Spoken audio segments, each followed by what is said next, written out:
After traversing through time, the formidable Gogeta, having concluded the events of the Dragon Ball Super timeline, unexpectedly encounters an even greater transdimensional threat.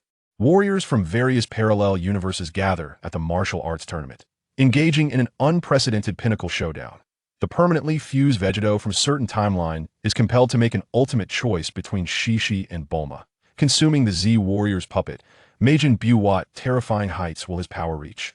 What new form has Cell, who vanquished Super Saiyan 2 Gohan, attained? In the GT timeline, a bizarre historical anomaly arises. Will the fate of Super Saiyan 4 be rewritten? The mightiest fused warrior, Gogeta, will lead the charge against formidable foes from countless parallel universes.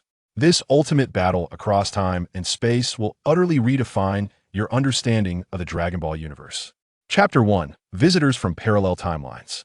Two fists, one white and one silver, collide, resulting in the annihilation of the universe in an instant. Two figures are simultaneously propelled backward, traversing countless starry rivers. One exudes an aura of immense sanctity, while the other radiates a savage ferocity. The clash of these two strongest warriors can be traced back to a previous martial arts tournament. 3 days after the conclusion of the Tournament of Power in the Dragon Ball Super universe, Gogeta, having traversed through time, lies alone upon an expansive lawn, idly gazing at the starry sky. As he becomes immersed in his thoughts, he suddenly perceives a peculiar energy ripples in the fabric of time and space. This energy does not resemble that of the future Trunks. 1, 2, 3. Under his sensory perception, there are more than 10 individuals approaching. They are not particularly powerful, but their numbers are surprisingly vast. As Gogeta gazes upward into the cosmos, an oval-shaped spacecraft emerges from the chaotic currents of time and space. On board, several humanoid beings, less than 1.5 meters tall, clad in green attire, possess avian features with sharp beaks. Controlling the time-traveling device, they arrive in Universe 666666. A subordinate, resembling a birdman, stands behind a middle-aged birdman, whispering a report. Detection complete. We have identified all target individuals on Planet Blue. The leading birdman pauses in contemplation, visibly astonished by the report, murmuring, Planet Blue again. This is not the first time. The scanning instruments of the time travel device swiftly operate, probing the region of Planet Blue. Commander, there's also a temple here, likely identical to the one we encountered recently, emanating the aura of Namekians. After a moment of deliberation, the leading birdman makes a decisive call. Prepare the spacecraft. Let us bring the Namekian to Planet Blue. A spacecraft, measuring several dozen meters across, separate from the time travel device, and rapidly approaches Planet Blue. SS Goku and Vegeta engaged in their training. They sensed an approaching presence near Planet Blue. With a shared glance, they erupted with energy and ascended towards the celestial temple. Not wanting to lag behind, Gogeta placed 2 fingers on his forehead, utilizing Piccolo's energy to instantaneously transport himself to the temple. Hey, Piccolo, he greeted, to which Piccolo responded in kind. You sense it too, huh? Piccolo was not surprised by Gogeta's arrival. After initially being astonished by his existence years ago, he had gradually come to accept it. Even now, Piccolo found himself perplexed about how Gogeta had come into being while both Goku and Vegeta remained alive. Soon, Goku and Vegeta arrived, exchanging pleasantries with the duo. Hey, Piccolo, Gogeta, are you also intrigued by the newcomers? Vegeta scoffed, maintaining his characteristic pride. I don't sense much hostility from them. More than that, Gogeta, when will we have our next match? Gogeta chuckled and waved his hand dismissively, replying ambiguously, whenever I have the time, I promise to join you. In certain respects, Gogeta held a deep respect for Vegeta. His unwavering determination was remarkable. Fully aware that he was not Gogeta's match, Vegeta still relentlessly sought to measure his strength against him, reveling in the challenge. For Vegeta, confronting a being stronger than himself was an exhilarating pursuit. However, for Gogeta, battling Vegeta lacked any real challenge. In a previous life as a Dragon Ball enthusiast, an unexpected incident had transported him into the world of Dragon Ball as Gogeta, the fusion of Goku and Vegeta. Having resided in Universe 7 for several years, he had formed connections with Goku and the others through a series of fortuitous encounters. He had participated in pivotal story arcs, including those involving Black Goku, Hit, and the Tournament of Power, and had pushed his own abilities to their utmost limits. For years, He had awaited an opportunity to witness Super Saiyan forms 4 or even 5. One could say he sought to traverse to the seemingly ordinary yet peculiar world of GT. He aimed to uncover the resolution to a long-standing dilemma that had plagued him. However, opportunities within the Dragon Ball Super universe were scant. The sudden appearance of these extraterrestrial beings might just provide him with the surprises he sought. Buu and Tin also emerged, with Buu shrouded in darkness, expressing confusion about the arrival of the spacecraft. Why is the ship not being repelled? What is going on? Based on Buu's understanding of the temple, any entity lacking divine approval would typically be rejected by the temple itself. While it was conceivable that one could force their way into the temple through sheer strength, there would still be a sense of resistance. Yet, this spacecraft had entered with ease. TN2 was baffled. Have they gained approval? Even he found this assertion hard to believe, deeming it absurd. After Uncle Piccolo fused with the Supreme Kai, he had become the new Supreme Kai. Yet he had no knowledge of the origins of these newcomers. As the spacecraft descended, the swirling vortex of wind caused the white robe behind Bic to flutter wildly. No, there's another possibility. If they are indeed Namekians, they could be accepted by the temple autonomously. Exercise caution, this spacecraft does not appear to be of Namekian design.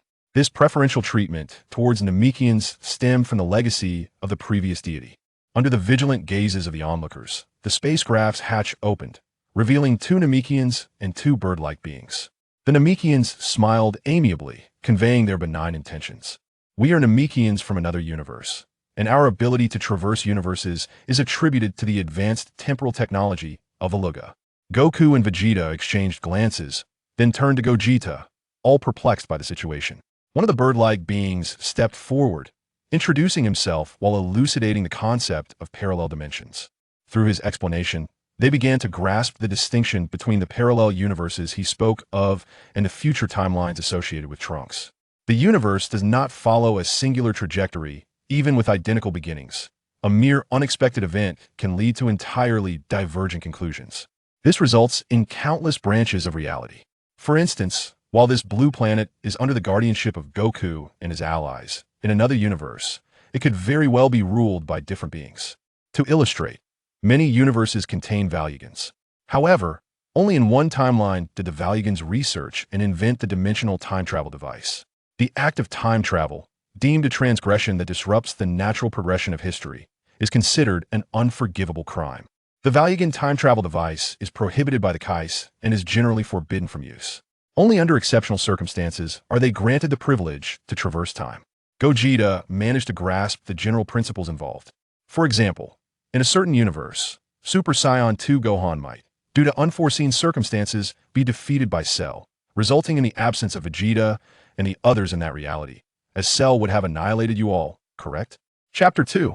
The Martial Arts Tournament. Goku could not help but break into a cold sweat. Is that really possible? Surely such a thing cannot occur. Gogeta's lips curled into a slight smile, a hint of amusement dancing in his expression. Who knows? Perhaps, at that moment, enjoying a lavish feast after triumphing in the tournament of power, the surviving Beerus, as if sensing something, soared over with Whis. Upon spotting the Valuegans, he wasted no time and raised his hand to gather destructive energy. You have traversed time, a grave offense indeed. Prepare to perish. Seeing the god of destruction approach, the leading Valuegan remained unperturbed, calmly explaining, Lord Beerus, I am Vaga. Our time travel was sanctioned by our universe's Kai. We did not act unilaterally. Beerus dismissed their rationale with indifference, his voice cold and unyielding.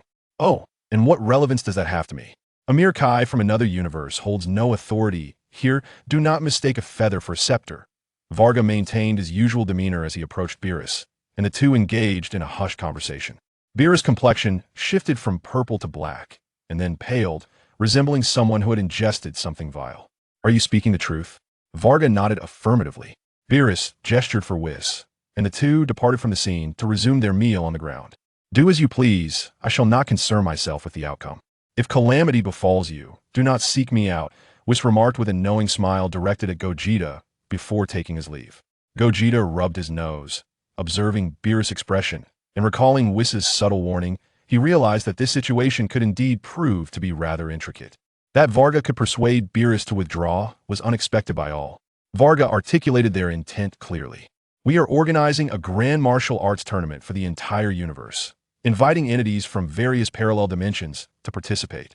The reward will be the opportunity to make a wish using the Dragon Balls of Namek, along with a chance to meet a mysterious being.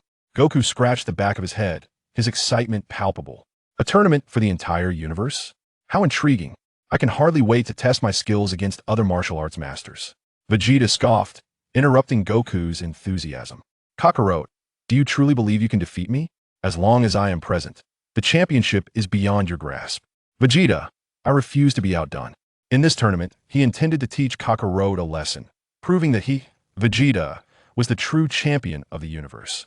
Gogeta smiled wryly, knowing that these two were at it again, each unwilling to concede to the other, eager to challenge anyone, as long as they did not fall short against one another. The Namekian extended his right hand to shake Gogeta's. Powerful warriors are always in pursuit of exhilarating battles. The rewards are of little consequence. For the sake of your combat, you may unleash your full potential without restrictions. We have prepared the Dragon Balls in advance. Those who unfortunately perish in battle will be revived by the Dragon Balls post-tournament. In other words, this is a risk-free contest. I wonder if you all wish to participate. The battle enthusiast Goku was, of course, eager to join, and Vegeta would not allow him to seek glory alone. Prompted by Piccolo's telepathic message, soon Gohan, Krillin, and Android 18 arrived.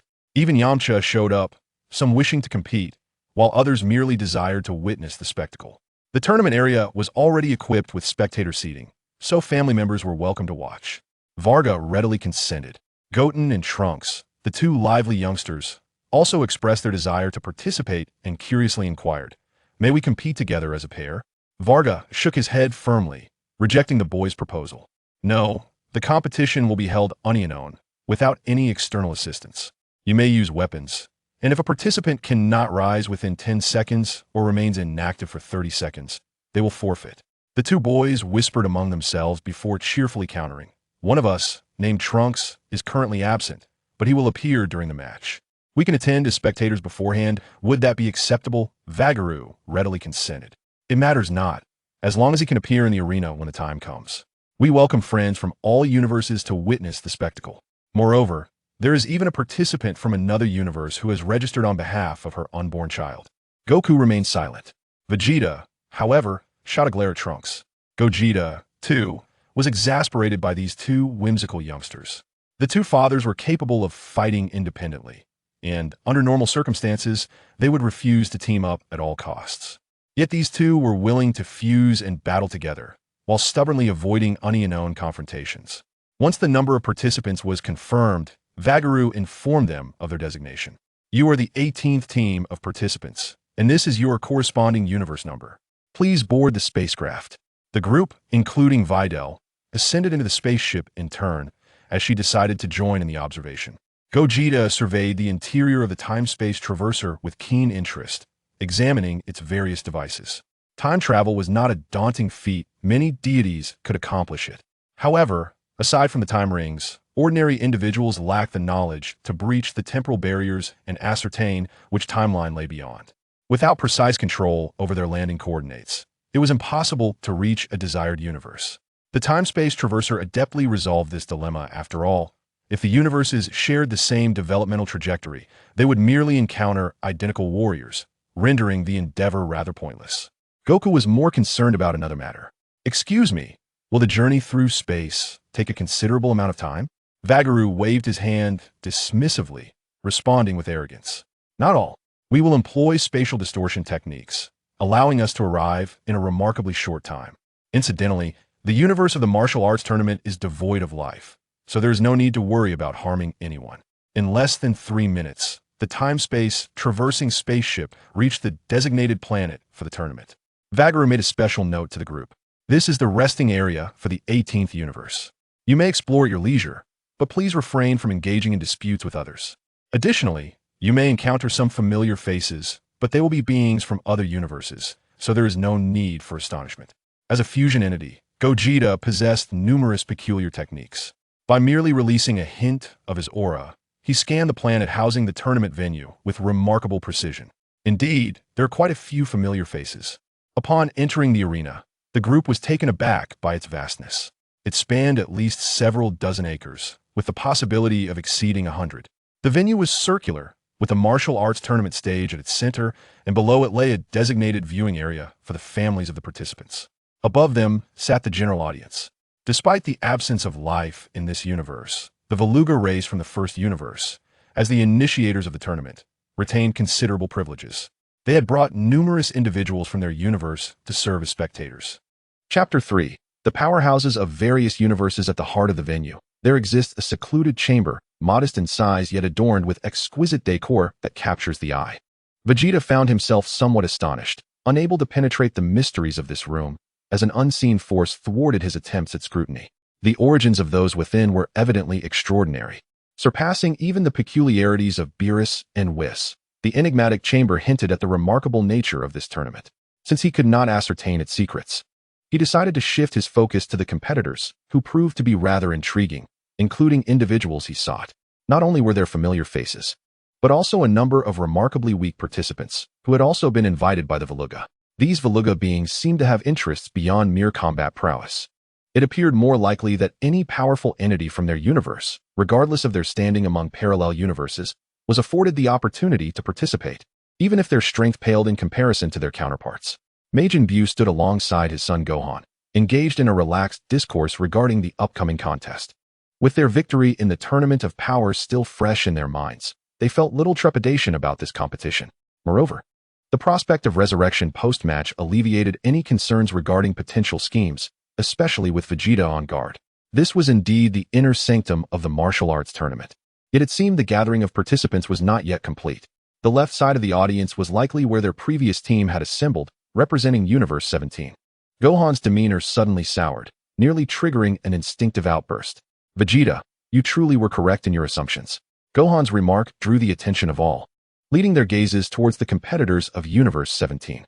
Emerging from the shadows was a green humanoid figure, exuding an air of aloofness and indifference. Ah, it's you again. How troublesome, muttered Cell, who had arrived slightly earlier and felt no surprise at the sight of Goku and his companions. Although the other Gokus bore different appearances, they were unmistakably the same individual. Known as the intellect of Blue Star, Super Buu surmised the implications of Cell's words. He recognizes us. In his universe, it is likely that Cell has eliminated us, ascending to become the mightiest entity of his realm. Vegeta concurred with his assessment, but offered an alternative perspective on Cell's insinuation. You are not mistaken, yet the true implication of Cell's words may lie elsewhere. Following Vegeta's gaze, they observed that the participants from Universe 19 bore a striking resemblance in composition to themselves, suggesting that Cell had perhaps seen them prior to this encounter. Buu and Gohan were noticeably larger than Den, Goten, and Trunks, likely of high school age. Super Saiyan Goku ran a hand through his hair, reflecting, if we are similar in numbers, there must be a reason for our invitation. Super Vegeta snorted dismissively. We shall soon find out. Vegeta, however, stepped off the observation platform, distancing himself from his team's area, and approached the section designated for Universe 20's competitors. Greetings, he called out, whereupon he spotted a young Goku standing at the forefront, hands clasped behind his head. Vegeta, what is going on? Goku, clad in a blue martial arts uniform and beige sports pants, recognized the identity of Gogeta. Vegeta, donned in black and having shaved his beard after being teased by his daughter, exhibited a flicker of astonishment in his eyes. This individual, after all, is a member of the same competition team as you and me. How did he come into existence? It is essential to note that Gogeta is a fusion of himself and that rascal Kakarot, since both of them are still present. Did Gogeta simply materialize out of thin air? A smirk graced Gogeta's lips as he casually swept a glance to the side, altering his initial thoughts and adopting a nonchalant tone. Do not concern yourselves with such matters. I merely came to extend my greetings. If we happen to cross paths, I hope you will exert your utmost effort. Just as Vegeta was about to unleash his fury, Goku interjected. I feel the same way. You are truly formidable. It's impressive. My body is quivering with excitement. Gogeta waved his hand dismissively as he moved toward his cosmic domain, relinquishing the idea of conversing further for the time being. The other universe competitors merely served as background, and even with Goku and Vegeta's presence in their timelines, they held little significance. The true contenders of note were only those from Universe 19, including Gohan and others, along with the myriad of characters from alternate timelines and the yet-to-appear Universe 21. While the Super Time, Goku maintained his composure. The exuberant emotions of the Super Trunks and Super Goten, two young lads, remained uncontrollable. Let us observe other competing groups. Eagerly, they dashed out of their designated area and arrived at the center of the venue. Super Gohan began scanning the surroundings, his pupils gradually constricting as his body involuntarily trembled. Gogeta, look over there. Due to Gogeta's youthful appearance, when he recognized Super Goku and his companions, he had responded that he was merely in his 20s, a reflection of his true age before his journey through dimensions. After several years, coupled with the influence of his character, Gohan had cultivated a close bond with him. Upon witnessing a peculiar team, a troubling recollection surfaced in Gohan's mind, one his father had shared long ago, igniting a sense of foreboding. Gogeta turned his head, and his eyes widened in shock at the astonishing scenes unfolding before him. Unable to contain himself, he exclaimed, "What the hell, Son Goku?" Among the crowd, one of the universe's competing teams was, astonishingly, a Scion squad led by Vegeta. This was not surprising. Behind him trailed 3 other Scions, all adorned in the standard Scion battle attire. Aside from Bardock, there was another individual whom no one could have anticipated. There stood Son Goku within their ranks, a manic, captivating smile gracing his lips, exuding an aura of malevolence. Gohan's tone grew somber as he averted his gaze from that Son Goku. My father once told me that he was quite savage and wild in his youth, but after a fall that injured his head, he transformed into the person he is now. Gogeta understood the implication. However, as this was not his universe, he did not share Gohan's sensitive disposition. Are you suggesting that in that universe, Goku never suffered the head injury and thus remained an evil Scion? Later, in collaboration with Vegeta, they eradicated all of humanity on planet Blue. However, it is indeed true that the Scion identity is known as Kakarot. Super Gohan did not respond.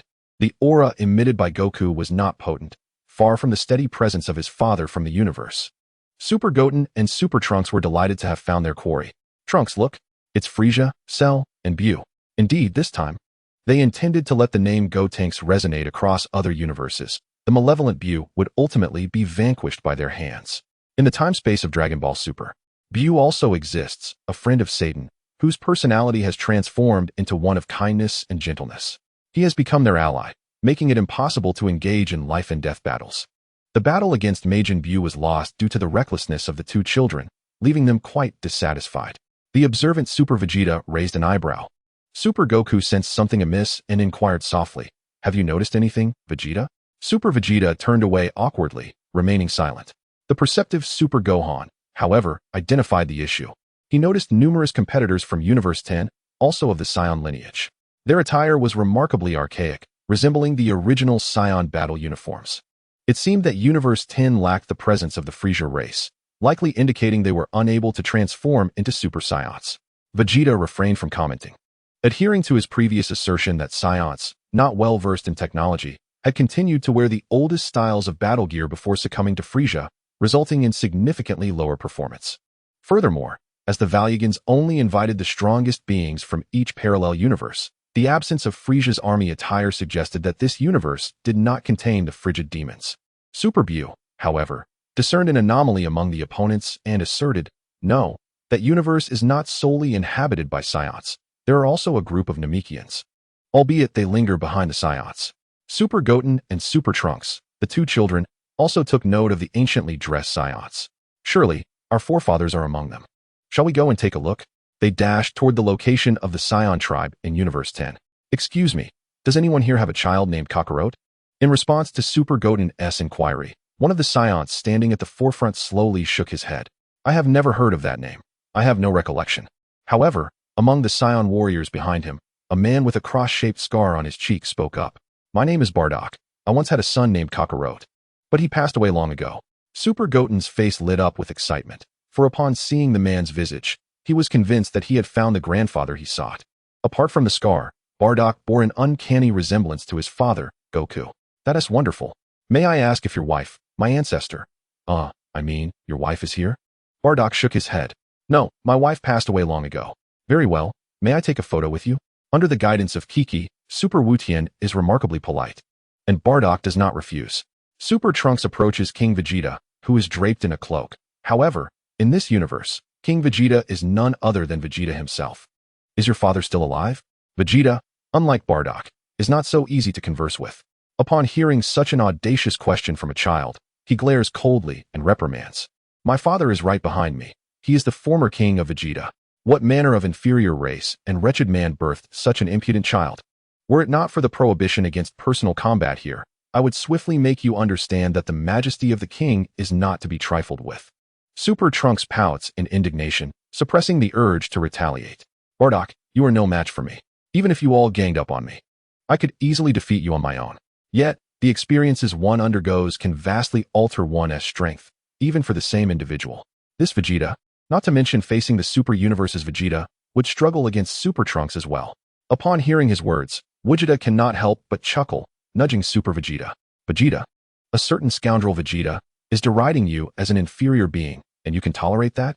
Vegeta, irked by the insult, retorts, I cannot allow this impudent Vegeta to go unpunished, resulting in one Vegeta being soundly beaten while another emerges victorious.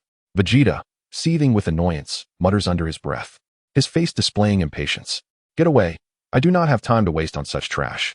Vegeta, no longer teasing him, raises an eyebrow and turns away. Goku, aren't you going to check on your father? Super Goku is uncertain about what to do, yet he is reluctant to approach, feeling an overwhelming sense of awkwardness. Adjusting his waistband, he hesitantly replies, I'm not quite sure. Strictly speaking, he isn't really my father. Super Piccolo, casting off his cloak, soars out of the Super Universe's realm, arriving at the location of the Namekians who are teamed up with the Scions of Universe 10. He encounters an old friend, the Namekian Nail, with whom he had fused during the battle against Frieza. Nail, you must be cautious of that Scion. In our universe, they are synonymous with destruction and chaos, a true danger. As a fellow Namekian, Super Piccolo does not doubt his words. Do not worry, they remain in their primitive state, lacking any space technology. As for Frieza, he has long since perished, killed by the diminutive Kaioshin of Universe 1, who eliminated the Frieza race. Following Nail's gaze, Super Piccolo quickly recognizes the figure, Shin, the Kaioshin who arrived on Blue Star during the battle with Buu. Nodding in acknowledgement, Super Piccolo reflects that without technological support, given the Scion's nature, it may be an eternity before they can even develop a spacecraft for interstellar travel. Upon his arrival, Super Piccolo had observed the Namekians present. But aside from those from Universe 10, there were none of his kind around. There are no members of our race here. Naru expressed his agreement and shared his perspective. The Namekians, as inhabitants of our universe, have few demands regarding their living environment, which is why they are scattered across various realms. However, we harbor a disdain for conflict, and there are not many formidable warriors among us. Just as Chao Bik was about to propose a reunion, Naru swiftly diverted the conversation. Yet the seventh universe stands as an exception. The Namekians from that universe united to resist Frieza's invasion, assimilating their kin from across the cosmos. With a single strike, one of them obliterated Frieza, subsequently wandering through the vastness of space, only to later vanquish a green lizard and a pink demon. I believe the one who ultimately triumphs in this contest will likely be him.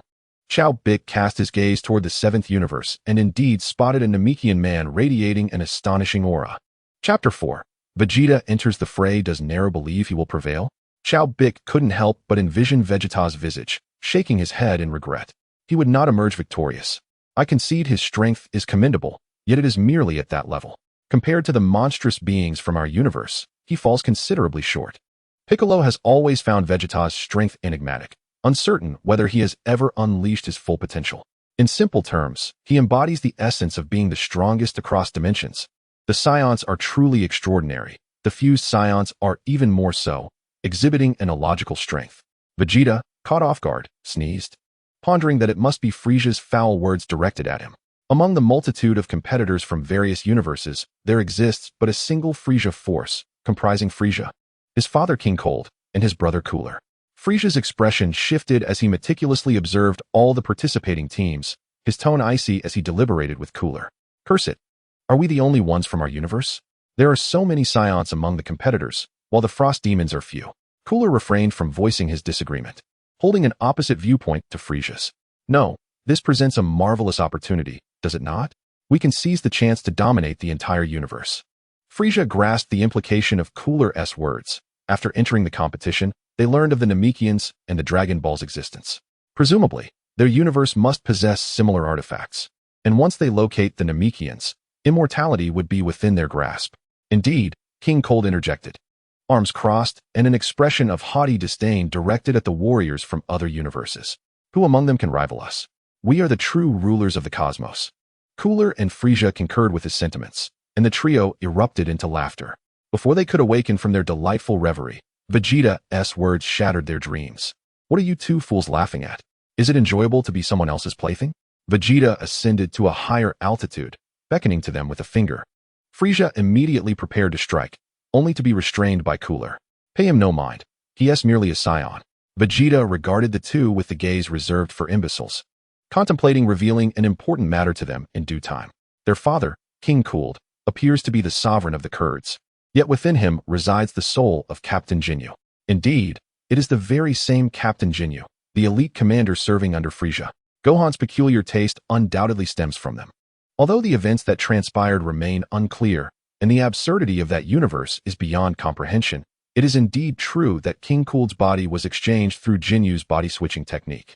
Frieza seems blissfully unaware. He revels in calling him father, but one wonders how exquisite his expression will be upon discovering the truth.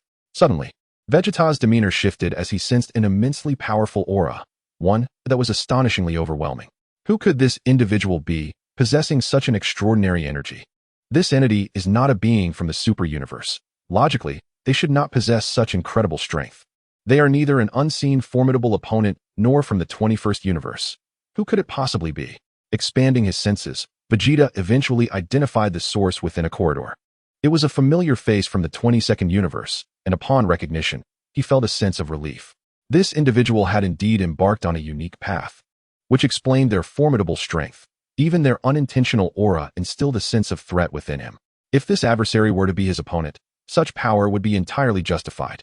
A spark of anticipation ignited within him, stirring the warrior's blood that longed for confrontation. He was eager to witness the true extent of this individual's strength. Meanwhile, in a corridor not far from where Goku and the others were conversing, the 16th universe unveiled a colossal block of ice. Upon closer inspection, Vegeta recognized yet another acquaintance, Broly. Where had they procured him? After his own arrival, Vegeta realized that Goku and the others from the super universe had traversed all events, including those from the theatrical releases. This encompassed encounters with characters such as Gula Broly from older films, many of which they had indeed experienced, though some events remained unfamiliar to them. For instance, the extermination of the Scions, a scheme that the time-crossed individuals had not encountered. Initially, he had presumed that Toei's original films existed in parallel universes, suggesting that the time-crossed individuals might not have lived through them. Only characters authorized by the creator, such as those from Gods and God and Broly post the Tournament of Power, were considered inhabitants of the main timeline. The Broly encased in ice was the one from the older films, not the one who effortlessly defeated Super Saiyan Blue. Goku's expression grew tense. Broly was a volatile force, incapable of restraining his destructive tendencies, laden with numerous unpredictable factors. How could they have brought this individual here? It was perilously reckless. While Goku relished the thought of battling Broly again, the presence of so many ordinary people posed a significant concern. The spectators above were mostly defenseless. Meanwhile, Gohan removed his glasses, positioning himself protectively in front of his wife and mother. Truly, they found themselves in a perilous predicament. Biddy, cradling the newborn Xiaofang, anxiously inquired about their safety. Gohan, are they truly formidable opponents? Vegeta interjected, reassuringly. In reality, the vast majority of individuals here are significantly weaker than us from our universe. Even Goten and his friend could easily deal with them. Only a select few pose any real challenge, yet they are not insurmountable adversaries. The lineup from the Super Universe is indeed quite splendid, featuring the dual aces of Super Saiyan Blue Goku and Super Saiyan Blue Vegeta. Adding to this is the newly transcended Super Gohan, along with the fused young warriors and Piccolo, effectively overshadowing most other universes. All competitors have arrived. The martial arts tournament is about to commence. In this competition, participants may voluntarily concede. Failure to appear on the arena within 30 seconds results in a loss, as does an inability to fight within 10 seconds. Falling outside the arena also counts as a defeat. Beyond this, there are no further rules. If the arena space is deemed too limited, combat may be taken to the cosmos, with no time restrictions as long as neither contender is on the arena. Participants from each universe will be drawn at random. The first match will feature Universe 18's Vegeta against Universe 13's Nappa. Chapter 5. A single strike to victory. The quartet from Universe 13, consisting of Vegeta, Kakarot, Raditz, and Nappa, could not help but erupt into mocking laughter. Ha ha. To face me is truly unfortunate for you. I shall only break 3 of your ribs, Nappa jeered. To be honest, There is no animosity between Vegeta and Naba. They hail from entirely different universes and share no hatred. Naba, however, is inherently malevolent, relishing the torment of his opponents. Vegeta nodded in agreement. Acknowledging the cruel nature of Naba. How ruthless you are, Gohan remarked sympathetically as he observed Naba. This Naba has grown significantly stronger since our previous encounter. Compared to the time he first arrived on Blue Star and clashed with them, Naba's power has increased exponentially. Goku also raised his gaze, noting the weathered visage of Naba. Indeed, he has aged considerably. He appears quite old. Under the watchful eyes of the crowd, Vegeta ascended to the center of the arena. Stretching his limbs, he stood still, a smile gracing his features as he regarded Naba. With a thunderous roar, Naba's aura surged, speaking with disdain. You too are a scion, aren't you? Did you not hear your companion's words? Hurry up and concede. Vegeta raised his right hand, fingers curling as he beckoned Naba forward. Come on, attack me. Are you afraid? Enraged, Naba unleashed a barrage of energy blasts aimed directly at Vegeta's chest. Yet, Vegeta remained unperturbed, silently observing him as Naba unleashed an endless torrent of light waves, shattering the arena into a storm of debris and dust, obscuring Vegeta from view. The spectators gasped in astonishment, their hearts sinking as they believed the outcome was already decided. It's over. He has been struck head-on. That contestant is likely dead. Even if he survives, he must be gravely injured. Ironically, Naba shared this very sentiment. Humph, let us see you flaunt your bravado now. A gentle breeze swept by, revealing the silhouette of Gogeta once more before the crowd.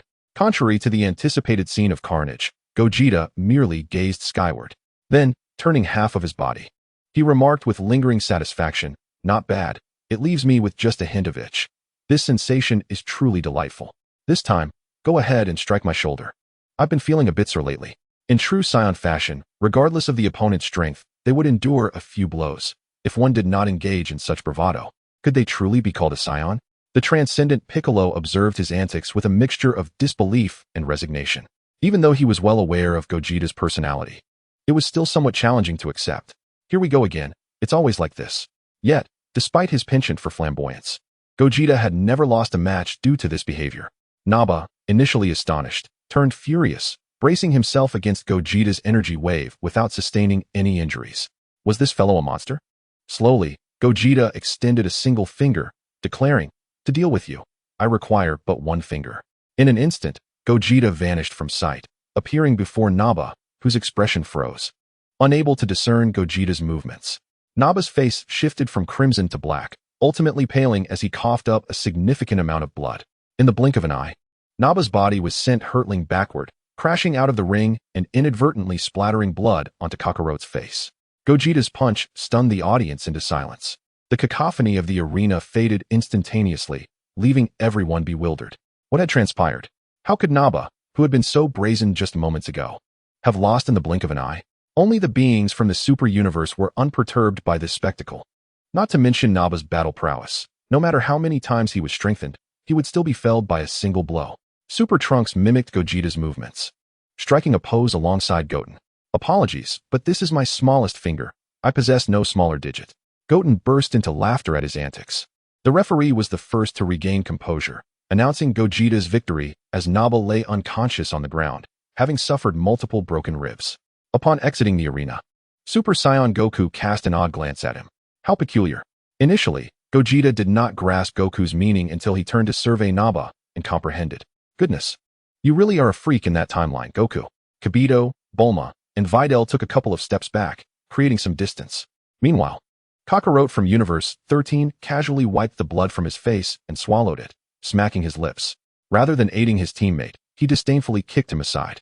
Severely injured and on the verge of death, Naba was sent flying once more by Kakaroto's kick, clinging to life by a thread. Useless to fall so easily. Your existence is of no value.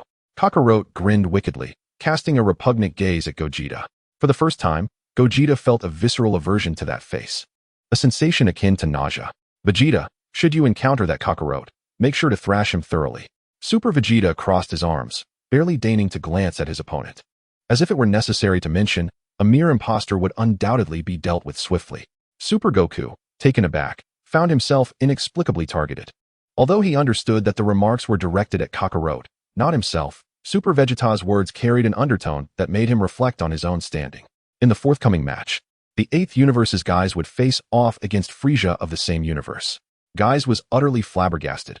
How could competitors from the same universe be pitted against one another? The referee clarified that the selection was entirely random, with no rules prohibiting battles between teammates. Upon learning that Guise was his opponent, Frieza turned slightly, a cold smirk gracing his lips. Guise, lacking the courage to confront Frieza, had no choice but to forfeit. It seemed that his participation in the tournament was rendered futile, as if he had entered yet remained unseen. The next battle would feature the 18th universe's Son Goku against the primitive scion from the 10th universe, Asaba. Cheers erupted for Super Goku, while Super Vegeta stood aloof, finding the contest uninteresting and hoping for a more formidable adversary. Such opponents barely constituted a warm-up for Kakarot. Patience, they urged. This tournament is brimming with powerhouses, perhaps even grander than the Tournament of Power. Soon enough, a formidable contender would emerge, ensuring that boredom would not be an option. Vegeta, noticing Super Vegeta's lack of enthusiasm, offered a subtle hint. Yet, Super Vegeta maintained his disdainful demeanor, unwilling to engage in debate. It is best this way. Do not let me down, he retorted, having sensed the powerful auras within the arena. He acknowledged their strength, yet remained unconvinced that they could challenge him, at least not enough to warrant unleashing his full might. Vegeta, understanding his thoughts, refrained from elaborating further. Super Vegeta possessed a pride that was well-founded, particularly when most adversaries could be subdued with mere Super Saiyan transformations. The Super Saiyan God and the formidable Super Blue form were particularly devastating. In essence, before Super Blue, all were equal. After all, he was a Super Saiyan transformed from a Super Saiyan God, his power verging on the explosive. Aside from his direct confrontation with Jiren, he had never truly been bested by anyone else. In peak condition, Super Blue showed no fear, as it was established in the original manga that Super Blue was inherently powerful. The evenly matched outcomes against various opponents stemmed merely from Goku's habitual restraint, a tendency to show mercy. Furthermore, their control over their energy was precise, avoiding the use of unnecessary force. As Super Goku stepped onto the arena, he had yet to utter a greeting when he was met with derision from his opponent. The adversary's tail swayed behind him, eyes indifferent, his pride unmistakable. A scion without a tail was a disgrace to their lineage, a source of embarrassment. The tail had long been a symbol of the scion race. Noticing Super Goku's lack of a tail, the opponent showed no desire for conversation. Goku, too, abandoned the notion of dialogue, delving into contemplation. To confront him without resorting to genuine intensity seems prudent. Nonetheless, one must acknowledge that the adversary is a scion. It is wise to exercise a modicum of seriousness to avoid unintentionally delivering a fatal blow. Super Saiyan Goku executed a maneuver akin to that of Vegito, extending his right hand and utilizing merely the force of his punch to send the opponent crashing down. Despite Ashiba's valiant attempts to resist, they proved utterly futile, resulting in his swift defeat. Faced with such a foe, even the battle-hungry Super Saiyan Goku lacked the inclination for sparring. The adversary's combat prowess scarcely exceeded 10,000 points, a standard mid-tier warrior, rendering it impossible to ignite any fighting spirit within him. The combined might of Vegito and Super Saiyan Goku astonished many present, with such formidable beings emerging in the initial 3 matches. The strength of the competitors to follow remained an enigma. The Namekians, who had accompanied the original Scions from the 10th universe to partake in the tournament, opted to forfeit. They had initially come merely to broaden their horizons, never anticipating victory. Thus, they chose to refrain from embarrassing themselves. Only the trio from the 13th universe, previously 4 but now diminished to 3, remained. Naba had been severely incapacitated by a kick from Kakarot and was taken away for medical attention. 13th universe Vegito exchanged jovial greetings with Super Saiyan Goku. Your attire is rather peculiar. However, you are perhaps the closest group to us, albeit with the presence of a Namekian. I surmise that during your time on Namek, while battling Frieza, you encountered different circumstances. Regrettably, we are all Super Saiyans, and the victor of this tournament shall undoubtedly be us. Chapter 6. Future Trunks. Upon returning to his own faction, Super Saiyan Goku was taken aback by the revelation that they too could transform into Super Saiyans.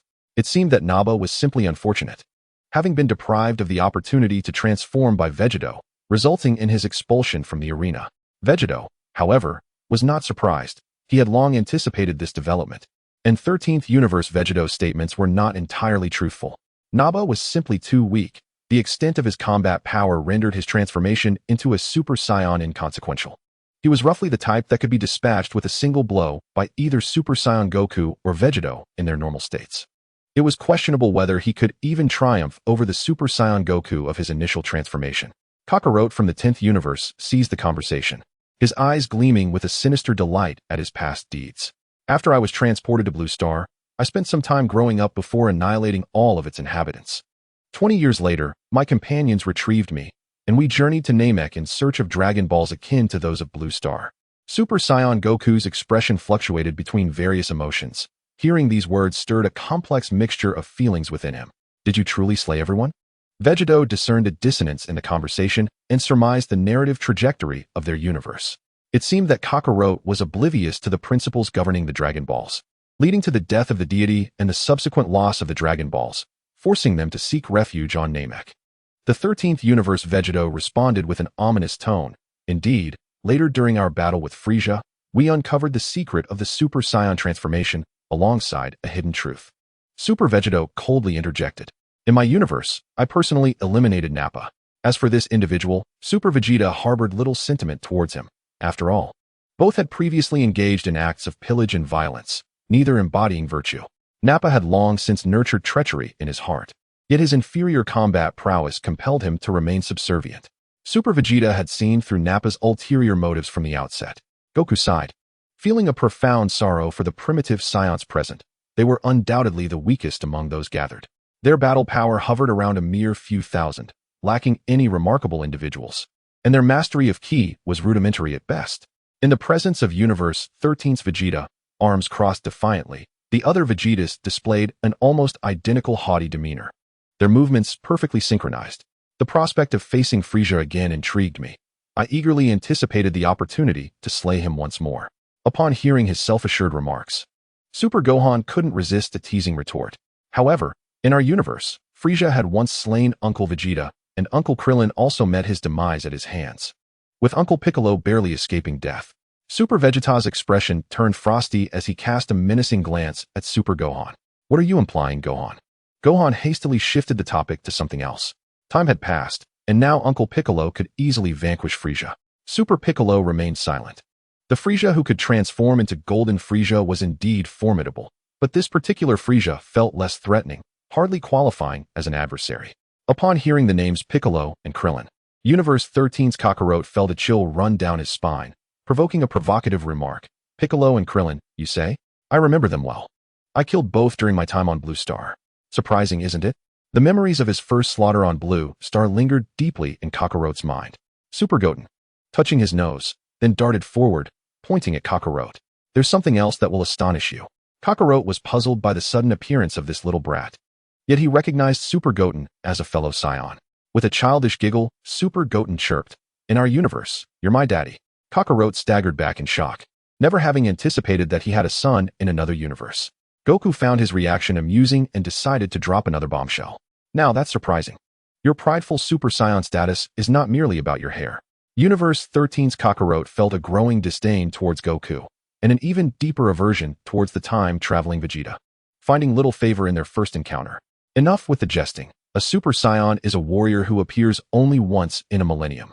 Before Kakarot could finish his thought, Super Goten echoed Goku's words, enveloped in a golden aura, his hair standing on end as he unleashed an astonishing power. This left Kakarot feeling a lump in his throat. How could such a small child transform into a Super Saiyan? When did the once-in-a-millennium warrior become as common as cabbage? The Vegeta from Universe 13 held a differing perspective. That face, resembling Kakarot's, convinced him that this was indeed Kakarot's son from Universe 18. Wait a moment, do I not have a son in your universe? If Kakarot's son can transform into a Super Saiyan, then surely my son can as well. The Super Vegeta's gaze was resolute and proud, and even in the presence of another version of himself from a different timeline, he offered little warmth, stating matter-of-factly, of course. Would it be conceivable for the child of a Saiyan prince to be inferior to that of a low-class warrior? Upon hearing Super Vegeta's response, the Vegeta from Universe 13 felt reassured. Thankfully, his own child could also transform. Otherwise, he would be consumed by rage. If he could not measure up to that freak Kakarot, he would die restless. Meanwhile, at the control center in the heart of the arena, the organizers of the martial arts tournament, representing Universe 1, were experiencing some frustration regarding the current situation. They too had competitors in the tournament and had dispatched numerous staff members to maintain order to prevent unforeseen incidents. The Namekians from Universe 10 numbered fewer than 20, and their mass withdrawals posed significant complications for the competition. The Namekian from Universe 1 signaled that there was no need for haste. Such occurrences were to be expected, as the withdrawal of the weak was indeed the sensible choice. When the time came for a genuine showdown between strong fighters, many more would likely withdraw from the contest. The next match features Android 18 from Universe 18 battling against the 15th universe. Super Android 18 tossed her hair back and leaped onto the viewing platform. Originally, Krillin had come to the tournament simply to accompany his daughter for a day of fun. However, Super Android 18 felt that since she was already there, it would be a shame not to fight. Perhaps victory could be hers, allowing her to wish for a luxurious sports car with the Dragon Balls. Standing poised and ready for her opponent, one hand resting on her waist, her alluring figure drew the audience's anticipation, yet her opponent was delayed in making an appearance. Instead, a pregnant woman approached the referee, requesting additional time. "I haven't given birth yet. Could you grant me a few more hours?" Their species was quite unique. Once a child was born, they could immediately engage in battle, and typically, their combat power was at its peak during infancy. The referee regretfully stated that rules were rules and could not be altered. Since she could not take the stage, she would have to forfeit. Super Android 18 thus triumphed without a fight, a faint smile gracing her striking face as she returned to her team's seating area. Super Krillin applauded his wife's good fortune. Winning without having to battle was undoubtedly the best outcome. "That's fantastic, 18. Goku gave a thumbs up, impressed. "How lucky is that?" On the 18th, fortune indeed favored no one, as Klin truly found a remarkable wife, his cosmic counterpart, the most beautiful bride of the blue planet, undeniably a winner in the game of life. The battle between Vegeta of the 20th universe and Barde of the 8th universe's Ginyu Force unfolds. Gogeta remained unfazed while Super Saiyan Goku and Super Saiyan Vegeta adopted a cautious demeanor. Unlike other universes, the presence of Goku and Vegeta in the 20th universe exuded an extraordinary aura. As Barde and Vegeta took the stage, Barde wore a smug expression, confident in his familiarity with his opponent. Although they hailed from different universes, he held no reverence for Vegeta, arrogantly pointing his thumb at himself. "Vegeta, you should be aware that my speed is unparalleled in the universe. I've often bullied you, the fallen prince of the Saiyans." With a smirk, Vegeta swiftly appeared behind Bardo, his right hand transformed into a claw, striking with blistering speed. Bardo's haughty demeanor vanished as his eyes widened in shock. A bloodied hand pierced through his chest, coming into view before him. Vegeta retracted his hand with lightning speed, and Bardo's strength seemed to evaporate.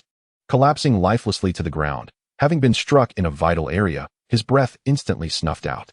Vegeta bore no fondness for the Ginyu Force, launching lethal strikes without a hint of mercy. With half an arm drenched in crimson, his brutal methods left many in awe, showcasing Vegeta's undeniable charisma. In the realm where there are always greater beings, upon returning to his universe, Vegeta faced a reprimand. Bra, clad in a loose jacket and exuding an alluring figure, her light green hair swaying gently with her movements, chastised him. "Dad, how did you end up like this again? Didn't I tell you not to make such a mess? Honestly, you never listen." The once formidable Vegeta now appeared as a devoted father, his head held high in defiance, yet offering no rebuttal to his daughter's words. Super Saiyan Goku watched in astonishment, nudging Super Vegeta's shoulder with a playful tease. "Vegeta, your daughter has arrived, sharing your name. Is it possible you might also become like that?" Super Gohan scratched the back of his head, utterly astounded by this scene that challenged his worldview, hardly believing that the proud Vegeta would endure such scolding without resistance. Was this truly the proud Uncle Vegeta? Super Vegeta scoffed lightly, expressing his dissent. Gogeta deemed Super Goku's statement inaccurate and offered a correction. "What do you mean possibly? Vegeta will undoubtedly be completely under his daughter's thumb." Super Gohan then spotted a familiar face, pulling Gogeta to another universe's spectator area. A dashing young man with sky-blue short hair and a long sword strapped to his back stood upright, resembling a drawn blade, none other than the future Trunks. Super Gohan extended his right hand amicably, cautiously inquiring, "You are the Trunks I know, right? There are so many parallel universes here. It's possible you're not the Trunks I'm familiar with, but from another universe altogether." Trunks recognized him. It was a long-lost acquaintance in a distant land. The esteemed Gohan. A smile broke upon the otherwise stern visage of Gohan. "Gohan, Vegeta, it is I. I must express my gratitude for your assistance back then." Vegeta waved dismissively. It was nothing, merely a trifling effort. Due to Vegeta's interdimensional journey, perhaps influenced by the butterfly effect or some other reason. Trunks had managed to escape to the time-space continuum before the Dark Goku era, bringing future Bulma with him, thus sparing her from the fate of demise that befell her in the original narrative. Upon learning of his wife's death, the furious Super Saiyan Goku and the battle-weary Super Vegeta confronted the Black Goku and Zamasu, their wrath palpable as they vowed to settle the score, both in terms of strength and life. They insisted Vegeta refrain from intervening, asserting that this was a family matter they would resolve themselves. In a tempest of rage, the two unleashed their full might upon Black Goku and Zamasu, rendering them psychologically shattered. Vegeta alternated between his red and blue forms, leaving Black Goku questioning his existence, while Zamasu fared no better. Goku, relying solely on his Super Saiyan red form, vanquished Zamasu multiple times. Faced with the bleak prospect of victory, Black Goku and Zamasu fused, their combined strength matching that of a fully powered Super Saiyan Blue. Though initially unable to overcome the duo, their near-immortal state allowed them to exhaust Goku and Vegeta, who could no longer transform into Super Saiyan Blue. Vegeta intervened just in time, producing a sealing vial and employing the Mafuba technique to imprison the fused Zamasu, subsequently handing him over to the time-space Beerus. The immortality granted by the Eternal Dragon was formidable, yet its efficacy diminished upon fusion. Half of an immortal essence hardly qualifies as true immortality. Thus, a portion of humanity survived in Trunks' future world, and he held a deep sense of gratitude towards Vegeta. Chapter 7. Vegito. After a brief exchange of pleasantries, Trunks suddenly remembered something and eagerly addressed the two. Gohan, Vegeta, I wish to introduce someone to you. I believe you will find him intriguing. Gohan looked puzzled, wondering about Trunks' excited demeanor. Vegeta gestured for him to look behind. Emerging from the shadows of the contestant passage was a tall, imposing figure clad in specially designed green armor, his expression stern and unsmiling. Gohan could scarcely believe his eyes as he exclaimed, Android 16, how did you find him, Trunks? Gohan had always lamented the loss of the kind-hearted 16, who was slain by Cell right before his eyes. In a fit of rage, Gohan had transformed into Super Saiyan 2 and defeated the perfect form of Cell. Trunks and 16 shared a clearly amicable rapport, their interactions suggesting familiarity. Not long after defeating Zamasu, I discovered him in Dr. Gero's abandoned laboratory. My mother repaired him, and 16 has contributed significantly to the rebuilding of the human world. Vegeta waved at 16, offering a greeting. Hello, I recall you were not particularly fond of fighting. What brings you to the martial arts tournament? Android 16 is the sole artificial being imbued with benevolence, crafted without the infusion of malevolent emotions. With deliberate articulation, he earnestly elucidates his reason for participating in the tournament. Indeed, I had no intention of attending. However, there are several Sun Wukongs here, and I wish to engage in combat with one of them, ultimately to slay him. Though 16 does not possess evil inclinations, his mind has been programmed with a singular directive, to eliminate Sun Wukong, regardless of the dimension, for even the demise of one would suffice to fulfill his mission. Listening to another speak so gravely about the intention to kill one's own father leaves a Super Gohan feeling somewhat awkward. Well then, good luck. I shall take my leave now. Rising, Super Gohan ascends into the air, while Daz, drawing closer to Vegeta, whispers conspiratorially. After all, 16 cannot possibly overpower Uncle Goku. And as for the alternate timelines, those cockroaches are merely reflections of Uncle Goku's physique, not the true essence of him. Their elimination would bear no consequence. Daz articulates his perspective with measured clarity, expressing his indifference towards parallel dimensions. Much like that Scion cockroach who annihilated the Blue Star inhabitants. Does mere physical resemblance to Uncle Goku equate to being him?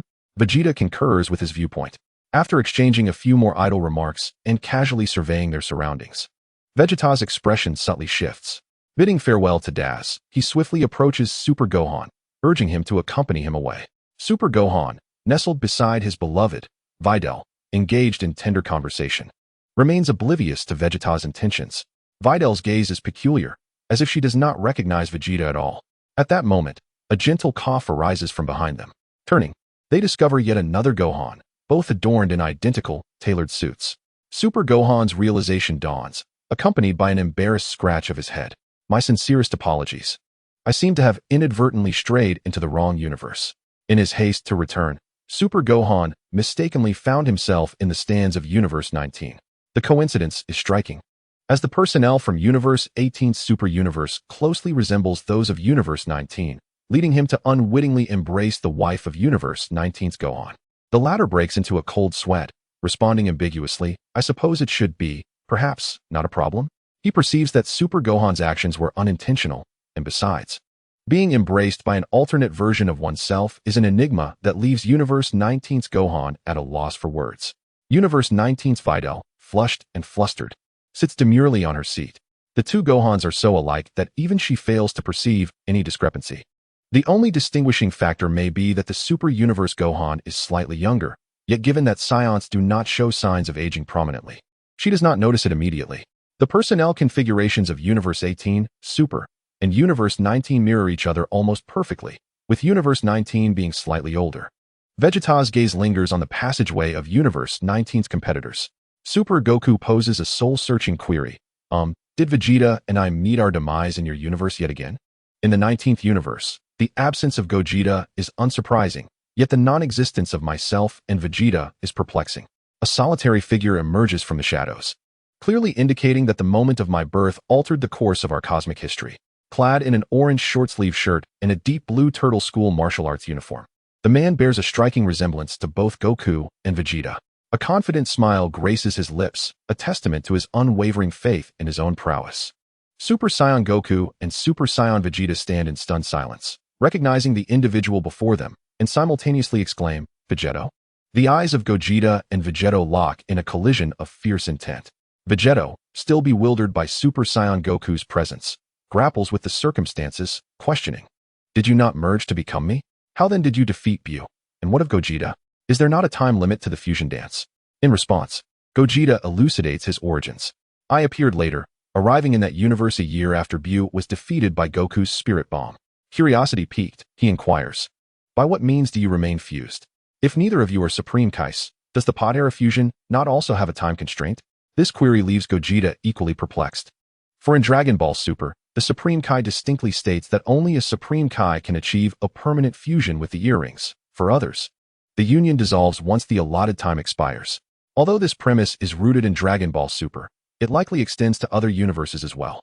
Vegito, scratching his nose, feels somewhat innocent regarding the matter. The Elder Kai's explanation posits that my prolonged duration within Buu led to a mutation of the earrings by a unique energy, rendering me incapable of separation. The ensuing events mirror those of Dragon Ball. Upon entering Buu's body, for safety's sake, this Vegito refrained from dismantling the protective barrier, thereby maintaining his fused state while taking some time to rescue Gohan and the others. Observing the assembly of Scions, Frieza seethes with rage, his disdain for Goku's visage palpable. A pack of despicable lowly beings, you all deserve death.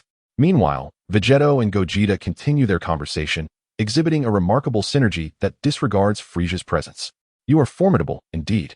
I anticipated this match would be dull, yet it has proven far more intriguing than I imagined, Vegito remarks.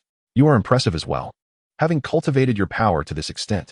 Within Vegito resides an unfathomable aura, suggesting that the fusion has not only drastically amplified his combat capabilities, but also significantly enhanced his potential and talent. This Vegito is undeniably extraordinary, ranking among the strongest three present. As for the raucous Frieza, he elicits no attention. The others choose to ignore the buffoon entirely. Super Saiyan Goku and Super Saiyan Vegeta, intrigued, eagerly anticipate testing Vegito's strength. They now possess divine prowess, and they wonder how far the once invincible Vegito has ascended after years of rigorous training. Piccolo, astonished, turns a shade of green. His previous perception of Gogeta, excluding divine matters, had always been that he was the strongest entity across dimensions. Now, the mightiest Gogeta faces off against the invincible Vegito. What kind of sparks will ignite between these two formidable beings? Vegito from the 19th universe clashes with the expendable air from the 5th universe. Without any discernible movement, Vegito suddenly materializes at the center of the arena. The leader of the 5th universe earnestly cautions Air, imparting a serious warning. Air, do not underestimate him. My power level detector indicates an anomaly in readings, showing an energy fluctuation exceeding 100 million.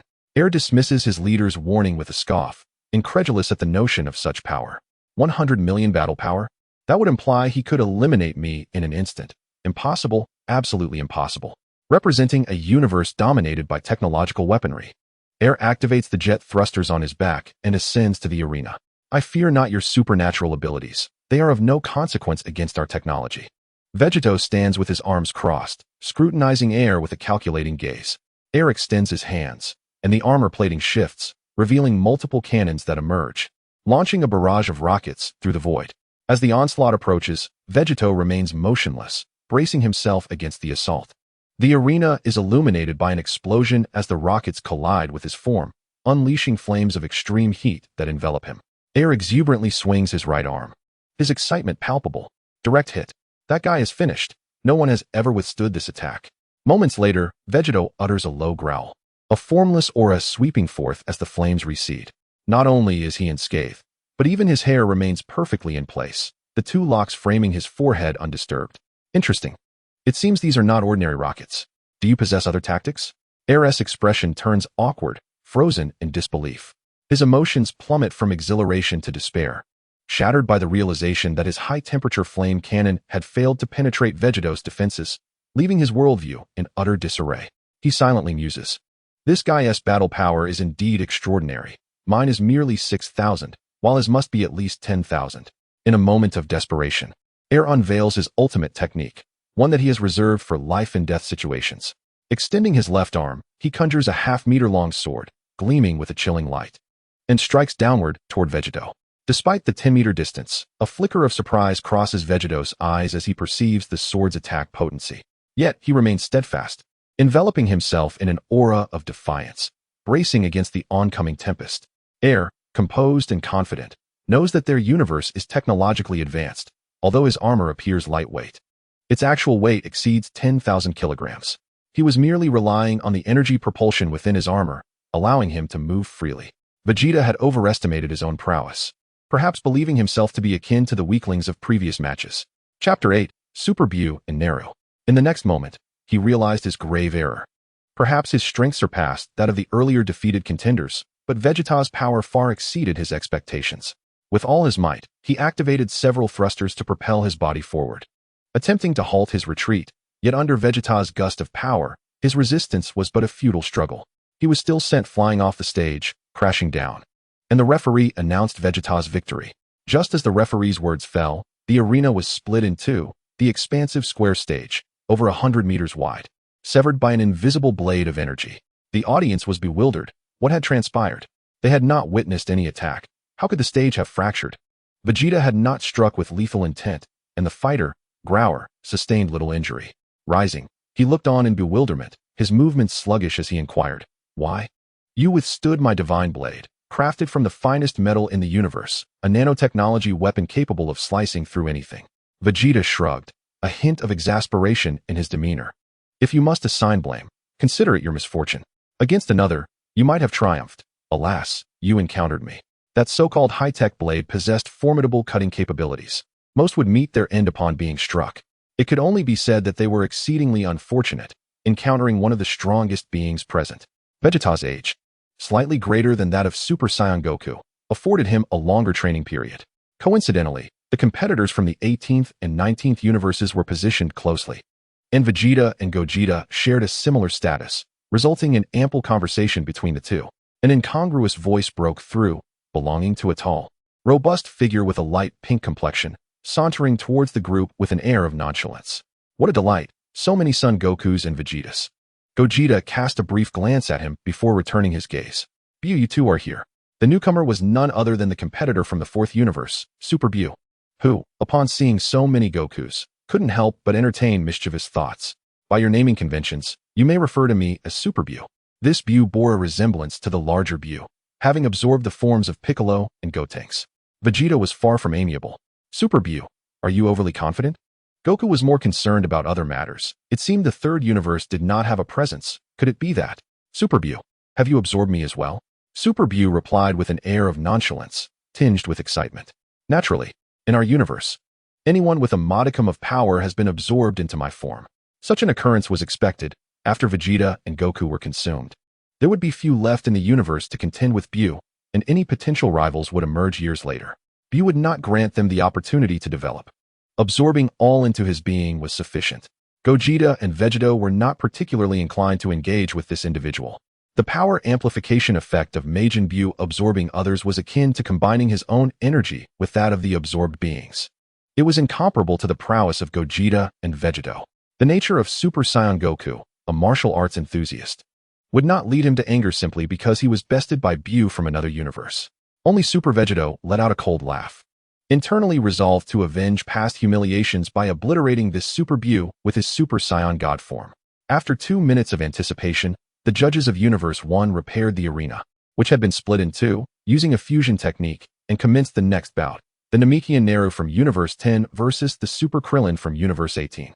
Upon witnessing the strength of Gogeta and his companions, the Namekians of Universe 10 collectively forfeited, leaving only Naru to choose to fight. Originally, Super Krillin had not signed up, but upon reflection, as a martial artist, he did not wish to forego such an opportunity, so he eventually registered. As they ascended the stage, the Namekian, known for his benevolence, found himself matched against Super Krillin, who was not one to indiscriminately harm others. Their combat evolved into the first exchange of the tournament, characterized by mutual engagement, with neither side being swiftly defeated. Krillin understood well that the likes of Cell and Buu were beyond his capabilities. Not to mention, several Gokus were present. It was possible that his first match could also be his last. Through years of training, Krillin had significantly surpassed Naru in combat strength. Yet he restrained his power to maintain a balance in their duel. With Frieza deceased in Universe 10, Naru had enjoyed several additional years of training, no longer limited to a mere 42,000 in battle power.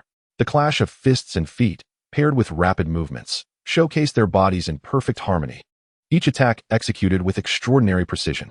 Observing from the sidelines, Super Gohan stood with hands on his hips, perplexed. Back when they faced Frieza, this Namekian had not allied with them. Had he joined forces against the Ginyu Force, it would have been much simpler. Super Vegito remained non-committal. I am equally curious as to what Naru was doing while Frieza invaded Namek. Gogeta could not suppress a chuckle. That is a question for Piccolo. On his way to assist Super Gohan, Naru had encountered Frieza and suffered a severe beating before eventually merging with Piccolo. Super Vegito and the others were completely unaware of the existence of this formidable Namekian warrior. Caught off guard, Super Piccolo did not expect to be implicated by Gogeta. Through Super Piccolo's explanation, Gohan and the others finally grasped the sequence of events, astonished by the revelations. After a few minutes of combat, Super Krillin ceased to conceal his strength, advancing decisively and unleashing a Kamehameha to conclude the battle. The subsequent match featured Trunks from Universe 12 against the Ice Demon Cooler from Universe 8. Upon hearing the matchups, Gogeta sighed reflectively. Fate indeed possesses a curious nature. Was this to grant Trunks an opportunity for a triumphant threefold victory? The Kurdish King and Frieza had both faced the formidable Date in the future. Yet only Gula had managed to evade an encounter with him. Vegeta's soliloquy was not uttered in hushed tones. Frieza and the Kurdish King heard his words and pondered their truth. As soon as Date took the stage, he transformed into a Super Saiyan, his golden aura soaring towards the heavens. Gula was about to boast when Date brandished his sword, delivering a swift strike that Gula, sensing the blade's sharpness, could only evade. Date feigned an attack, his fist connecting with Gula's chest, followed by a swift kick. Gula staggered back, retaliating with a punch, but Date merely stepped back, his fist grazing Gula's cheek. Gula, breathless and in agony, felt as if his bones were fracturing and knelt in submission. His complexion pale yet defiant. You little brat, stealing the spotlight. You rely solely on that sword. Otherwise, I would not fear you. If your sword is so formidable, let it rest. Vegeta regarded Gula's words with disdain. Like father, like son. Date did not decline. He deftly plunged his sword into the ground, the blade embedding itself several inches deep. I merely sought amusement. Against you, I need not wield it. Gula, recognizing that Date had fallen for his provocation, rose resolutely from the ground. Since you are obedient, I shall reveal my true prowess. With a thunderous roar, Gula unleashed a purple aura, transforming into his ultimate form. Date, casually adjusting his bangs, regarded Gula's surging power with indifference. Is that all? Following the incident with Black Goku, Date's combat prowess had significantly escalated, rendering him effortlessly victorious against Gula. Confidence naturally accompanies strength. Gula, emboldened by his newfound abilities, unleashed a barrage of energy blasts, employing the classic royal tactic. Date responded with a single hand, rapidly countering each projectile. Gula, undeterred, ascended to a higher altitude, launching continuous energy waves, yet Date remained unfazed, his single hand deflecting Gula's futile assault. The deflected energy blasts struck the audience platform but were neutralized by an invisible barrier. Utilizing the cover of the energy waves to obscure Date's vision, Gula dove at astonishing speed, seizing the sword from the ground, and struck from behind.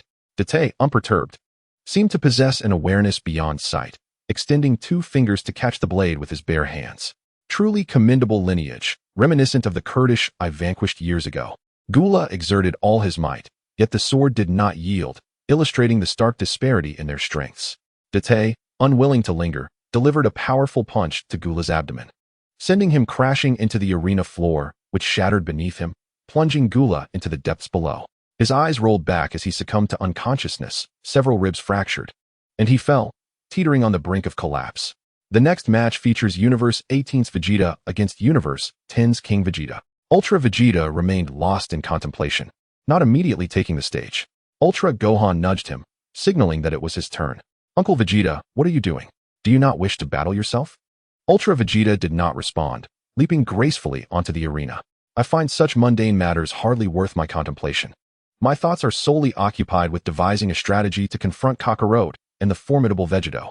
The 2 Vegetas exchanged glances upon the stage, while the primal scion King Vegeta scrutinized his flamboyant attire. As the sovereign of all, your garb is rather peculiar, he remarked dismissively. In my abode, there is no one to rule, replied Super Vegeta, indifferent to the jibe. Goku, ever the spectator relishing the chaos, teased further, thus far. It seems Bulma reigns supreme at home. However, that may soon change. Super Bulma undoubtedly stands as the most potent force on Blue Star, rendering Goku hesitant to challenge her, particularly when she wields power over Beerus. As for himself, he frequently partakes of Bulma's culinary delights, spending more time at her residence than Super Vegeta, who is perpetually training with Whis. It is not a matter of wealth. Rather, the culinary temptations from the richest family on Blue Star are simply irresistible. Occasionally, he also visits Chi-Chi's home for a meal, always bringing gifts in tow. Super Krillin, as a devoted husband, has come to grasp Vegeta's insinuations. With Vegeta's daughter having matured, it seems another ruler will soon emerge. The situations of Krillin and Goku are markedly different. Krillin genuinely cannot best Android 18. Super Goku, in a rare moment, engaged in conversation on topics beyond battle. I recall Vegeta once stating that scions are inherently drawn to strong women, hence our wives embody this trait. Super Gohan glanced at the delicate and demure Videl, pondering whether his situation was an anomaly or a consequence of his mixed heritage. Vegeta, it appears, has never had a girlfriend. In Chapter 9, the peculiarities of Kakarot unfold. After only a brief exchange, Super Vegeta swiftly vanquished King Vegeta with a single blow. Undeterred, King Vegeta transformed into a great ape, yet was again defeated in an instant by Vegeta. The king from Universe 10, though sharing the name Vegeta, had never encountered Goku. Devoid of that unique bond of rivalry and lacking Frieza as a formidable adversary, he could not even achieve Super Saiyan transformation, let alone contend with Vegeta. In Universe 10, the strongest primal Saiyan is Vegeta, yet he suffered a humiliating defeat, prompting the disheartened Scions to exit the arena collectively. With the Scions forfeiting, Neru also succumbed, and the Namekians prepared to depart. All contestants from Universe 10 were set to leave together. Super Gohan was taken aback by the rapid exodus of so many. Suddenly, the numbers had dwindled significantly. Vegeta nodded, fully comprehending their departure. It was entirely reasonable, knowing their defeat was inevitable, remaining would serve no purpose. Ultimately, the climax of this contest would be our battles against Universes 19, 20, 21, and 22.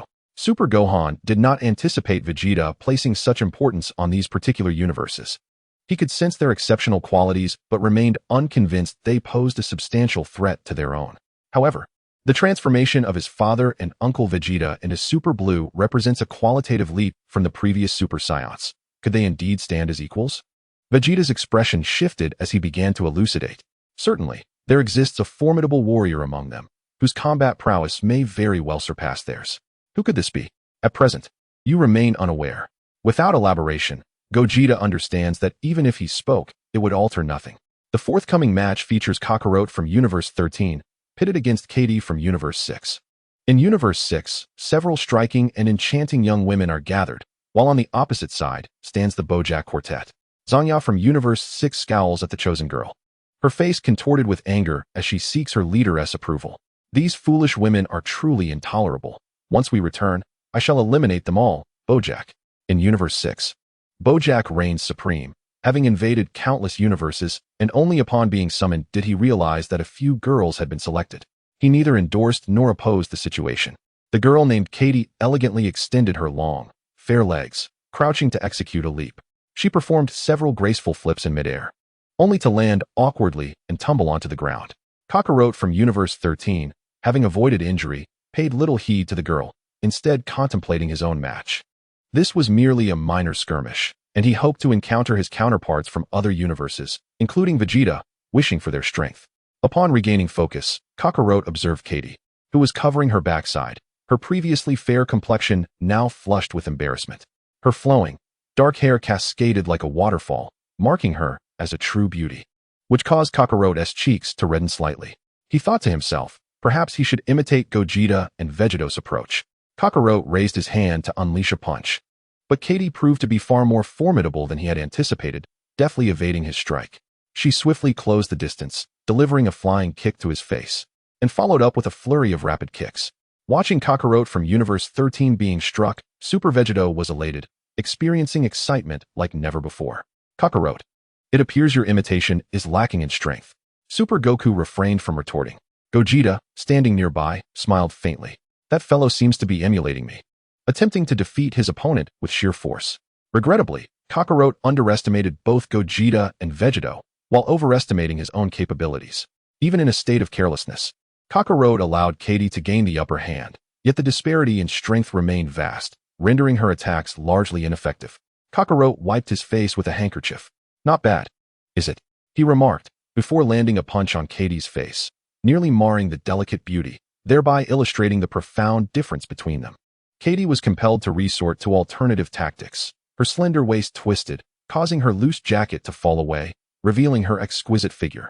Her captivating almond-shaped eyes boldly engaged Kakarot, casting flirtatious glances. Super Gohan, witnessing this, firmly concluded Katie's impending defeat. Impossible. My father holds no interest in women. Her charms will prove futile. Although many are captivated by Katie, a father would remain impervious, even if he hails from another universe. Vegeta patted his shoulder, imparting a truth. Did I not warn you? Do not speak too boldly. Cast your gaze upon the stage. Indeed, Kakarot, a creature of unwavering nature, was ensnared. At that moment, Katie, with a beguiling gait, approached Kakarot, entwining her fingers with his. Kakarot, utterly entranced and incoherent, clasped her delicate hand, uttering a stunning declaration as he gazed deeply into her eyes. I love you. Bear my children, and let us return to the 13th universe after the match concludes. Vegeta, watching from below, marveled at the efficiency of courtship, saving on gifts and dowries. It appeared that Scions had no need for such formalities, leaping straight to the final act, brutally simple. This display was indeed remarkable. The hope of the Scions, once eradicated, now lay in the hands of the fickle Kakarot. Katie readily acquiesced, attempting to employ her charms to coax a concession from him. Very well, but only if you concede defeat will I accompany you back. Kakarot's gentle visage swiftly morphed into one of impatience as he struck her cheek, sending her sprawling to the ground. Cease your prattle, foolish woman. Obey my commands. Katie, bewildered, found herself grappling with the harshness of his nature, one moment enveloped in romance, the next met with violence. What are you, a monster? Kakarot believed that his declaration of love entitled him to dominion over her, compelling her to adhere to his whims. He unleashed a flurry of blows, forcing Katie to endure the torment. Had he not restrained himself, she would have perished at his hands. Terrified, Katie hastily surrendered. The referee declared Kakarot the victor, yet he remained relentless, pressuring Katie to accompany him back to the 13th universe. Just as his fist descended, a figure emerged beside him, halting his advance. Kakarot, momentarily deranged by Katie's provocations, regained his senses upon recognizing the newcomer. Vegeta, the 13th universe's Vegeta, commanded with an air of authority, do not strike. Attacking a conceding opponent will result in disqualification. Despite Kakarot's evident disdain for Vegeta, he ultimately quelled his fury and descended from the platform. Vegeta, casting a cold glance at Katie, imparted a final admonition before departing. Next time, consider the consequences of tempting a lunatic. Both the higher realms and the universe were taken aback by the unexpected turn of events, left in a state of bewilderment. The chasm between individuals can sometimes eclipse even that between man and beast, even if they share the same essence. If Ultra Goku harbored such desires, he would have sired several Super Saiyan progeny by now. Vegeta contemplated the competition, recognizing the randomness of the matchups, which left a slim chance for any single individual to participate consecutively. In his confrontation with Vegeta, There existed an impressive probability of 8 to 9 tenths that few on the field possessed the capability to pose a threat to him. The next match featured the android Cell from Universe 17, facing off against the Demon King DEVOURER from Universe 11. Before the duel commenced, Ultra Gohan confidently declared his judgment, asserting that Cell would emerge victorious. He believed that the self-destructive Lightning Cell possessed combat prowess comparable to his own. In Ultra's estimation, Lightning Cell's strength was on par with DEVOURER's. However, Cell's innate talent undoubtedly surpassed that of DEVOURER. Ultra then nudged his brother, voicing his dissent. But, brother, didn't DEVOURER suppress you when you were a child? In the mind of a child, scions grew stronger with age. He, along with Trunks and their father Vegeta, exemplified this. An opponent who could contend with his younger brother was undoubtedly weaker than one capable of briefly overpowering an adult version of him. Vegeta let out a scoff, feeling a mix of disappointment and frustration. He had always believed that Gohan, with his remarkable talent, had made a foolish decision by neglecting his martial arts training. Gogeta gently ruffled Ultra Gohan's hair. Generally speaking, that was indeed the case. However, Gohan's strength had not only failed to increase since childhood, but had slightly diminished. Compounded by the exceptional talent of Cell, Gogeta chose to spare Gohan some dignity, for to speak candidly would be too harsh. It wouldn't do to inform Ultra Gohan that his brother, once affectionately nicknamed God Gohan, had, upon growing up, been referred to as Nobi Gohan. Indeed, education can alter one's fate. Ultra Gohan, with a glimmer of understanding, repeatedly nodded his head. Gogeta's belief in Cell's impending victory mirrored that of Gohan, albeit with a broader scope of information. DEVOURER had long held the title of Demon King and was significantly older than Goku and his companions. Yet he still found himself evenly matched with Ultra Gohan. Cell, possessing the combined cells of Frieza, Goku, and Piccolo, might not necessarily surpass his original form and talent, but his training speed would undoubtedly outstrip that of DEVOURER. The battle between Cell and DEVOURER quickly escalated, first into a fierce melee and then into a barrage of energy blasts, with neither party demonstrating a significant advantage. After a few tense minutes of stalemate, DEVOURER seized an opportunity and spat a thick phlegm on his Cell's chest, his signature move, which would petrify anything it struck. Cell's chest soon began to crystallize, leaving only his head unaffected. Just as the spectators anticipated Cell's defeat, he executed a miraculous maneuver. He grasped his own neck and forcefully tore his head off, blood gushing forth in a fountain, leaving everyone in stunned disbelief. What was this? A suicide when faced with defeat? Contrary to the expectations of onlookers, Cell's head floated in the air before swiftly regenerating. Taking advantage of DEVOURER's momentary lapse, Cell launched a surprise attack, clinching victory in the match. The dramatic unfolding of the battle left Ultra Gohan utterly astounded. Cheru, could it be that he is not engaged in training, but rather devoted his time to developing his body's self-healing abilities? Gogeta holds a different perspective. While Cheru appears to be in a state of disarray, the reality is quite the opposite. His aura is remarkably stable, merely exhibiting a slight depletion of stamina, attempting to deceive others with his labored breaths. Yet the essence of his being cannot lie, revealing an expression of complete mastery over the situation. Cheru's age seems considerable. The organizers explain that this Cheru is a manifestation of the character over 20 years after the conclusion of the Cheru saga. Such a span of time surely implies a significant enhancement of strength, likely concealed beneath the surface. Within Cheru resides a cell from Piccolo. Yet even that Namekian would perish if severed from its head. Indeed, Cheru has perfected his self-healing prowess. But it is reasonable to assume that he has also concealed a substantial amount of power, perhaps to contend with his adversaries. Super Saiyan Goku observes the contestants from universes 21 and 20, while Super Vegeta feels an unsettling sensation regarding the presence of Kakarot. The subsequent match features Universe 19's son Gohan pitted against Universe SSB Bojack. Upon hearing the name of their opponent, the expressions of Gohan and Vegeta from Universe 19 darken. They are well aware of who Bojack is. Although he may seem inferior, he is still far beyond what little Gohan can manage. Universe 19's timeline aligns closely with that of the last fragments of Dragon Ball, occurring over a decade after the defeat of Buu. Thus, Gohan's daughter is now over 10 years old, considerably older than the child Gohan encountered in the Super Universe. Gohan initially considers urging his daughter to forego the competition, hesitating momentarily but ultimately refraining from vocalizing his concerns, instead advising her that Bojack possesses formidable strength and is not an opponent she can easily overcome, besides being quite devious. Gohan's daughter, however, responds earnestly, "No, I will not concede, father." Gohan offers a gentle smile, I am not suggesting you surrender, Gohan. Just be cautious and do not overextend yourself. Gohan's daughter acknowledges his words and leaps into the arena, locking eyes with Bojack from a distance. Bojack, noticing his opponent is merely a child, smirks malevolently. I will dispose of you swiftly. Vegeta shakes his head, deeply concerned for Gohan's daughter. He has developed a fondness for both her and Bra. After all, his relationship with Goku and the others has grown increasingly amicable, often visiting their home and caring for the two girls. Witnessing Gohan's daughter face Bojack stirs these sentiments within him.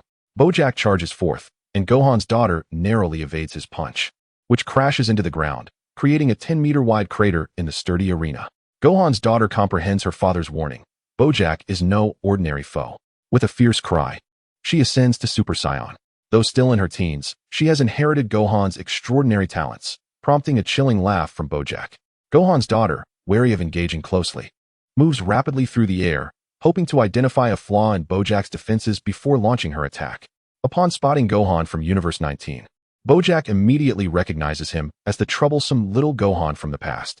In the face of his daughter, Bojack would undoubtedly hold nothing back. With a swift motion, he unleashed a shockwave, causing the young Xiaofang to evade momentarily. However, upon turning back, she discovered Bojack had vanished. Her family, watching from below, instinctively urged her to be cautious, but it was too late. Bojack had extended his arm and seized Xiaofang by the throat. Struggling to breathe, she desperately struck at Bojack. Yet her efforts were in vain.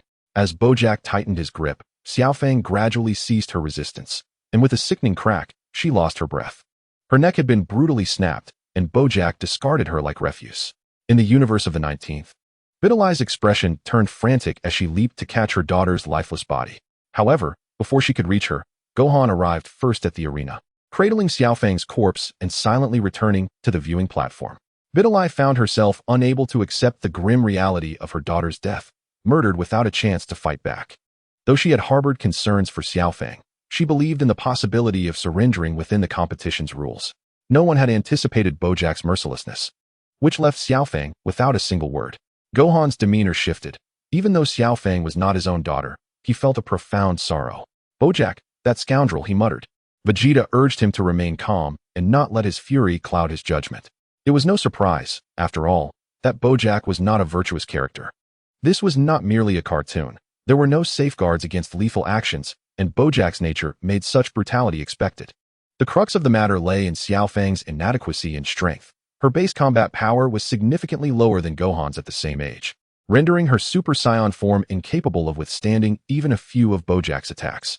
In the 19th universe led by Vegeta, alongside Goku's 20th universe, each daughter of Gohan, including Xiaofang, was slightly younger than Bra. The only exception was in the Super universe, where upon their initial encounter with Beerus, Super Vidali was already pregnant, making Super Gohan's daughter Xiaofang a few years older than Bra. However, there was no concern of death in the Super universe. Young Xiaofang had just begun to fly and would not participate in the competition, while Super Bra was still being held by Super Bulma, both too young to be involved. The expressions among the inhabitants of the Super universe varied, contrasting sharply with the 19th universe. Bra, filled with rage, transformed into a Super Saiyan, intent on confronting Bojack. "How dare you kill Xiaofang? I will make you pay," she vowed. The death of her dear niece ignited a fervor within Bra, who felt confident in her ability to vanquish Bojack. Her power far exceeded that of Xiaofang, and with just her Super Saiyan form, she could exact vengeance for Xiaofang. 19 Bix swiftly intervened to halt her reckless behavior. "Stop. The rules prohibit fights outside the arena." But Bra was undeterred. Her mind was consumed with a singular thought: to eliminate Bojack and ensure he would not survive. A pair of strong hands grasped her shoulders, and to her astonishment, she found herself unable to resist as Vegeta's voice resonated from behind her. "Bic is right. Eliminating Bojack in such a manner is futile, as he will inevitably be resurrected. Moreover, the rules of the tournament do not permit external conflicts. Vegeta, too, yearns for vengeance on behalf of Little Fong. Yet an unavoidable dilemma arises. The blue star of their universe possesses the eternal dragon, which, in theory, could resurrect the deceased. However, no one can guarantee that the dragon from a different universe retains the same power to revive the dead. Since Little Fong perished in another universe, it remains uncertain whether the local dragon could intervene, and they are unwilling to take such a risk." Vegeta's persuasion stirred a flicker of emotion in Bra, yet she could not suppress her overwhelming desire for vengeance, her body trembling uncontrollably. Thus, Vegeta resorted to mentioning Gohan. It is well known that when your brother Gohan becomes enraged, he becomes a formidable force. He has managed to contain his fury. You should not allow yourself to succumb to anger recklessly. Among Bra's 3 brothers, only Gohan has earned her favor, despite the fact that Goten and Trunks, being her elder siblings, have not gained her respect due to their perceived lack of dedication to training, rendering them inferior to her. Bic fashioned a vessel to hold Little Fong's remains, and Gohan expressed his gratitude before placing her body within. With a somber countenance, Gohan remained composed. Yet the absence of any intention to avenge Little Fong from his esteemed elder brother caused Bra to clench her fists tightly. Brother, Bojack must die. I will take his life myself. Gohan turned away, striving to maintain his composure. Do not speak of necessity. Bojack fought within the rules, and Little Fong did not surrender. We must not act recklessly. Bra, relentless in her pursuit of justice, questioned, so you intend to do nothing? Do you not wish to avenge your daughter? Gohan's fury reached a critical point as he removed his glasses and handed them to his wife, who remained engulfed in sorrow over their daughter's death. A torrent of white energy surged around him, a terrifying aura that shook the very foundation of the asteroid where the tournament was held, leaving all present in awe. The ground trembled, debris flung into the air, as Gohan shed any pretense of restraint. The death of his daughter had transformed him once more into a formidable entity after many years. Contestants equipped with power detectors found their machines overwhelmed by the sheer force. The 4th universe's Super Buu remained relatively calm, noting that Gohan's prowess had not diminished over the years. Witnessing Gohan's wrath, Bra reluctantly refrained from provoking her brother further. Gohan of Universe 19 gradually withdrew his overwhelming presence, allowing his gaze to linger on Bojack for a moment longer. Chapter 11. Broly vs. Gogeta Super Biddy. Cradling the still youthful Little Fong, could not bear to look at the lifeless body of her counterpart next door, although they hailed from different universes. Witnessing Little Fong's demise was still difficult to comprehend. Gogeta smiled reassuringly. Fear not. Bojack will meet his end and accompany Little Fong in death. Vegeta struggled to comprehend his meaning. It is true that Gohan from Universe 19 could vanquish Bojack, yet this bears little significance. Even if he were to fall here, the organizers from Universe 1 would resurrect them all. What do you mean by that? Goku understood Gohan's intentions well and could surmise his approach towards the situation. In my view, Gohan would devise alternative means to defeat Bojack, as long as he does not perish within the arena. There would be no reason for Universe 1 to bring Bojack back to life. If you were in Gohan's position, what would you do? I would likely respond similarly. Gohan did not dispute this. He was a naturally benevolent scion, capable of forgiveness even at the cost of his own well-being. However, Bra would not be so forgiving. Even a deity can harbor wrath, and he would never absolve an enemy who harmed his daughter. Often, honest individuals become more prone to reckless actions when provoked. At this moment, Gohan embodied the calm before the storm. Vegeta could not resist a jab at his daughter. Bra from Universe 19 had already attained the ability to transform into a Super Saiyan. With a sullen expression, Bra dismissed her father's comments. What of it? I don't share the same father as him. Vegeta found his daughter's disposition exasperating. Bra had perfectly inherited Bulma's spoiled and headstrong nature, perhaps even surpassing it. Aside from her penchant for shopping and critiquing her own appearance, she never dedicated time to training. If only you would train a little, perhaps you could transform as well.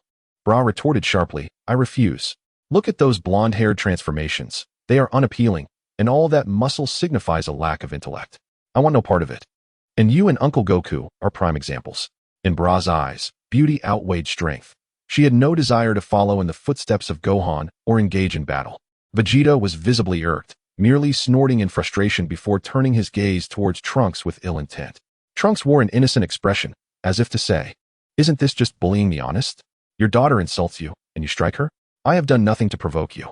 The next match features Krillin from Universe 9 against Shaviza from Universe 8. Shaviza was a familiar name, being one of Frieza's subordinates. While Krillin's name took everyone by surprise, Goku focused intently as an elderly Krillin, resembling a younger version of Master Roshi, stepped onto the stage. His white hair contrasting with the heavy turtle shell he bore on his back. Super Saiyan Goku did not anticipate encountering another Krillin here, and he found himself intrigued by this match. As the battle commenced, Krillin's turtle shell, of unknown origin, effortlessly absorbed Shaviza's punches and kicks. Ultimately, in a fit of desperation, Shaviza concentrated energy into a sword, clashing it against Krillin's energy wave, which resulted in Shaviza being cleaved in two, blood spilling across the arena as he fell lifeless. After several matches, it was time for a lunch break, and contestants from various universes gathered together. Majin Buu, with his insatiable sweet tooth, delighted in a table laden with candies, while the Super Namekian Gasic S table overflowed with juices, as Namekians required no sustenance. Cheru stood at his vantage point, accompanied by two smaller versions of himself, with no intention of partaking in the local cuisine. The trio from Universe 13, Vegeta, Kakarot, and their companion, remained true to their voracious appetites. The circumstances in Universes 18, 19, and 20 were similar, with others observing the devouring prowess of Vegeta and Goku. Universe 18, however, had the addition of Gogeta, while Universe 19 featured Vegito. Unable to contain his curiosity, Chaos asked, "Gogeta, who do you think will make it to the top 4? He refrained from inquiring about who would ultimately triumph, deeming such a question overly simplistic. Gogeta's victory was a foregone conclusion. Although Vegito appeared formidable, Chaos remained unconvinced that he could surpass Gogeta. The reasoning was straightforward. Vegito had likely never encountered a god of destruction, and therefore lacked the transformation into a Super Saiyan god, which was a significant disadvantage in Chaos' eyes. As Gogeta stuffed food into his mouth, he mumbled a response. "I still have Vegito, Super Saiyan Goku, and Vegeta, along with the two unseen fighters from Universe 21 and that individual from Universe 22. Gohan cast a wary glance at Super Buu, sensing the immense power emanating from him. "What about Super Buu?" Gogeta took a sip of his drink, adjusted his food, and shrugged. "Not much to worry about.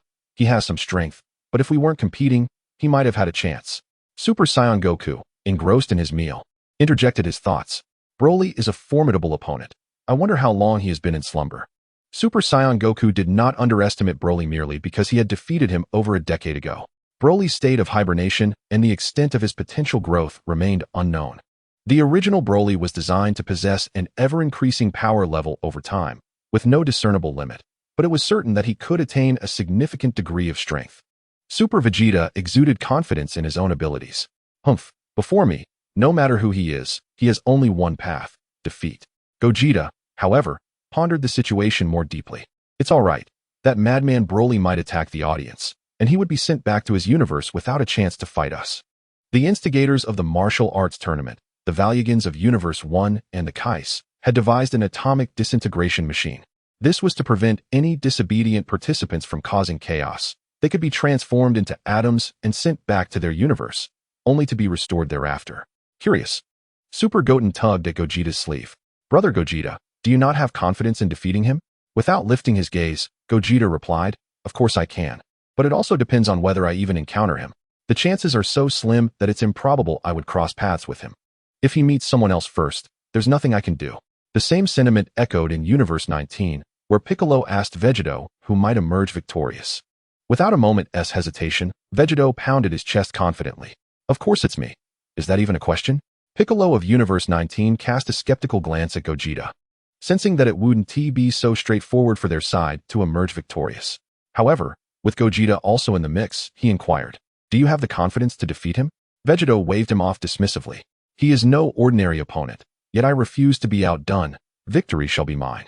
As Super Goku savored his meal, he casually tossed a piece of char siu from Super Vegeta's side into his mouth. "Vegeta, aren't you going to eat? You scoundrel! Dare you consume my char siu?" Super Vegeta's eyes blazed with fury as he hastily grabbed whatever was within reach and stuffed it into his mouth. By sheer chance, he devoured the last sushi piece that Super Goku had intended to save, prompting Goku to rise in indignation. "Vegeta, that was meant for my last bite." Unyielding, Super Vegeta stood his ground, overpowering Goku's aura.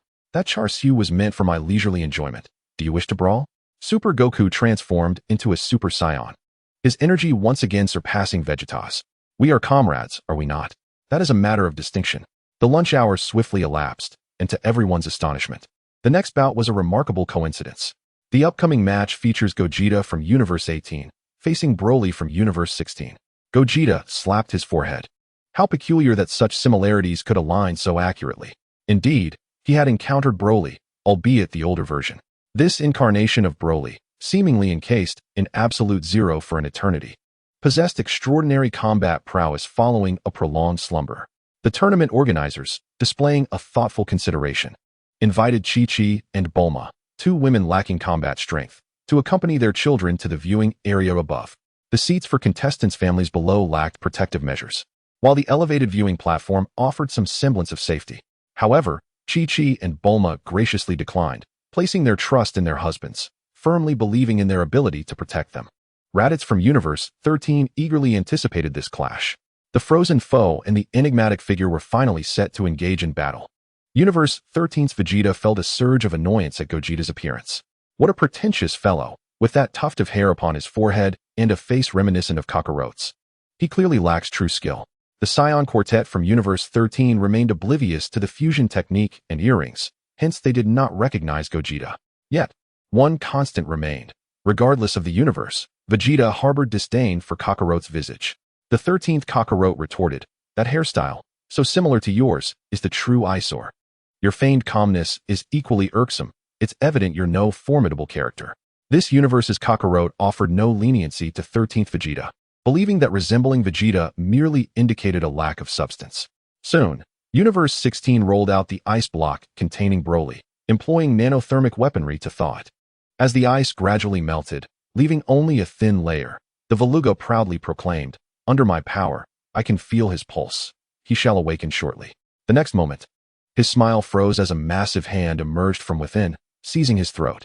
With a forceful grip, it crushed his body and slammed him mercilessly to the ground.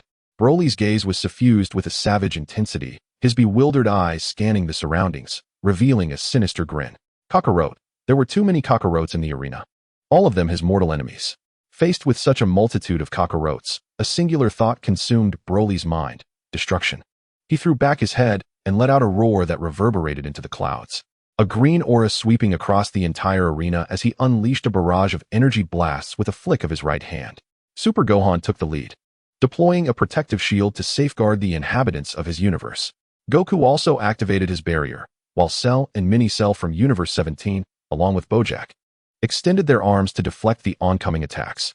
Gaskak, having closed his eyes in meditation, emerged as the Super Namekian who embodied all the Namekians of their universe, effortlessly catching the incoming energy blasts with a single hand. Dieter unsheathed his sword, cleaving the energy spheres in two with a swift stroke, while Vegeta stood at the forefront of Universe 19, extending a finger to ricochet all assaults away. In the control room, the Veluga from Universe 1, observing Broly's frenzied actions, turned pale.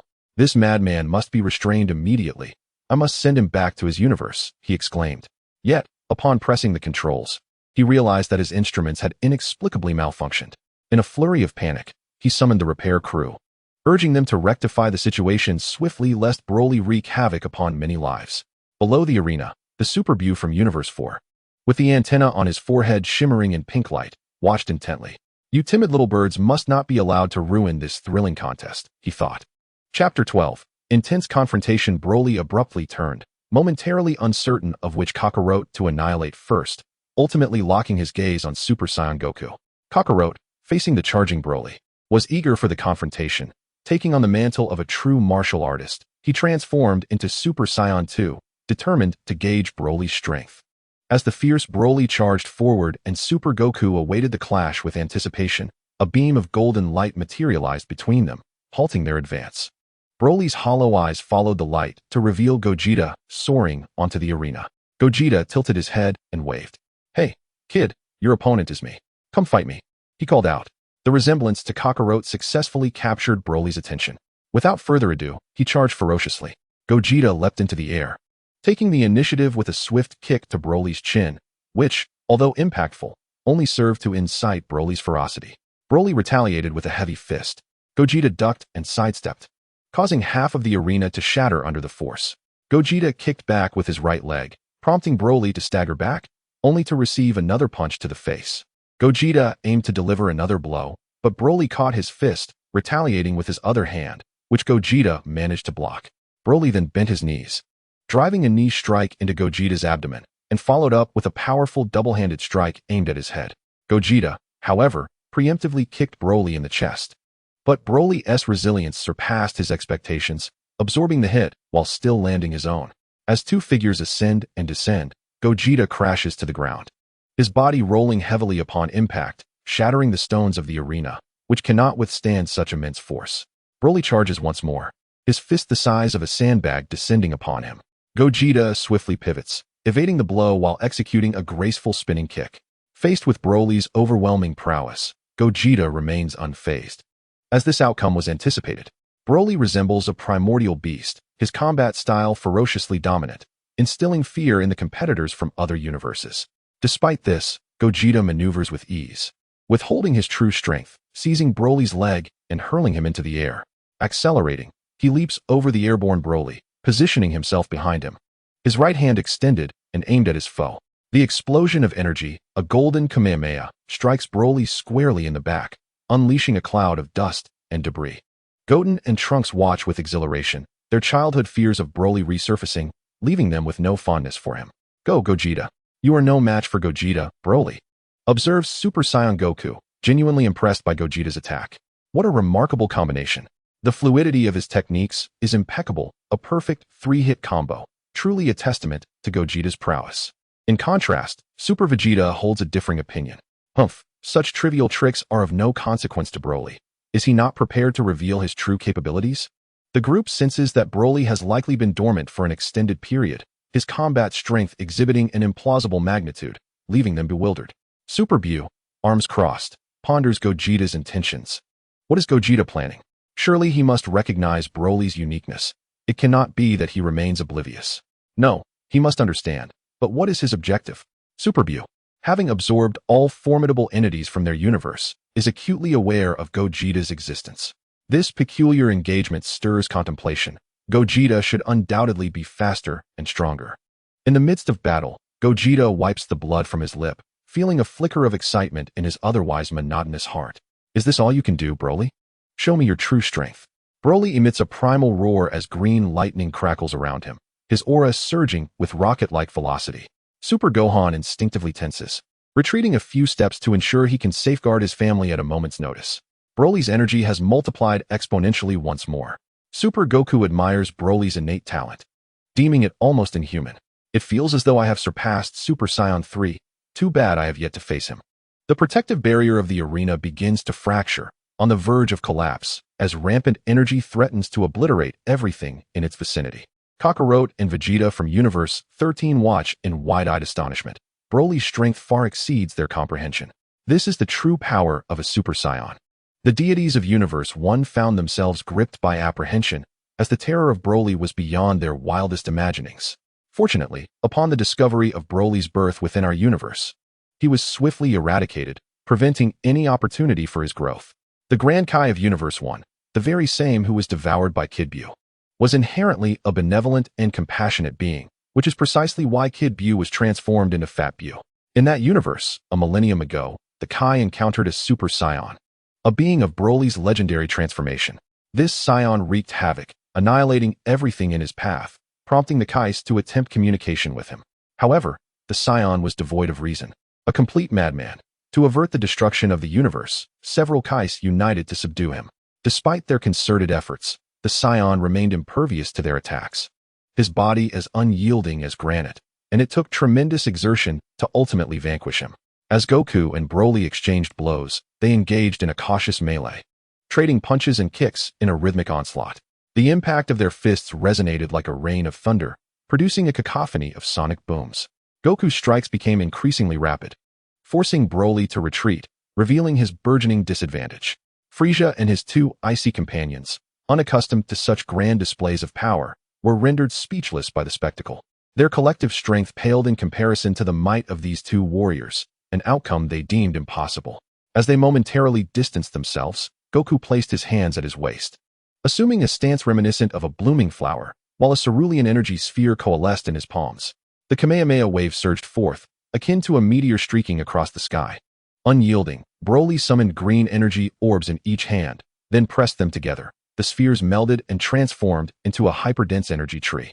The two warriors, one above and one below, one to the left and one to the right, unleashed immense energy that caused the very planet to tremble. Vegeta and Goku from Universe 13 instantly transformed into Super Saiyans, as the overwhelming energy was potent enough to injure them merely through residual shockwaves. The collision of their powers generated a blinding spectacle, and once the brilliance faded, the protective barrier surrounding the viewing platform shattered under the strain.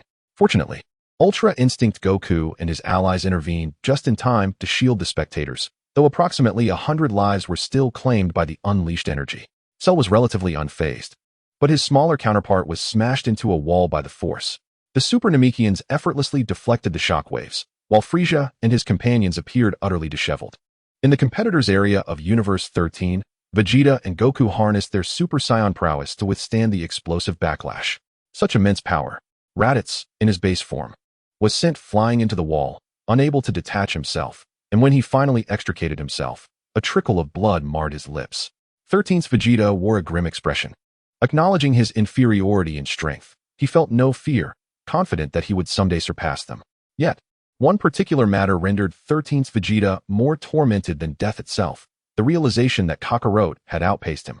He discovered that in the 18th and 19th universes, there stood a Gohan in each safeguarding the participants of their respective universes. Is Kakarot's son this formidable? Where's my own son? Why does Kakarot's progeny possess such strength, rendering my own offspring inferior? This revelation was difficult for the 13th Vegeta to accept. He found it hard to believe this reality and would rather perish than be eclipsed by Kakarot. In the control room, the Veluga people identified the cause of the malfunction, the failure of a set of microinstruments due to overheating. They hurriedly sought replacement parts, determined to effect repairs in the shortest possible time. Standing on the arena, Gogeta dusted off his attire, thoroughly pleased with Broly's combat prowess. This individual exhibited a fighting capability akin to that of a Super Saiyan god, and it was uncertain how long he had been encased in ice. The escalation of his power was astonishing. With a single strike, Gogeta sent Broly flying thousands of kilometers, breaching the atmosphere and colliding with meteors in space. Upon arriving in the Dragon Ball Super Universe, Gogeta realized a crucial truth. Scions could indeed survive in the cosmos. At least in this realm he had traversed. Scions could momentarily engage in battle amidst the void of space. Although the lore dictates that Scions cannot endure in the vacuum of space. A certain creator known for depicting Super Saiyan 3 with long hair has often disregarded established lore. Broly's body oozed blood from various wounds, smoke billowing off his form. Yet he felt no pain, his mind consumed solely by his hatred for Kakarot. Kakarot had long considered Gogeta as Kakarot himself, unleashing an even more potent aura and racing back to the battlefield with incredible speed. The malevolent smile of Super Buu emerged. Gogeta, are you merely toying with your opponent, holding back your full strength? It appears you have already expended considerable energy. If you lack a more formidable form, then this is where your journey ends. And should you manage to defeat Broly once more, I shall take the liberty of ending your existence. Super Buu, who had been a mere spectator, suddenly sensed a gaze upon him, and, following his instincts, discovered it was Gogeta. A sense of dread washed over Super Buu. He had been murmuring to himself, how could Gogeta have hurt him? In such a fierce battle, did he truly have the leisure to observe others? Fortunately, Gogeta merely cast a fleeting glance and returned to his focus, allowing the weight pressing upon Super Buu's heart to lift. Chapter 13. The most powerful Gogeta in the dimension. Gogeta smiled. Broly was indeed a worthy adversary. Were it not for the inopportune timing, he would have granted Broly a moment to enhance his abilities. However, the presence of too many individuals made it challenging for Broly to maintain their safety. Thus, it was time to conclude this with a decisive blow. Gogeta extended his arms, his internal energy surging violently, golden flames erupting forth, emanating an aura of unmatched ferocity. The sky darkened with ominous clouds, as bolts of blue lightning cascaded down, the dazzling brilliance compelling all to shield their eyes from the now resolute Gogeta. As the 13th incarnation of Vegeta and Kakarot transformed into Super Saiyans, they found themselves relentlessly retreating, utterly unable to withstand the overwhelming pressure of the aura surrounding them. Vegeta ascended to his Super Saiyan form, and the spectators on the field staggered, as if the very gravity of the planet had lost its grip. They were instinctively drawn closer to Vegeta, as though magnetically attracted by the sheer force of his energy. The audience above clung desperately to the railing of the viewing platform. Terrified of being swept away, Vegeta, with his hands positioned at his chest, summoned golden energy orbs that danced with golden lightning, unleashing a shockwave that pierced the heavens and the earth. Ultimately, this radiant shockwave breached the confines of the arena, striking Broly, who was returning from flight, from miles away. Broly fought valiantly against the onslaught, summoning all his energy to create a green protective shield around himself. The clash of golden brilliance and emerald flames held firm for less than a second before the shield shattered, and the energy engulfed Broly, propelling him backward into space, transforming him into a shooting star. His body collided with numerous meteors, casting him into distant reaches of the cosmos. Broly, utterly defeated, lost consciousness, suffering various injuries throughout his body. As 30 seconds elapsed without Broly returning to the arena, the referee declared Vegeta the victor. Vegeta's gaze swept triumphantly around the arena, radiating arrogance and confidence born of his absolute strength. The 13th incarnation of Vegeta, Kakarot, and even Frieza and his ilk were rendered speechless, unable to comprehend the magnitude of his power. How could he be so formidable, existing on a level beyond their comprehension? It was utterly absurd. There seemed to be no justification for such overwhelming strength. Although they understood there was a significant gap, this was beyond exaggeration. Was his transformation truly that of a Super Saiyan? It bore little resemblance to their own transformations. Sharu from Universe 17 wore a grave expression, adopting a defensive stance. Concealing his strength was futile. This being was stronger than he. Yet, he could not surrender. He was Sharu. The Saiyan blood coursing through him boiled with fervor. Even though he was not a pure Saiyan, he possessed a combative spirit that would not allow him to concede defeat, knowing he could always be revived. The Kaioshins from Universe 1 marveled at Vegeta's unmatched prowess, asserting that he was the strongest presence in the arena. Had they possessed such strength, they would not have faced so many troubles. They could not even fathom the extent of Vegeta's energy.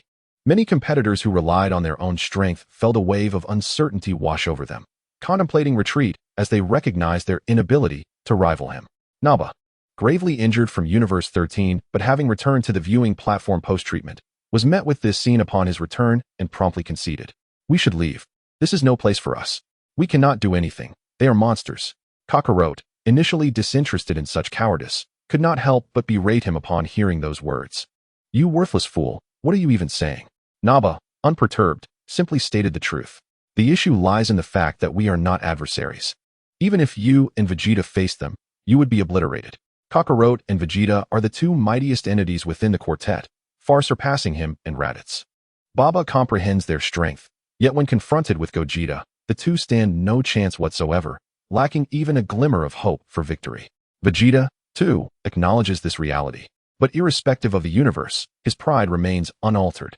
He refuses to accept a humiliating retreat akin to a defeated cur. He firmly believes in his potential to grow stronger. Quelling the discord among them, and declaring with finality, no more discussion, they can succeed, and there is no reason I, the Prince of the Science, cannot. I shall become stronger during the match. Meanwhile, within Universe 12, Android 16 inquires about the intentions of Dote. Will you forfeit? You should not be his opponent. Dote responds with a nonchalant tone, showing no intention of conceding.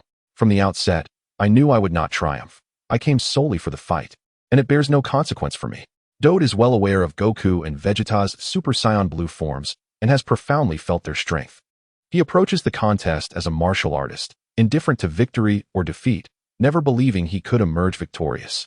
He had comprehended Gogeta's might long before, during the Black Goku incident, and since Android 16 was discovered afterward, he lacks understanding of Gogeta and his companions. In Universe 11, Babidi expresses confidence in his Majin Buu, turning with a grin. This battle is truly exhilarating. It has caught me by surprise. My Majin Buu is indeed stronger than them, isn't he? Majin Buu, with innocent simplicity, points to himself, a rare bead of sweat trickling down his forehead as he responds ambiguously.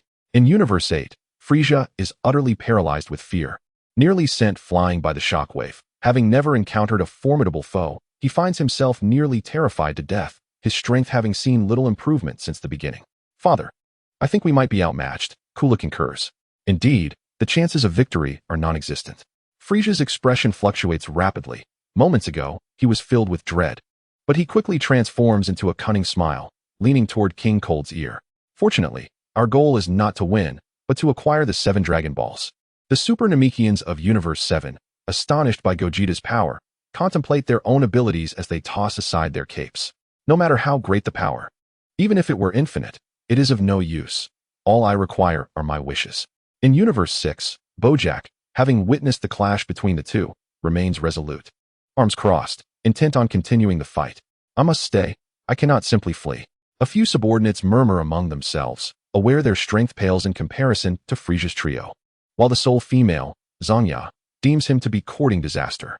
"Very well, I shall take my leave. When you are dismembered by them, I will return to collect your remains." The Kais of Universe 1 also feel a sense of trepidation. Fortunately, someone stands guard. Nonetheless, A decision is made. After the martial arts tournament concludes, the cosmic portals will be immediately sealed to prevent anyone from running amok.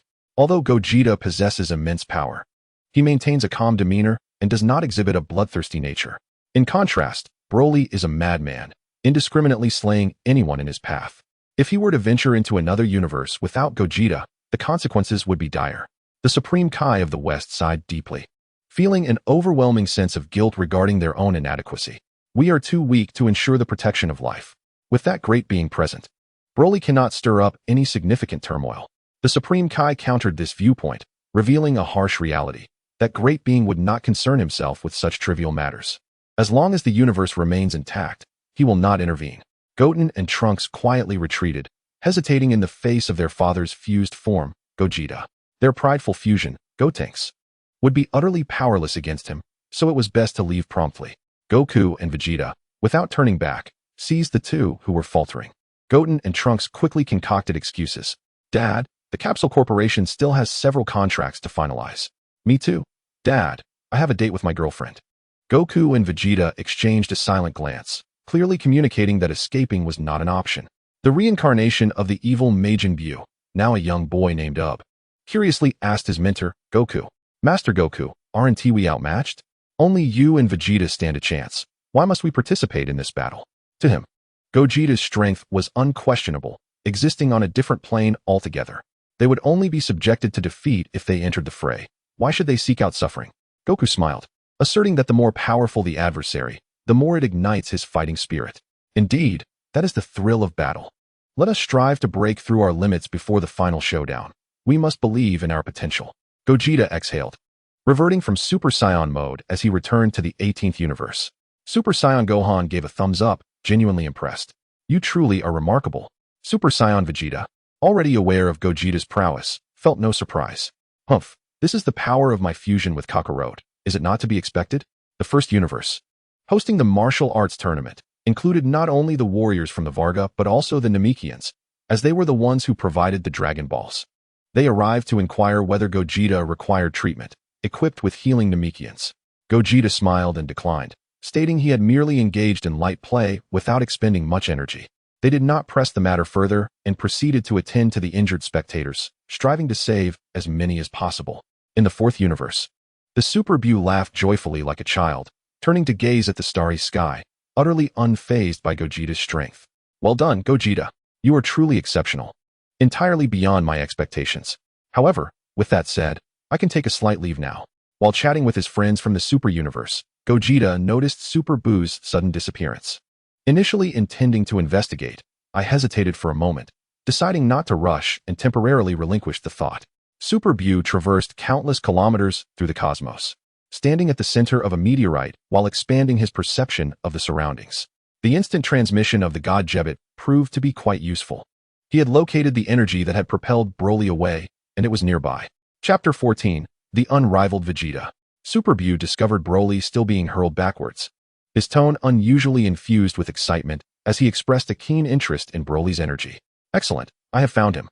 It has been many years since I encountered an opponent worthy of my absorption.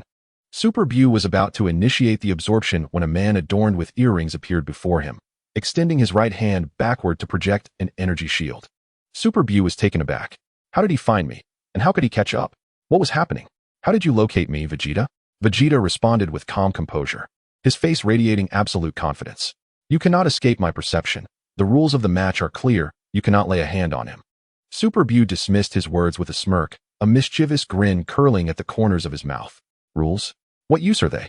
We are tens of thousands of kilometers away from the venue. They will not discover what we do.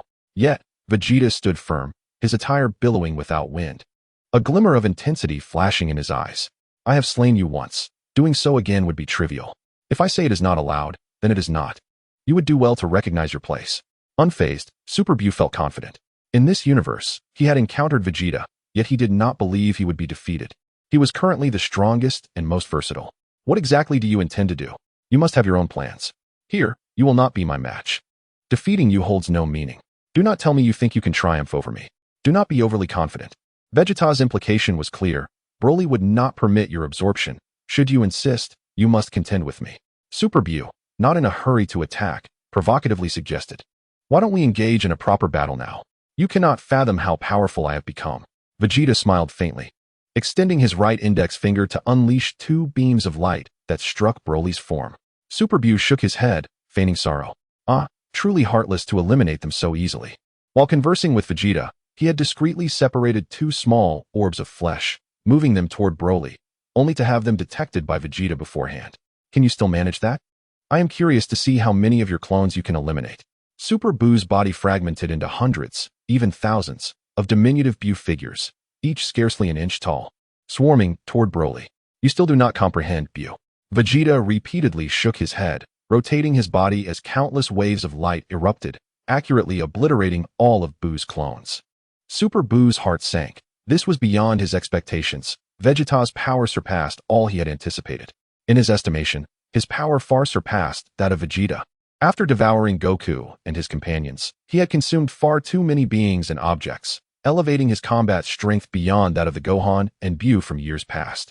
Thus, it seemed highly unlikely that Vegeta could pose a challenge. However, at this moment, Vegeta, without even transforming, was able to suppress his sea of tactics. Super Buu extended his arms to an extraordinary length, reaching out to grasp Vegeta, who deftly evaded him. Flashing to Super Buu's front and delivering a kick that severed him in two. Unfazed, Super Buu's divided body began to frolic, with the upper half making faces at Vegeta while the lower half wiggled playfully.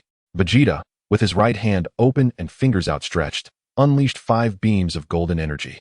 Caught off guard, Super Buu was struck, sustaining 5 openings in his body, yet he retained his smug expression, restoring himself in less than a second. Is this all you're capable of, Vegeta? You cannot kill me with such feeble strength. At the very least, you ought to transform into a Super Saiyan. Vegeta's haughty demeanor was unmistakable, his aura immense.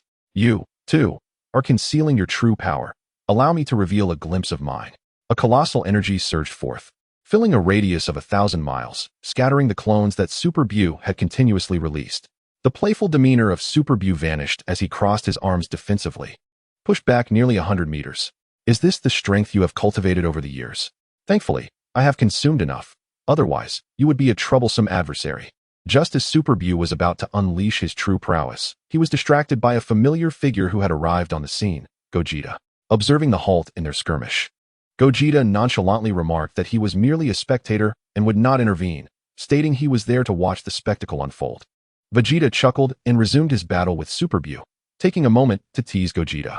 Honestly, I thought you'd come to challenge me. While he claimed to be preventing Super Buu from consuming Broly, the deeper motive was Vegeta's itch for combat. He had encountered few worthy opponents. Super Buu was a splendid choice for a duel, and under the pretext of protecting Broly, he had taken to the battlefield. Gogeta was well aware of this and had no intention of interfering. Since I've found Broly, I'll leave Super Buu to you. Despite engaging in battle, Vegeta still had the presence of mind to converse, which irritated Super Buu, realizing he was being underestimated.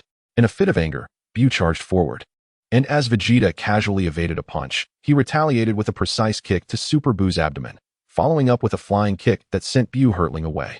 Enraged, Super Buu unleashed an unfathomable energy from within, which rippled across the cosmos for over 100,000 miles. Even the distant planet hosting the audience trembled, leaving the spectators bewildered about the unfolding events. Meanwhile, amidst their clash, tiny clones of Buu, no larger than a finger, perched atop the floating head of Broly.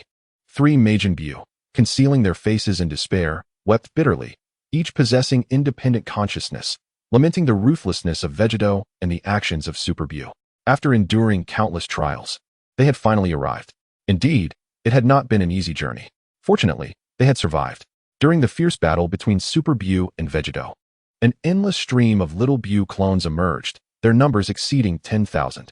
Attempting to leverage their numerical advantage to devour Broly, Vegito swiftly eradicated all the little Buus. Only the 3 of them remained amidst the barrage of chaos, risking their lives to approach Broly. After their complaints, the trio transformed into a mass of flesh. Just as they were about to consume Broly, a key blast shot forth, shattering them into pieces. The assailant was none other than Vegito. For such trivial tactics could not escape his notice. Super Buu's furious, distorted visage gradually calmed, and he pitifully spread his hands. Alas, how cold-hearted and ruthless. I was so close to succeeding. Immediately, Super Buu unleashed a furious roar, delivering a heavy punch to Vegito's face. followed by a powerful kick that sent Vegito stumbling several steps back. A hand strike from Super Buu struck Vegito's neck, sending him flying into a meteorite. Vegito, exploding with rage, shattered the meteorite, beckoning with a flick of his finger. Bring forth your utmost strength. This level of combat is utterly mundane, Super Buu. Vegito emphasized the word super, his taunt reaching its peak, igniting Super Buu's fury. Steam billowed from the vents atop Super Buu's head, enveloping the surrounding space in smoke. Vegito, transform into a Super Saiyan swiftly and showcase your true prowess. As you wish. Vegito concentrated his energy, his hair standing on end, golden flames dispersing the smoke. And his pupils transformed. This was Super Vegito. The spectators at the martial arts tournament sensed this overwhelming aura, some even resorting to expletives. This power was not inferior to that of Broly or Gogeta. Who could this be? Must they be so excessive? Both are such freaks. Are we merely here to accentuate their prowess? Had I known, I would have refused to participate in this bizarre tournament. Others recognized this as Vegito's energy. Particularly the wise Piccolo, who had the greatest understanding of Vegito's presence. Was he about to make his move?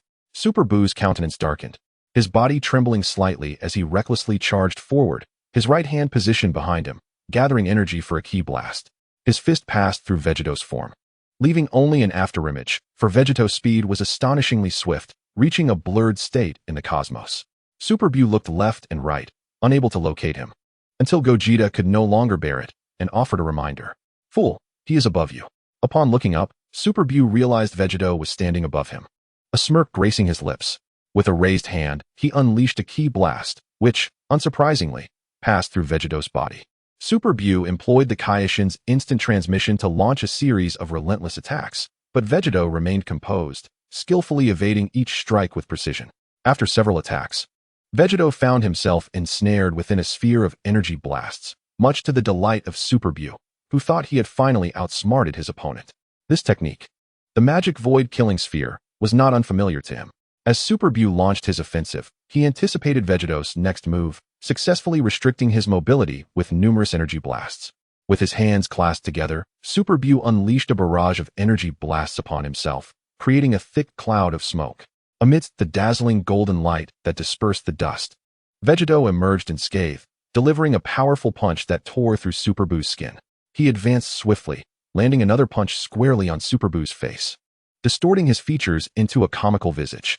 Without granting him a moment's respite, Vegito continued his assault with a flurry of punches. He struck with a ki blast, exploding Super Buu's head, then swiftly sliced him into chunks with rapid, precise movements. Having accomplished this, Vegito refrained from pursuing further, allowing Super Buu to regenerate. Are you not willing to unleash your full power, Super Buu? He mused, a smirk playing on his lips. Is this truly all you are capable of? Such words would be quite disrespectful. Despite his mocking tone, Vegito's smile revealed his dissatisfaction with Super Buu's prowess. Though Vegito's attacks appeared fierce and relentless, they yielded little effect. As Super Buu rapidly recovered within mere seconds, you, my friend, possess an astonishing speed of recovery, outpacing even my own ability to absorb others. In a swift motion, Super Vegito seized a meteor and hurled it at Super Buu, who shattered it with a ki blast. Finding amusement in this tactic, Vegito continued to pull down meteor after meteor, cascading them like raindrops. Although Super Buu managed to obliterate the falling meteors, he was left in a disheveled state himself. If you keep throwing meteors at me, I may truly lose my temper, he warned, his earlier ferocity diminished. Meanwhile, Broly had vanished, and Gogeta had not looked back, likely due to the first universe's organizers successfully repairing the equipment that Super Buu had damaged. Subsequently, Broly was sent back to his own universe, and the confrontation between Super Buu and Vegito came to a halt. Upon witnessing Broly's departure, Super Buu ceased his actions. The anticipated explosive rage did not materialize. Without lingering, he utilized instant transmission to make his escape. I must admit, it was enjoyable playing with you, but I must take my leave now.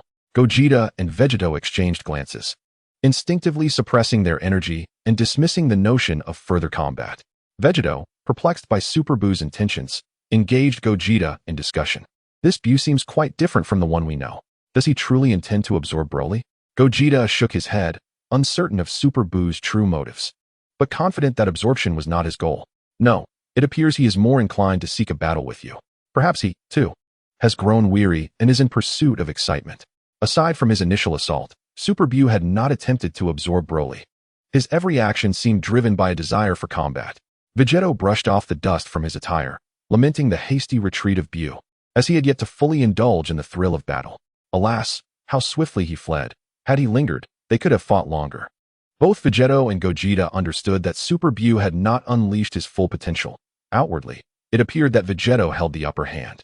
Super Buu was in a state of torment from the assault, yet his energy remained largely intact, and his recovery rate showed no signs of slowing. Upon their return, Gogeta noticed another intriguing detail. Vegito was also concealing his strength, having barely tapped into half of his Super Saiyan prowess. When Gogeta and Vegito re-entered the arena, another match had concluded. The referee, unusually, refrained from announcing the next bout and instead introduced a certain universe.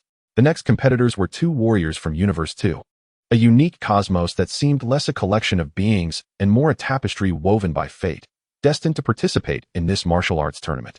Their universe was starkly different from the others. The referee had never before introduced a universe, piquing Gogeta's curiosity. He had not regarded Universe 2 as containing any formidable fighters worth his attention. Yet, upon closer inspection, he was taken aback.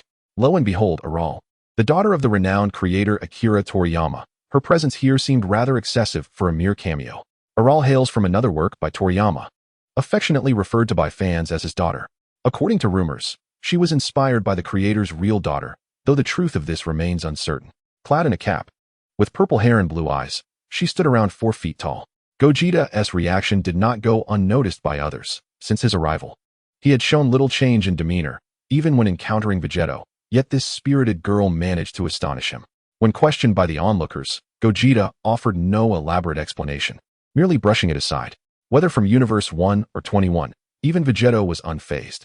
These warriors were capable of engaging in normal combat, but Aral was different. One could never predict the invincible attributes of a character from a comedic manga. The referee then announced Aral's name, shifting focus to another contestant. A tall and curvaceous beauty named Mary Sue, fluent in all languages and adept in both arts and sciences.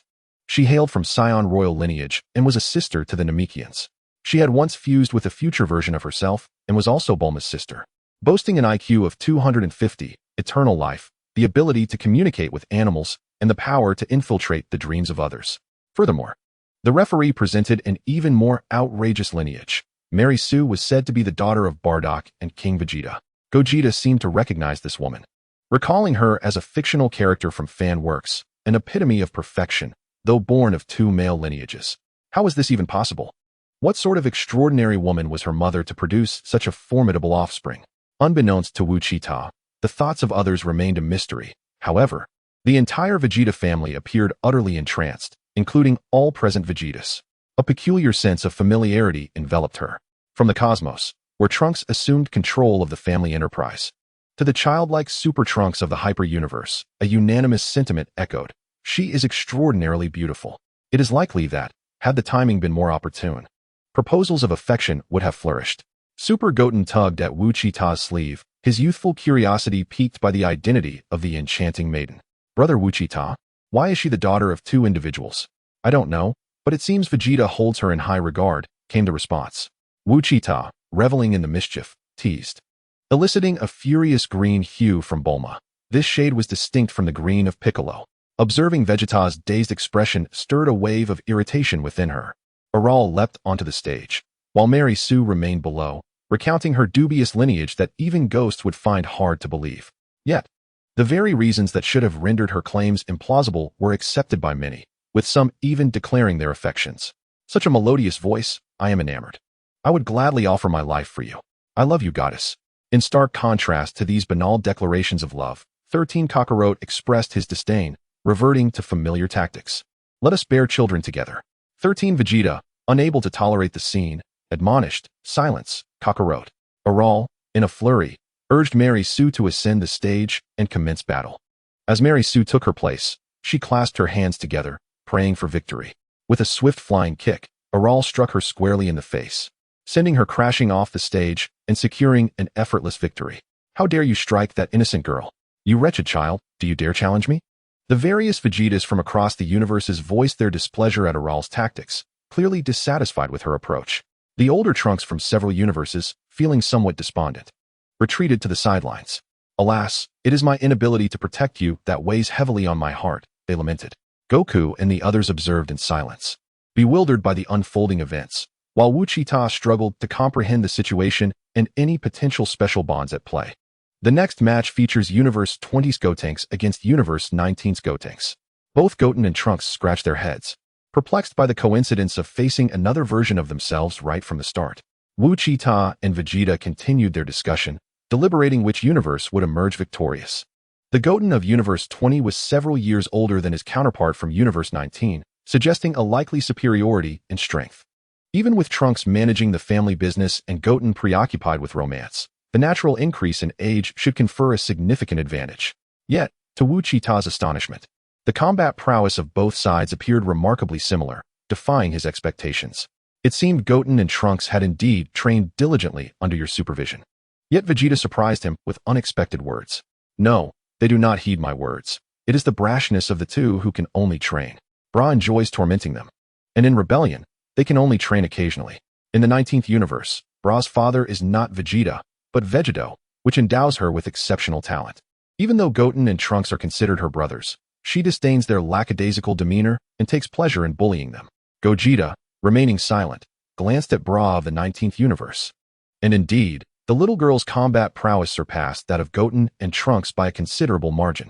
Bra was quite exhilarated, eagerly anticipating a confrontation with Gotenks. How splendid! Once I encounter them, I shall thrash both of them in one fell swoop. The four of them fused and ascended the stage together, echoing the same lines, striking the same pose, and bearing identical appearances. The arrogant and ostentatious Gotenks proclaimed, I am the mightiest warrior in the universe, the idol of all women in the galaxy. Gotenks. Upon finishing their synchronized declaration, they exchanged awkward glances, the embarrassment palpable.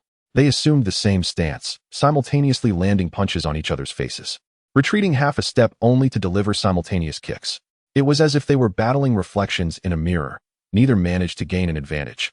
As their techniques and strength were evenly matched, the two Gotenks reluctantly distanced themselves, intending to unleash their full power and startle one another. Your doom is at hand, imposter. Your doom is at hand, imposter. In an awkward repetition, both transformed into Super Saiyan 3 simultaneously, surrounded by crackling lightning, their golden hair cascading to their waists. Observing the stalemate between the two Gotenks, Gogeta could only express his exasperation. The moves were identical each time. These two little brats were truly something else. Vegito nodded in agreement, voicing his dissatisfaction with their lack of training. It appeared they had hardly trained at all. Their increased strength was merely a result of their adult physiques. Super Vegito, who had been watching the match, could not restrain himself from complaining to the two. While the fusion indeed transforms them into formidable warriors with astonishing power, they were far from realizing their full potential. Gogeta nodded in agreement, noting that in times of calamity, Goku and Vegeta invariably charged forward, and at the very least, Gohan was there as well. They seldom had the opportunity to engage, resulting in a lack of experience and refined combat techniques. Their fighting styles remained akin to those of children, with little significant evolution. Suddenly, a shift occurred in the arena. Super Saiyan 3 Gotenks had been brawling for less than 30 seconds when they both reverted to their ordinary forms, unable to maintain the Super Saiyan 3 transformation. Super Trunks, puzzled, calculated the time and inquired, what has happened? It's not even been a minute, and they can no longer sustain Super Saiyan 3. It must be noted that during their battle against Majin Buu, he and Super Goten were able to maintain the transformation for a significantly longer duration. Gogeta bluntly stated a harsh reality. This is a harsh reality. The Super Saiyan 3 form, unlike other transformations, depletes energy rapidly when not fully mastered. As one matures, their power increases, but so does their consumption. The essence of Super Saiyan 3 lies in the fact that Goten and Trunks are inherently weak. Both are merely at the peak of Super Saiyan 1, yet upon fusion, they ascend 2 stages to become Super Saiyan 3. Their energy is utterly insufficient to sustain this form. If Gotenks were to transform into Super Saiyan 1 with their current energy, maintaining the form until disintegration would not be a challenge. Chapter 16. Limit Break Armor. The two Gotenks remained unfazed, as both faced identical circumstances and reverted to their normal forms. They clashed once more, engaging in a fierce battle for half an hour. Just as they prepared to re-engage, before they could take 2 steps, the two Gotenks disintegrated before the astonished eyes of the onlookers, revealing 2 Goten and 2 Trunks. Super Vegeta, filled with disappointment, glanced at them, reminded of his son, and wondered if he too would lack progress as he grew. Foolishness, this could lead to disqualification. Yet, the referee did not halt the competition. To him, this was merely Gotenks utilizing a splitting technique to create duplicates of himself. Such a tactic was unexpected, surprising even those who understood the reality of the situation. The duo of Gotenks and the duo of number 19 faced off, with Goten against number 19's Goten and Trunks against number 19's Trunks. The four were soon engulfed in a chaotic melee, a dazzling display of attacks where neither could land a blow on the other, or they traded hits, with their offensive and defensive techniques mirroring one another. After 3,333 exchanges, the spectators began to grow weary. Observing the four fighters, the audience exhibited a polarized reaction. Weaker contestants and onlookers struggled to comprehend Goten's and his companions' exchanges, while the stronger ones, such as Gogeta and Vegito, perceived it as mere childish play, lacking any remarkable combat prowess. The weak could not see clearly, and the strong dismissed it. Suddenly, an unexpected turn of events occurred. Number 19's Goten, feeling hungry, let out a cry, momentarily distracted, only to be met with a punch to the face from Goten, followed by a kick that sent him tumbling off the stage. Goten and Trunks effortlessly triumphed over number 19's Trunks. The referee subsequently declared universe victory. After a few inconsequential battles, Super Buu was soon drawn for the next match. The next battle features the Death Fighter from Universe 5 against Super Buu from Universe 4. It was then that Super Trunks realized their presence, and with a spirit of helpfulness, they approached the competitors from Universe 5. You cannot win. Haven't you all forfeited yet? The fifth universe erupted in disbelief. Super Trunks, with good intentions, had been too direct, provoking indignation from any man with a shred of pride. Don't get too cocky, kid. Do you really think victory is assured?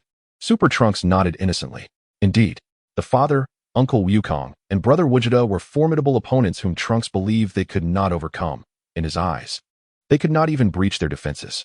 The man from Universe 5, refusing to engage with the children, lightly stomped his foot, shattering the ground beneath. Little one, have you not noticed that our armor has changed? Trunks gazed enviously at them, realizing that their armor indeed bore no resemblance to what it once was. The heavy exterior had vanished, replaced by a style reminiscent of Scion battle suits, which looked quite striking. Nevertheless, even with this transformation, Super Trunks remained unconvinced of their prospects for victory. Your armor is impressive, but have you not observed the combat prowess of others?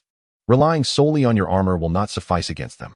The bystander, deafeningly proud, revealed the capabilities of their armor. You still fail to comprehend the true power of this armor. We never intended to reveal our ultimate armor in a mere tournament. However, upon realizing our opponent's strength far surpassed that of the Frisia race, we beseeched the organizers to grant us access to our universe's transcendent armor, the might of which you cannot fathom. This is our most prized creation, typically reserved for the direst of circumstances. And it is precisely this that has elevated us to the status of the strongest race in Universe 5. Their boisterous chatter caught the attention of those from the Super Universe, prompting Super Goten to scrunch his nose in confusion, pondering for a considerable time. What exactly is this Frisia race? Upon hearing that Universe 5 was also aware of the Frisia clan, Vegeta's interest in their so-called armor was piqued. The Frisia race, known as the Ice Demon clan, had dwindled to just the three of them, the father and his two sons. Super Gohan urged them gently, wishing to prevent any futile sacrifice. Even if you are mightier than Frisia, it is of no consequence. Have you not noticed how many here surpass Frisia's strength by a significant margin? Even if your prowess eclipses Frisia, whose battle power stands at a mere 120 million, it holds no weight in this contest of champions. The bystander raised his right hand, thumb turned to indicate himself. That Broly has the potential to disrupt your formation, in my current state. I could eliminate him with a single blow. His techniques are utterly ineffectual. Super Gohan felt a sense of futility, akin to a futile plea to the deceased. Did they not see the unstoppable Broly from moments prior? The notion of dispatching Broly with a single strike left Super Gohan casting incredulous glances, realizing that his warnings fell on deaf ears. Do not inquire, the bystander's gestures implied, for it was a classic display of being outclassed. The bystander and Super Buu took to the stage, with the former striking first, his finger tracing a shape before him. Super Buu was immediately cleaved in two, without warning, as the attack obliterated the tower behind him along its trajectory. The distance between them was several meters, yet the bystander's strike connected almost instantaneously upon its manifestation. Super Gohan's expression grew increasingly grave. The destructive capacity was extraordinary. The tower lay within the protective barrier's reach. Yet the shield remained unscathed. Did the attack truly penetrate the protective field? Vegito harbored similar sentiments. Indeed, such unexpected tactics can prove remarkably useful. However, they had little effect on their opponents, who, to put it simply, would not underestimate their adversary and thus would evade such attacks. By merely enveloping themselves in a sufficiently potent aura, they could easily deflect the onslaught. Such a strategy might work against an arrogant foe, given Super Buu's extraordinary regenerative abilities. He was hardly fazed by minor injuries. His flesh wriggled and reconnected seamlessly. A bystander, slightly disoriented, took a couple of steps back before launching a fist-sized energy sphere towards Super Buu, its velocity rather moderate. Super Buu found this amusing. The energy sphere was quite diminutive and quaint, prompting him to poke at it with a finger. Oh, how delightful, he mused. His playful spirit undiminished as he refrained from utilizing a protective aura. The moment of contact unleashed a terrifying shockwave. The bystander had anticipated this, retreating several steps and ascending into the air as the entire arena was reduced to rubble. Debris scattered in all directions, enveloped in a cloud of dust. While the bystander expressed a tinge of regret at having seemingly vanquished Super Buu, murmuring apologies. There is no other choice. I must eliminate you completely. Let us call this technique the annihilation of Buu. He had no desire to take a life, as his opponent was not his enemy. Yet Super Buu proved to be a formidable challenge, necessitating a broad-scale assault to overcome. Just as the bystander believed victory was within his grasp, he felt a gentle prod on his back, accompanied by a teasing voice. What are you saying, my dear? Your armor is quite impressive. Do hand it over.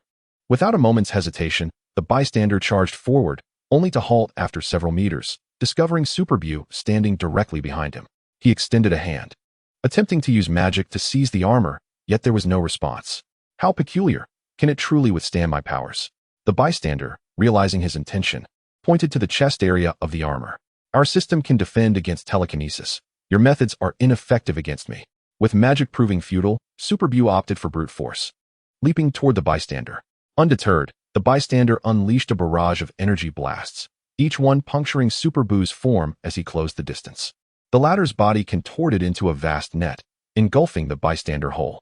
Moments later, the bystander's head emerged from Super Buu's chest before being expelled. The only distinction was that the armor had vanished, leaving him exposed. The overlimit gear had been consumed by Super Buu, who cheerfully declared, I shall keep the armor for my studies. You may exit the stage now. With a swift kick, the bystander was sent crashing to the ground, the arena obliterated by the energy blast, resulting in his defeat. It was unclear whether he was incapacitated by Super Buu's kick or as a result of being consumed. But his left ear lost its hearing, rendering him half-deaf, necessitating medical attention. A tall man from the fifth universe, infuriated and humiliated, sought to confront Super Buu. How outrageous! The bystander was about to unleash his ultimate technique when he was devoured. I must reclaim that armor. The leading figure halted his actions, urging him to remain calm and composed. Only the brainwaves of a mere bystander can truly unleash the formidable power of the armor, even if it is taken away. It matters not. The destructive capability of Ultimate Gohan's armor is rather astonishing, far exceeding his own expectations. That armor indeed possesses remarkable attributes. Its destructive force comparable to that of a Super Saiyan. Clearly, they were not merely boasting. Witnessing such devastation, it could rival the combat prowess of the Super Saiyan form of Time-Space Goku, an undeniable force to be reckoned with. Among Super Saiyans, distinctions exist. The stronger the base form, the mightier the transformation. While this may sound akin to being merely another Super Saiyan, in a realm teeming with powerful warriors, it is anything but trivial. One must acknowledge that the current Time-Space Goku's base combat power is beyond compare, and upon transforming into a Super Saiyan, his strength approaches the pinnacle of Super Saiyan 2 from that era. Vegeta raised an eyebrow, his face slightly twitching.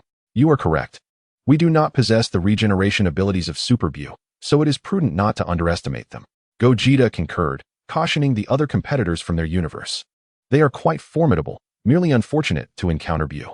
The goodwill of Super Trunks was met with scorn, as he was berated for his concern, prompting him to join Super Goten in mockery of their plight. The two youngsters imitated their tone, exclaiming, "Pa, this is not our true armor." Indeed, indeed. Once we don the cosmic super invincible armor, whether it be Broly or Buu, they shall fall in a single strike. Having had their armor snatched away, the large figure from Universe 5 felt a surge of rage at the mockery from the children, muttering threats of vengeance. The leading man could only advise him to calm down, suggesting that there is no need to stoop to the level of children. Super Vegeta paced back and forth, tapping his fingers against his body in irritation. Damn it, why am I still here? I am eager to engage in the next battle. Ultimate Gohan urged him to maintain his composure. It is still early, Uncle Vegeta. You just fought not long ago. Super Vegeta, filled with impatience, cast a disgruntled glance at Gogeta. He has fought twice already. The time I have spent here feels like 3 years. Gogeta, perplexed by how he became entangled in this situation, had merely been conversing with Vegito and found himself under fire for no reason. If you were not selected to compete, take it up with the organizers. It has nothing to do with me. Am I to be the protagonist, chosen for battle opportunities and granted special treatment? Chapter 17. The Universe of Bojack's Victory. The next match features Zenkai from Universe 6 against Sunbra from Universe 19. Ultimate Goku was perplexed. Did Gohan lose to this individual in that universe? That should be impossible. Bojack is not particularly strong. Once Gohan awakens to Super Saiyan 2, he could easily defeat him. Super Vegeta mockingly commented on his own counterpart in that universe. Did I also fall to this scoundrel? What is going on? Gogeta's eyes sparkled with insight as he utilized telepathy to probe Bojack's memories, uncovering the events that transpired in Universe 6. Allow me to elucidate the situation for you. Super Buu anticipated his actions. Have you employed mind reading? The merged warrior inherently possesses various exceptional abilities. Goku merely refrains from resorting to such tricks, seldom utilizing them proactively. Goku recounted the events transpiring in that universe. In the 6th universe, during a similar period, Goku, in a bid to save Planet Blue, brought the self-destructive cell to King Kai's planet, resulting in their mutual demise. With the death of King Kai, the once sealed Bojack, held captive by the combined efforts of the Kai, broke free and re-emerged into the world. Sensing the fierce battle between Gohan and Cell, he soared toward the location of Planet Blue. Upon swiftly arriving, they launched an assault. However, the others proved no match. With the assistance of a few subordinates ensnaring them, one by one, they were vanquished, save for Trunks, who managed to eliminate one foe. At this juncture, Goku sighed. Reflecting on the sheer coincidence of the moment, Gohan and Trunks were ambushed first, leaving only the proud Vegeta and Piccolo, who, upon arriving to assist, refused to collaborate. This refusal led to the disintegration of the Planet Blue warriors, who could have secured a decisive victory through unity, instead falling one by one. As Bojack's minions were not formidable adversaries, the technique of binding with threads proved troublesome. In individual combat, Piccolo and Vegeta could easily dispatch foes in mere moments. Bojack's strength was comparable to that of the fully realized Cell, and one need not mention the resurrected Lightning Cell. The obliteration of Bojack by the awakened Super Saiyan 2 Gohan serves as testament to this. Returning from his reverie, Goku glanced at the eager faces before him and continued. Gohan was ensnared by Bojack, and as Goku hesitated over whether to return to the living realm to aid Gohan, Bojack brutally severed Gohan's body. Goku's moment of indecision led to Gohan's demise, and he could not linger in the mortal realm. Returning would be futile. Gohan's death incited fury in both Piccolo and Trunks, particularly Piccolo, who, alongside Bojack and his minions, met his end. Trunks, too, was ensnared. Vegeta, consumed by rage, concentrated all his energy, unleashing the final flash. Such formidable power instilled fear in Bojack, who dared not confront it directly and instead used one of his subordinates as a shield. Seizing the opportunity, Bojack pierced Vegeta with a single blow. Witnessing his father's demise, Trunks lost his will to fight. Soon, all of you met your end and reported to the afterlife, where Goku beseeched King Yama for a day's return to Planet Blue to vanquish Bojack, yet his request was denied. Upon hearing that Bojack dared not face his ultimate attack and resorted to using a subordinate as a shield, Super Vegeta scoffed in disdain. What a despicable fiend. In truth, Super Vegeta recognized that his demise was entirely self-inflicted. Following Goku's death during the Cell incident, he had fallen into a period of confusion, devoid of aspirational goals. His strength had waned slightly compared to the time of the Cell games, which was hardly surprising. Otherwise, he might have been able to triumph over Bojack. Regrettably, there are no what-ifs. In their universe, the young Gohan had forgotten the sensation of Super Saiyan 2, and as Bojack prepared to take his life, he was oblivious to the impending danger. With the power of instantaneous movement, Wukong traversed from the underworld to Blue Star, delivering a powerful punch to Bojack. Wukong's admonition prompted Gohan to once again awaken his Super Saiyan 2 form, swiftly vanquishing Bojack with a single blow. Super Wukong, puzzled by Bojack's survival, wondered aloud why the King of Hell would not have intervened. Logically, he should have refused their return to the living realm if they had failed to eliminate Bojack. The King of Hell had a favorable relationship with him, having once secured a passage back to Blue Star for a day through the Oracle during the Buu saga. Vegeta understood the implications, shaking his head in disappointment. No, the King of Hell expressed his deep regret, denying their request. As the deceased, they could not return to the living world driven by their personal vendettas. Only if the entire universe faced peril could such a return be permissible. However, Bojack was not intent on obliterating the universe. He merely relished conquest, not the annihilation of all life. Vegeta sensed the king's despair. He was not the true authority, as there were others above him. If only Wukong had mentioned their desire to merely visit their families, the king would have had no grounds to refuse. Instead, Wukong's earnestness in declaring their intent for vengeance left the king with no choice but to adhere strictly to the rules, unable to feign ignorance. Wukong and his companions were unable to return. Krillin, Tien, and Yamcha had perished, and Bulma and Chi-Chi, along with Master Roshi, had fallen victim to Bojack's minions while searching for Dragon Balls to resurrect Gohan. The other inhabitants of Blue Star remained oblivious to the existence of Dragon Balls, rendering Wukong and his allies powerless to restore life. Bojack later constructed an opulent palace on Blue Star, with Satan elevated to the position of chief servant. After indulging for a time, Bojack, accompanied by his subordinates, set out to conquer other planets, swiftly usurping Frisia's dominion over the cosmos.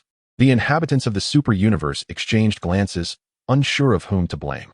Just as the super universe was lost in reminiscence, a chilling and cruel female voice resonated from Universe 19. At last, I have encountered this scoundrel. I shall make that wretched woman wish for death. Following the voice, it was none other than Bra from Universe 19, her wicked smile and striking features sending shivers down the spine. The death of Xiaofang from Universe 19 had ignited Bra's volatile fury, especially upon discovering her adversary was a minion of Bojack. Unable to contain her wrath, Bra finally found an outlet. Trunks from Universe 19 paused upon hearing the contestant's name. Bra, why did you register under the name Sunbra? Bra had always carried Bulma's surname. When had she changed it to Sun? Goten from Universe 19 smugly explained. Not just you. I consider myself Bra's brother too.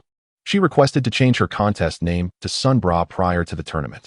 After all, Sun Bra is the daughter of Vegito, possessing half of Goku's blood.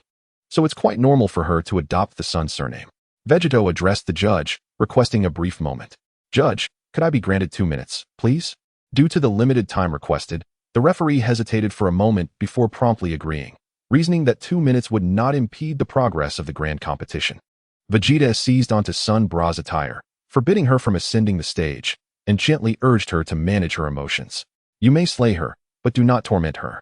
I know you are haunted by the death of Xiaofang, yet you must maintain your composure. Sun Bra felt a surge of resentment towards her father's words, unable to accept them. But she killed Xiaofang. I am avenging the people of Bojack. What harm is there in tormenting that woman? You are aware she is no virtuous soul, are you not?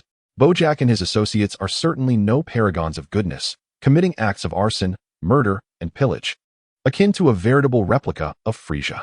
Why should I refrain from eliminating the root of the problem? Vegeta did not dispute this reality. It was precisely why he permitted Sun Bra to take lives. However, he remained deeply concerned for his daughter. Bra, you are far too reckless. You cannot ensure that you do not harm the innocent while unleashing your full power. This is your greatest flaw, and you have lost control more than once. If this continues, you will be destroyed. In any case, you must restrain your emotions. If you cannot, I shall revoke your eligibility for the competition. As his daughter, Bra possessed extraordinary talent, her immense power evident, yet her temperament was exceedingly volatile. Once consumed by rage, she could not control the extent of her destruction, potentially obliterating an entire small planet with a mere flick of her hand. In contrast, if Vegeta and his companions were to engage, they would execute their energy with utmost precision, avoiding any collateral damage. Once Bra transformed into Super Saiyan 2, she would succumb to a berserk state, losing command of her body. Vegeta was deeply apprehensive. While he could still suppress her, if he were not present, all would be lost. Reluctantly, Bra conceded, assuring him she would not deliberately torment her opponent, allowing Vegeta to let her ascend the stage to fight. Chapter 18. Sun Bra in the arena of the 6th universe's contestants. Zanja glanced at her name and was filled with a strong reluctance to compete.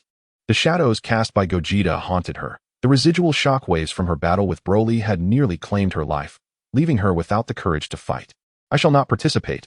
I forfeit. Zanja made her decision, yet Bojack was unfazed, issuing a clear directive for her to take the stage. Get up there. We have no room for cowards in our galaxy. Observing the ferocity in Bojack's gaze, which shifted from indifference to a menacing intensity, Zhanjia hesitated, but ultimately ascended the stage, albeit reluctantly. Upon discovering her opponent was merely a teenage girl, a sly smile crept across Zhanjia's lips as she sauntered closer to Bra. Fortunately, it is just a little girl. She should be easy to handle. Are you ready to meet the same fate as your sister? Zhanjia's forfeit stemmed primarily from a fear of encountering a formidable adversary. Facing Bra, who appeared to be a weakling, ignited her eagerness to mercilessly slay Bra. Just as Vegeta felt a momentary ease, Zhanjia's mention of the deceased Xiao Fong caused his expression to sour immediately. Indeed, this marks a grim beginning. No one can save you now. Vegeta perceived the simmering wrath within Broly.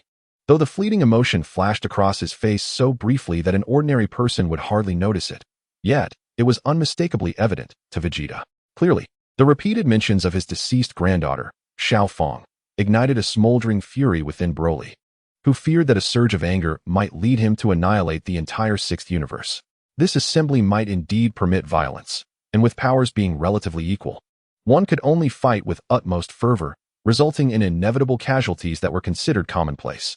However, Bojack had the capability to vanquish Xiao Fong with a single strike, yet chose to deny her the chance to surrender, ultimately slaying her. Vegeta, Goku, and the others were acutely aware that they would show mercy to the weaker opponents, merely incapacitating them without delivering a fatal blow. The fate of the sixth universe had long been sealed.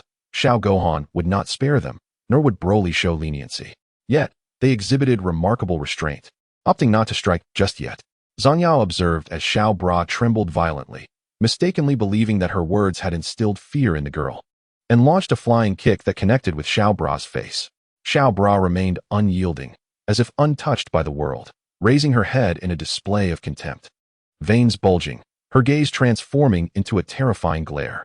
I shall not allow you to perish easily. With a fierce cry, Xiao Bra unleashed a golden aura that surged forth, sending Zhanjia hurtling away. In that instant, Zhanjia made a swift decision to concede. She was no match for Xiao Bra, despite her bewilderment at how a mere girl could possess such formidable strength. Yet the urgency of the situation left no room for contemplation. Refusing to surrender would lead to certain death. As her thoughts raced, the words slipped from her lips, just as she was about to utter her concession. Her gaze locked onto a pair of menacing eyes, devoid of anything but the intent to kill. The speed was overwhelming, transformed into a Super Saiyan. Xiao Bra grasped Zhanjia's chin before she could finish her sentence. Zhanjia was rendered speechless, unable to utter another word as Xiao Bra pressed her head down, slamming it into the ground. Reeling from the impact, Zhanjia spat blood, but with her mouth restrained, the crimson liquid trickled through the gaps, staining Xiao Bra's fingers. The malevolent expression on Xiao Bra's face left Zhanjia utterly bewildered. She struck at Xiao Bra with her hands and feet, yet her attacks bore no effect on her adversary. You seem to enjoy flailing about, Xiao Bra remarked, her fingers tightening as she crushed Zhanjia's jaw. Raising her right foot, she stomped down heavily, shattering the bones in one of Zhanjia's legs. Another 3 steps followed, leaving Zhanjia's limbs utterly incapacitated. Her desperate struggles, accompanied by excruciating pain, rendered her nearly numb to her own suffering. With a pitiful whimper, Xiao Bra was relentless. She leapt high into the air, aiming her feet towards Zhanjia, accelerating as she stomped onto her chest. At that moment, Zhanjia's appearance was tragic. The ground was soaked in blood, her pupils dilated, and her limbs lay twisted at unnatural angles. In a state of despair, Zhanjia awaited the arrival of death, praying that Xiao Bra would grant her a swift end. She did not expect to survive. Bojack was incapable of rescuing her, and relying solely on herself would lead to a fate of abuse and death. A flicker of struggle crossed Vegeta's face, yet she still attempted to dissuade him. Enough, Bra, do not continue this. Killing her would be too merciful. 19 Bra gestured, glancing at Zhanjia's delicate face, before raising her right foot and bringing it down forcefully. With the first stomp, blood splattered, staining her shoes. Zhanjia's breaths were faint, and by the second stomp, she had fallen silent. With the third stomp, Zhanjia's skull could no longer withstand the pressure, shattering like a watermelon. A gruesome mlang of red, white, and green, her brain matter bursting forth. Only then did 19 Bra cease her actions, turning to gaze down at Bojack. You're next, you filthy dog. Bojack wore a mask of arrogance, his eyes instinctively avoiding 19 Bra's gaze, clearly betraying an inner turmoil far from the calm he projected. 19 Bra emerged victorious, and the organizers brought Zhanjia's lifeless body before Bojack. He did not even glance at her, merely expressing his disdain. Take her to the morgue. I have no need for such a worthless corpse. Chow Bidalai was thoroughly displeased with his demeanor. This man exhibited a profound lack of humanity. This woman must have been his girlfriend, yet he remained so indifferent upon her death. Zanjia was the sole female member of Bojack's team, and their relationship seemed far more complex than that of mere superior and subordinate. To his astonishment, Bojack showed no sorrow at Zanjia's demise. Deeming her useless, a true display of inhumanity. Vegeta had long anticipated such a scenario. Bojack was never a good person. That man had always been unscrupulous. During their final battle with Gohan in their universe, Bojack had even pushed Zanjia forward as a shield, attempting to seize the opportunity for a sneak attack on Gohan. Gohan nodded in agreement, harboring no fondness for Bojack and his associates, who were both despicable and shameless. However, one thing puzzled Chow Wufan, his expression turning peculiar. Why is Bra so strong? That energy is at least close to Super Saiyan 3. Is Bra truly that formidable? Although 19 Bra had transformed into a Super Saiyan only at the beginning of the tournament, her rage had propelled her to unleash her full potential. Even in her Super Saiyan 1 form, the energy she emitted was not inferior to that of Super Saiyan 3, perhaps even surpassing Goku's Super Saiyan 3 during the Buu saga. The proximity to Gohan's mysterious strength from that era was astonishing. Such remarkable combat talent at such a young age. 19 Bra was merely 15 or 16. Vegeta turned his head, pondering as he cast a meaningful glance at Vegito. Vegito was earnestly admonishing their daughter, warning her against the brutality of slaughtering opponents, which nearly led to her emotional outburst. Suddenly sensing something, she looked at Vegeta with a half-smile and remarked, "This is not quite right, is it? Apologies, haha, I'm just accustomed to it." Gogeta had not anticipated being discovered. His telepathy had never failed him before, yet Vegito had caught on to his subtle movements. His telepathy was a skill acquired through the fusion technique, akin to Gotenks, who, after merging, gained a plethora of unique abilities. Vegito, however, seemed unlikely to sense it. It was only after reading Vegito's memories that he understood the reasoning behind it. Nonetheless, Vegito did not seem to hold any grievances, and thus Gogeta refrained from elaborating, instead explaining Bra's existence to Gohan. Under Gogeta's explanation, the group began to grasp the tale of Universe 19 and how the prodigious Bra emerged. In Universe 19, after Vegito entered Gohan's body, the exuberant Majin Buu burst into laughter, prompting Vegito to cover his ears in annoyance. The protective shield proved effective. He had entered Buu's body without being absorbed, allowing him to consider removing the shield to rescue Gohan and the others. However, upon witnessing Gohan Buu's malevolent grin, Vegito's intentions shifted. No one could predict the outcome, and to err on the side of caution, it seemed prudent to retain the protective barrier to prevent unforeseen mishaps. At that moment, the narrative of Universe 19 diverged from that of other universes. In no time, Vegito discovered Gohan and the others ensnared within a mass of flesh, swiftly liberating them. Meanwhile, Gohan Buu, reveling in his merriment on planet Blue, sensed his power waning rapidly, instilling a sense of foreboding. Despite having absorbed Vegito, his strength diminished rather than increased. What could possibly be the cause? The only plausible explanation was Vegito's interference. He immediately separated his body, entering his own being to locate the devoured Vegito. At that juncture, Vegito had observed the plump Buu's mass. Yet he chose to disregard it and prepared to depart with Gohan and the others. Just then, the formidable Buu appeared, obstructing his path with a sinister grin. "I was curious who was responsible for my diminished power.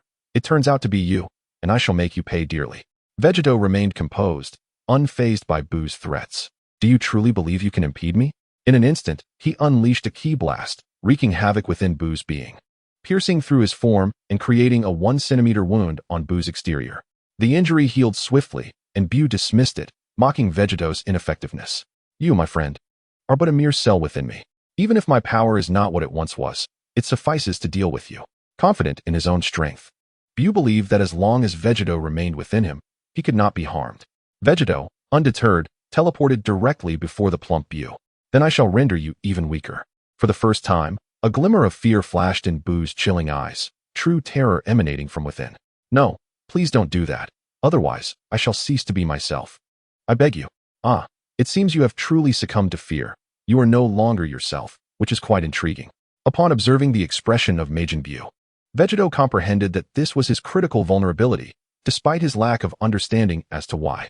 With a forceful tug, he yanked the fat Buu down, leaving the Majin powerless. Lying within his own body, convulsing uncontrollably. Seizing this opportunity, Vegito led his companions in search of an escape route from Buu's interior and successfully emerged. After finding a concealed location, he sheltered Gohan and the others, keenly observing Buu's transformation.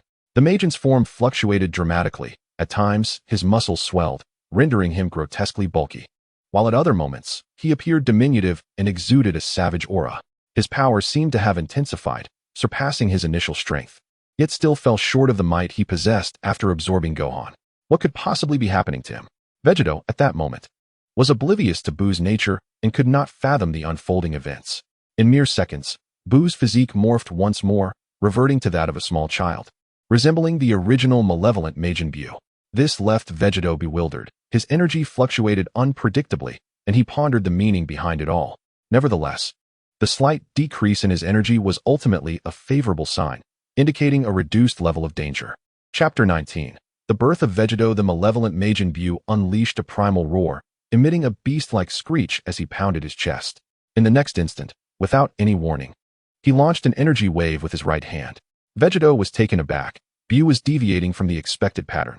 Swiftly, he teleported below and deflected the attack with a single palm. You wish to annihilate Blue Planet? First, you must defeat me, he thought, realizing the small Buu's erratic behavior. Like a madman, he seemed intent on obliterating Blue Planet without a word exchanged, firing energy waves indiscriminately. Had Vegito not possessed a power significantly superior to that of the small Buu, he might have been overwhelmed, and the planet could have faced destruction. The small Buu flashed a grin, revealing 2 rows of pristine teeth, yet remained silent as he raised one hand, concentrating energy into a large energy sphere. Aimed squarely at Blue Planet. Vegito recognized the urgency of a swift resolution. Although the small Buu's combat prowess did not match that of the larger Majin, his threat level was undoubtedly higher. While the larger Buu would engage in dialogue before destruction, the small Buu acted rashly, embodying sheer madness. In a flash, Vegito appeared before the small Buu, his hands clasped at his waist as he unleashed a blue shockwave. Kamehameha. Though this instant Kamehameha lacked the potency of a charged version, its impact was not to be underestimated. Particularly in his Super Saiyan state, Vegito's power far exceeded that of the small Buu, and even a sudden attack was insurmountable for him. The small Buu was struck head-on, his form disintegrating into fragments, only to rapidly regenerate, restoring himself completely in an instant. Such remarkable regenerative capability. Vegito gazed at the small Buu, who had returned to his former state in less than a second, feeling a twinge of apprehension. Although the power has diminished, the regenerative capabilities of this little Buu far exceed those of other forms. Had it been another Buu in such a state, the energy expended in recovery would have been considerable. Yet, this little Buu appears unaffected, as Vegeta no longer holds back, unleashing his full energy in Super Saiyan form. He approaches and delivers 2 powerful punches, creating 2 gaping holes in the little Buu's chest, followed by a kick that sends him soaring into the air. With both hands aimed at the little Buu, a torrential barrage of energy waves rains down, instantly shattering his body. The speed of regeneration cannot keep pace with Vegeta's destructive force. This scenario continues for several minutes until Vegeta finally halts his onslaught. The little Buu struggles to recover. After striking several poses, Vegeta positions his hands before him. The Super Spirit Bomb, with its penetrating power combined with the expansive destruction of the Big Bang attack, unleashes a golden shockwave that engulfs the little Buu's form, propelling him beyond the atmosphere of Blue Star. Under the impact of the energy, the little Buu's body is reduced to nothingness. Even with his self-healing abilities, he cannot escape the fate of death. In terms of raw power, the little Buu is vastly inferior to Gohan Buu, and Vegeta in his normal state can suppress Gohan Buu, while transforming into Super Saiyan amplifies his strength 50-fold. With such a staggering disparity in combat power, no matter how formidable the little Buu's regenerative abilities, they cannot alter the tide of battle. With the little Buu's demise, Vegeta breathes a sigh of relief and reverts to his normal form. As the Elder Kaioshin and others celebrate the victory, they ponder another matter. They summon Vegeta to share a significant revelation. Vegeta, there was something I failed to clarify with Goku earlier. Only the fusion of Kaioshins is permanent. Mortals using the earrings will separate after 1 hour. Upon hearing this, Vegeta does not exhibit surprise, but exhales deeply. Is that so? If that's the case, I should soon be able to separate from both Vegeta and Kakarot. However, amidst the collective gaze of the others, an hour swiftly passes, yet Vegeta remains fused, maintaining his composite form. What is happening, Elder Kaioshin? Wasn't it said that I would separate? The elder Kaioshin is equally bewildered. He recalls that mortals do indeed separate, yet cannot provide an explanation. To uncover the truth, he peruses countless ancient texts, ultimately offering a vague answer. It may be the essence of Buu within you that prevents your separation, and it seems your earrings have been enhanced by a Kaioshin of ancient times, allowing mortals to achieve permanent fusion. Accepting this revelation, Vegeta embraces his existence, recognizing himself as a new being. If separation is impossible, he will protect Blue Star himself. Soon, Gohan and the others awaken, bewildered by the events that transpired. Vegito evoked a sense of both familiarity and strangeness, reminiscent of Vegeta yet resembling Goku, while simultaneously embodying neither. Only Gohan, who was aware of the Patera earrings, comprehended the situation and cautiously inquired, "Are you the fusion of my father and Uncle Vegeta?" Vegito smiled and nodded, then sought out Tian, acknowledging that reviving the innocent souls lost was of paramount importance.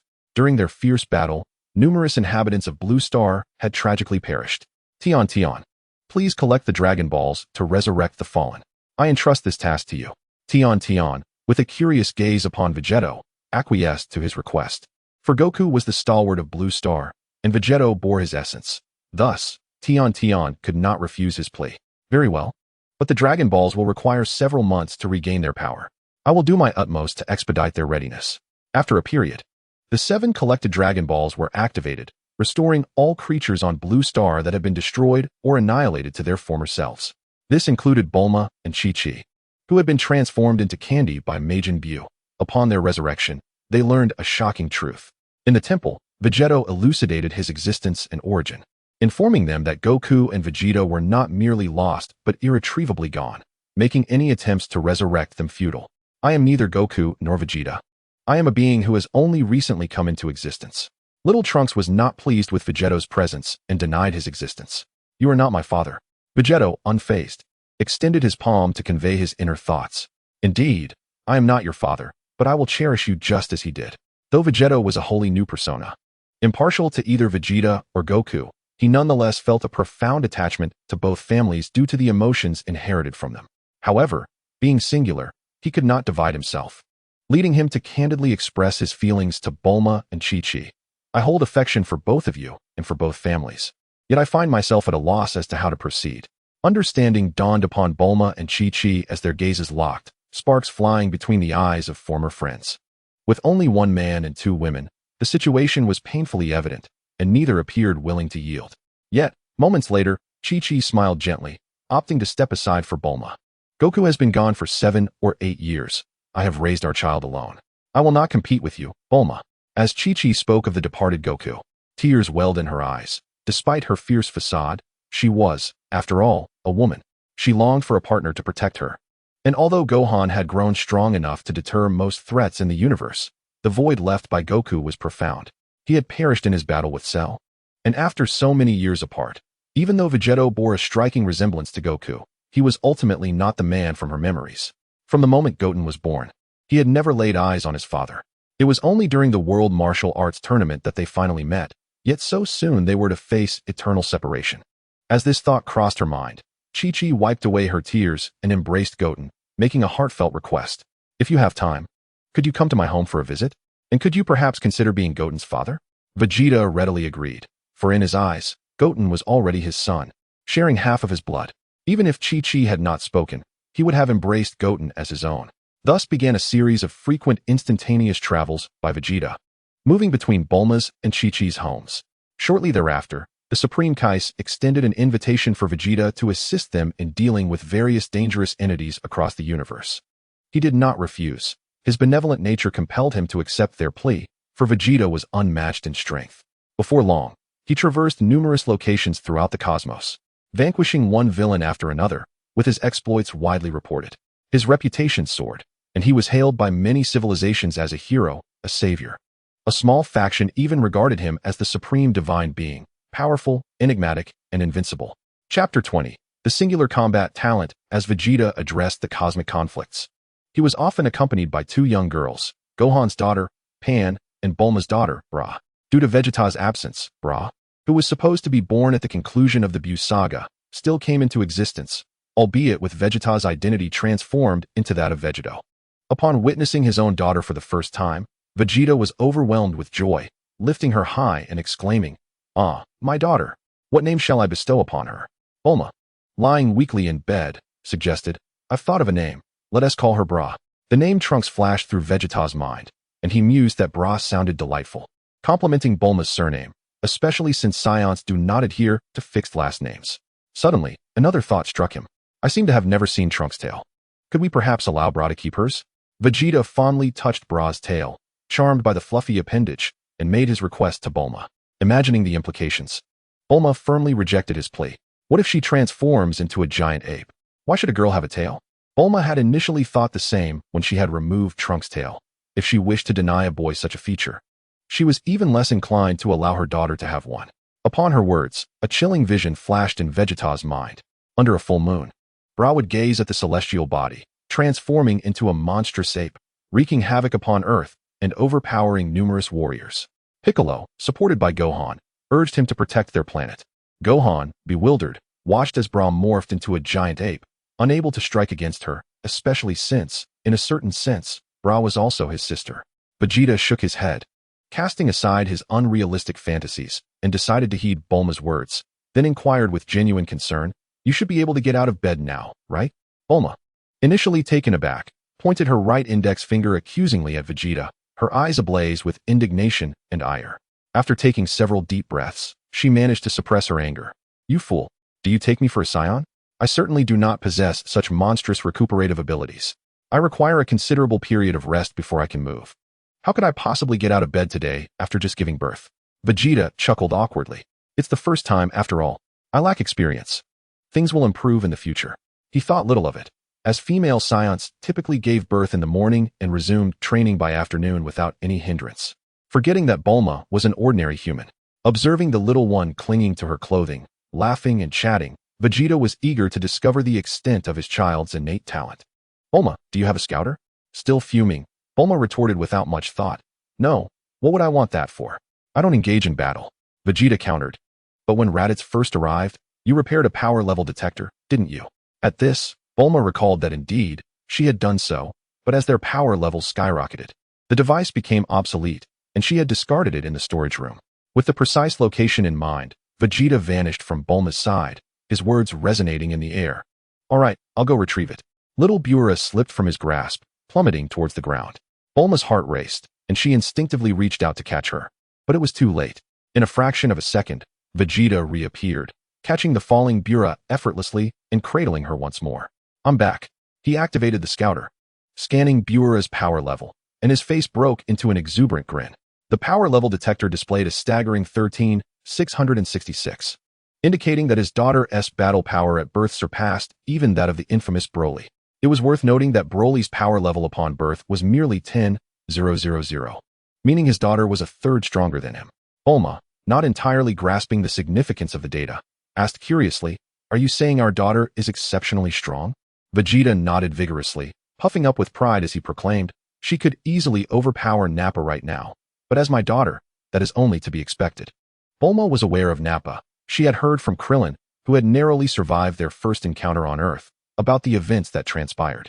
Even Tien and Chaozu, unleashing their full might, had failed to even scratch Nappa, yet here was their infant daughter capable of besting him. What did that imply? It was astonishing to think that Buu, merely a newborn, possessed such strength. With a resigned sigh, Bulma informed the staff below to refrain from sending the nurse, as the infant required no assistance. If Buu were to inadvertently strike someone with her newfound strength, it could lead to serious trouble. Thus, Bra was born. After a couple of years, Gohan and Videl welcomed a daughter named Xiaofang. Gohan approached Piccolo with a request. "Uncle Piccolo, I would like you to be Xiaofang's godfather."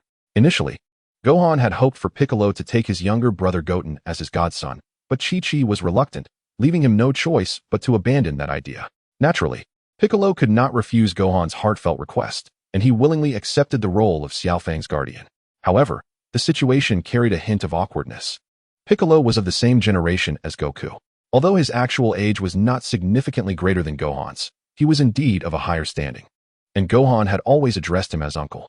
Now, by taking Xiaofang as his goddaughter, he would stand on equal footing with Gohan. Fortunately, neither of them minded these nuances. They addressed each other in their own ways. Xiaofang called him godfather, While Gohan continued to refer to him as Uncle Piccolo, Videl had no objections to Gohan's decision either, as she held Piccolo in high regard. As they pondered the future of Xiaofeng, whether she would become a scholar, an archaeologist, a martial artist, or perhaps even inherit the mantle of Satan and emerge as a new generation of heroes, a voice emerged from behind them. Vegeta provided a decisive answer. I foresee her becoming a hero of the universe, combating villains akin to Frisia and occasionally obliterating a few nefarious planets. Gohan, ever the understanding son, held no animosity towards Vegeta and consistently referred to him as father.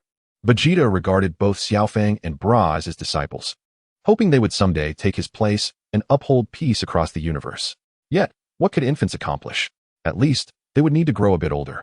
Vegeta, feeling somewhat bored, entertained a rather whimsical notion. Why not place them in the hyperbolic time chamber for a couple of days? That would simplify matters. Unsurprisingly, his absurd suggestion was met with stern refusals from Bulma and Videl. What nonsense! If they enter the time chamber, the two children would lose their childhood. What if they end up with lasting psychological scars? Years passed, and at long last, under Vegeta's eager anticipation, the two little girls grew to an age where they could commence their training.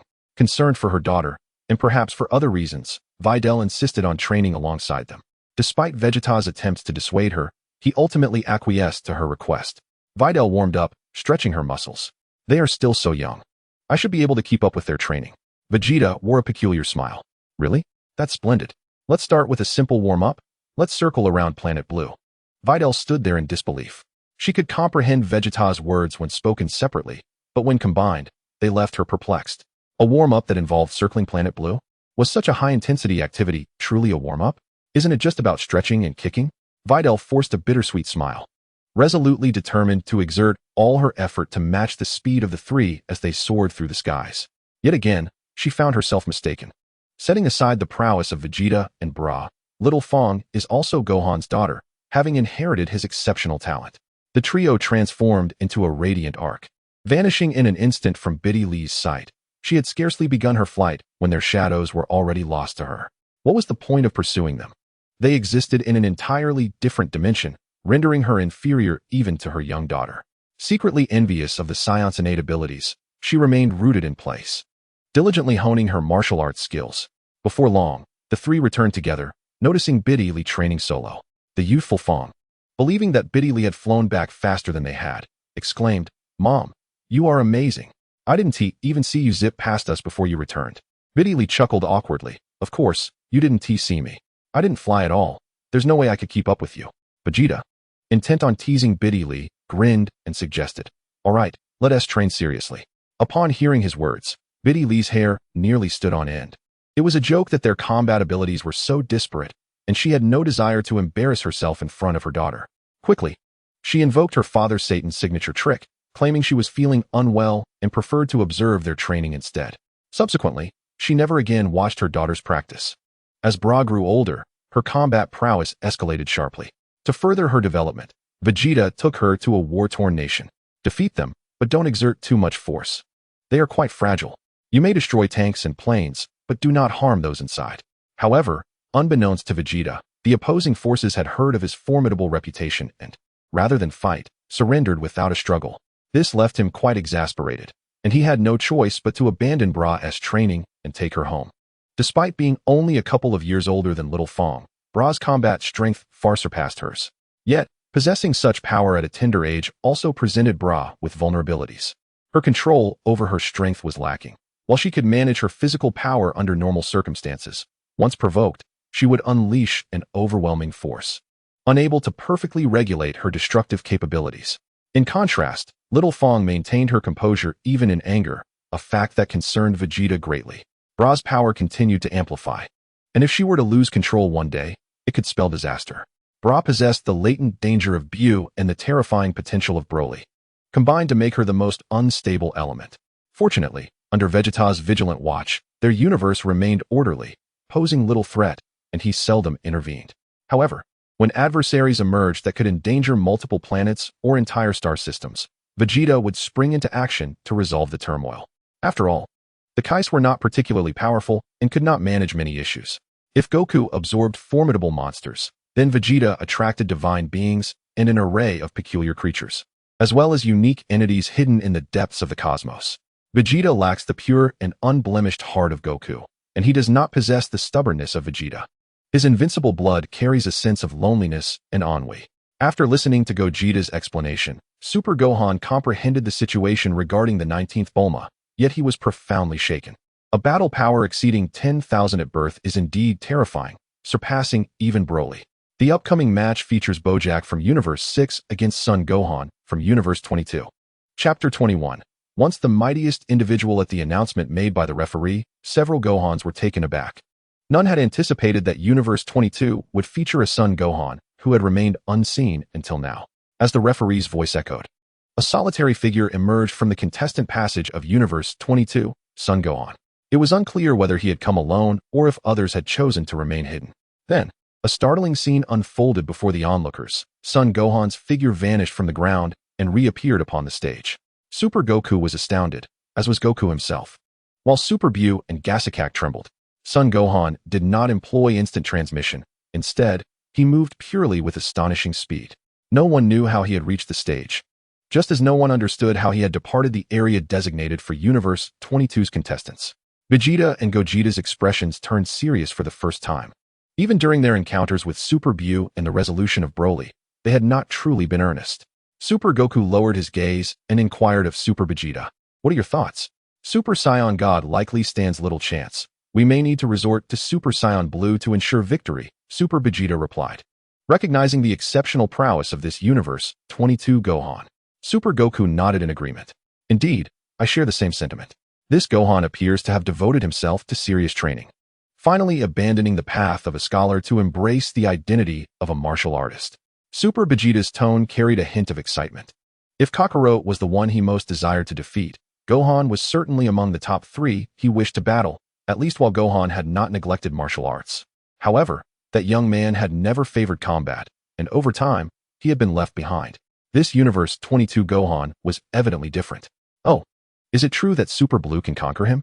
Gogeta interjected, casting doubt on the confidence of the two, suggesting they were not adequately recognizing this Gohan. Super Vegeta was confident in his Super Blue form, believing he could sweep aside everyone present except Gogeta and Vegeta. Of course, the Super Saiyan transformation of a Super Saiyan God would suffice to defeat Gohan, even if he had diligently trained. Vegeta approached, engaging in a discussion about the strength of Universe 22's Gohan. Although I am not familiar with what a Super Saiyan God transformed Super Saiyan entails, I believe you may be overly confident. Super Goku and Super Vegeta found themselves gradually losing confidence as Gogeta and Vegeta continued to voice their concerns. Vegeta was uncertain of their strength, yet Gogeta was well aware. Could it be that this 22nd Son Gohan was truly formidable? The 22nd Gohan locked eyes with Bojack, standing casually, seemingly full of openings. However, upon closer inspection, there was not a single flaw to be found. You are quite impressive indeed, Bojack remarked as he observed the approaching 22nd Son Gohan, forcefully spreading his arms to unleash his own energy, a smirk gracing his lips. You must be the father of that girl I killed, you insignificant creature. Upon hearing the mention of the deceased Xiaofang once more, 19 Gohan and 19 Bra struggled to contain their emotions, suppressing the urge to strike him down.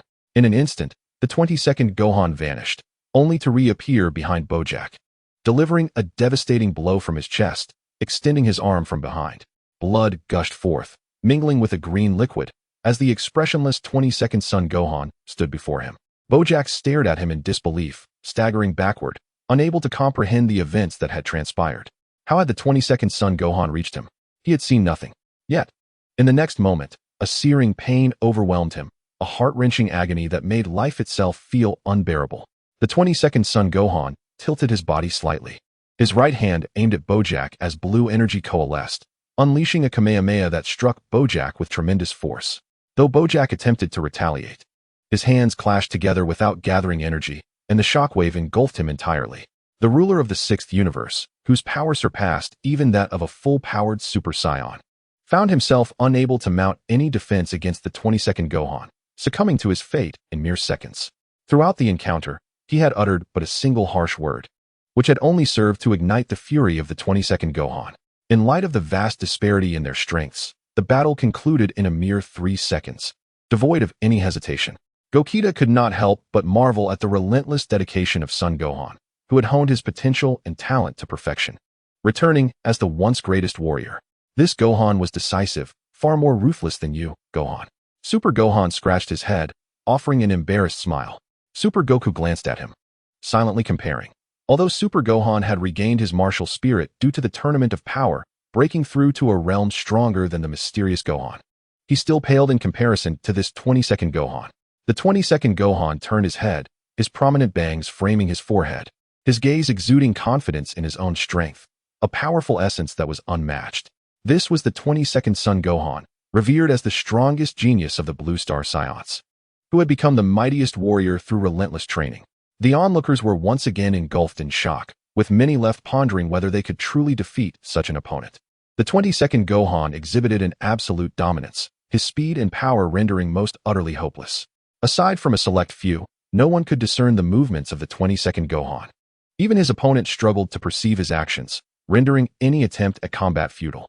Vegeta felt a surge of joy, realizing that the 22nd Gohan was even stronger than he had anticipated. At last, his monotonous existence had encountered worthy adversaries. What had just transpired was not a true demonstration of the 22nd Gohan's full potential. At least, it did not encompass all of his strength. What? You claim that is not his complete power? Super Gohan expressed profound astonishment at this revelation.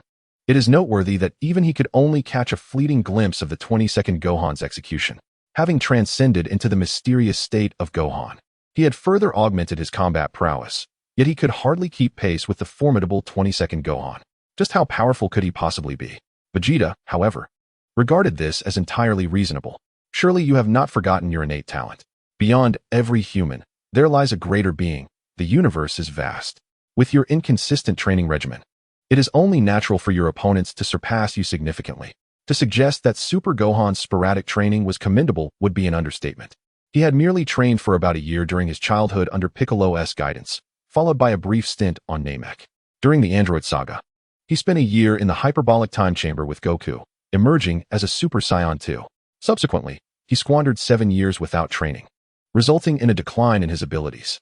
When he faced Buu, the Elder Kai unlocked his latent potential, propelling him to become the strongest individual at that time.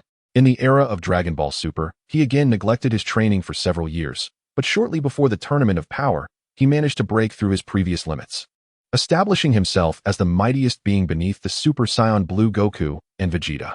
When one aggregates all his training, it amounts to roughly 3 years. One must ponder the extent of Gohan's prodigious talent.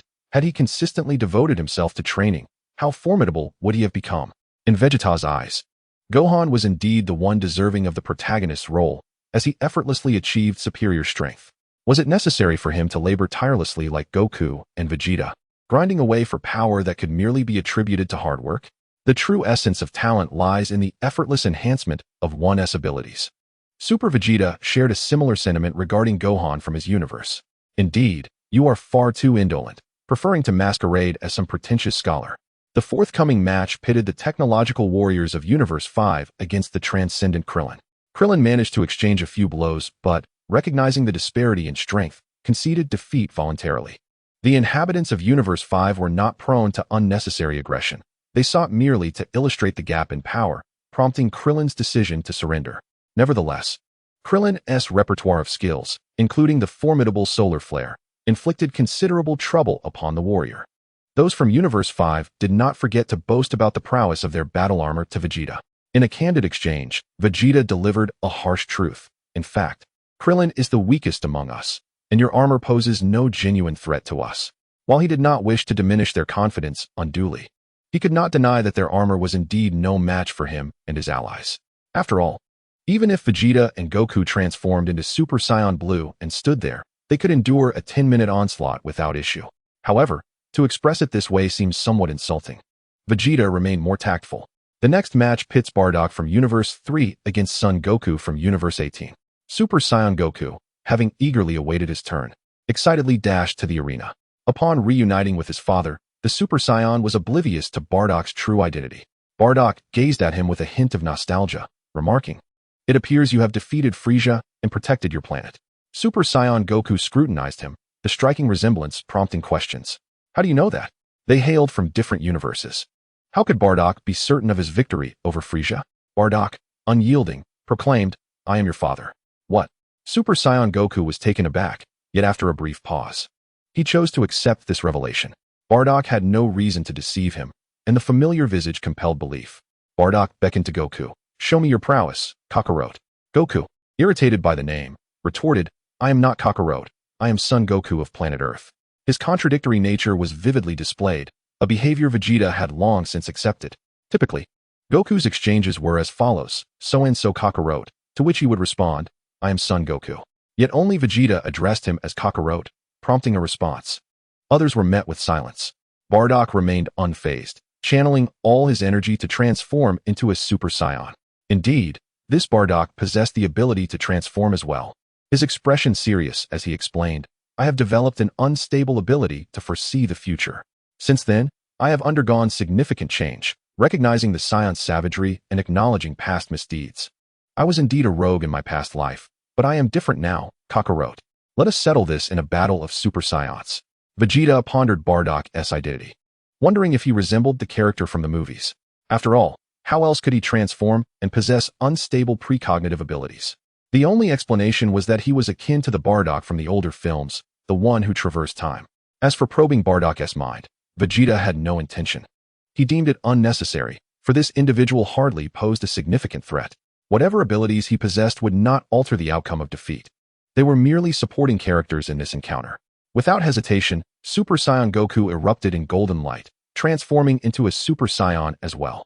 The two locked eyes before launching themselves forward. Having finally reached his turn, Goku was determined not to finish Bardock off hastily. He intended to engage in a proper fight.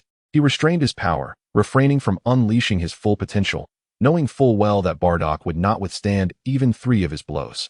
Bardock understood he must not underestimate his son, swiftly moving to stand before Super Saiyan Goku, gathering energy for a powerful punch. A fist penetrated through the form of Super Saiyan Goku, only to strike it nothing but an illusion. Chapter 22. The past of Bardock. Super Saiyan Goku launched a spinning kick towards Bardock, who deftly lowered his head to evade the attack. Goku landed behind him, a faint smile gracing his lips. In an instant, Bardock whirled around, delivering a knife-hand strike, but Goku swiftly repositioned himself before him. The two engaged in a fervent exchange of blows, neither willing to yield even an inch. To the eyes of the less skilled, the rapid movements of their hands and feet appeared as mere phantoms. Their stances remained unchanged as they executed a barrage of lightning-fast strikes, simultaneously attacking while deftly defending against each other's blows. Despite their equal prowess, Super Saiyan Goku found himself at a disadvantage. Bardock, who had emerged victorious from countless life-and-death battles, possessed combat experience that matched Goku's. After a tense stalemate lasting several seconds, Goku seized an opportunity, landing a kick squarely in Bardock's abdomen, sending him flying horizontally for several meters before stabilizing himself. Vegeta approached, patting Gogeta on the shoulder. His attention diverted from the clash between the two fighters as he engaged in conversation. "I've just discovered something intriguing. Would you care to listen?" Gogeta cast a puzzled glance at him. Then, with a hint of distaste, responded, "Did you use telepathy?" Vegeta nodded, returning the disdainful look. What was with that expression? Hadn't he employed the same technique himself? Meanwhile, Gohan listened intently, astonished at the revelation that both of them possessed the ability to read minds. He recalled Goku mentioning that the fused Vegeta did not wield such powers. "Weren't you supposed to be incapable of telepathy?" Vegeta offered a rather unconvincing excuse. "I've encountered too many beings. When faced with interesting abilities or magic, I've picked up a bit for amusement." In his universe, Vegeta was overwhelmingly powerful, particularly as his strength continued to grow. To stave off the tedium of invincibility, he sought to learn new abilities. How lonely it was to be invincible. "What have you discovered?" Vegeta gestured towards the battling Bardock. "I've gleaned everything occurring in their universe, including Frieza's demise." Gohan and Gogeta displayed little interest. Yet the younger Goten and Trunks were evidently intrigued, eagerly pestering Vegeta for explanations. "I want to hear. I want to hear." Thus, Vegeta relented and recounted the events transpiring in Universe 3. However, his subsequent revelations diverged significantly from Gogeta's initial conjectures, even contradicting the narrative of the movie entirely. Years ago, on planet Vegeta of Universe 3, Raditz was perpetually bullied by his peers, as his father was the renowned elite warrior, the formidable Bardock. Yet, he was merely the weak and powerless Raditz, wholly unworthy of the title of Bardock's son. In his fury, Raditz sought to rebel but was swiftly subdued. Disregarding everything else, he bit down on his opponent's tail. During dinner time, Raditz returned home, battered and bloodied, proudly boasting to Bardock that he had triumphed over his peers. No longer the weakling he once was. Bardock merely replied with a nonchalant, "Not bad," before turning his attention to his newborn son. Raditz insisted on accompanying him, eager to see his younger brother. On the other side of the universe, Frieza expressed his annoyance with the Scion way of doing things. Although he admired their strength, he found these foolish monkeys persistently incapable of executing tasks with perfect obedience, always pushing for more. It would be best to exterminate them altogether. Frieza's loyal secretary, Sabo, offered a shrewd suggestion to solidify Frieza's position. In 10 days, all Scions would return to planet Vegeta, presenting the ideal opportunity, my lord. Without hesitation, Frieza concurred with Sabo's proposal, deciding to annihilate the Scions on that fateful day. Sabo elaborated further, explaining that only Prince Vegeta would be training at their base, while Bardock's team would be absent from planet Vegeta. Frieza, unwilling to leave any loose ends, deemed it prudent to eliminate all Scions, retaining only Vegeta and his mentor, Nappa.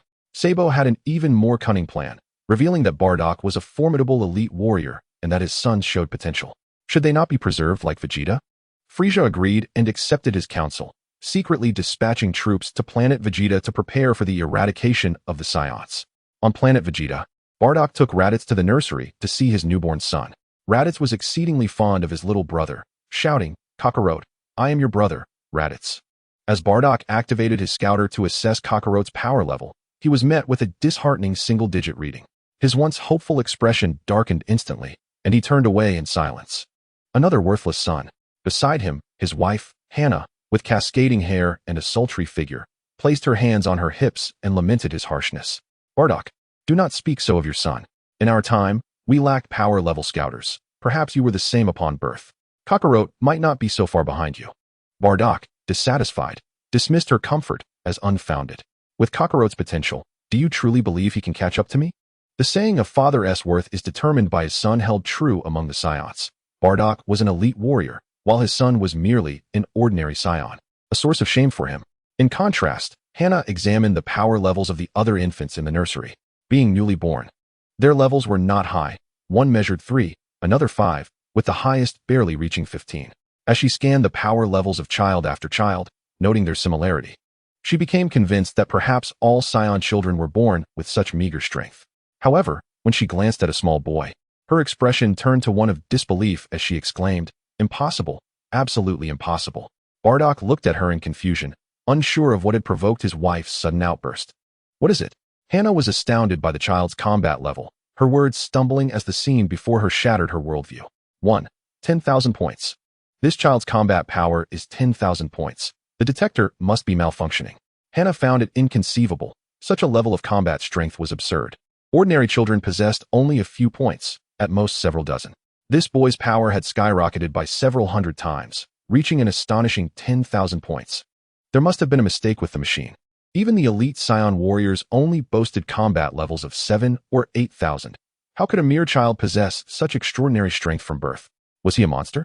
Bardock's pupils constricted as he was about to speak when a subordinate Scion entered, bowing to deliver news to the couple. "Lord Bardock, Lord Frieza has issued a directive. He is quite interested in your 2 sons and would like them to join Frieza's army. Although their combat power is still weak, Lord Frieza believes they hold great potential. Kakarot can be sent to attack a small planet, while Raditz will continue his training." The Scions were classified into different ranks, and after countless battles, Bardock had significantly improved his strength, now holding a status just below that of King Vegeta, a position of considerable esteem. However, the subordinate Scion harbored no fondness for Kakarot and Raditz, believing they were merely basking in their father's glory to attract Lord Frieza's attention. Otherwise, how could their unremarkable talents have garnered such recognition? His words diverted Hannah's focus, shifting her thoughts from the small boy back to her own son. Bardock, indifferent, remarked that he did not care about such worthless sons. "Let it be." The subordinate then proceeded to describe the planet Kakarot was to attack. The gravity of that planet was merely 1/10 of planet Vegeta's, with an average combat power of 333. Typical combat elites range from 30 to over 40 points, with only 3 individuals possessing between 150 and 200 points. Bardock dismissed it without concern, but Hannah was deeply invested in her son. Upon hearing the subordinate's report, she was satisfied with the planet's weakness. "Excellent. It seems Kakarot will soon obliterate that planet. Surely, he cannot be so unfortunate as to encounter a master martial artist upon his arrival at Blue Star. In Hana's estimation, Blue Star experienced multiple full moons each year. As long as Kakarot was sent there, he could safely reside for several years, significantly increasing his combat power. Then, by transforming into a great ape during the full moon, he could easily vanquish his foes. Unless Kakarot remained undeveloped, with only single-digit combat power, encountering a master on that planet would render even a tenfold power increase from his transformation useless. Ah, how fortuitous. Upon the blue planet, clad in casual attire, the formidable martial arts master Sun Wukong, one of the most powerful beings on Blue Star, involuntarily sneezed, attributing it to his advancing age and declining health. Bardock, offering a half-hearted response, exited the nursery. Why not spend some time playing with your son? My comrades await me for a mission, so I shall refrain from further conversation. Bardock was indifferent to his biological son's fate. If he proved strong, he would naturally be favored, but if he were weak, then his life or death would be left to fate. Conversely, Hana was quite animated, nodding vigorously, fond of her younger son who bore a resemblance to Bardock. I will ensure that I spend quality time with my son, imparting unto him the skills of combat. Chapter 23. The Gift of Foresight. After Bardock departed, he and his teammates left planet Vegeta, journeying to their designated mission site, planet Kanasa. The group transformed into their great ape forms, utilizing their impervious bodies and astonishing destructive power to swiftly annihilate the life on this planet. Upon completing their mission, they rested amidst the ruins, when their scouters detected an entity with formidable battle prowess. A high-energy response indicated a single, powerful adversary. Bardock gestured for his comrades to remain at ease, stating, "You stay here, I can handle this alone." He preferred to personally confront a survivor, wishing not to disturb his companions. Upon reaching his destination, Bardock encountered a Kanasan, who did not flee but instead spoke with a heart heavy with despair. "I am no match for you. Kill or maim as you wish, you harbinger of destruction." Though his battle power was considerable among his kin, it paled in comparison to Bardock's, and the annihilation of his people and home had extinguished his will to fight. He understood he could not seek vengeance. Bardock aimed his right hand at him. "Then I shall grant you your wish." In his final moments, the Kanasan reconsidered. Realizing that the enemy of his enemy might be his ally, perhaps there was a roundabout way to attempt dialogue. "I wish to share a few words with you. I believe you will find them of interest, as they pertain to the survival of your race." At that moment, a historic divergence occurred between the third universe and others. In most other universes, Bardock would have killed the opponent without hesitation. Yet, Bardock of the third universe chose to allow him a few final words. The Kanasan spoke of the future he had witnessed. "Your scion race will face annihilation. Your king is named Vegeta, sporting a spiked hairstyle, and the ruler is Frieza, a purple, lizard-like demon." To convince Bardock of his words, the Kanasan first described Frieza and King Vegeta. Bardock's pupils contracted, his disbelief palpable, for the explanation was simple. The Kanasan lacked the technological means for space travel and could not possibly know of Frieza and King Vegeta. Confronted with Bardock's inquiries, the Kanasan provided his explanation. "I possess the gift of foresight. I alone within my tribe am endowed with this ability. Just days ago, I sensed your arrival. Yet my kin dismissed my premonition as mere alarmism. If you can unite, there may still be a glimmer of hope to vanquish that malevolent purple demon. You must act swiftly, or it will be too late." Bardock remained skeptical. Suddenly, an adversary emerged, claiming to possess the gift of foresight, a proclamation that was difficult to believe. "I am your enemy. Why are you sharing this with me?" The Kanasan, with a resigned smile, bore a bitter, powerless expression, overshadowed by a profound anger directed towards Frieza. "I am incapable of avenging my kin, nor can I defeat you, especially since you are merely following orders. The true mastermind is Frieza. I seek to harness your strength to eliminate that arch-villain. In doing so, it would serve as retribution for my people." This reasoning was straightforward, and Bardock found it somewhat acceptable, yet it was far from sufficient to earn his complete trust. "I apologize, but I cannot fully believe your words." The Kanasan had long anticipated this outcome and had devised the worst, yet only feasible plan. "I understand that a few words may not suffice to convince you, yet the future is already predetermined. I implore you for one thing. Do not kill me from a distance. Come before me and strike through my heart with your fist." Bardock hesitated but ultimately acquiesced. "Very well, as you wish." In his eyes, the other was not truly his equal, even in close combat. Any attempt at retaliation would be futile. Without any unforeseen events, Bardock's fist pierced through the Kanasan's heart. The Kanasan did not immediately perish but grasped Bardock's shoulders. blood spilling from his mouth as he spoke. Embrace my abilities and my power. Bardock sensed no malice. The Kanassan's body radiated a white luminescence that enveloped him. In an instant, fragmented visions flooded Bardock's mind. He seemed to stand before his comrades, engaged in discussions about cleansing this planet alongside any remaining Kanassans in hiding. What had transpired? Bardock shook his head, emerging from the illusion and returning to his team's position.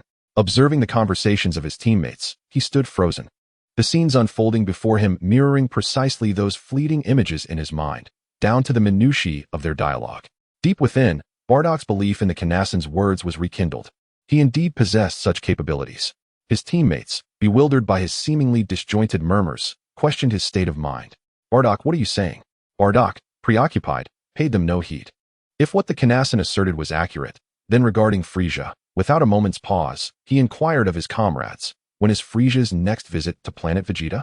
His teammates, startled by the rapid shift in his demeanor, were taken aback and hastily responded, perhaps in a year, or maybe two. Just as Bardock contemplated the ample time available, a searing pain surged through his mind, causing him to clutch his head in agony. Visions of the future flickered in his consciousness, revealing King Vegeta incessantly lamenting. Frieza is becoming increasingly brazen. He arrives on planet Vegeta without even notifying me. He's arrived far too quickly. King Vegeta was then engaged in a conversation with Frieza, who, in a hasty manner, had not forewarned him of his arrival. In a sudden turn of events, Frieza unleashed a deadly beam that pierced the king's chest, mercilessly annihilating his two attendants, who were similarly ambushed and swiftly dispatched by Frieza's loyal guards, Dodoria and Zarbon. Frieza revealed his true intentions. He sought to obliterate planet Vegeta and eradicate all Saiyans. At this juncture, Bardock awakened from his slumber, promptly commanding his team to return to planet Vegeta ahead of him. Although his comrades were filled with curiosity, in the Saiyan culture, combat prowess dictated everything. Bardock's formidable strength ensured their obedience. Frieza, meanwhile, received intelligence about Bardock's squad's return to planet Vegeta. With their rapid conquest of planet Kanassa, he deemed their next mission would take place on planet Meat, where he planned to eliminate them. Dodoria quickly assessed the situation, realizing he could act independently to eliminate Bardock before rejoining Frieza. On planet Vegeta, the unsuspecting Saiyans were preoccupied with another matter. A high-ranking Saiyan warrior spoke of the infant Broly, who was born with an astounding battle power of 10,000. Such extraordinary strength was beyond what a typical Saiyan could achieve, and the legend of the Super Saiyan began to circulate. The last recorded Super Saiyan had emerged a millennium ago, causing widespread devastation.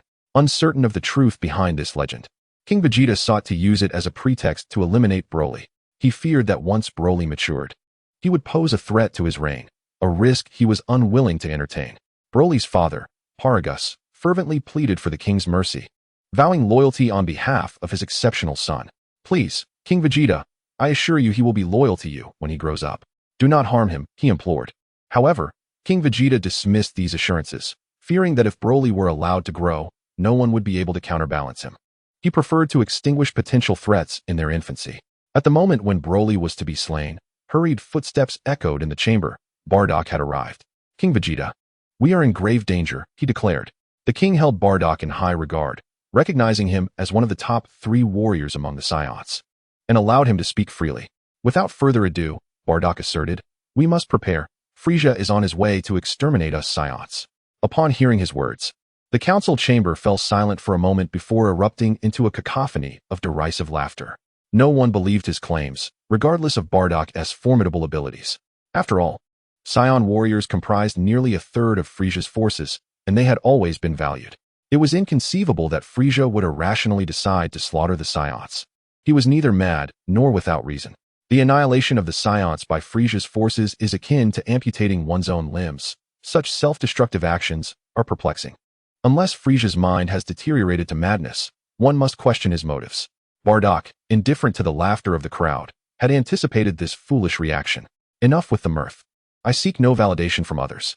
The Saiyans must unconditionally obey the king's decree, and my task is merely to persuade you. As Bardock directed his challenge towards him, King Vegeta's expression darkened, sensing a threat to his authority. Bardock extended his left hand, issuing a formal challenge. Your claim to the throne rests upon liberating the Saiyans from the Zephyrians, thus earning your title as king. Initially, the Zephyrians ruled this planet, but under King Vegeta's leadership, the Saiyans overthrew their dominion, renaming the planet Vegeta. Vegeta was acknowledged as king, yet the Saiyans possess a more direct method of selecting their ruler. According to Saiyan tradition, the strongest among them ascends to the throne. I challenge you for your crown. This was Bardock's desperate strategy, as he had refrained from revealing his full combat prowess. Knowing King Vegeta's suspicious nature, should Vegeta discover Bardock's superiority, he would undoubtedly send his minions to eliminate him. However, with Frieza's impending attack, Bardock needed the king's authority to unite the Saiyans against their common foe. Alone, he stood no chance against Frieza. Only by rallying the entire Saiyan race could he hope for victory. Chapter 24. Bardock of the Third Universe. King Vegeta, provoked, could no longer suppress his simmering rage. Very well, I refuse to believe that a mere low-class warrior can best me. Though Bardock is ostensibly one of the strongest Saiyan warriors, he began as a low-class fighter. The very lowest tier. Despite his rapid ascension in power through relentless battles and near-death experiences, it seemed implausible that he could rival Vegeta. As Vegeta charged at Bardock, their clash was brief, and within mere exchanges, he realized the gravity of his miscalculation. Bardock had concealed his true strength. In comparison to Vegeta, who had long been ensconced in his throne without combat, Bardock's power was significantly superior. To Vegeta's astonishment, he found himself outmatched, quickly overwhelmed and rendered unconscious. With the defeat of the reigning king, Bardock naturally ascended to the throne, claiming his rightful place. While some acknowledged Bardock's strength, others remained skeptical. For King Vegeta had reigned for many years and had built a considerable reputation. Unfazed by the murmurs of dissent and derision, Bardock resolutely declared, I am aware that many of you do not accept my authority, yet according to Saiyan custom, the new king is entitled to a week's respite. Should it be proven in the future that I am mistaken, you may take my life. However, for the present, you are all required to heed my commands. However peculiar they may seem, without question, the assembly had no choice but to comply, for at this moment, I am the new king of the Saiyans, and I, Bardock, have articulated my plans. Do not disclose to Frieza the news of my ascension. Instead, we shall secretly ambush all of Frieza's subordinates. Let no word of our actions escape. Our operations in the coming days must remain utterly confidential. The king's orders are not to be defied. Even in dissent, they are compelled to comply. Given that most of the Saiyan technology is supplied by Frieza, many of his legions are present on planet Vegeta. Thus, in a state of confusion, they found themselves eradicated by their former comrades, the Saiyans. Through new communication devices, Bardock informed the other Saiyans of his intentions to betray Frieza. King Vegeta, resentful of his defeat to Bardock, lamented the loss of his throne. Yet, fearing for his life, fully aware of Frieza's ruthless nature, he ultimately resolved to collaborate with Bardock to ensure the feasibility of the plan. Failure would spell annihilation for his race. Initially, Bardock's assertions garnered little support, but under King Vegeta's influence, gradually, the majority expressed their compliance. A small minority, adhering to the principle of the majority, reluctantly acquiesced. Time swiftly advanced to the day Bardock had foreseen, the moment of Frieza's arrival, and all Saiyans stood on high alert. Bardock's wife, Hannah, remained skeptical of his prophecy and chastised him for his reckless actions. Bardock, if Frieza does not arrive today, I shall be the first to eliminate you. Bardock chose silence, trusting in his judgment. Paragus expressed his gratitude, for Bardock, having ascended to kingship, had spared Broly's life. Bardock offered no further explanations. He had foreseen Broly's future. A force of cataclysmic destruction, a vital asset for the Saiyans. As all Saiyans anxiously awaited, the scouts informed Bardock that Frieza's spacecraft had reached the outer space of planet Vegeta. Many began to place their faith in Bardock's prophecy, yet Hannah remained obstinately dismissive. Even if Frieza has indeed approached stealthily, what does that signify? There is no evidence to confirm he intends to annihilate us. Bardock refrained from engaging in an argument with her and simply conveyed his intentions. We cannot allow him to escape. Hannah, can you halt Frieza's ship? Harboring a tiger is perilous. It is not the fear of 1,000 threats that troubles me, but the dread of a singular chance. Should Frieza evade capture, the consequences would be dire. Hannah regarded his words with disdain, but coldly acquiesced. Do you doubt my abilities? Subsequently, as per their strategy, several elite warriors released energy blasts reminiscent of the moon to facilitate the transformation of all into great apes. They concealed themselves, prepared to unleash another blast should Frieza's forces destroy one of the moon devices. The transformation into great apes was their sole opportunity for victory, without the ability to metamorphose. Only a dead end awaited them. The few who were instructed to hide expressed considerable dissatisfaction with Bardock's arrangement, deeming it an act of cowardice. In stark contrast, King Vegeta held an opposing perspective, believing Bardock's strategy to be astute, compelling the others to adhere strictly to the plan. Under the influence of the lunar device, the entire Scion race transformed into great apes, roaring as they ascended into space to launch an assault on Frisia's spacecraft. Hannah, having set off earlier, found her energy blast ineffective against Frisia's primary ship, which boasted a formidable defense system. Lacking sufficient oxygen in the vacuum of space, she resorted to a desperate measure, sacrificing her body to breach the ship's defenses and gain a moment to breathe. Observing the Scions attacking immediately upon his arrival, Frisia, though perplexed by their foresight, felt no fear and promptly ordered his troops to strike, aiming to annihilate the Scions. However, the entire Scion race, now transformed into great apes, experienced a tenfold increase in combat power, far beyond the capacity of Frisia's minions to withstand. Within mere minutes, they were decimated, and Hannah, having transformed into a great ape herself, wreaked havoc on the ship's defenses. At Bardock's command, tens of thousands of great apes unleashed energy blasts from their mouths, targeting Frisia's vessel. Frisia, truly alarmed, sought to transform, aiming to elevate his power to the second or even third stage for a counterattack. Yet it was too late. He was granted no time to charge his energy. As he began to transform, a torrential wave of energy blasts descended upon him, engulfing him in an unending torrent of power. Although the concept of combat power does not equate simply by summing the strengths of two warriors with 100,000 power levels to equal a warrior with 200,000, the overwhelming numbers were insurmountable. With all transformed into great apes, their power multiplied tenfold, and in the vastness of space, the collective assault of tens of thousands of warriors, each exceeding 1,000 combat power, resulted in Frisia's lamentable demise. One could attribute his downfall to his excessive confidence, perpetually existing in his weakest form. As Frisia's energy faded, the other Scions erupted in jubilant cheers, exalting Bardock. Yet only Bardock and King Vegeta felt a sense of foreboding. Frisia's released energy during his transformation had far surpassed their expectations. Fortunately, the arrogant Frisia had underestimated them, failing to transform at the outset. Previously, Frisia had displayed a combat power of only 530,000, but at that moment, his transformed energy likely exceeded several million. Had he succeeded in transforming, the consequences for Bardock and the others would have been dire. Ultimately, Frisia, capable of only 530,000 combat power, met his end amidst the dazzling brilliance of their onslaught. With Frisia's demise, Hannah inquired of Bardock whether to send his younger son to Blue Star, a suggestion Bardock declined, deeming that training method outdated. Thus began a significant era of Scion dominance over the universe, coinciding with their victory over Frisia.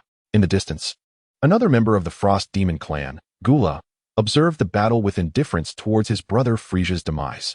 He felt that Frisia's fate was well-deserved and showed no intention of intervening against the Scions, choosing instead to feign ignorance and depart from the scene.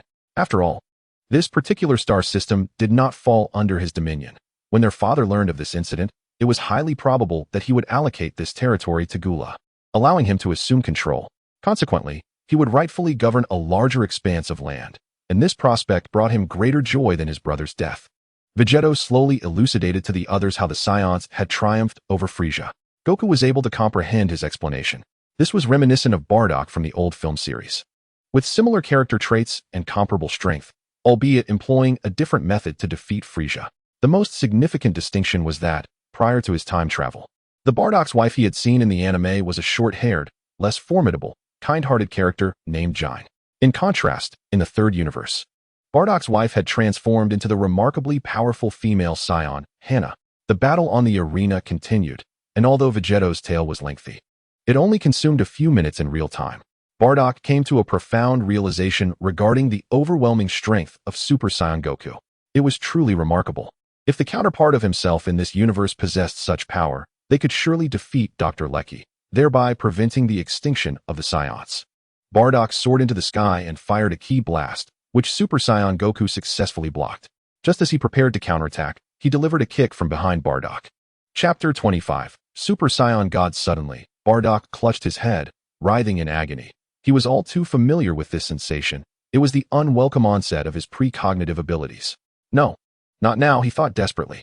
Unfortunately, his foresight did not heed his pleas, as each vision was utterly random, flooding his mind with countless images. An infinite aura spread, rippling through the cosmos, with cataclysmic energy fracturing the void.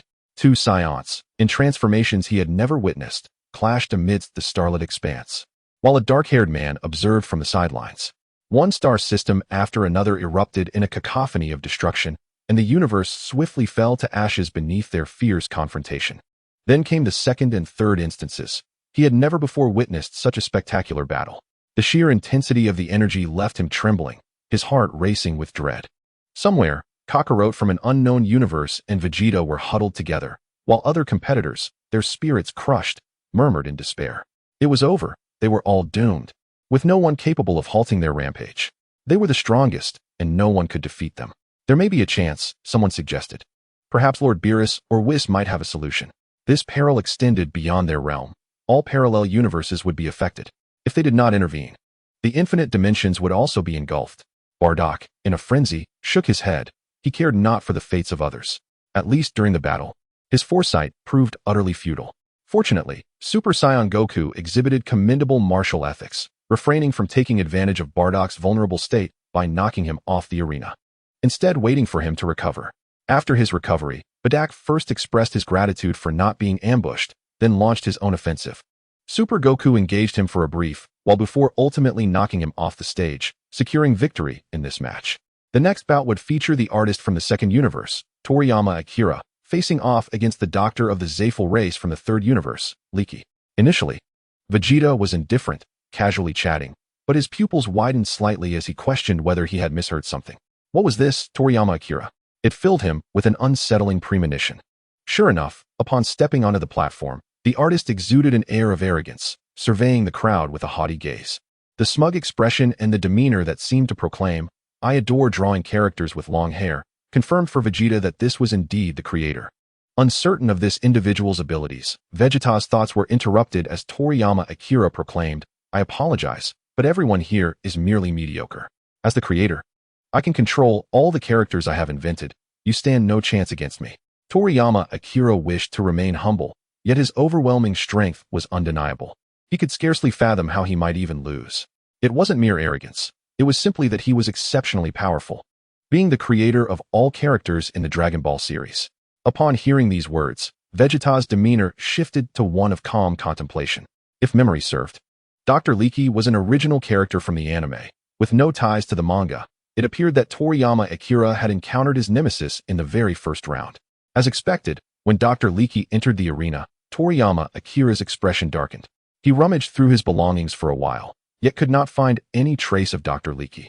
Before the doctor could even launch an attack, Toriyama Akira conceded. "I forfeit." Who could have anticipated such a swift turn of events? Just a moment ago, he had exuded an aura of superiority, claiming the top position, and now he surrendered without even a fight.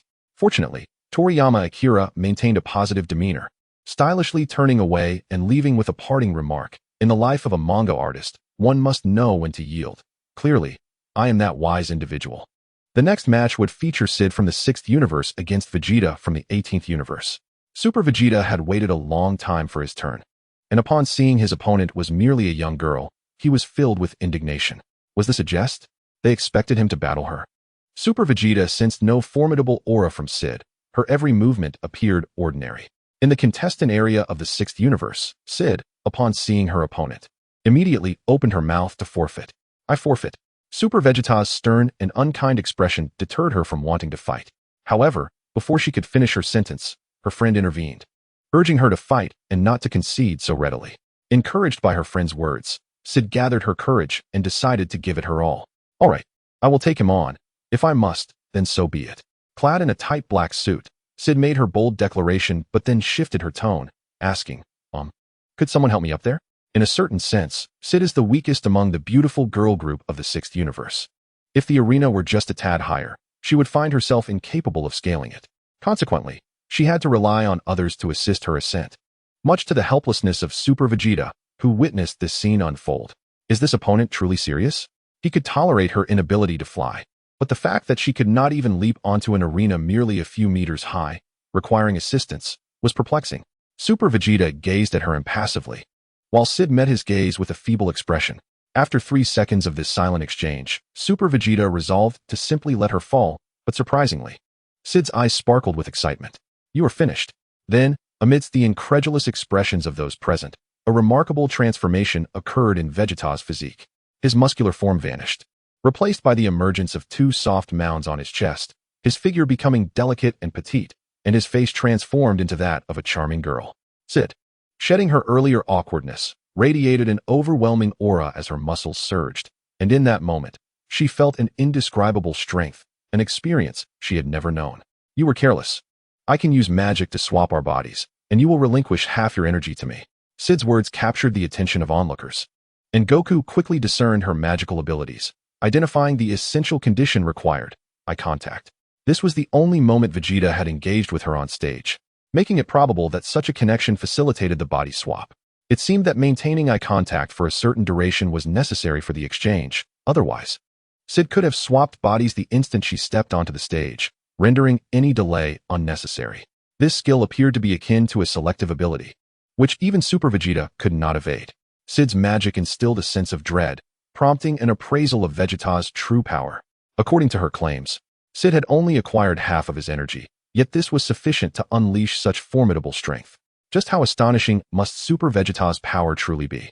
Sid was convinced of her inevitable victory, reveling in the might she had gained from the body swap. You are remarkable. I initially thought our universe's Bojack was formidable, but now it seems he is nothing extraordinary. With your strength, I could easily crush him. However, you must concede to me. Suddenly finding yourself in a woman's body must have dealt a significant blow to your psyche. Super Vegeta glanced at himself, wholly unaffected, seemingly indifferent. Humph, even as a woman, I am still the prince of the Science, Vegeta.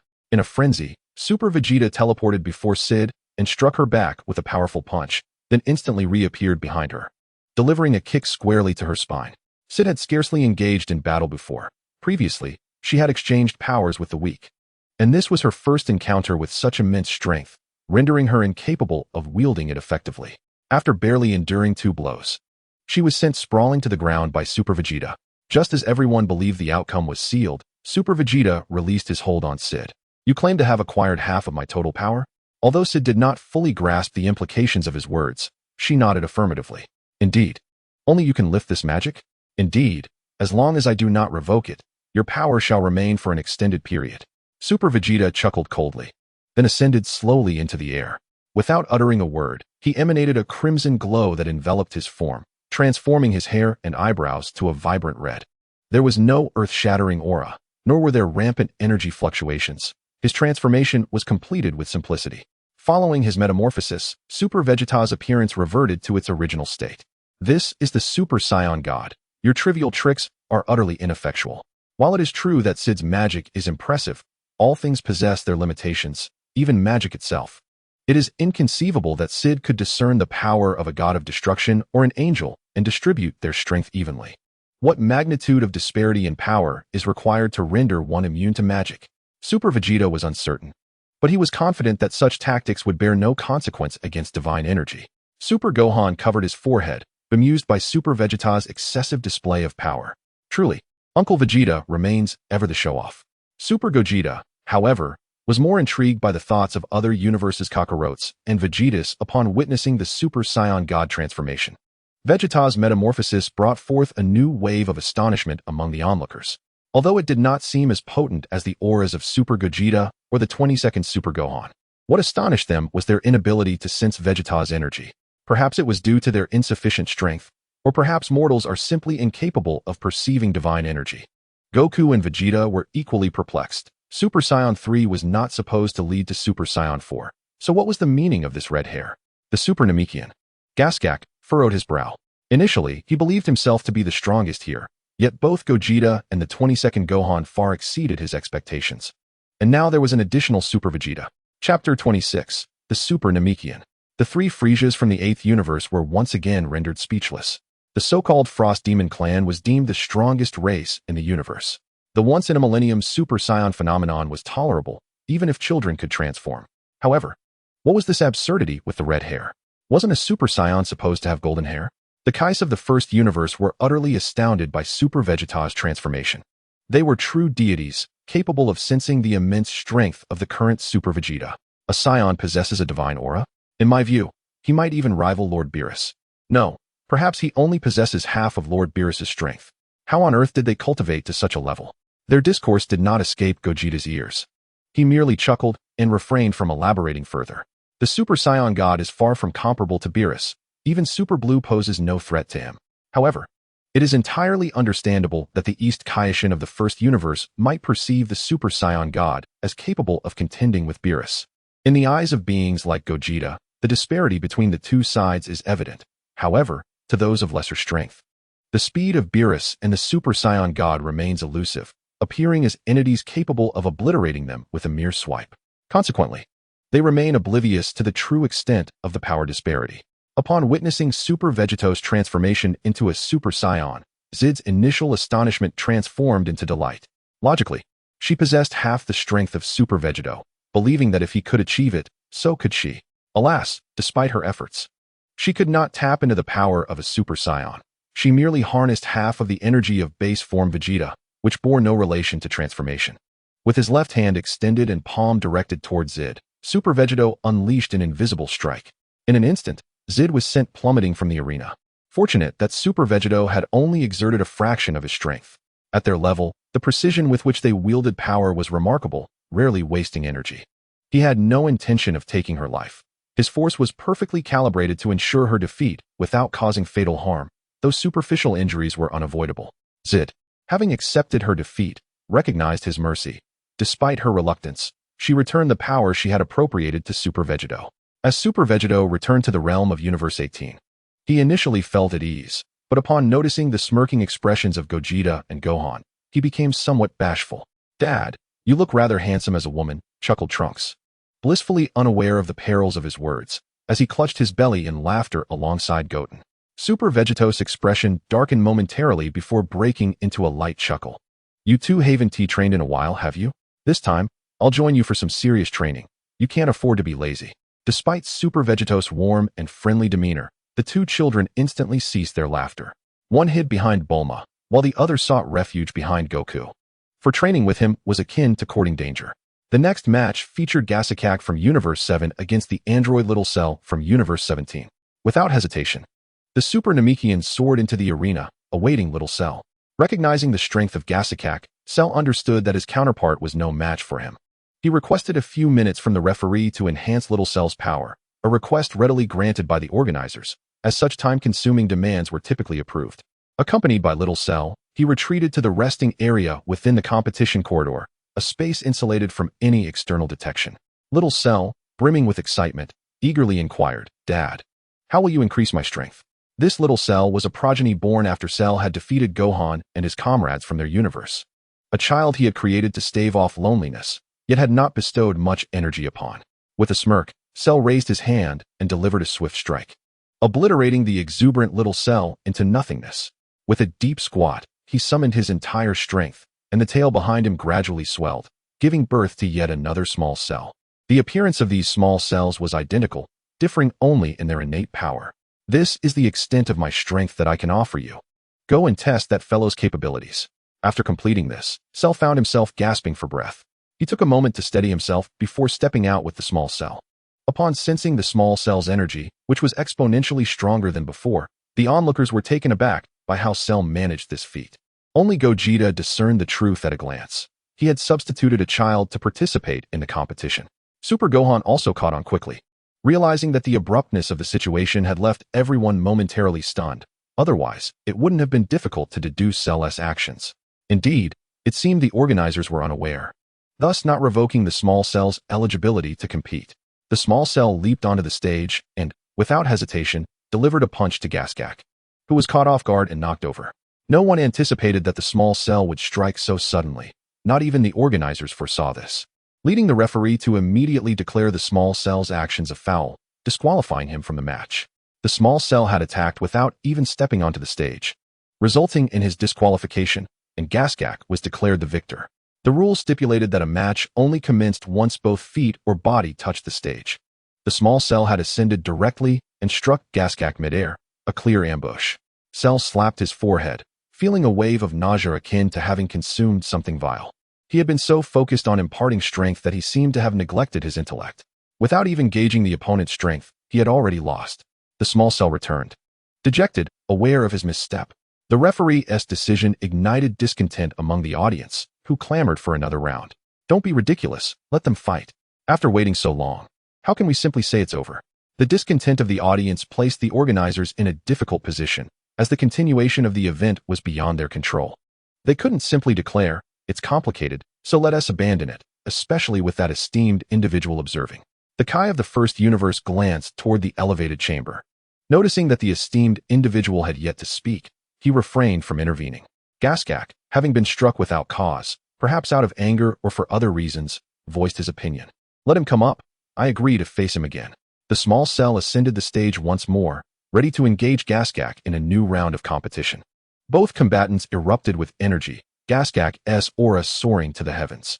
Even Super Goku was momentarily taken aback. This guy is truly formidable, even stronger than Piccolo. Gogeta and Vegeta exchanged glances at the unfolding battle, though they maintained little interest. Super Vegeta remained unfazed by the energy emanating from Gaskak. Super Goku, embodying the spirit of a martial arts enthusiast, couldn't he help but regard any opponent as impressive. However, this did not deter him from effortlessly dispatching what he perceived as a strong adversary after transforming into Super Blue. Little Shalu sprang into action, launching a flurry of high-speed attacks against Gaskak. With a confident demeanor, Gaskak effortlessly deflected all of Shalu's assaults with a simple extension of his right hand. Despite Shalu's earnest efforts, he found no success and resorted to an alternative strategy, soaring into the air with arms outstretched, aiming at Gaskak on the arena below. Ultimately, a brilliant golden shockwave erupted from Shalu's hands, striking Gaskak, who stood motionless. The arena was engulfed in a tremendous explosion, sending plumes of smoke into the air. A gentle breeze swept through, yet Gaskak remained unfazed, his upper garments obliterated. His exposed torso bore no injuries, further showcasing his overwhelming superiority over Shalu. With a gleam in his right eye, Gaskak discerned the intricate structure of Shalu's body, unleashing a laser beam from his gaze that pierced through Shalu's forehead, precisely targeting his core and securing victory in the match. Goku couldn't resist teasing Shalu, remarking that it was of little consequence since he would simply be revived, and even jokingly suggesting that he might have spawned a multitude of offspring. After a moment's pause, Goku regarded him with bemusement, commenting on Shalu's apparent prolificacy. Shalu, rendered speechless, chose to ignore Goku's gleeful jabs. What did he mean by spawn a multitude? That was a term typically reserved for swine. If only he could match Gaskak in strength, he would surely pummel him thrice in a day. Yet, he found himself outmatched. Though his regenerative abilities surpassed those of the Namekians, he was still no match for Goku. Shalu's array of skills from the Blue Star Warriors was devastating, yet he could not triumph over Goku. After defeating Gohan from his universe, Shalu had cultivated a power far beyond his former self, yet Goku still proved to be insurmountable. As for little Shalu's demise, it was anticipated. Despite his attempts to augment little Shalu's strength, he remained inferior to his prime self. The intent was to have him gauge Gaskak's prowess, thereby birthing a stronger little Shalu.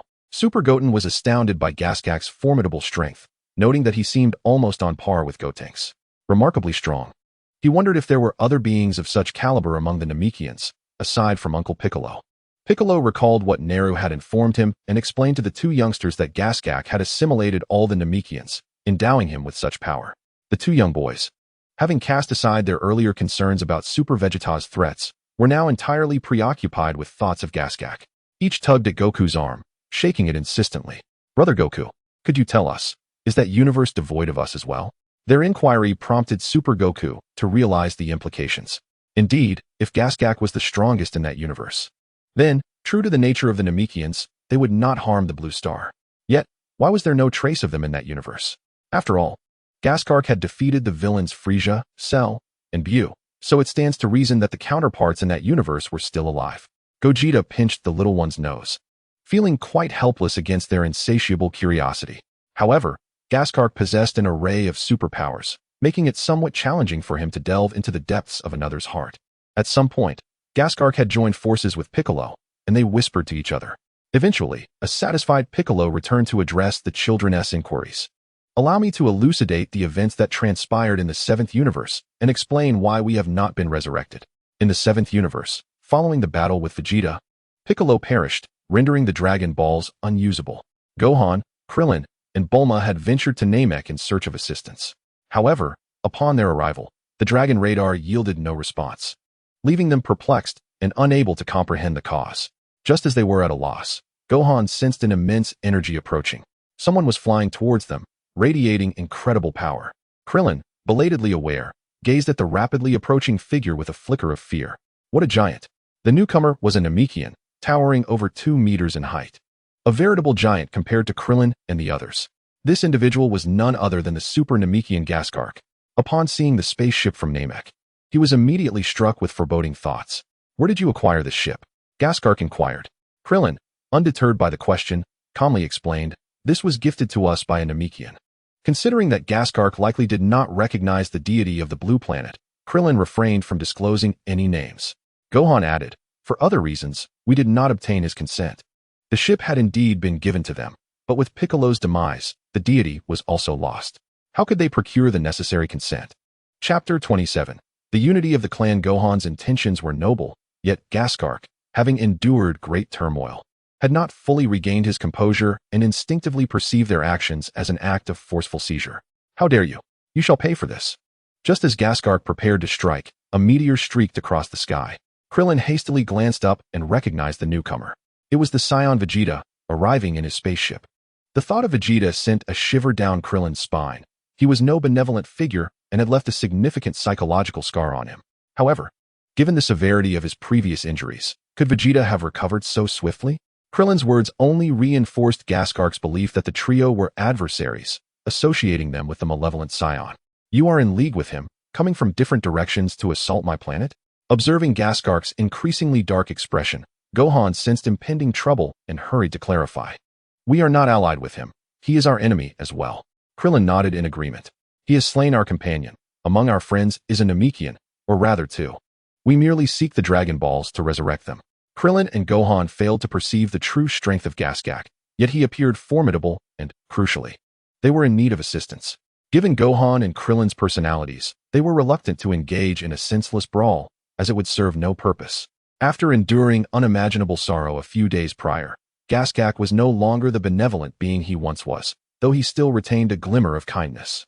Even if he did not regard them as virtuous, he refrained from taking lethal action, opting instead to employ a unique ability. I do not trust your words. I shall use telepathy to discern whether you are friends or foes, and I will determine this for myself. Vegeta emerged from the spaceship, activating his power detector to scan the surroundings, only to be met with alarming data. A power level of 400,000. What a jest. It appeared there was no one else. Had Frieza come to Namek alone? Only Frieza possessed such formidable strength within his army, but didn't he, that fiend, bring his subordinates?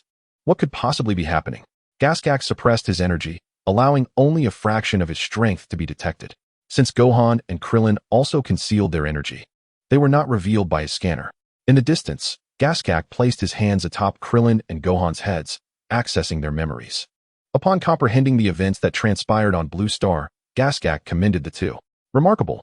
You young lad are quite exceptional. Gohan and Krillin's expressions brightened. It seemed this Namekian had placed his trust in them. Wonderful. This meant they could proceed with resurrecting their friends. However, Gaskark soon unveiled a harsh reality. Indeed, there were Dragon Balls here at least a few days ago. Back then, I was not the sole Namekian on this planet. Reflecting on the calamity that had occurred, Gaskark felt as if he were living a fate worse than death. If given the choice, he would not wish to wield the power he currently possessed. A sense of foreboding washed over Krillin, prompting him to inquire urgently, what about the other Namekians? With a sigh, Gaskark recounted the events of a few days prior. Upon discovering the existence of the Namekian Dragon Balls, Frieza and his minions trekked to Namek, arriving several days earlier than anticipated. The Grand Elder of Namek, the last surviving Namekian from the previous genocide, regarded all the Namekians of the planet as his children. He possessed vast knowledge and countless unique abilities, and he sensed the terror that Frieza embodied. Isolated and without allies, he deliberated and ultimately decided to summon Nail before him. This enemy is exceedingly formidable. He is not one you can defeat. We are likely to be annihilated, with no one left alive. There exists but one, the solitary means that may alter our fate. You cannot confront him alone, Nail. Accept my power. The Grand Elder could not envision a glimmer of hope for the future, nor could he fathom any means to vanquish Frieza. Relying solely on their lineage, they had no alternative but this singular tactic. However, gazing upon the Grand Elder, who embodied both father and mother, Naru found himself incapable of such an act. Are you truly resolved to sacrifice yourself? The Grand Elder reclined in his chair, utterly exhausted, with not even the strength to rise, merely extending his right hand.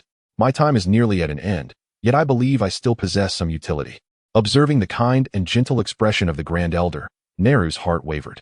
Had it been another elder, he might not have felt this way.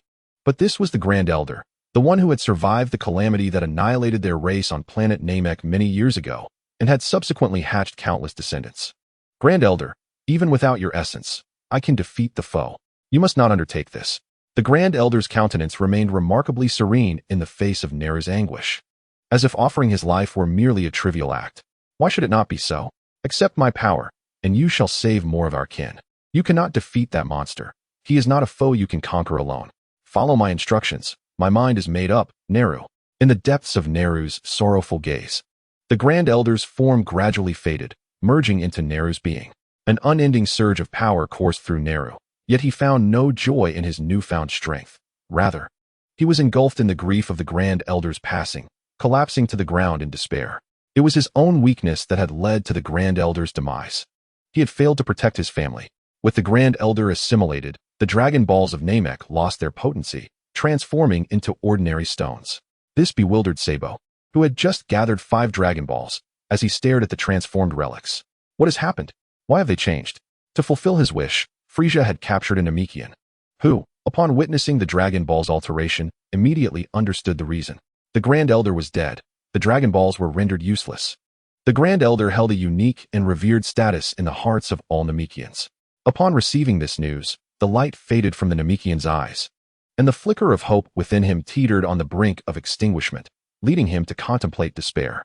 Frieza, having traveled vast distances, found his efforts thwarted at the last moment, a reality difficult for him to accept. Enraged, he commanded his subordinates, "Slay every Namekian. I refuse to believe you cannot restore the Dragon Balls." As Frieza's minions unleashed their brutality, Neru, enriched with the Grand Elder's abilities, sensed the cruel slaughter of innocent children. Enraged, he soared to the battlefield, striking with such swiftness that he delivered a decisive kick to Dodoria's chest, eliminating him in an instant. Sabo, witnessing this, was left astounded. Are Namekians truly this powerful? He seems almost on par with Captain Jinyu.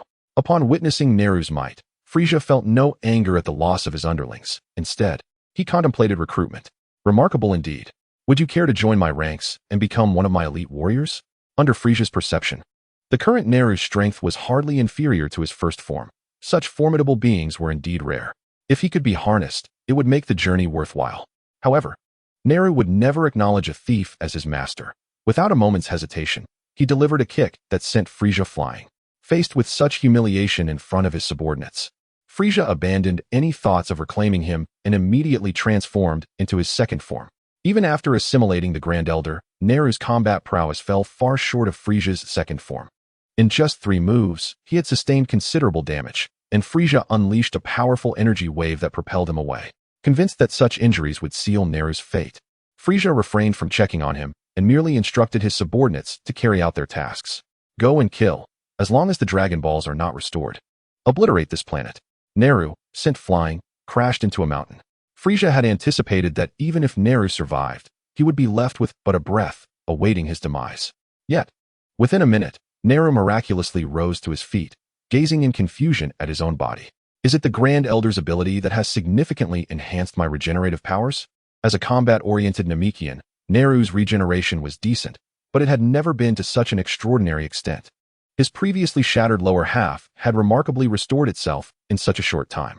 A Namekian elder, who led a village in hiding, chanced upon the recovering Neru and brought him to the cave where others were concealed. Neru felt immense regret over his defeat. I apologize, my children. I had believed that by assimilating with Neru, I could resist the invading foes and protect you. However, their strength exceeded my expectations. Even after their fusion, they were no match for Frieza's second form, and if this continued, annihilation awaited them. The elder looked compassionately at the Namekian children and other adults within the cave. You have fused with Neru. We are prepared. Since death is inevitable, let us bestow all our power upon Neru and become one. Together, we shall defeat this demon. Even if the Namekians are left without successors, we can rid the universe of a scourge. Then, a series of white lights illuminated the cave, and soon the Frieza army, poised for slaughter, was astonished to find that the Namekians had vanished. They disappeared right before their eyes, as if they had never existed. King Frieza, initially detecting the Namekians, found no trace of them upon searching the vicinity. Frustrated, He felt he had been toyed with and raised his hand to unleash an energy blast to annihilate the planet. Destruction is all you know. Even if you obliterate Namek, as long as there are Namekians alive, we shall not fall. Rather, it is you who will meet your demise on this planet. A voice, dripping with disdain and mockery, echoed through the air as Frisia searched for its source. At last, upon a lofty mountain, Nairu, towering over 2 meters and 80 centimeters, sat high above, observing himself and his subordinates. Chapter 28. The Mysterious 22 Universes. At this moment, Nairu's demeanor and appearance exhibited subtle changes from earlier, though upon closer inspection, he remained Nairu, yet his entire aura had transformed. Without unnecessary movements, Nairu, seated aloft, cast an energy sphere into the air. The energy orb shimmered with resplendent brilliance, unleashing countless energy shockwaves that struck all, including Frisia. Sabo and the other subordinates were annihilated, while Frisia, utilizing 2 shields and his utmost defensive capabilities, barely managed to withstand the onslaught. Nonetheless, he found himself half kneeling, severely injured, and pounded the ground in fury. How dare you treat me this way? I shall unleash my full strength and make you experience a torment worse than death. Frisia, having never been so thoroughly humiliated, could hardly contain his rage. Skipping his third transformation, he immediately unleashed all his power, transforming into his ultimate form. He charged at Nairu with incredible speed, his body flickering in midair. Nairu extended his right hand, elongating it to several meters, ensnaring Frisia's form before crashing him brutally against the rocks. Nairu felt no fear in the face of Frisia's tenfold increase in combat power. Instead, he regarded it with indifference. Useless. Is transformation all you can do? No matter how many times you change, it holds no sway over me. The rocks shattered, burying Frisia's body, and in the next moment, debris flew as Nairu's right index finger coalesced an enormous energy orb, ascending into the sky. I shall obliterate you along with this planet. Witnessing Frisia's frenzied actions, Nairu sat cross-legged upon the ground, an intangible energy radiating around him. In the next instant, Frisia's body became uncontrollable, rendered stiff in midair, unable even to twitch a finger. This was a power Frisia had never encountered before. It restricted his movements from afar, instilling a trace of fear within him. What is this? Release me, you bastard. Die. Nairu unleashed a ki blast, striking the unprepared Frisia, reducing him to ashes in a single blow.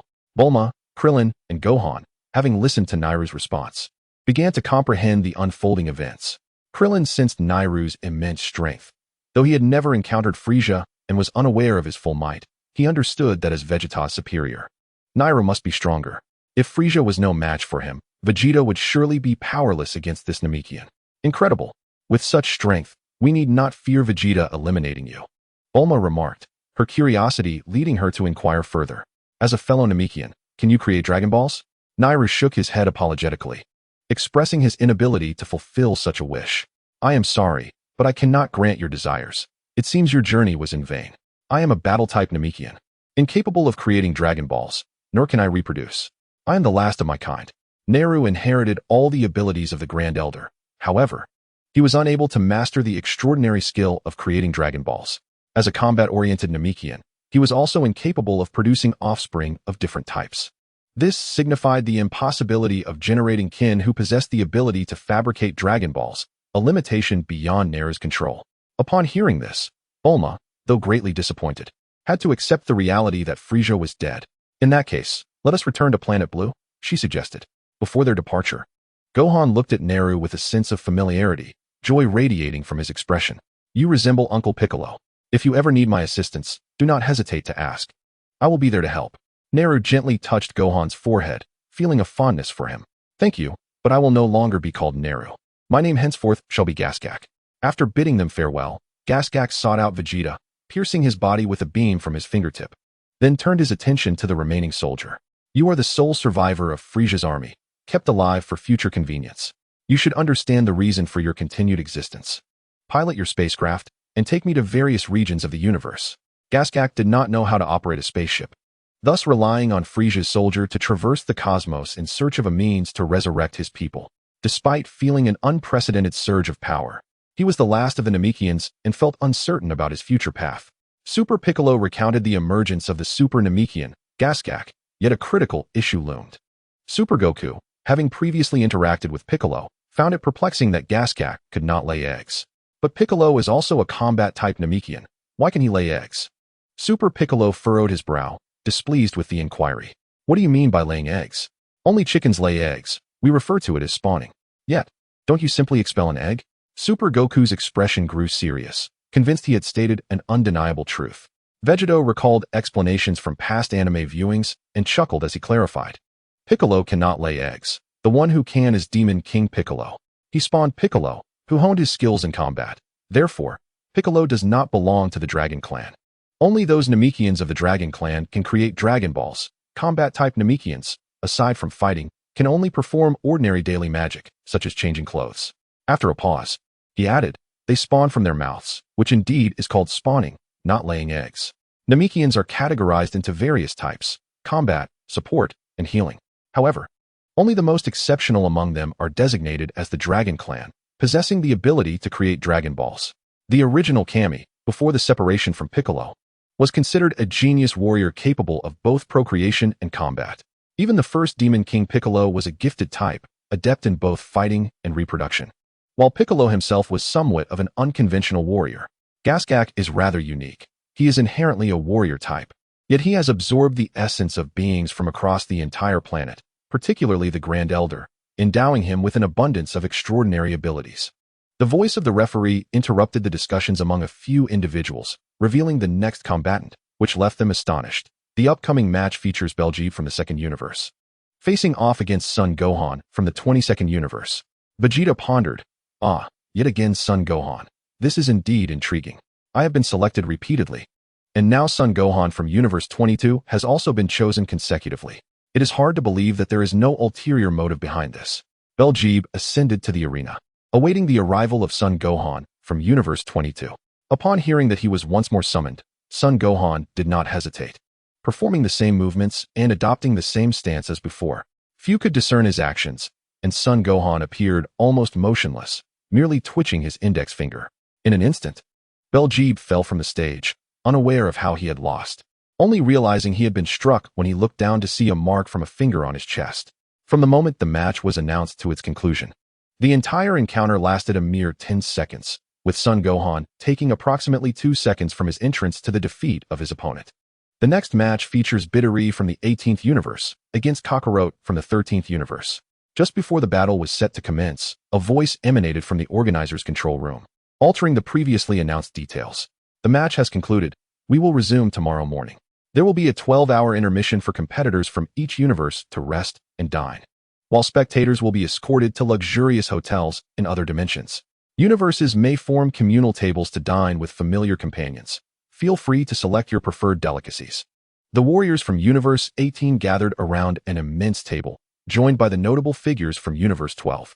The individuals from Universe 19, including Vegeta, settled to their left, while others from various universes took their seats on the right. Universe 21 still had no participants emerging from their designated passage, while Universe 22 was represented solely by Son Gohan in this competition. He approached the dining table of Universe 19, greeting Super Saiyan Goku and Vegeta. Hello there, father. Has the tournament of power concluded?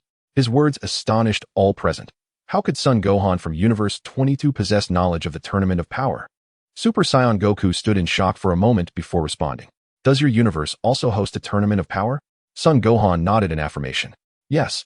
Super Vegeta, with piercing insight, posed the most crucial inquiry. Have you encountered Ultra Instinct? Son Gohan nodded again. Yes, I have. Vegeta was somewhat taken aback by Son Gohan's nonchalance. When Ultra Instinct was mentioned, Son Gohan's expression remained entirely composed, as if he were merely recounting an ordinary occurrence. This demeanor and attitude subtly suggested that Son Gohan's prowess might exceed expectations. Have you been training all this time? Why did Goku and Vegeta from that timeline not participate in the tournament? According to the estimations of the 22nd Son Gohan, it is highly probable that Goku from Universe 22 can also transform into the Super Blue form. It seems that their developmental trajectory is quite similar to that of our universe.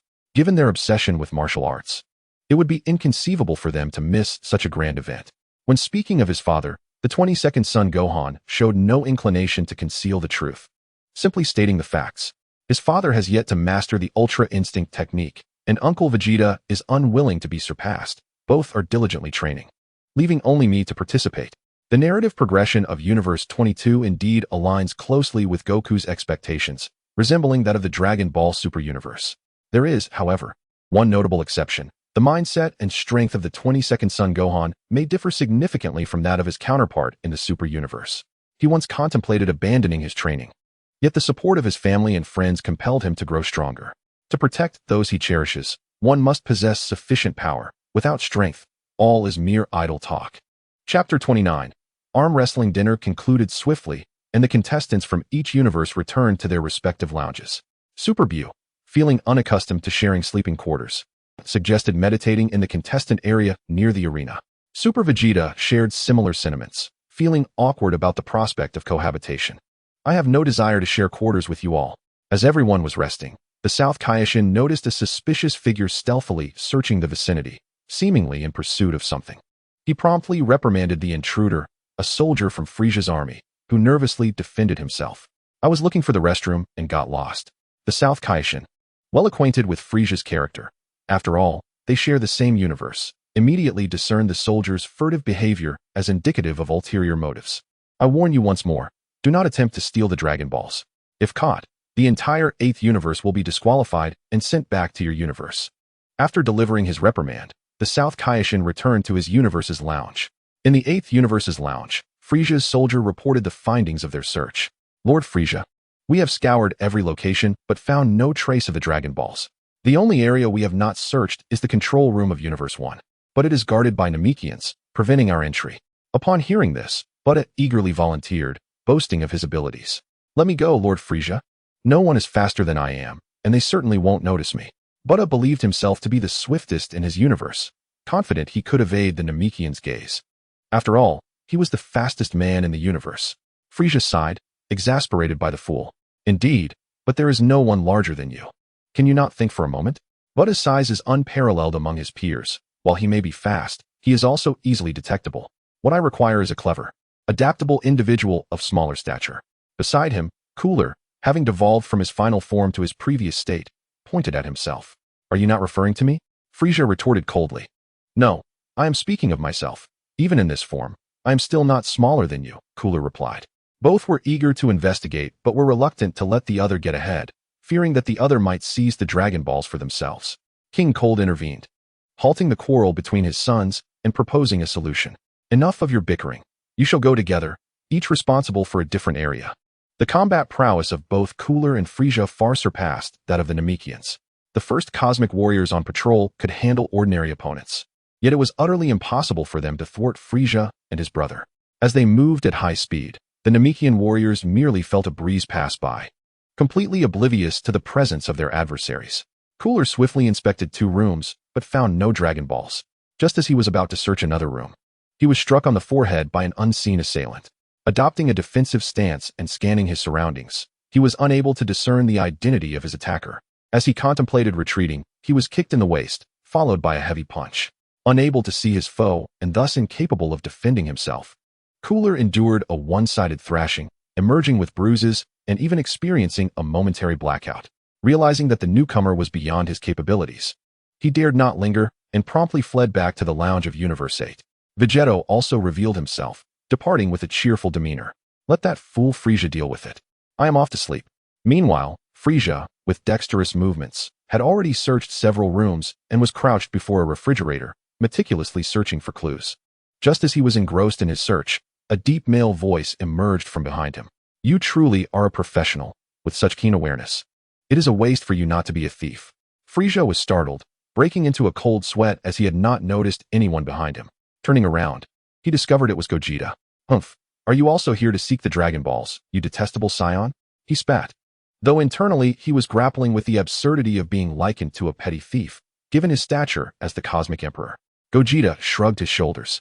Oh, your words are rather harsh. Do you not know to speak with a modicum of respect to someone of my caliber? Frisia, emboldened, did not believe Gogeta would dare to strike him. However, as he was about to retort, blood began to flow from his nose. Touching it with his hand, he realized he had been struck. Coming back to his senses, he felt a throbbing pain in his nose. Pointing an accusatory finger at Gogeta, he angrily exclaimed, Do scions lack common sense? You hit me, and do you not fear being discovered by the warriors of Universe 1, resulting in the cancellation of your competition eligibility? Frisia's confidence in Gogeta's restraint stemmed from the tournament's prohibition of external conflicts. Otherwise, All participants would be disqualified. Gogeta innocently shook his head. Would you believe me if I said I didn't hit you? Frieza remained silent, his furious gaze speaking volumes. The room was devoid of anyone but the two of them. It was not Goku and Vegeta who had struck him. Could it be a ghost? Vegeta felt a sense of helplessness. Indeed, he had not been the one to deal the blow, yet it was evident that Frieza would not believe him. With lightning speed, he struck Frieza's face with his right hand, shaking off the impact. See, this time it was me, he remarked, knowing full well that Frieza already attributed the strike to him. If I'm going to hit you, I might as well make it count. Frieza could hardly fathom that Vegeta had delivered 2 slaps. Did the Cosmic Emperor not value his dignity? Suppressing his inner rage and maintaining control over his body, he refrained from retaliating. He knew that confronting Vegeta would lead him to certain doom. If you are also in search of the Dragon Balls, I can assist you, Vegeta suggested, pulling a chair closer and sitting down, feeling exasperated with Frieza's intelligence. How could you possibly think the Dragon Balls are here? Knowing full well that this place is rife with chaos, the first universe would never hide the Dragon Balls in such a location. They would be far more secure in another universe. Frieza slapped his forehead. Of course, such a simple matter. I had completely forgotten. Vegeta proceeded to share a secret he knew with Frieza. The captain of your Ginyu Force has swapped bodies with someone from your universe, and their body and soul have yet to fully synchronize. Frieza stood frozen in disbelief. How can this be? I personally killed the Ginyu Force captain. Was it possible that he was still alive, merely residing in another's body? The thought of harboring someone within his ranks who wished to kill him made Frieza decidedly uneasy. Particularly troublesome was Jinyu's body-switching technique. He hastily inquired further. Who is it? Who has had their body swapped? Vegeta did not divulge the truth. His form gradually dissipated, ultimately vanishing into nothingness, leaving behind a whisper in the air. You're on your own now. I shan't reveal it to you. Meanwhile, in the lounge of Universe 13, the door swung open, and the suited Super Gohan entered with measured steps. The group comprising 13 Vegeta, Kakarot, and Raditz, who were discussing subsequent matters, exhibited varied expressions upon his arrival. As the leader, 13 Vegeta took the initiative to speak. Who permitted you to enter our room? Gohan regarded the familiar faces that had instilled much fear in him during his childhood. Even Raditz had nearly taken his life. However, he was now an adult, stronger than all of them combined. Adjusting his glasses, Super Gohan focused on 13 Kakarot behind him. I wish to speak with Kakarot. 13 Kakarot glared at him, harboring no fondness for Super Gohan. I have no desire to converse with you. Unperturbed, Super Gohan merely proposed, I possess something that I believe will pique your interest. I think you would very much like to know. Before proceeding, he added, but first, I have a little game for you all to play. 13 Vegeta, showing little enthusiasm for his proposal, patiently inquired, you may go ahead and speak. Super Gohan settled into a chair and extended his right hand vertically above him. I am Son Gohan from the 18th universe, and I hereby challenge the 4 of you. Since private duels are not allowed, let us engage in an arm wrestling match. You 4 may join forces, using both hands if you wish. However, if you can defeat me, it suffices, and I shall not even transform into a Super Saiyan. His audacious declaration left the 4 of them utterly astonished. The notion of a 1 against 4, and his claim of not needing to transform, was indeed preposterous. Did this youth believe that he could vanquish them in his base form? Raditz and Nappa were prepared to confront him immediately. Chapter 30. A solemn meeting. 13 Vegeta intervened, preventing the 2 from advancing, and dismissed Super Gohan's challenge. We have no interest in such games. Super Gohan smiled, unfazed by 13 Vegeta's remarks. It appears you 2 possess the ability to sense energy, understanding that I am significantly stronger than you. With that in mind, let us proceed with our discussion. The reason he proposed an arm wrestling match was to illustrate the disparity in their strengths. My power is derived from magic, not from my own training. There exist individuals in the arena who achieve similar feats. I could introduce you to them to elucidate the principles at play. As a condition of exchange, he stipulated that when Kakarot battled against my wife, he could defeat her fairly, but must refrain from any form of brutality. The match should be conducted openly, with no intent to kill. This universe's Kakarot appeared somewhat unhinged, and Super Gohan was reluctant to resort to force. Thus, he opted for a more diplomatic approach, leveraging a mixture of firmness and leniency, ensuring they recognized his power while also offering them an advantage. Kakarot smirked, dismissing the proposal without a second thought. Huh. You think I would refrain from punishing her? Dream on. Super Gohan narrowed his eyes slightly, attempting to clarify. I am not asking you to concede. Simply win the match fairly without resorting to excessive violence. It is a necessary measure, as Videl has not fought in quite some time, and under my tutelage. Her combat prowess has significantly improved. She must participate in the tournament to test her abilities. Facing off against Frisia's forces should pose no issue. Unfortunately, she finds herself matched against 13 Kakarot in her first bout. Given Vidal's stubborn nature, I must act as her advocate. Unbeknownst to Super Gohan, since the birth of their daughter, Vidal's perspective had undergone a considerable transformation. She would not gamble with her life.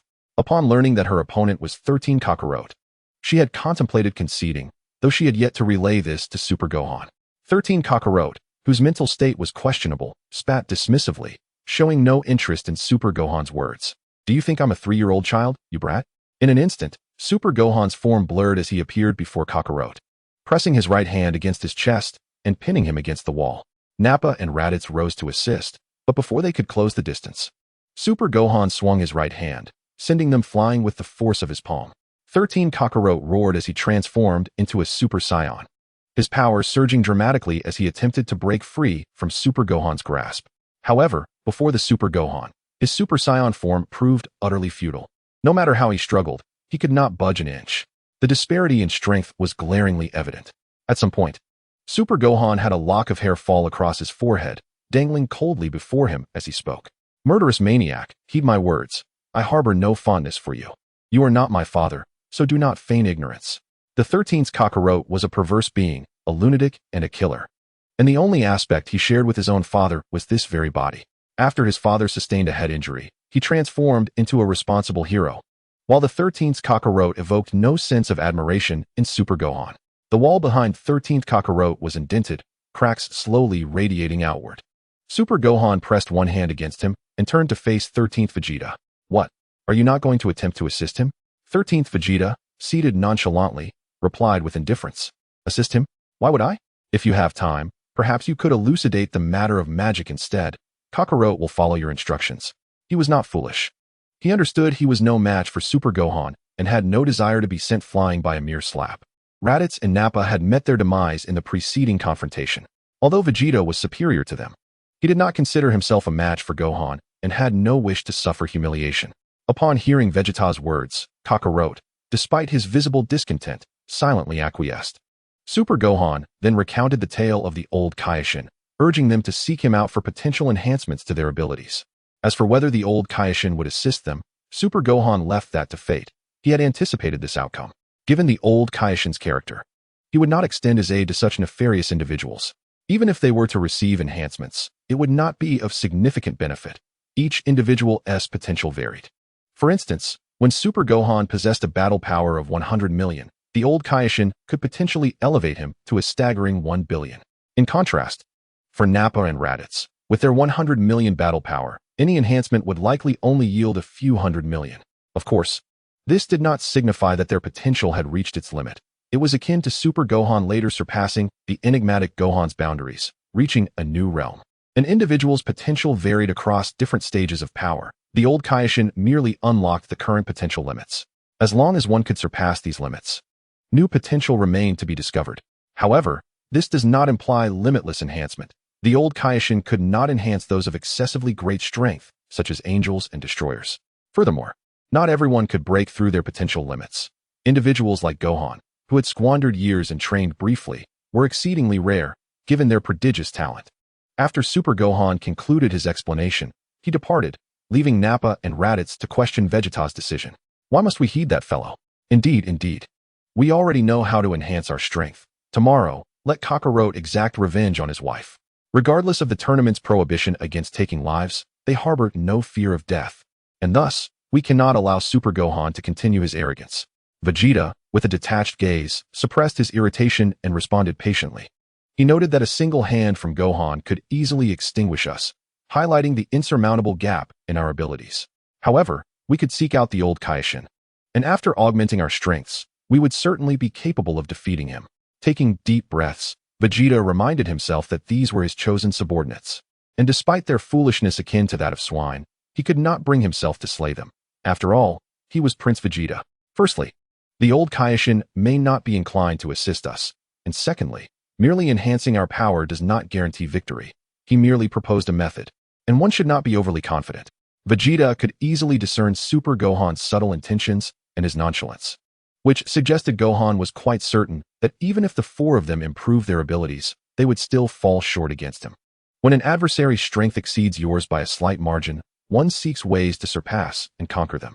Yet, when the disparity is vast, despair can seep into the heart. Vegeta currently found himself in such a predicament. Although he had not completely lost his fighting spirit, he certainly hesitated to confront Super Gohan.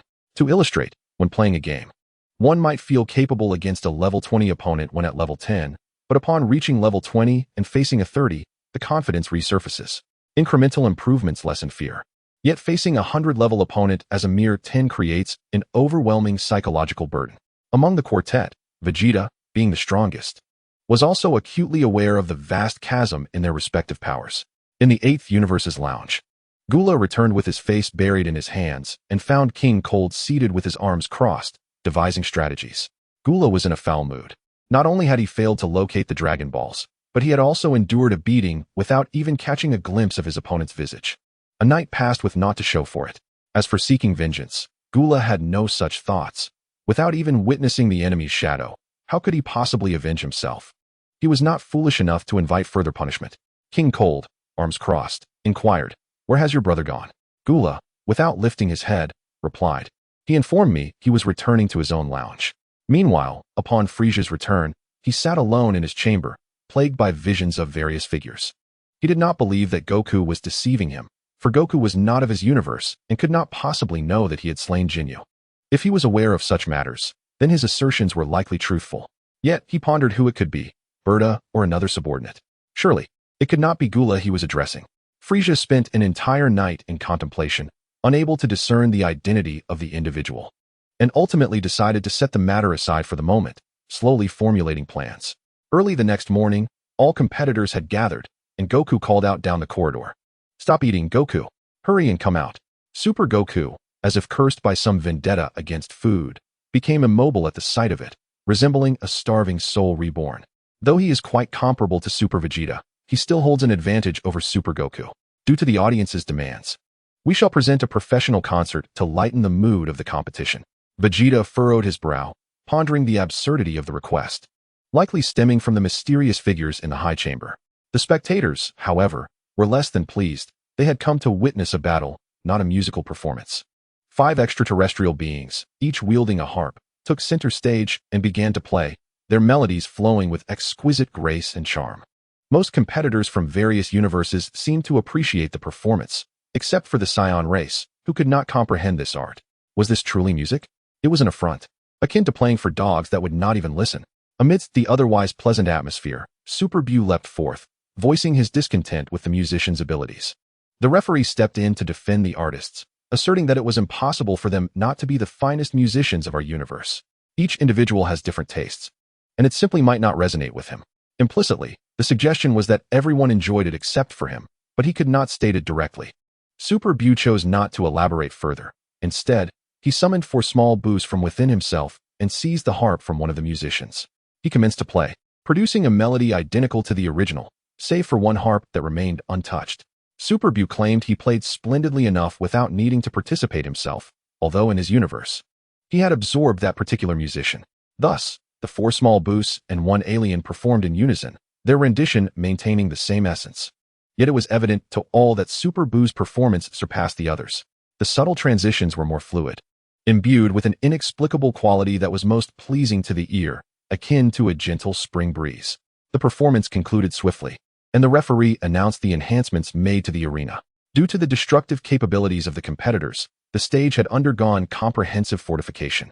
The gravity upon it now stood at 100-fold, and its resilience had also been amplified 100 times. The previous day's battles had utterly shattered the arena, rendering repairs exceedingly cumbersome. Thus a complete reinforcement was deemed necessary. Following this, the referee declared the resumption of the unfinished battle from yesterday, pitting 13 Kakarot against Super Time Biddy. Super Biddy did not take the stage but conceded immediately. The 100-fold gravity posed a significant burden for her, making the humiliation unnecessary. 13 Kakarot and Raditz exchanged jests about Nappa. 100-fold gravity would likely crush Nappa, that worthless fool. Enough of the jesting. I am far stronger than you perceive. Such trivial gravity holds no sway over me, Nappa retorted, visibly displeased with Kakarot's demeanor. However, Unable to defeat him, he could only endure in silence. The next match would feature Raditz from Universe 13 against Frieza from Universe 8. Raditz, lost in thought, requested a 2-minute interval before the match, which was readily granted. As Baba Furisa engaged in conversation with Gula, seeking to ascertain whether he had been possessed by Jinyu, he suddenly heard someone calling out to him. "Hey, you bald-headed wretch." Baba Furisa turned sharply, his gaze landing on the ostentatious Raditz. Upon noticing Baba Furisa's reaction, Raditz's grin widened with delight. "Oh, you turned around immediately at the sound of my voice. How obedient, little dumpling." Baba Furisa's pupils constricted as he glared at him menacingly. "Do you dare speak to me in such a manner?" Meanwhile, Babagula, adopting an indifferent attitude, hid behind Baba Furisa, chuckling quietly. Although he too was bald in this form, Raditz had not insulted him. Raditz continued his mockery unabated. "In this vast universe, there are countless scions, yet only your pitiful group of ice-cold demons. How embarrassing." Baba Furisa seethed with rage, feeling insulted by Raditz's audacity. "You scoundrel." Raditz waved at him with a smirk. "I merely came to extend my greetings to my former boss. You little winter melon, shorty, bald-headed wretch. Oh, and by the way, in our universe, you were obliterated by Vegeta, your remains scattered to the winds." Baba Furisa, consumed by fury, could hardly believe Raditz had taken 2 minutes just to berate him. "I've eradicated all the scions in our universe, you lowly monkeys." Raditz chuckled in response. "Is that so, little shorty? I only needed one move to annihilate planet Vegeta. Is that so, little shorty? I also killed Vegeta. Is that so, little shorty? I wonder if you even stand at 1.6 meters. Perhaps you're only 1.59. The relentless taunting began to fray Baba Furisa's composure, especially as Raditz targeted his insecurities regarding his height. He lamented his stature, feeling powerless to change it. "I will kill you in an instant." Raditz spat dismissively. "Pa? With your strength, you couldn't even touch me." As the 2 minutes sped by, Raditz's continuous humiliation sent Baba Furisa into a furious rage, wishing nothing more than to tear Raditz apart. Just before stepping onto the platform, Raditz added one final jab. "You short wretch, look around. How many here are shorter than you? Truly shameful. Your brother and father are so tall, you couldn't possibly be their biological offspring." Baba Furisa had endured enough. Rushing eagerly onto the stage, Raditz, having reached the platform first, wasted no time, instantly declaring, "I concede." As Baba Furisa stepped onto the stage, he erupted in fury, but it was too late. Raditz had already claimed the moment, denying him any opportunity to retaliate. Observing the look of discomfort on Baba Furisa's face, Raditz savored the moment. Grinning triumphantly, "If you so much as lay a finger on me, you'll be disqualified, and your entire universe will be sent back." Baba Furisa's eyes were bloodshot, veins bulging on his forehead, feeling as though he were striking cotton, yet he dared not lay a finger on Raditz, lest it jeopardize his own plans. Unbeknownst to others, he was aware that his universe lacked Dragon Balls. To obtain them, he could only resort to stealing from other universes. Should he be repatriated, all would be lost. The defeated Raditz, filled with glee, was in stark contrast to the furious Frieza, whose distorted expression betrayed his rage as he descended from the arena. Returning to his place in the universe, having just stepped away to relieve himself, he was unaware of the mockery directed at him by the Jinyu Force member, Berta. Observing his superior's contorted face, Berta approached, eager to inquire about his anger. "Lord Frieza, why are you so?" Before he could finish, Frieza's right hand swept through the air, and with a single punch, he obliterated Berta's head. As Raditz recalled Berta's towering stature, he repeatedly thought of the phrase "little runt." With his fury now unleashed, Frieza's outburst left the referee, who had intended to interject, silenced by Frieza's declaration that matters of their universe were irrelevant to others and did not violate any rules. The next match features Universe 14's Android 17 against Universe 18's Vegeta. Having felt as though a century had passed, Super Vegeta finally awaited his match. Leaping onto the stage with vigor, the benign smile at the corner of his mouth further illustrated the affable nature of Super Vegeta. Gogeta stroked his chin, confidently asserting, "Indeed. 17 is finished." It seems Vegeta harbors no fondness for him. As they ascended to the arena, 17 stood with arms akimbo, casting a nonchalant and disdainful gaze at Super Vegeta. "Vegeta, I never expected to have the chance to kill you a second time. How delightful. I hope to encounter Goku and dispose of him as well." Super Vegeta responded with a cold smile, instantly appearing before 17, his ghostly speed leaving 17 momentarily stunned. Without granting him the chance to speak, Super Vegeta delivered a powerful punch to 17's chest, sending him crashing through the audience's wall. In a single blow, 17 lost his combat ability, his body sustaining multiple injuries as he fell heavily to the ground. Super Vegeta's victory was unsurprising, while he was content to compete. He found 17th strength disappointing. The next match features Universe 1's Supreme Kai of the South against Universe 18's Gogeta. Just as Super Vegeta crossed paths with Gogeta entering the arena, he expressed his displeasure. "You're up again? Your opponent is far stronger than mine." The Supreme Kai of the South was indeed a being capable of holding his own against Majin Buu, having initially battled the evil Kid Buu to a standstill, taking a bit of time to finally triumph over him, ultimately absorbing the not-so-mighty fat Supreme Kai. "Do not be enamored with me. I am merely a legend." As Gogeta stepped onto the stage, locking eyes with the Supreme Kai of the South, both harbored their own thoughts. Despite recognizing the disparity in their strengths, the Supreme Kai of the South did not concede. He viewed Gogeta as a warrior, not one driven by bloodlust, believing they could engage in a fair and honorable contest. The South Kaishin took the initiative, appearing before Gogeta with a punch. Just as the blow was about to connect, he vanished in an instant, reappearing behind Gogeta. He raised his right leg high and kicked, aiming for Gogeta's body, yet his sturdy thigh met nothing but air. The towering figure of Gogeta immediately performed a backflip, leaving only an afterimage in his wake. As South Kaishin searched frantically, the Gogeta he believed he had struck turned to face him. In an instant, South Kaishin was engulfed in uncertainty. He was certain he had not made contact, yet this afterimage, born of such rapid movement, was able to execute actions. "I apologize, but I am not your match. However, I am not ready to concede just yet. I wish to see if you can withstand my next move." South Kaishin placed his hands before his chest, fingers interlaced, gathering energy into a highly concentrated energy blast aimed at Gogeta's standing position. This formidable technique elicited admiration from Gogeta, recognizing South Kaishin as unparalleled among the Kaishins. Impressive to condense energy with such intensity and penetrate with such force, akin to Piccolo's special beam cannon. "Come, I shall not evade." A blue energy wave erupted, surrounded by a myriad of floating light points. Gogeta extended his right hand, easily grasping the energy blast with a single hand. The collision of the energy wave and the light points unleashed a power exponentially greater than before. However, the disparity in strength was insurmountable. Even with this desperate attack, it failed to shake Gogeta, who stood unwavering, effortlessly nullifying the force. South Kaishin smiled bitterly, his body trembling slightly.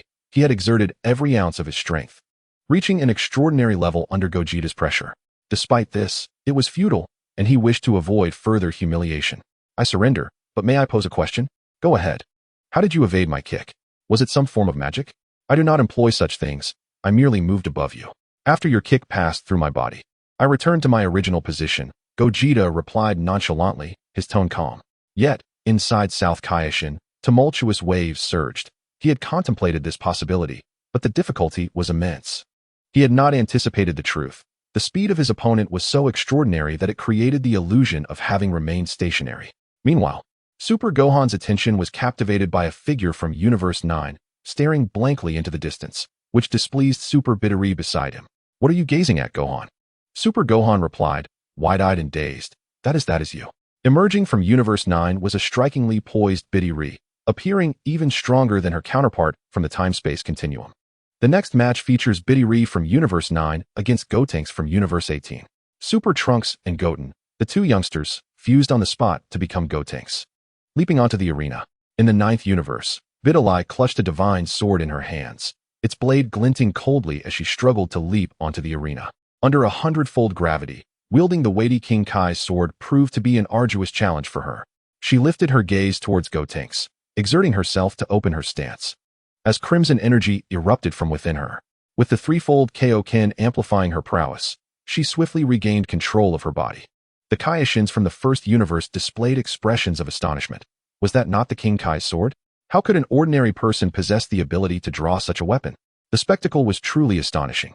On the stage, Super Gotenks found himself pushed back relentlessly by the 9th universe's Bitterly, who was evading rather than counterattacking. Super Goten and Super Trunks had always regarded Super Gohan as an elder brother, and the resemblance between this Bitterly and his own sister made it difficult for him to strike. After all, they were still children, reluctant to engage. Bitterly, however, showed no hesitation, executing a series of swift slashes with her sword. She aimed to strike at Gotenks' head, which he narrowly avoided by ducking. A kick from her right leg was evaded, and her left hand unleashed a wave of energy that was countered effortlessly by a single finger from Gotenks. As the two clashed, the Kaioshins of the first universe grew increasingly perplexed. While the ninth universe's Bidalai displayed commendable strength, it paled in comparison to the Kaioshins. How could she draw the divine sword, a feat unattainable by the Kaioshins themselves? This was a conundrum beyond belief. The Grand Kaioshin of the first universe offered a tenuous explanation, suggesting that perhaps the King Kai's sword existed to select elite warriors from the lower realms, thus remaining beyond the grasp of the Kaioshins.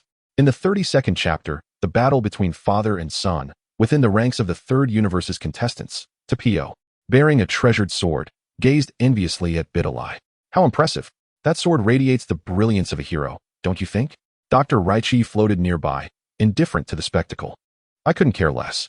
Vegeta observed the peculiar assembly with interest. The cinematic character Tapio, along with Raichi from the Scion Extermination Plan, and Piccolo, had come together in an unexpected alliance. As Super Gotenks continued to evade, Bidalai, wielding her divine sword, unleashed a flurry of strikes. She sensed that her opponent was holding back, but could not fathom why. With determination, Bidalai activated the King Kai's fist to its maximum capacity and leaped, delivering a heavy downward slash, forcing Super Gotenks to retreat 3 steps. The divine sword struck the arena, which had been reinforced 100-fold. Yet, the indomitable King Kai's sword shattered once again. Taken aback, Bidalai stared in disbelief at the remnants of her sword, exclaiming, "No, how could it break?" The Kaioshins of the first universe were wide-eyed, utterly astonished that Bidalai could break the divine sword. Super Gotenks scratched his head, perplexed and choosing not to capitalize on Bidalai's moment of distraction. Only Goku, Vegeta, and a few others who understood the truth watched the arena with amusement. The old Kaioshin of the ninth universe had finally been freed. Bidalai found herself in a state of despair, having seemingly lost her fighting spirit.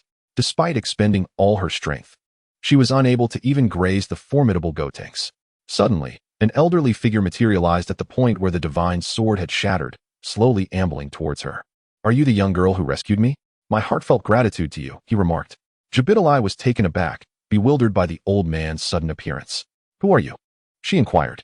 With a sly grin, the Elder Supreme Kai replied, "I am the Elder Supreme Kai. It seems you are engaged in a competition. I can enhance your power, granting you strength that surpasses your current capabilities by dozens of times." Bidalai's heart soared at his words. "Is that true? Splendid. Please, bestow upon me this power. After enhancement, will I be able to defeat that little brat?" The Elder Supreme Kai shook his head regretfully. "Alas, the gap between you and him is too vast. However, vanquishing the majority of your opponents should pose no challenge. Given your aptitude, you would only require approximately 7 hours." Bidalai's heart sank at this revelation. 7 hours seemed an eternity, and she doubted her ability to overcome the mighty Super Gotenks. Reluctantly, she conceded defeat, feeling a twinge of shame at making her opponents wait for 7 hours while they showed her mercy. Super Gotenks, having refrained from any offensive actions, claimed victory in the match. The gathered spectators from the 18th universe understood the unspoken thoughts of the two youngsters.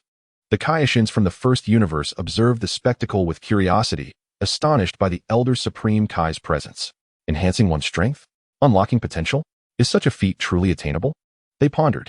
While unlocking potential was commonplace, the prospect of amplifying one's abilities by such a staggering margin was indeed alarming. Due to the Elder Supreme Kai's ancient lineage, only the Elder Kaioshins held any recollection of him. This Elder Supreme Kai hails from 10 generations ago, possessing an abundance of esoteric techniques. "We must devise a plan to extract the Kaioshin sword and free the Elder Supreme Kai," mused one of the South Kaioshins, who then approached the 18th universe. Initiating a conversation with Gogeta. "Might I request your assistance in venturing to our universe to retrieve the Kaioshin sword and liberate the Elder Supreme Kai?" Despite their formidable prowess, even the Kaioshin could not extract the sword. It required the intervention of a warrior from the lower realms. Many capable individuals were present. Yet the South Kaioshin held a particular admiration for Gogeta. After a moment's contemplation, Gogeta acquiesced to the South Kaioshin's request, considering it a minor task, and promptly inquired about other matters. "Is there no Buu present in your universe? How did you manage to defeat him?" In response to Gogeta's inquiry, the South Kaioshin did not withhold the truth, narrating the actions of the Kaioshins from the first universe. "Long ago, Bibidi indeed sought to awaken Majin Buu, but we discovered his intentions first. Together with the West Kaioshin, I eliminated Bibidi, thus preventing Majin Buu from ever being revived. Typically, The Kaioshins remained aloof from the affairs of the lower realms. However, upon encountering the egg of evil Buu, the first universe altered its previous stance. Although Buu remains dormant, the malevolent and tyrannical aura emanating from him instills a profound sense of dread in the South Kaioshin. Should he break free, it would herald catastrophe across the entire universe. Armed with this foreboding knowledge, the Grand Kaioshin resolved to send the South Kaioshin and West Kaioshin of Universe 1 to intervene in the affairs of the lower realms. It was imperative to prevent the emergence of too many monsters and to take precautionary measures against potential threats. Numerous evil cults and various monstrosities were eradicated in this effort. A millennium ago, the legendary Super Saiyan was slain just as he reached adulthood, before he could fully harness his powers. Subsequently, the brutal Bojack clan and the Frisia clan met their demise as well, and under the intervention of the Kaioshins, Universe 1 was spared from significant calamities. The next match features Trunks from Universe 12 against Vegeta from Universe 18. Super Vegeta ascended to the arena amidst the envious gazes of onlookers, while Super Goku watched with a tinge of irritation. Super Vegeta, glancing at Trunks, expressed his displeasure. "There's no need for you to wield a sword against me, right? Have you not forgotten your training while rebuilding the future world, Trunks?" It seemed Trunks intended to use the sword against his father, a truly audacious son. Trunks responded with a smile. "Indeed, my mother and I have been occupied restoring humanity's world, leaving little time for training, but I have made some progress, Dad." Vegeta crossed his arms, fully aware of the gap between them. "Progress is commendable. I don't mind easing up a bit and having some fun." Trunks' future prowess brought Super Vegeta a sense of satisfaction, allowing him the opportunity to toy with his son. Super Vegeta refrained from replying. Golden light erupting from his body as blue lightning danced around him, transforming into Super Saiyan 2 as he entered the fray. Trunks also transformed into Super Saiyan 2, charging ahead with a powerful punch, which Super Vegeta deftly caught with one hand while delivering a knee strike with his right leg. Trunks leaned back, evading his father's attack, and unleashed a ki blast from his right hand. When the energy struck Super Vegeta, it was divided and neutralized by his protective aura. "Not bad. Your base strength has indeed improved." Trunks, in his Super Saiyan 2 form, was approaching a level of parity with Super Vegeta, surpassing many present, including the 13th Vegeta. Trunks executed a horizontal slash. Super Vegeta crouched down and performed a handstand kick, catching Trunks off guard after he had just completed his previous move, sending him flying. Just as Super Vegeta prepared to pursue, Trunks emitted an astonishing surge of energy in midair, his power escalating rapidly. "Father, this is my full strength." Trunks roared towards the sky, his energy roaring violently as the blue lightning intensified around him, almost obscuring his form. Vegeta recognized Trunks' transformation. Although it differed from the figures in his memories, it was unmistakably that transformation, the mutated Super Saiyan 2. This was the form Super Vegeta had assumed after being thrown into a rage by Beerus during his first visit to Planet Blue, a transformation triggered by a slap to Bulma. Though it may be regarded as Super Saiyan 2, this form born from extreme rage surpasses even Super Saiyan 3 in strength. Beerus had not anticipated that after striking Bulma, he would ultimately find himself reduced to a caretaker in her household. Initially, he had no intention of becoming a caretaker. As a formidable god of destruction, he would never stoop to babysitting, regardless of being assaulted or obliterated. However, Bulma's generous offerings were simply too enticing. But that is a matter aside. Detae's aura firmly suppressed the energy of Super Vegeta, rendering his presence wild and infused with a hint of Broly's madness. Super Vegeta was taken aback by Detae's prowess, yet he swiftly regained his composure. "Not bad. It seems there has indeed been progress, but against me, it is still insufficient." Having witnessed Detae in his super blue form, he was acutely aware of the disparity. Detae was merely seeking to engage in a battle with his father. "Father, come and defeat me. This is my strongest transformation, one that you have yet to master." However, one should not underestimate their father. There was a time when Bulma was struck, and Vegeta had transformed into this very state. Goku's words doused Detae with cold reality. Witnessing his beloved being harmed right before him, Vegeta lost all reason in that moment. Consumed by a singular thought, to kill his adversary. The proud and reticent Vegeta had never verbally expressed his love for Bulma, yet this did not signify an absence of affection. Quite the contrary, such a man, having evolved from being cold-hearted to one of deep loyalty, would cherish even more the one who stands by him. In that instant, not even a god of destruction would deter Super Vegeta from unleashing his fists in defense of his beloved, irrespective of the odds of victory. During the era of Black Goku, Super Goku and Vegeta had already mastered the transformation of Super Saiyan God, thus rendering this form unused. Consequently, Date had never witnessed it, presuming it was a unique transformation meant solely for him.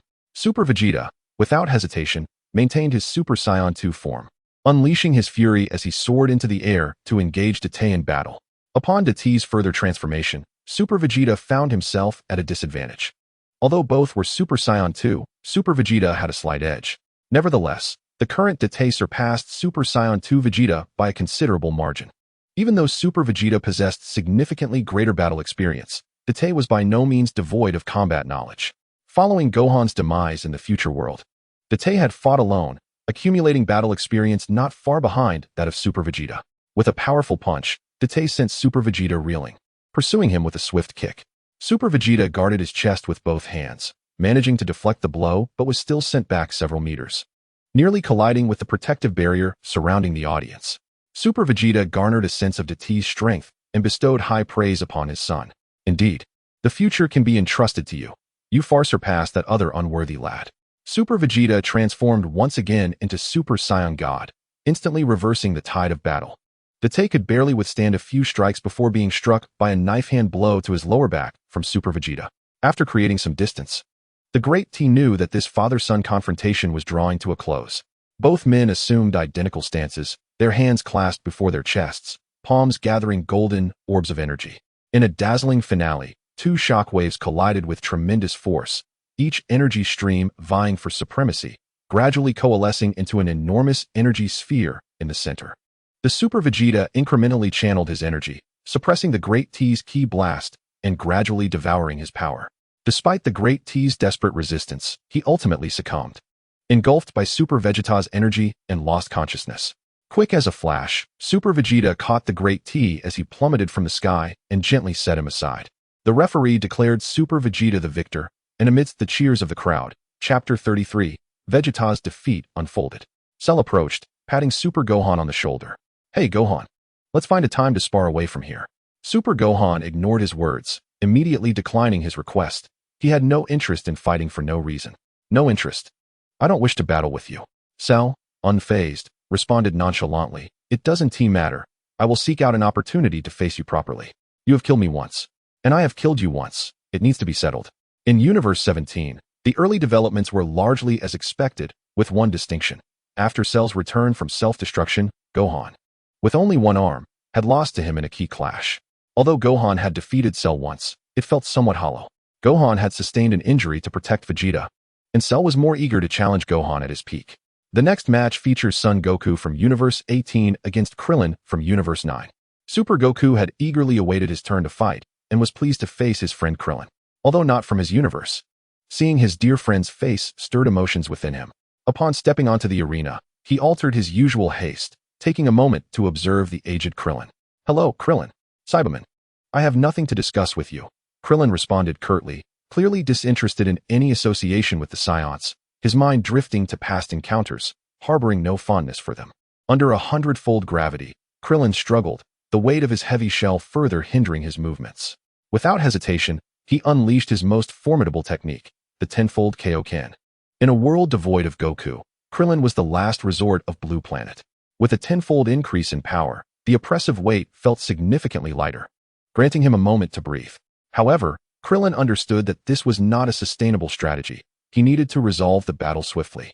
As he could not maintain the tenfold Kaioken for long, he launched an assault on Super Goku, his movements erratic and ruthless, striking with lethal intent. Two key blades capable of slicing through anything were unleashed, and Super Goku was taken aback as Krillin escalated the confrontation without warning. He had no choice but to abandon the intention of conversing with him, fully aware of how sharp the Chi Yuan slash could be. With his right hand outstretched, he unleashed an energy blast that collided with the incoming Chi Yuan slash, resulting in a mutual annihilation. Kellen offered Super Goku no time to react, instantly appearing before him. The Turtle School's Kamehameha met Super Goku head-on, leaving him unscathed. Kellen recognized the opponent's unfathomable strength. However, he could concede defeat to anyone but a Saiyan. He would rather perish than be bested by such a foe. Super Goku scratched his head, surmising that the Saiyans of Universe 9 must have committed some grievous acts. With no time for nostalgic reminiscence with an old friend, he placed his hands on his hips, striking a flower-like pose. The Kamehameha unleashed a torrent of blue energy, while Geokellen's form transformed into an illusion, slowly dispersing from the original spot. In an instant, he reappeared in the sky, his energy signature locked onto by Super Goku, leaving him with no escape. The blue energy blast curved and pursued him relentlessly. Left with no choice but to absorb this blow, the outcome was predictable. He was hurled off the stage. This was Goku's final act of respect for Kellen, concluding the battle with the signature technique of the Turtle School. Vegeta understood why Super Goku had employed this move. Kellen held a unique position in Goku's heart as his first true friend. Although under Super Goku's influence, others like Piccolo and Vegeta gradually became friends. Kellen had always been a companion from the very beginning. Thus, even when facing another Kellen from Universe 9, Super Goku still afforded him extra respect. Super Goku approached Vegeta, a complex expression on his face. Please, let me access Geokellen's memories. I am eager to learn what that universe's version of me has done. Vegeta replied, that universe lacks your presence. Are you certain you wish to know? Super Goku nodded vigorously, yearning to understand Geokellen's deep-seated hatred for Saiyans. Seeing his resolute attitude, Vegeta acquiesced to his request. In summary, during the journey from Planet Vegeta to Planet Blue in Universe 9, you were discovered by Cooler, who subsequently destroyed your space pod. Cooler had arrived at his territory aboard a spaceship while his brother Frieza was annihilating Planet Vegeta. In his weakest form, Frieza was swiftly dispatched. Cooler aimed to attribute his brother's demise to the explosion of Planet Vegeta, hoping to convince King Cold to grant him Frieza's domain. Meanwhile, Bulma sought the Dragon Balls at Bowsy Mountain. Had you not arrived on Planet Blue, your grandfather, son Gohan, would not have perished, and he fortuitously encountered Bulma. The two formed an immediate bond and set off together in search of the Dragon Balls. Old Gohan relished the company of the vibrant and youthful Bulma, while she felt secure with a martial arts master by her side. They also met Oolong, Yamcha, and others, witnessing old Gohan's prowess. Yamcha promptly sought apprenticeship, and in time, he and Bulma became a couple. Super Goku, uninterested in these details, urged Vegeta to proceed. Such matters are trivial. Why would Krillin harbor animosity towards the Saiyans? Goku calmly remarked, do not rush. I must elucidate how you met your demise. Subsequently, Frieza's domain was overtaken by Cooler, who dispatched Vegeta and his companions. Raditz arrived first on Planet Blue, where Krillin was the initial casualty. After his death, he ventured to King Kai's planet to train in the Kaioken technique. He was later resurrected and, alongside others, vanquished Raditz, ultimately slaying Vegeta and Nappa. It is worth mentioning that during Raditz's rampage, 2/3 of Planet Blue's population was annihilated, and given your striking resemblance to Raditz, Krillin harbored a strong aversion towards you. Super Saiyan Goku, upon hearing the details of his demise, felt an unusual sensation. Ah, I see. But what of androids 17 and 18, and how is Buu dealt with? You never ventured to Planet Blue. Those androids, specifically 17, hail from there. As for Majin Buu, he was never resurrected in time. That Yamcha is an android. So with his presence, defeating Dubra was not an impossible task. Vegeta revealed a little-known secret. Super Saiyan Goku was taken aback that in another universe, Yamcha would become an android. But why transform into an android? He inquired. To attain greater power, of course. When one acquires something, it is often at the cost of losing another. To protect Planet Blue, strength is indispensable. In Universe 9, Yamcha is a figure of responsibility and courage. Unafraid of formidable foes, undeniably a warrior of justice. Super Saiyan Goku cast a deep glance at Universe 9's Krillin, choosing not to elaborate further. As he withdrew his gaze, he was astonished by an unexpected sight. Universe 13's Kakarot was also observing Krillin, his gaze mirroring that of Goku's. Lunchtime for all participants. Please feel free to select your preferred delicacies, announced the event organizers. As noon arrived, the host provided an abundance of exquisite cuisine. Super Saiyan Goku showcased his expertise in culinary indulgence. I shall have a serving of roasted beef, sushi, barbecue, pudding, takoyaki, and 5 bowls of rice, along with portions of lamb, beef, and lion meat. Super Vegeta lounged nearby, crossing his legs. Bring me double of everything he orders. As the prince of the Saiyan race, he could not afford to be outdone by Kakarot, even in dining. Vegeta sought out the Grand Supreme Kai of Universe 1, who, as the organizer, possessed the authority to utilize the Dragon Balls. The Grand Supreme Kai indicated that he would use the Dragon Balls once in advance to revive the fallen contestants from the earlier matches. After all, they possessed time-traveling devices. allowing them to locate numerous Dragon Balls, not limited to just one set. In the contestant area of Universe 8, Ginyu forces guys, while being served by the Valuegans of Universe 1, playfully slapped one on the head. Thanks, little guy. This was also a command from Frieza, guys. Upon contact with the Valuegan, discreetly implanted a miniature camera. Frieza believed that someone among the Valuegans would inevitably come into contact with the Dragon Balls. By equipping everyone with surveillance, they would assuredly discover the location of the Dragon Balls through their interactions. Frieza had contemplated the possibility that Jisoo might be Captain Ginyu. However, after further reflection, he deemed it unlikely. Otherwise, the others would surely have sensed Jisoo's peculiarities, unless he conspired with others to deceive Frieza. Yet, upon deeper consideration, Frieza believed that his subordinates lacked the audacity to deceive him. Ever since he learned that Ginyu was alive, his mind had been consumed with thoughts of him. Bordering on paranoia, convinced that anyone in his vicinity could potentially be Ginyu. The lunch hour quickly passed, ushering in the first match of the afternoon.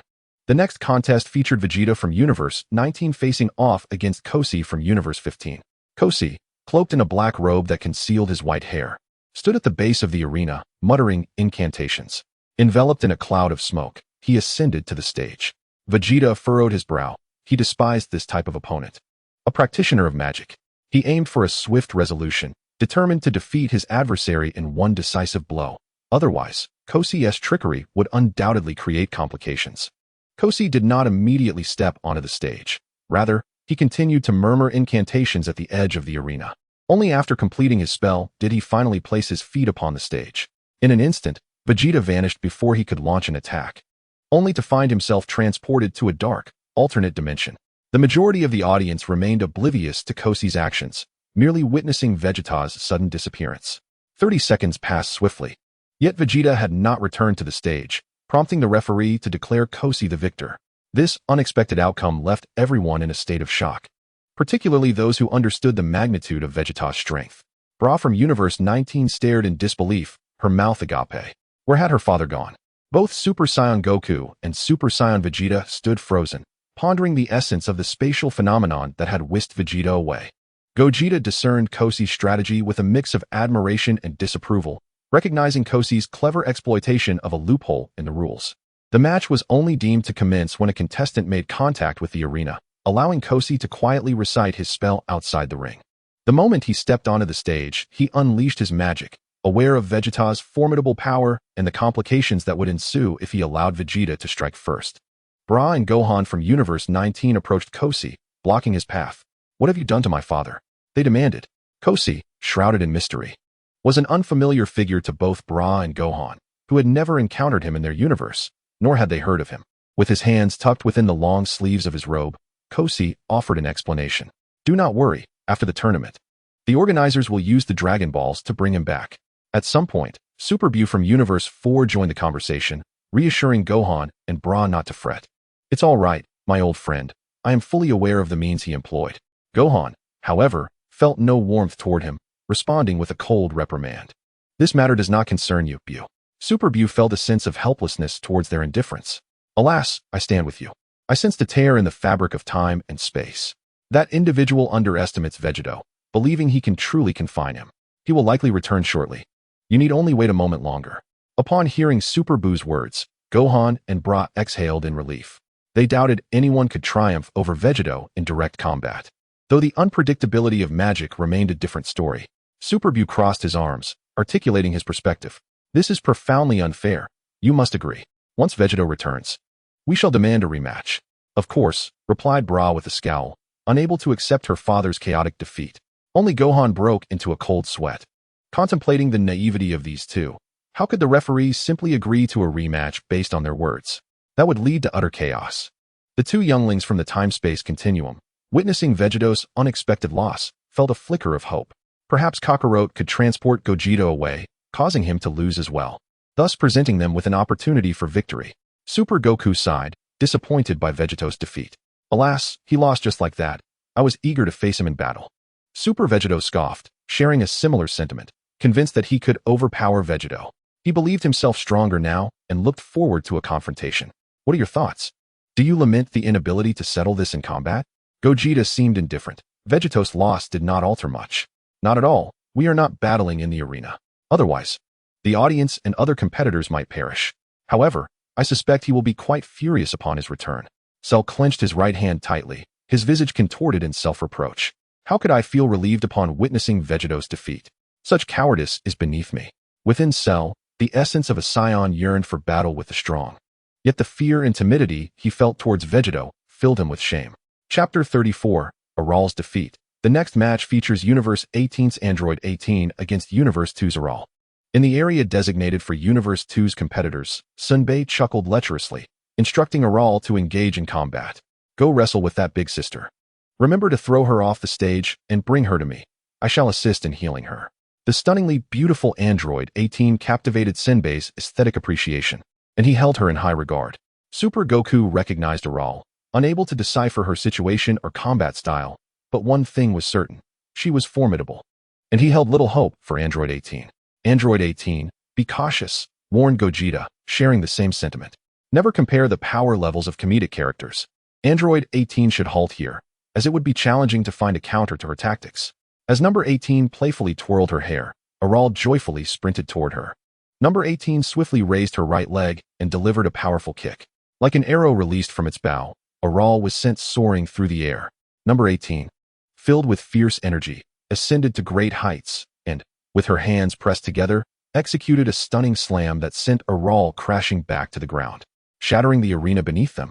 Cautiously, number 18 observed below, aware that Aral was no ordinary opponent. As she plummeted, Aral's right arm curved and struck downwards with tremendous force, driving her deeper into the earth. Just as she prepared to strike again, Aral brushed off the dirt clinging to her and, with a remarkable display of agility, executed a handstand. Number 18, momentarily perplexed, pondered Aral's intentions. With a sudden burst of strength, Aral lifted the arena itself, defying the laws of physics, and hurled it toward number 18. Even the formidable Majin Buu, who had absorbed countless beings, was momentarily taken aback, realizing that Aral was even more extraordinary than he had anticipated. It was astonishing, as if reality itself had been warped into a comic, surpassing the realm of magic in its absurdity, all while Aral appeared to be merely playing. Vegeta, however, was unfazed. Such antics were merely commonplace. The laws of gravity seemed utterly disregarded here, but this was his brother's domain, where the bizarre was the norm. In Universe 2, nothing was ordinary. With its myriad of eccentricities, including familiar characters and their peculiar relationships, number 18 unleashed a ki blast, shattering a hole in the descending arena, and soared through it, delivering a flying kick that connected squarely with Aral's face. The sound of mechanical parts snapping echoed as Aral's head detached, rolling across the ground. Aral, feeling the emptiness above, deftly retrieved her head and reattached it, as if it were a mere trifle. Number 18's usual poised demeanor faltered as she witnessed this absurdity. Her head had been reattached by its own volition. In a surreal twist, Aral produced an adorable baby bottle from her attire and began to suck on the nipple, exclaiming, "Big sister, I'm out of energy. I need to replenish." What followed was even more astonishing. The bottle, devoid of any contents, began to speak. Nevertheless, Aral continued to embrace the empty bottle, sipping from it. Number 18 approached her, lightly nudging her side, causing Aral to topple over, remaining motionless until the referee declared her defeat. Kampa, filled with frustration, questioned how Aral's bottle could be empty. The robots behind him eagerly proclaimed the milk was delicious, leading Kampa to realize that they had been the culprits, sneaking Aral's milk. Reluctantly, he had to accept the outcome of the match, recognizing that the robots belonged to him, absolving others of any wrongdoing. Thus, number 18's fortune shone brightly once again as she secured victory, earning her a newfound respect from Vegeta. To triumph over Aral was indeed a stroke of remarkable luck. During the era of Dragon Ball Super, the exceptionally formidable Super Vegeta had a fleeting encounter with Aral, and he found her defeat quite gratifying. Her power was astonishing, posing a significant threat even to us. Alas, fortune did not favor her. Had she been born a few years earlier, perhaps she could have effortlessly dealt with Cell and Buu herself. To Super Vegeta, Aral was undeniably extraordinary, yet her youthful appearance suggested she had not existed for long, having emerged only after the era of Buu. Super Vegito was acutely aware of Vegeta's psychological shift, having witnessed his counterpart's prior humiliation at Aral's hands. A single remark from Super Goku shattered Super Vegeta's assumptions. "No, I actually met her when I was a child." "What? Are you implying she is roughly our age, or perhaps even older?" Super Vegito was genuinely taken aback. If Goku had encountered her in his youth, then this little girl must be at least in her 30s or 40s. It is worth noting that Super Goku was already a grandfather, while Aral appeared so youthful. It seems that robots do not age easily, which is quite reasonable. In the next match, Gotenks from Universe 18 is set to face the Cat Demon from Universe 2. Vegito nudged Super Goten, signaling him to take the stage. What are you waiting for? Get up there. The young Super Goten, merely 11 or 12, touched his cherubic face and gazed at Trunks in the audience. Feeling speechless at his friend's behavior, there was no helping it. Trunks had gone off in search of a young lady. Upon looking back, Vegito couldn't help but marvel at how, despite his youth, Trunks had already grasped the essence of manhood, chatting with a young girl in the stands. This girl, seemingly of a similar age to Super Gotenks, was fixated on Trunks, her eyes sparkling with fascination. She crept closer to him, her innocent admiration causing the bashful Trunks to blush profusely. A moment later, her words struck him like the biting winter wind, extinguishing the flame of his infatuation. I really adore the way you wield your sword, and your muscular physique. The one competing on stage must be your brother, right? Little Trunks quickly realized she was referring to future Trunks, not himself. He neither wielded a sword nor possessed the muscular form of Super Saiyan. He hurried back, merging with Goten to transform into Super Gotenks, and upon taking the stage, he resumed his customary self-promotion. Tada! Here comes the indomitable warrior, Gotenks. Super Vegeta felt the veins on his forehead throb, nearly driven to madness by his foolish son. Vegito, do you know of any mental health facilities? Please send them there. I cannot endure this any longer. Vegito dismissed his concerns. If these two youngsters were sent to a mental institution, they would either dismantle it or drive the staff to madness. As for the Cat Demon, he had a vague recollection of it, another parody from the works of Bird Studio. A disciple of Goku who had mastered various combat techniques. 19 Bra observed the two replicas of Goten and Trunks making such ludicrous gestures, her irritation boiling over. She stormed up to them, unleashing a tirade of scorn. Do you see? Do you understand now how utterly foolish you appear after fusing? You resemble a couple of lunatics. I can't even bring myself to tell my friends that you two are my brothers. Although 19 Goten and Trunks were slightly older, having reached their teenage years, they felt no embarrassment. I think Gotenks is rather fine, one of them mused. Following a rather lengthy and odorous introduction akin to an elderly woman's foot binding, Super Gotenks let out a sharp exclamation, transforming into a Super Saiyan. He launched a powerful punch, sending the Cat Demon flying. Regaining his composure midair, the Cat Demon extended his arms and unleashed a burst of energy, retaliating against Super Gotenks. However, after narrowly avoiding the attack, he inadvertently crashed into the ground.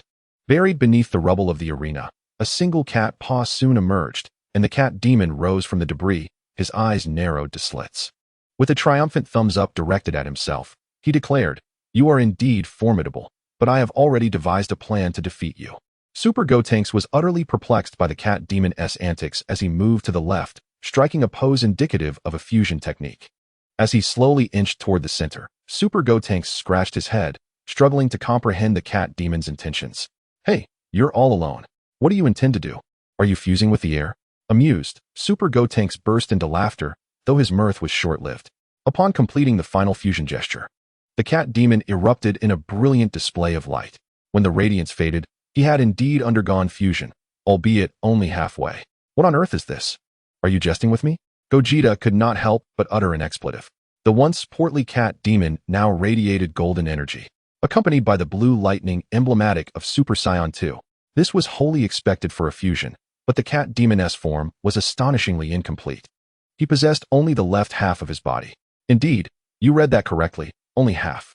The left leg, left foot, left hand, and left chest remained, while the right half had entirely vanished, dissipating into thin air. He had genuinely fused with the air itself. Piccolo was left aghast, his complexion paling. The Cat Demon caressed his remaining body and chuckled, "Incredible. The power of this half has surged tremendously. Prepare to receive my ultimate attack, Cat Wave." He assumed the stance for his signature move but abruptly halted, uttering a statement that left everyone flabbergasted. "Oh no, I'm right-handed. I can't use my left hand to execute the Cat Wave."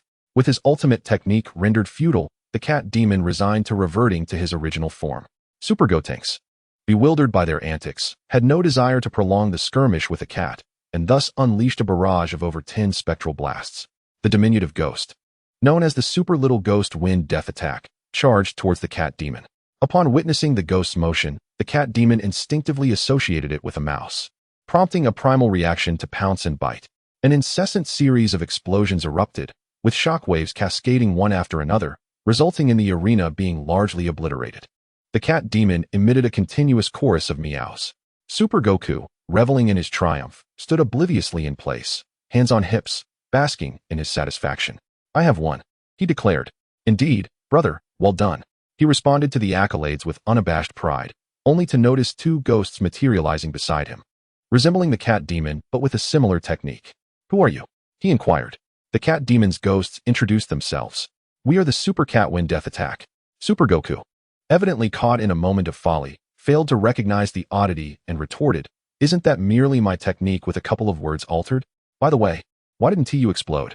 This remark jolted the two cat demons' ghosts into realization. "Ah, I forgot while watching you enjoy your own explosions." With that, two resounding booms followed, triggering substantial detonations. As the dust settled, Super Goku found himself face down in the debris, his upper body buried while his legs remained exposed. The cat demon, grinning widely, emerged unscathed. Super Goku's attack proved ineffective against him. In the contestant area of Universe 2, a child was orchestrating a betting pool, inviting onlookers to wager on whether the cat demon or Goku would emerge victorious. The calm and collected cat demon garnered the support of all in Universe 2, even prompting Kaiatsu to approach and place a significant bet on the cat demon's victory. Meanwhile, the cat demon, from his position in the arena, discreetly observed the crowd below. Noticing that the bets had been placed, he inquired of the child, "Have they all placed their bets?" The child nodded, signaling affirmatively. Upon seeing this, the cat demon shouted to the referee, "I concede, I surrender." At that moment, a disheveled Super Goku finally extricated himself from the rubble and called out to the departing cat demon, "Who are you?" To learn my technique in an instant surely denotes extraordinary skill. The cat demon, deep in contemplation, began to sing, "If I could start over, I would choose." Super Goku, irritated by the cacophony, covered his ears, finding the voice utterly grating, and opted to pose a different question. "Dare you open your eyes and look at me?" The cat demon, having ascended the stage, kept his eyes slightly squinted, piquing Super Goku's curiosity about any secrets they might conceal. The cat demon, lips curling in displeasure, retorted, "I've opened them as wide as I can." This outcome, while predictable, was still surprising. The cat demon, a master of deception in his own comic, had orchestrated this surrender as a ruse to swindle money, rendering it entirely plausible. However, the onlookers from Universe 2 lost interest in remaining, having all faced defeat. They deemed further presence meaningless. "Let us return, for we have all lost." Bird Shui Ming wholeheartedly agreed with this idea, raising both hands and feet in support. "No problem. With this, I can also draw fewer characters." Before departing, I made sure to inquire, "We are heading back. If there are any contestants from the second universe who have not boarded their spacecraft, please raise your hands." No one in the crowd responded, and the group boarded their respective flying vessels, returning to their universe. After their departure, Mary Sue emerged from the contestant passage of the second universe. Having overslept, she found herself left behind, separated from the others. The next match features King Kurd of the 8th universe against Sun Wukong from the 20th universe. In the guise of a child, Wukong left his spectators stand, ready to embrace his match. His granddaughter, Xiao Fong, did not forget to cheer for her grandfather. "Go, Grandpa." Prior to taking the stage, King Kurd let out a ferocious roar, causing bone spikes to erupt from various parts of his body, effectively doubling his aura. This is about right. That scion is just a child. He shouldn't be too formidable. The two stepped onto the arena simultaneously, with Wukong curiously observing Kurd's transformation. After contemplating for a moment, he spoke up to persuade him. "You have a stronger form, don't you? Otherwise, in this state, you won't be able to defeat me." However, King Kurd held a different opinion. Wukong appeared merely as a child, and there was no reason to assume he was exceptionally powerful. If a mere brat could push himself into his ultimate form, then Kurd felt there was no need for him to compete at all.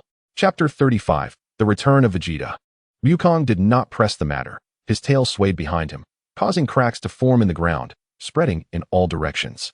A golden aura surged forth, and King Kurd's initially confident demeanor shifted to astonishment, then shock, and finally morphed into fear. Is this really a child? How can his strength be so immense? This is utterly absurd.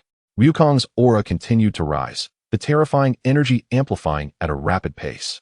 At this point, King Kurd no longer hoped to defeat Wukong in his current form. Instead, he contemplated how many blows he could withstand from Wukong. He was beginning to struggle against the pressure of Wukong's aura, feeling like a solitary boat amidst an endless ocean, the two of them existing on entirely different levels. All right, I admit you are indeed formidable. It is time for me to reveal my true form. King Kurd's body was enveloped in purple energy, and a massive energy tree appeared in the arena, occupying half the space, while his aura doubled in intensity. His transformation also captivated Frieza and Cooler, who had only witnessed King Kurd's true form once before, during a moment of uncontrollable rage that nearly obliterated half a galaxy before he regained his composure. Upon completing his transformation, King Kurd's overall appearance changed dramatically, resembling Frieza's final form, albeit significantly larger in stature. Estimating King Kurd's current strength, Gogeta concluded, in my assessment, this King Kurd is likely more powerful than the androids 17 and 18 from that era, approaching the combat prowess of Android 16. Super Gohan was taken aback by the caliber of Kurd, causing his heart to tremble involuntarily. Had he possessed such prowess during the assault on Blue Star, neither Dieter nor his father would have been able to defeat him. When King Kurd sought vengeance on Blue Star with the resurrected Frieza at his side, he was swiftly vanquished by Dieter, who had traversed dimensions. If he had wielded such power, no one could have stood against him, not even his father. Vegeta did not contest this. King Kurd appeared significantly stronger than usual, suggesting he had undergone rigorous training. Super Gohan then pondered another question. Wait, didn't he only appear after the defeat of Majin Buu? How do you know the strength of androids 17 and 18? Although he had encountered 17 during the Tournament of Power, that version of 17 had already undergone intense training, surpassing even Super Saiyan 3 Goku. Vegeta gestured towards the other universe's 17, indicating that he based his assessment on him. Even with King Kurd's power augmented once more, Goku's expression remained unchanged, radiating unwavering confidence. Just as the two were about to engage in combat, a figure materialized in the center of the arena, interposing between them. I have returned. It was Vegeta, back from another dimension. The three of them were simultaneously bewildered, unable to comprehend Vegeta's presence. Vegeta, too, was perplexed as to why his opponent, Kosi, had vanished, leaving others to duel in the arena. The atmosphere grew awkwardly stagnant as Bra shouted from below, mocking her father's foolishness. Dad, you idiot, you're finally back. Vegeta was utterly confused. Mere seconds had passed, yet his opponent had inexplicably disappeared. What is happening? Where's my opponent? The Super Buu of Universe 4 crossed his arms in exasperation. Hey, Veluga, hurry up and get to the point. Don't let me down. The referee, witnessing Vegeta's appearance, felt at a loss, bemused by the sudden disappearances and reappearances. Vegeta, you have lost. Your time outside the ring has exceeded 30 seconds. Please leave the arena. Maintaining his Super Saiyan form, Vegeta retorted upon hearing the referee's announcement through the loudspeaker. Impossible. I've only been gone for 20 seconds. There's no way I can be disqualified. As soon as the words left his mouth, a thought struck him. Could it be? Trapped in that alternate dimension, he transformed into Super Saiyan, unleashing his energy to rupture the space. In his calculations, he believed he had been gone no longer than 16 seconds, yet they claimed he had been absent for 30. The only explanation could be the god of destruction from Universe 1 approached to elucidate the situation. As an observer, she perceived the truth of Kosi's magic, which had ensnared Vegeta in a realm where time flowed differently. Kosi has trapped you in a temporal distortion. While mere seconds passed for you, over an hour has elapsed here. Vegeta could not help but take their lack of seriousness to heart. The man's formidable strength was well known, and none could fathom the consequences of provoking him. The words of the West Kai also validated Vegeta's suspicions. He was taken aback by the clever trap laid before him, as that alternate dimension bore a striking resemblance to the room of spirit and time. While everyone's attention was fixed on the arena, only Gogeta noticed Bardock struggling in anguish. His hands clasped over his head. Had he foreseen something anew? Fragmented images flashed through Bardock's mind. Super Saiyan Goku stood confidently with his hands on his hips, poised for action at any moment. We will thwart Vegeta. He shall not be allowed to kill indiscriminately. He is not invincible. The body of number 19 trembled.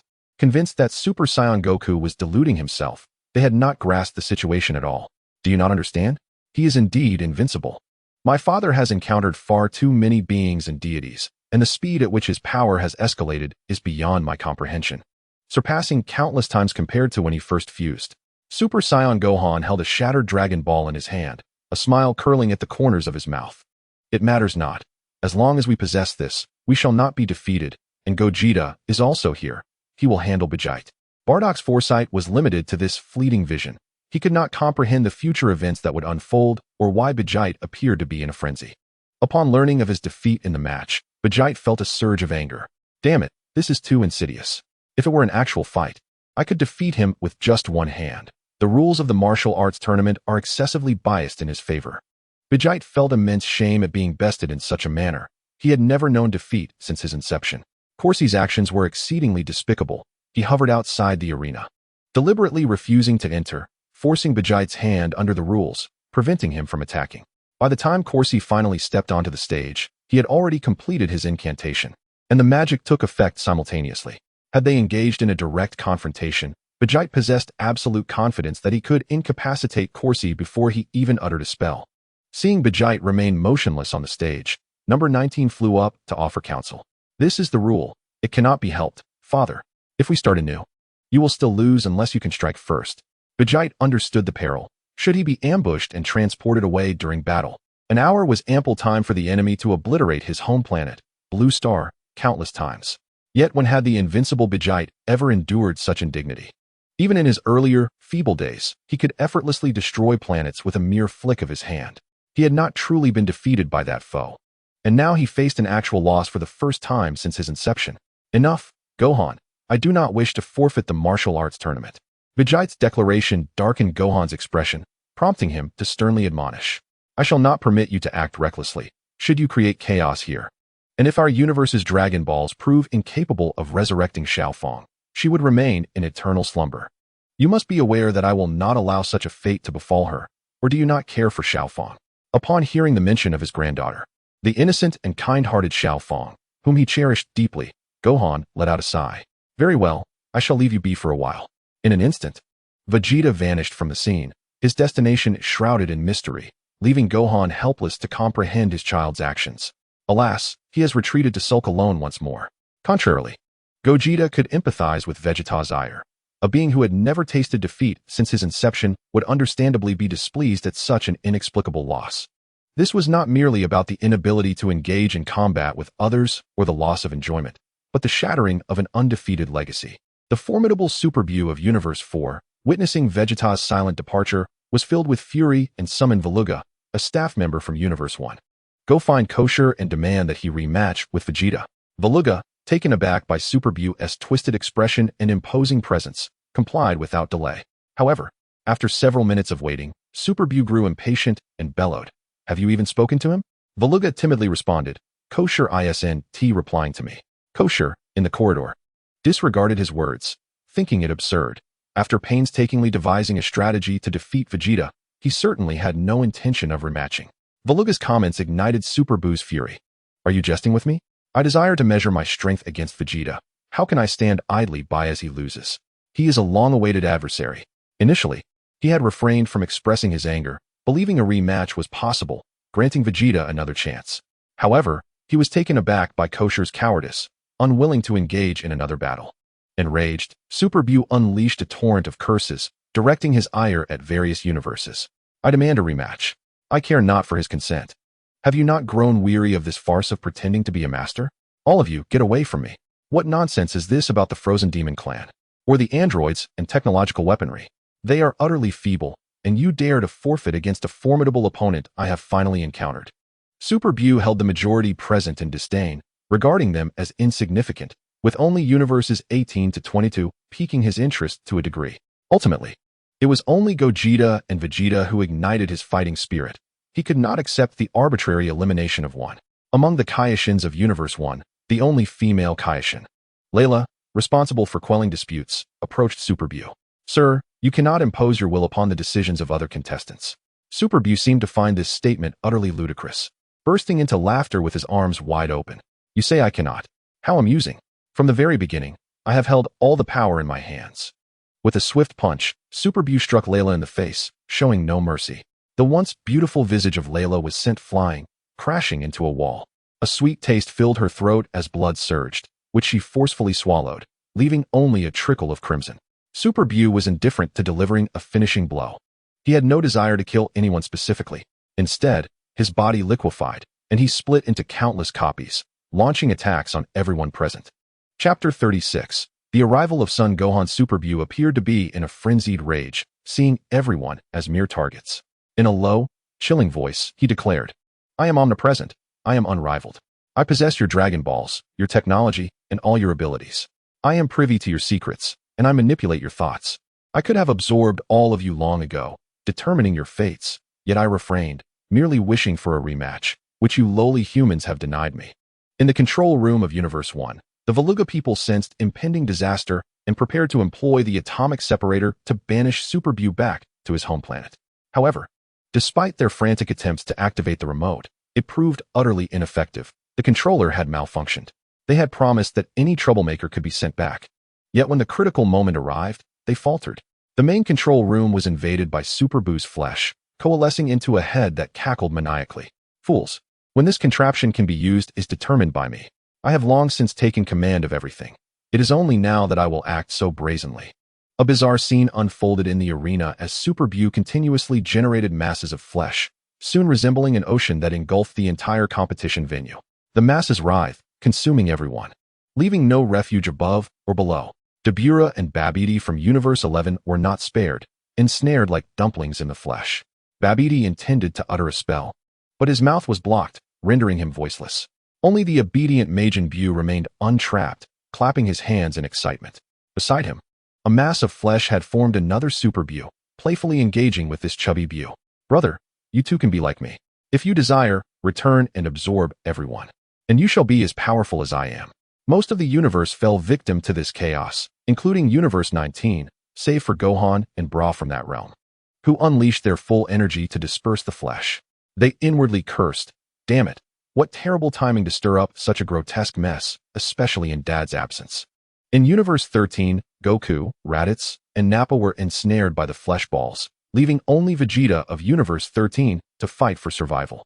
Revealing his trump card, he transformed into Super Saiyan 2, blue lightning crackling around him.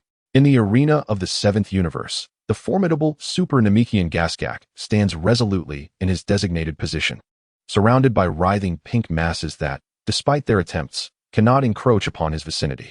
An invisible barrier, akin to a protective shield, encircles him with a diameter of 1 meter, effectively repelling the assaults of Super Buu's clones. The high-tech warriors, ensnared by the fleshy tendrils, find themselves incapacitated, their desperate struggles proving futile.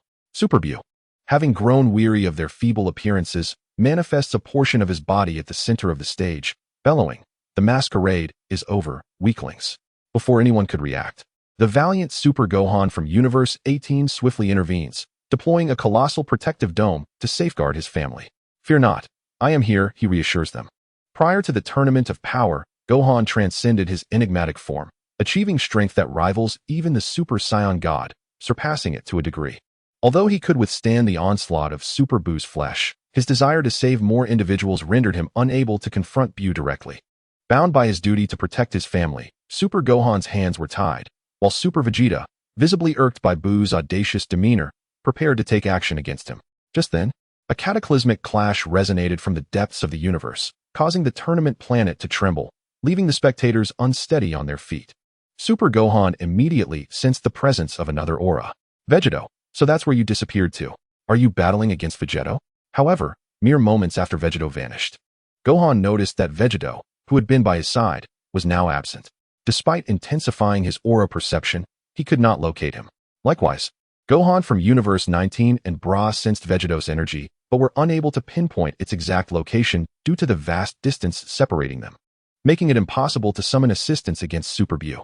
Amidst the varied emotions coursing through the crowd, Super Buu found delight in the unfolding chaos, recognizing that a battle was brewing, allowing him to engage and avoid wasting time with what he deemed worthless.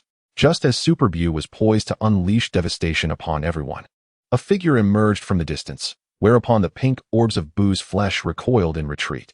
It was the arrival of the 22nd Son Gohan, who, without unleashing his aura, approached with measured steps, drawing the attention of those ensnared by the flesh. Super Buu's dark eyes sparkled with intrigue at the sight of this 22nd Gohan, momentarily diverting his thoughts from searching for Vegito. "How amusing, Son Gohan. Do you wish to defeat me?" he taunted, convinced of his invincibility as the omnipotent being that could not be vanquished. Clad in an orange martial arts uniform, the corners of Gohan's mouth curled into a subtle smile.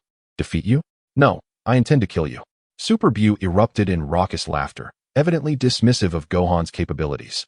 Yet, soon enough, his mirth was silenced. In a flash, Gohan, moving with a speed that eluded Buu's perception, materialized before him and delivered a powerful punch directly to Super Buu's nose. Then, with a deliberate motion, both hands gradually spread apart, unleashing a luminous wall of energy that surged forth from within, swiftly occupying half of the venue. The previously consuming Buu doppelgangers were obliterated by this force, disintegrating into nothingness. This thwarted Super Buu's plan of absorption, leaving the 22nd Son Gohan partially turned, his gaze imbued with an enigmatic expression. Super Buu appeared to suffer a grievous blow, his chest and visage indented as if struck by an invisible assault. To his surprise, Super Buu did not react with anger but instead chuckled, casting a more favorable glance at the 22nd Son Gohan. Unexpectedly, aside from those two individuals, there existed another intriguing contender, which brought him a modicum of joy. Miles away from the martial arts tournament, Vegeta stood alone in the vastness of space. Energy surging violently within him, golden flames enveloping his form. An unparalleled aura radiated outward in all directions, his fists clenched tightly, as terrifying energy battered everything around him. Vegeta was deeply dissatisfied with his defeat. Damn it, Gohan was right. I cannot disregard Xiao Fong, yet losing like this is infuriating. The intensity of Vegeta's aura caused surrounding asteroids to tremble within a 1,000-mile radius. After venting his frustration, Vegeta regained his composure and began to contemplate. A release of tension feels much better. However, given Gohan's rapport with the organizers, perhaps an arrangement for an external battle could be made. 19 Gohan proactively approached the Kaioshin of the first universe, elucidating Vegeta's existence, Buu's characteristics, and the potential danger facing the first universe, offering his assistance. The Kaioshin of the first universe was quite taken with the amiable 19 Gohan. He agreed to let 19 Gohan advocate for him, arranging several battles among powerful contenders outside the main event, which Super Buu would surely consent to, and Gogeta would likely have no objections either. As for Super Saiyan Goku and his companions, there shouldn't be much issue, though it remained uncertain whether the 22nd Son Gohan would participate, given that the 19th Son Gohan he knew was not particularly fond of combat. Ultimately, it was inconsequential. Losing the match held little significance, as fighting them seemed devoid of purpose. Gogeta sat atop a drifting asteroid, and upon seeing Vegeta exit the arena, he felt compelled to gauge Vegeta's strength and pursued him. Though the distance was considerable, Vegeta's formidable aura made it easy for Gogeta to locate him. Vegeta did not turn back, aware that Gogeta was approaching. Thank you for your consolation, but it bears little weight. Gogeta shrugged, seemingly unconcerned, for he too would not find joy in an inexplicable defeat. As Vegeta slowly turned, their eyes met, and in perfect synchrony, they unleashed their auras with a fierce roar. Their hair stood on end, radiating brilliant golden light as their energies collided in a fierce, jet-like assault. Under the unrestrained clash of their energies, countless asteroids and desolate planetoids within the vicinity were utterly annihilated, transforming into cosmic fireworks that erased all traces of existence. Ultimately, the two forces coalesced into a colossal golden energy sphere, radiating an aura potent enough to obliterate multiple star systems. The movements of the two individuals remained in perfect synchrony, as if their breath was an endless wellspring, bound by no limits. The golden orb continued to swell in size, while each sought to surpass the other's aura. Cracks appeared in the space surrounding them, the infinite expanse of the cosmos erupting, countless star rivers collapsing, and a tremendous blaze of energy sweeping across light years of distance. It was only when their spatial realms were on the verge of total annihilation that they instinctively ceased their actions, both losing the desire to further test each other, acknowledging that the day was not suitable for battle and that a more opportune moment should be awaited. Vegeta's earlier discontent evaporated, as Goku's formidable strength was unlike anything he had ever encountered, a power he had never witnessed in anyone other than himself. Within the arena of the martial arts tournament, Gohan continued to pummel Super Buu, while Gasakak, a Super Namekian, could no longer bear the farce unfolding before him. "Stop," he commanded, his voice soft yet imbued with an almost magical authority, causing the Super Buu pieces that had been pervading the arena to coalesce around him. The remnants that had been consuming contestants and spectators alike were drawn towards him. Gasakak extended his right hand, and the gathered mass of flesh formed an irregular sphere, revealing only Super Buu's body and two large, black eyes. A sense of panic gripped Super Buu. What was this ability? How was it possible? Gasakak raised the mass of Super Buu's flesh in his right hand, having encapsulated all of Super Buu's incarnations and his true form within this sphere. "Now you can keep your composure," he remarked, his actions leaving the spectators in astonishment. None had anticipated his ability to so effortlessly control Super Buu, subduing him with a mere hand. At least on the surface, it appeared Gasakak had sealed all of Super Buu's essence. Chapter 37. The farce concludes. Gohan said little as he quietly returned to his designated area. Gasakak had acted at a most opportune moment. Otherwise, to ensure the safety of others, he would have been compelled to eliminate Super Buu himself. Super Vegeta snorted in disdain, feeling overshadowed by that fellow's display. Initially, Super Vegeta had intended to observe Gohan's prowess, hesitating to engage, but Gasakak's decisive move had resolved the situation with Super Buu in a single stroke. Super Goku, however, held admiration for Gasakak, recognizing the remarkable capability to instantaneously seal Super Buu. This Namekian was indeed extraordinary, and the Gohan from that universe was equally impressive. Upon hearing Super Goku mention Gohan, Super Vegeta fell silent, reflecting on how Gohan's speed had doubled compared to his earlier battles against Super Buu. His demeanor, exuding ease, suggested he had not unleashed his full potential. It remained uncertain how much strength he still concealed. Goku returned just in time to witness Super Buu utterly defenseless in Gasakak's grip. "Oh, has Super Buu been restrained by Gasakak?" Super Gohan nodded, his expression growing grave. The unique abilities of Gasakak are numerous, and the formidable Super Buu is no simple foe. This place is more perilous than anticipated, rivaling even the tournament of power. Gogeta acquiesced to his remarks, acknowledging that Gasakak's raw strength is not particularly formidable, merely a notch above the enigmatic Gohan. The crux of his prowess lies in his extraordinary abilities, augmented exponentially when fused with the Grand Elder of Namek, who possesses a multitude of superpowers. In contrast, when Buu absorbs others, his combat strength is simply the sum of his own and that of the absorbed individual. However, the assimilation of Namekians operates differently. It multiplies their power significantly. For instance, the fusion of two Namekians, each with a combat power of 10,000, does not yield a mere 20,000, but can escalate to 50 or 60,000, even surpassing the 100,000 mark. This principle was evident during the time on Namek, when Piccolo, returning from training on King Kai's planet, assimilated with Nail, whose power was 42,000, resulting in a staggering boost beyond the million threshold. Vegeta arrived late, just as he encountered the gaze of the warriors from Universe 19. Filled with reproach, confused by their stares, he questioned their silent judgment. Gohan of Universe 19 explained the situation regarding Super Buu's rampage and his subsequent annihilation by Gasakak. Initially, Gohan assumed that Vegeta would feel regret for missing such an exhilarating battle. Yet, Vegeta responded with calm indifference, displaying no signs of turmoil. "That is quite commendable," he remarked. Although he had not faced those two adversaries, he relished a contest of energy with Gogeta, even if it was merely a test of their auras, which uplifted his spirits.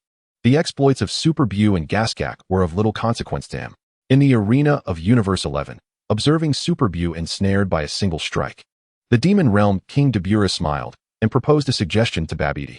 "Lord Babidi, since you possess the ability to permanently seal Buu, why not seize this opportunity to completely seal Super Buu and forge an alliance with Universe 1?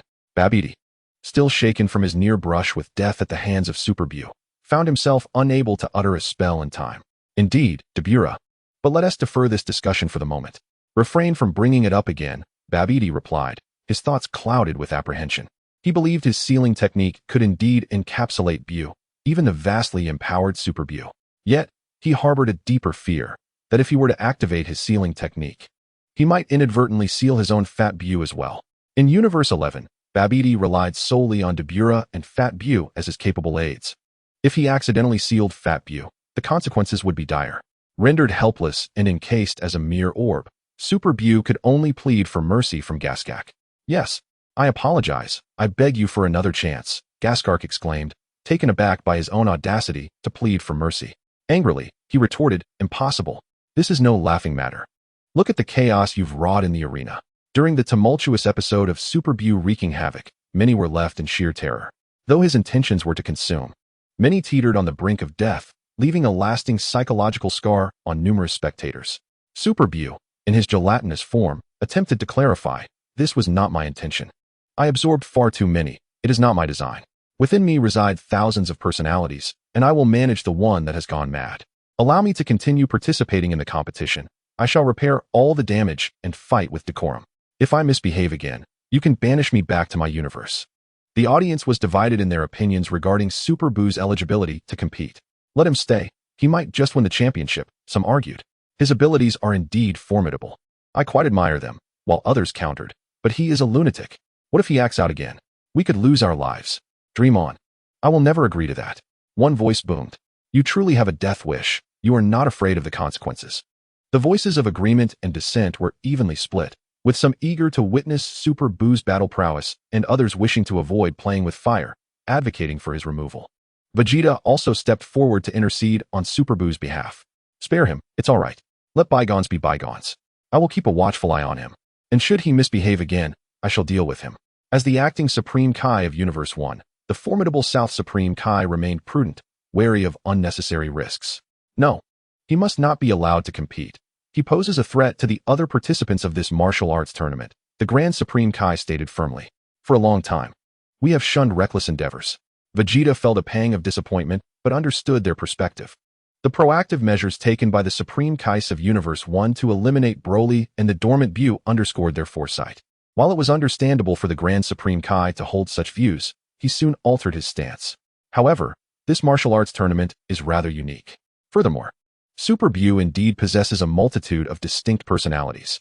In his own universe, he is an omnipotent deity, unbound by rules. I have decided to grant him another chance, but he shall only be released when his match commences.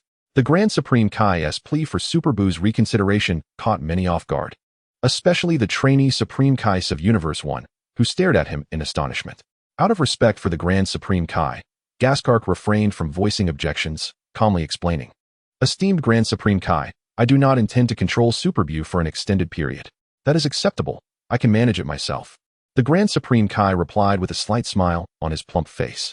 Meanwhile, the East Supreme Kai of Universe 1, Shin, broke out in a cold sweat, harboring doubts about the Grand Supreme Kai's assurances. Are you truly capable of that? The Grand Supreme Kai extended his right hand, aiming at the Super Buu meatball held tightly by Gasgak. No problem, he declared. I have analyzed Gasgak's abilities, and I can replicate that technique. Following this, the Super Buu meatball gradually floated from Gasgak's grasp into the hands of the Grand Supreme Kai. Despite Super Buu's futile resistance, it appeared that the Grand Supreme Kai had indeed successfully imitated Gasgak's move. Even Ultra Goku was taken aback by the Grand Supreme Kai's prowess. He had initially assumed Gasgak's abilities were magical, but it turned out to be a special power that could be mimicked after just a single observation. Ultra Buu held unwavering confidence in the Grand Supreme Kai. There is no doubt. After all, the Grand Supreme Kai is the most magnificent and powerful among all the Kais. Ultra Gohan inquired with astonishment, but isn't the South Supreme Kai the strongest among the Kais? The Grand Supreme Kai is merely knowledgeable, isn't he? In the past, the East Supreme Kai had mentioned to Gohan that when Evil Buu was born, only the South Supreme Kai could contend with him. The others were no match. Ultra Buu was not entirely clear on this matter, yet the Grand Supreme Kai indeed seemed more formidable than the other novice Kais. Vegeta, however, pondered and speculated about the Grand Supreme Kai's condition, whispering to the others. In a previous battle against a formidable foe, he exhausted all of his divine energy. Currently, the Grand Supreme Kai is not at his peak. His divine power is nearly depleted and has not yet been sufficiently restored. This was the fundamental reason why the Grand Supreme Kai was unable to withstand Evil Buu and was ultimately consumed. A realization that Ultra Goku and the others would come to understand in due time. Under Super Buu's intervention, the damaged equipment was swiftly repaired and the match resumed. Goku and King Cold also stepped onto the stage, with King Cold brimming with absolute confidence in his own strength. He taunted Goku, "You still refuse to concede? No one stands a chance against me." However, King Cold's imposing words had little effect on Goku. As they exchanged blows, King Cold sensed a violent, overwhelming force. With no time to perform a backflip to dissipate the impact, his legs skidded sideways, retreating over 10 meters before he regained his footing. Goku did not grant him a moment's respite. His fists rained down like a tempest, overwhelming King Cold's defenses and leaving him unable to retaliate. Gone was the previous arrogance. As King Cold found himself desperately dodging, his spirit suffering a crushing blow. He had always prided himself as the strongest of the frozen demon race, and though he could accept that the Scions were superior, he vowed to train harder to surpass them in time. Yet what was this? A mere child of barely over 10 years, dominating him in every aspect, with speed, strength, and abilities far exceeding his own. Most crucially, his opponent had yet to transform into a Super Saiyan, merely utilizing his base form to overpower King Cold's full strength. Unable to endure the humiliation, King Cold took 3 punches head-on, then retreated to create distance, roaring in fury as his energy surged, doubling in intensity. The fully powered King of the Kurds, in all his muscular glory, felt a surge of strength coursing through him, prompting him to believe in his own prowess once more. With an upward flick of his right thumb, he directed it towards himself, embodying the essence of the Super Kurd. However, Goku remained uninterested. The current King of the Kurds was nearly on par with a fully powered Super Saiyan of his era, yet this bore little significance for Goku. The time-traveling Goku, older by 7 or 8 years than his alternate counterpart, possessed a baseline strength akin to that of a Super Saiyan 3 from his time. It is worth noting that most timelines across the universe align closely, translating to approximately 4 to 5 years post the Tournament of Power in Dragon Ball Super. With a thunderous crash, the King of the Kurds shattered the arena beneath him and soared into the air. He swung his right hand, yet the figure before him was merely an afterimage of Goku. Realizing he had been deceived, the king swiftly turned around only to find Goku's attack already upon him. A rapid succession of 3 punches struck the King of the Kurds squarely on the cheek, causing a burst of blood from his nose as he was sent crashing to the ground. The disparity between the two was evident, with Goku unequivocally claiming victory, while the King of the Kurds roared in frustration. How infuriating! The youth of today lack martial virtue. Is it right to deceive and ambush a centenarian like me?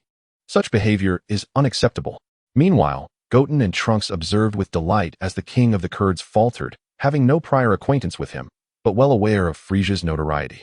The King of the Kurds, in his audacity, had brazenly confronted Goku's fists.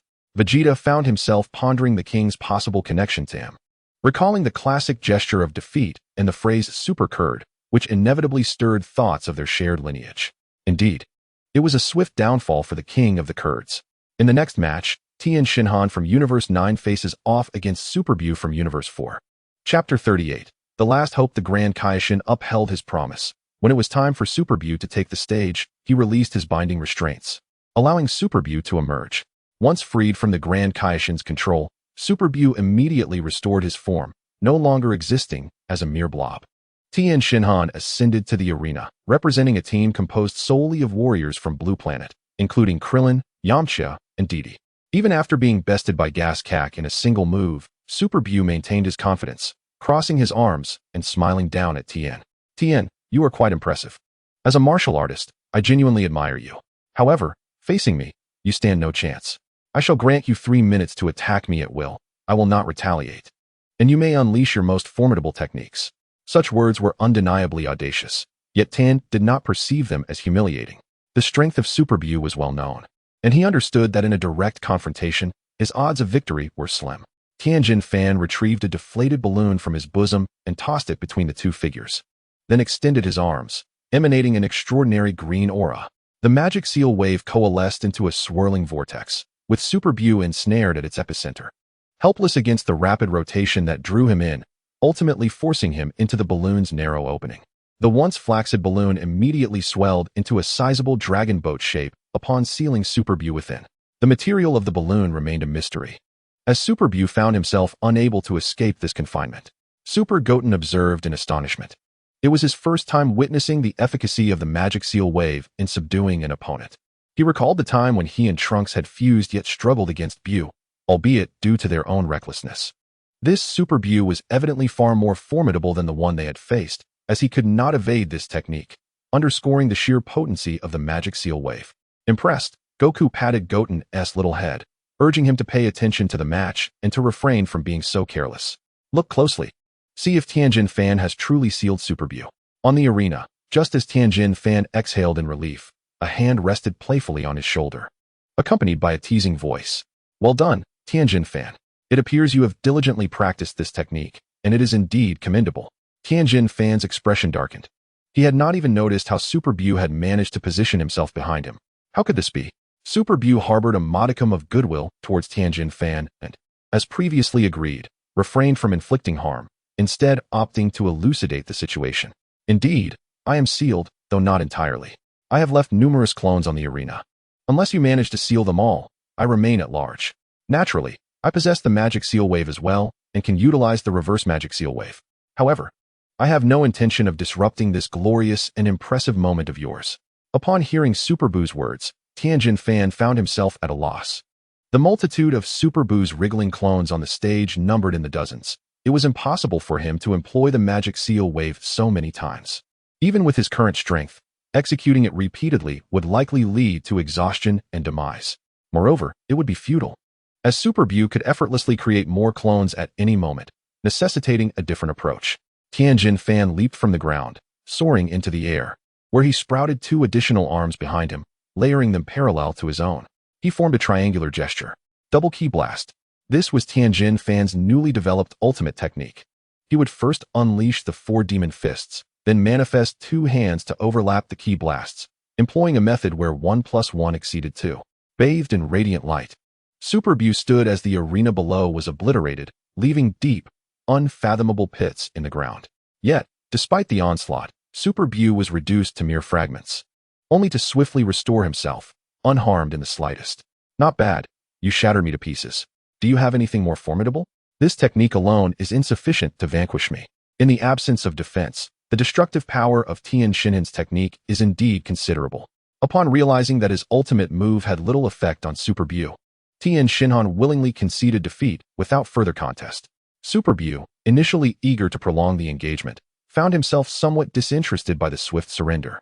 You could have attacked a few more times. There's still time left, he mused. With Tian Xinhan's capitulation, Super Buu emerged victorious. Before he could utter more words, the Supreme Kai of the West gestured with his right hand, transforming Super Buu back into a spherical form and returning him to his grasp. The next match features Goku from Universe 18 against the corrupted version of M from Universe 5. Super Goku flashed a grin as he leaped onto the arena. The 100-fold gravity was of no consequence to him, having no impact whatsoever. In the 5th universe's contestant area, the corrupted M was spurred on by his comrades, for he was the last remaining hope of his universe. With a mindset of inevitable victory, he ascended to the arena, though the immense pressure was still quite daunting for him. Quickly, he activated the gravity system of his armor to adapt to the arena's gravitational force. In a universe where technology was advanced, their physical prowess was not particularly formidable. With no inclination to test the waters, the corrupted M immediately unleashed his energy blasts towards Super Goku. Having previously encountered this attack and understanding its weaknesses, Super Goku found the destructive power to be acceptable, but the speed was far too sluggish. As the energy blasts approached, he deftly evaded the explosion through rapid movement, closing in with a barrage of powerful punches that fell like rain. The corrupted M promptly activated his protective shield, deflecting Super Goku's onslaught, and aimed his right hand towards him from a distance. Just as Super Goku, taken aback by the unexpected maneuver behind the shield, contemplated his intentions, an overwhelming force of gravity bore down upon him, far exceeding thousands of times the normal pressure. It was akin to a mountain pressing down. Even he stumbled momentarily, but quickly regained his footing, enduring the weight. A flicker of astonishment crossed the corrupted M's eyes. You can withstand this attack? I have increased the gravity exponentially, and yet you remain standing. Below, Super Vegeta dismissed this trivial tactic as little more than a feeble display of skill. TCH, how tiresome. Super Goku, feeling the strain, ceased to conceal his true power. He transformed into Super Saiyan 3, enveloped in an aura of high-density energy that illuminated the entire arena. As the brilliance faded, his eyebrows vanished, and his brow became pronounced, his golden hair cascading down to his waist. Such techniques are ineffective against me. Allow me to demonstrate. In an instant, Super Goku ascended to a higher altitude, unleashing a flurry of energy blasts, relentlessly employing the tactics of a prince in a bombastic display. The corrupted M's protective shield faltered under the assault, on the verge of collapse. With no other choice, he was compelled to engage Super Goku in close combat. The divine blade, capable of slicing through all, was wielded repeatedly, but evaded by Super Goku, who retaliated with a single energy wave that forced the corrupted M back onto the arena. Witnessing his own inadequacy as a contender, the expression of the darkened Mu shifted to one of uncertainty, yet he soon resolved to act. With a flick of his right hand, he propelled a small black object, akin to a marble, towards Super Wukong, whose right hand was shielded by an aura of energy. He struck the black orb with a punch. Yet the anticipated explosion failed to materialize. Upon contact with Super Wukong's body, the black sphere transformed into a viscous substance. The originally deep blue wristband became tainted with black, threatening to spread to other areas. Reluctant to take any risks, Super Wukong forcefully discarded the wristband, which landed upon the arena, and the dark brown substance rapidly began to spread across the surface. In no time, the shattered arena turned entirely black. Darkin Mu unleashed an energy blast, this time not aimed at Super Wukong, but rather at the arena floor. The moment the energy made contact, a tremendous explosion ensued, and the dark brown material caused a chain reaction, obliterating the entire arena. Everything was reduced to nothingness. Even the fabric of space rippled ominously, capturing the attention of all spectators. Darkin Mu did not rush to engage. Instead, he benevolently took the time to explain. Your reflexes are impressive. This is our ultimate weapon, the microcarbon annihilation bomb. When its particles come into contact with a solid, they will consume the target and propagate themselves. The target is inevitably devoured, transforming into a more potent mobile bomb. The only way to counter it is to detonate it before it expands beyond control. This was why Darkin Mu had chosen to attack the arena. Any destructive force would trigger the annihilation bomb to explode. In the fifth universe's contestant area, others shouted warnings to Darkin Mu.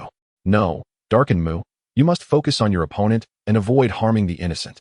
Super Wukong, bewildered by the situation, could only perceive it as an impressive threat. Is that so? So all I need to do is evade, correct? Darkin Mu's demeanor turned grave as he replied earnestly, no, I will not grant you that opportunity. I apologize. He aimed his right hand at Super Wukong, poised to unleash the microcarbon annihilation bomb. Should you evade, the audience will be affected, and then this small asteroid will become an even larger annihilation bomb. If you disregard their lives, then go ahead, try to escape. Super Wukong's expression darkened. The scion blood of Kakarot yearned for battle, yet the heart of Sun Wukong from Blue Star sought to protect humanity. Are you treating the audience as hostages? The other contestants from the fifth universe also disapproved of his actions, vocally opposing him.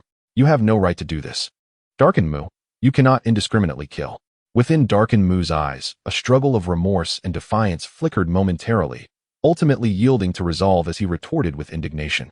Do we have any other options? The outcome is the same regardless. If we cannot win, we are all doomed. As Darkin Mu spoke to himself, the others began to understand their plight. It turned out that during an unfortunate incident, they had inadvertently struck their own planet with a microcarbon annihilation bomb. By the time they became aware, their colossal home planet had nearly been devoured, half of it transformed into a microcarbon annihilation bomb. They could only assemble their kin to board a spacecraft and flee their homeland. Soon, the entire planet became assimilated, morphing into a mobile, unstable explosive. Despite their efforts to intervene, they found themselves utterly powerless. The planet continued its orbital trajectory, threatening to collide with another celestial body and trigger a catastrophic explosion. Such a disaster would spread, contaminating nearby planets and meteoroids with the deadly microcarbon annihilation material. The ramifications would be devastating, as the destruction of their homeland.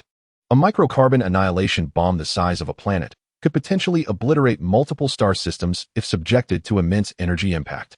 In a bid to save their universe, the Darkened M, as the last warrior, must secure victory.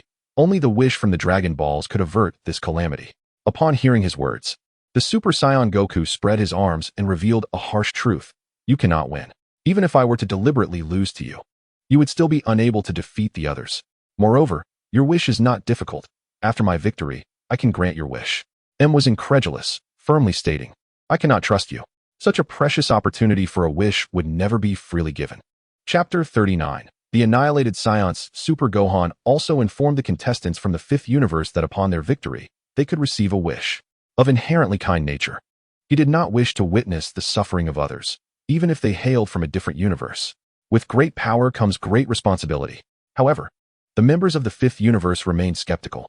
It was during this martial arts tournament that they learned of the mysterious existence of the Dragon Balls. Could the opponents truly be willing to bestow such a valuable opportunity upon them? But the wish from the Dragon Balls is such a rare opportunity, they pondered. To this, Vegeta declared a thunderous revelation. You have yet to see them. Hence, you deem them precious. In our realm, Dragon Balls are used with abandon. Our participation in this tournament is not for the sake of wishes, but merely to engage in friendly competition. The existence of a wish is inconsequential. One of my friends even wishes to maintain his appearance, requesting the dragon to restore his gradually aging visage every few years. Nearby, Super Vegeta sensed that he was inadvertently alluding to his wife Bulma, and he had evidence to back it up. The stunned members of the fifth universe, rather than rebutting, posed a peculiar question. Then why not wish for eternal youth, thus eliminating the need for repeated wishes? Because eternal youth would render one quite peculiar. Making a wish every few years allows others to perceive her as naturally beautiful, defying the passage of time. He continued, what more? There was even a fool who sought the Dragon Balls to gain 5 centimeters in height, and ended up being pummeled for over an hour. As he spoke, Vegeta couldn't resist sharing a glance with Frieza from the 8th universe, who looked thoroughly unnerved. What did Vegeta imply?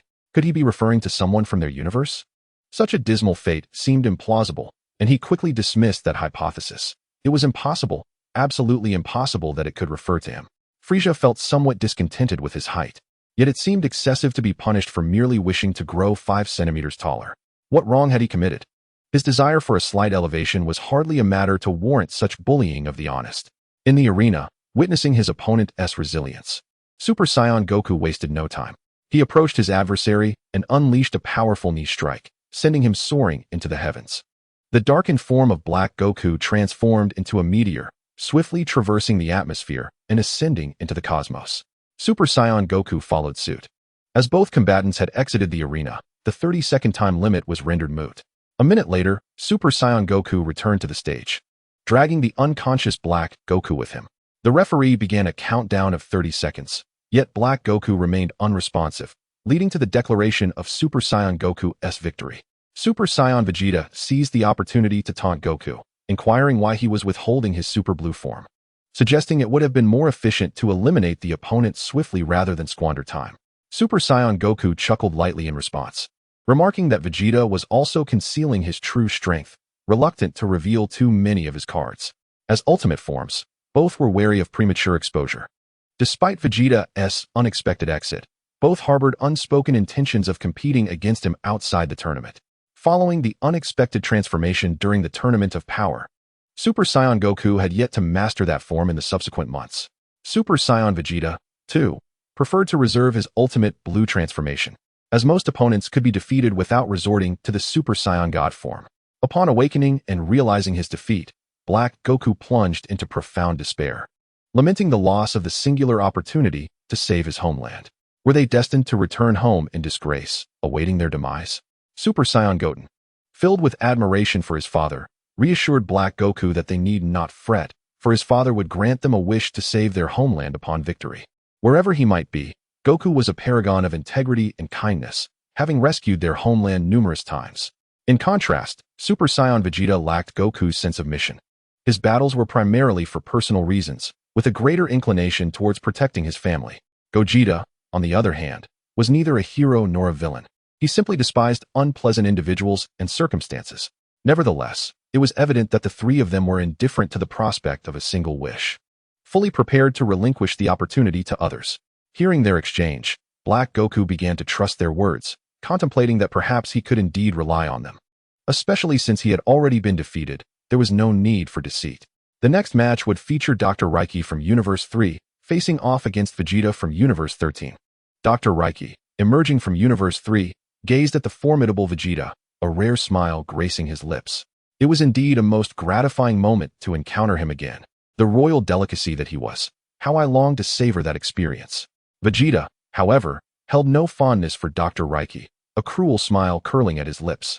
As both contenders ascended to the arena, Dr. Reiki took his place upon a technological magical sphere. In the third universe, there was but one Saiyan participant, Bardock, which led the 13th Vegeta to deduce certain truths. Did you annihilate all the Saiyans from that universe? Dr. Reiki's beard quivered slightly, a smug satisfaction evident in his demeanor regarding his past actions. Indeed, aside from Bardock, I have eradicated all the other Saiyans. What do you think? Upon hearing Dr. Reiki's proclamation, 13 Vegeta displayed no hint of anger. Instead, his expression turned cold and indifferent, regarding Dr. Reiki with a gaze filled with pity. No. You have done remarkably well. I genuinely admire you. Despite the revelation that Dr. Reiki had slaughtered his entire race, 13 Vegeta exhibited an unsettling indifference, leaving Dr. Reiki momentarily taken aback. What did you say? I have killed your entire kin. 13, however, responded with scorn, showing no concern for the demise of his fellow warriors. The Zephyrans were too weak. You were never worthy of existence in this realm, hence your dynasty was overthrown by the Saiyans. If you could eradicate the Saiyan lineage, it merely indicates that the Saiyans of your universe are not formidable either. They are a feeble species, deserving of their fate, an act of justice. 13 Vegeta's merciless worldview incensed Dr. Reiki, reminding him of the Zephyrins who had once been vanquished. This is precisely why the Scions must face extinction. You are all demons. I have wiped out the Scions from that realm. Now it is time for the Scions of other universes, starting with you. The spectators from across time and space shuddered upon learning of Reiki's genocide against the Scion race. Super Vegeta chuckled bitterly, muttering to himself, another race extinguished? It seems we cannot escape the fate of annihilation, can we, Scions? Initially, it was believed that under Bardock's leadership, the Scions had triumphed over Frisia in the third universe, securing a peaceful existence. Yet, it was unexpected that the very Zephyrins they had once exterminated would mirror history. A fitting retribution, justice would eventually be served. It was an inevitable outcome, for the Scions had committed such atrocities. Facing extinction in return was merely the natural order. Do you wish to avenge the Scions? Goku consoled Super Vegeta, then sought his opinion. Super Vegeta clenched his fists. Given his current strength, seeking vengeance would be a trivial endeavor for Dr. Reiki was no match for him. However, since Reiki was not from his universe, and with the principle of the wrongdoer must face the rightful vengeance, having lived on Earth for so long, Super Vegeta was no longer the ruthless Scion prince he once was. To retaliate against Dr. Reiki, what justification would he have? The Scions had committed numerous atrocities, and he himself was no exception. What right did he possess to hinder others from exacting revenge? Revenge? Let it go. It has nothing to do with me. The two youngsters were exceedingly intrigued by the extinction of the Scions, pestering Goku for further insights. They were born on Earth and had never set foot on the so-called planet Vegeta. As for the Scions, they had always identified themselves as Earthlings, not pure-blooded Scions, but rather hybrids. The annihilation of the Scion race seemed to hold no relevance for them. Vegeta initially intended to dismiss the inquiries of the two young ones. Yet Ultra Instinct Goku glanced over, prompting him to reconsider. Having once clashed with Bardock from Universe 3, he understood the depth of that man's power, logically. His extinction should not have occurred. Unable to withstand the persistence of the group and harboring no particular aversion towards Reiki, Vegeta reluctantly acquiesced. In dealing with Dr. Reiki, even telepathy proved ineffective. Thus he merely observed the energy sphere of Hachisak that Reiki occupied. He then recounted the tale of how Bardock led the Scions to triumph over Frisia and the subsequent developments that ensued. Chapter 40, Dr. Reiki. In the wake of Frisia's demise, the notorious tyrant of universe, the renown of the warrior race, the Scions, soared to unprecedented heights. The defeat of Frisia, the ruler of the cosmos, cast a shadow over other races, instilling a profound psychological impact regarding the Scion lineage. Raditz, benefiting from his father's newfound status, found himself elevated as a prince of the Scions. Following Frisia's downfall, numerous planets declared their independence, vowing never to serve Frisia again, nor to yield to the Scions. However, under the duress of military might, they ultimately submitted. Irrespective of the change in dominion, the plight of the common folk remained unchanged. Shortly after receiving updates from planet Vegeta, Vegeta found himself unexpectedly pleased rather than enraged at no longer being a prince. He mused that since he was no longer a prince, perhaps it was time to aspire to kingship. Hannah informed Bardock that his king experience card was nearing expiration, leaving him bewildered. She asserted that when the opportunity arose to challenge again, she would defeat Bardock and claim the title of the new king, declaring herself the strongest among the Scions, even surpassing Bardock. Bardock announced a duel tournament, inviting all Scions to compete, where the last one standing would be crowned the new king. The final showdown pitted young Vegeta against Hannah. Bardock cautioned Hannah repeatedly to spare young Vegeta's life, but she retorted that in a duel, she would do as she pleased. Bardock insisted that once Vegeta matured, he would effortlessly overcome Hannah. The fate of the Scion race rested entirely upon the future of Vegeta. Heeding Bardock's counsel, Hannah, recognizing Vegeta's youth, ultimately bested him in their battle but chose not to end his life, instead granting him a chance to survive. Paragus cradled the young Broly, noting that in this universe, young Vegeta was slightly older than both Kakarot and Broly. With heartfelt sincerity, Paragus reassured his son, proclaiming that no one could harm him any longer. He was immensely powerful, and with time, he would become the next Scion king. Before abdicating, Bardock issued his final decree. Regardless of who ascended the throne next, they must heed the counsel of their predecessors. Due to the rarity of female Scions ascending to the throne, there has been considerable opposition. Eventually, under the violent suppression by Hannah, her formidable combat prowess compelled the dissenting Scions to gradually acquiesce. Despite being a woman, Hannah's fighting ability was on par with Bardock's, further bolstered by the support of the previous two kings. The Scions thus encountered a transformative era. Time swiftly passed, and after several years, King Cold finally received the news of his son's demise.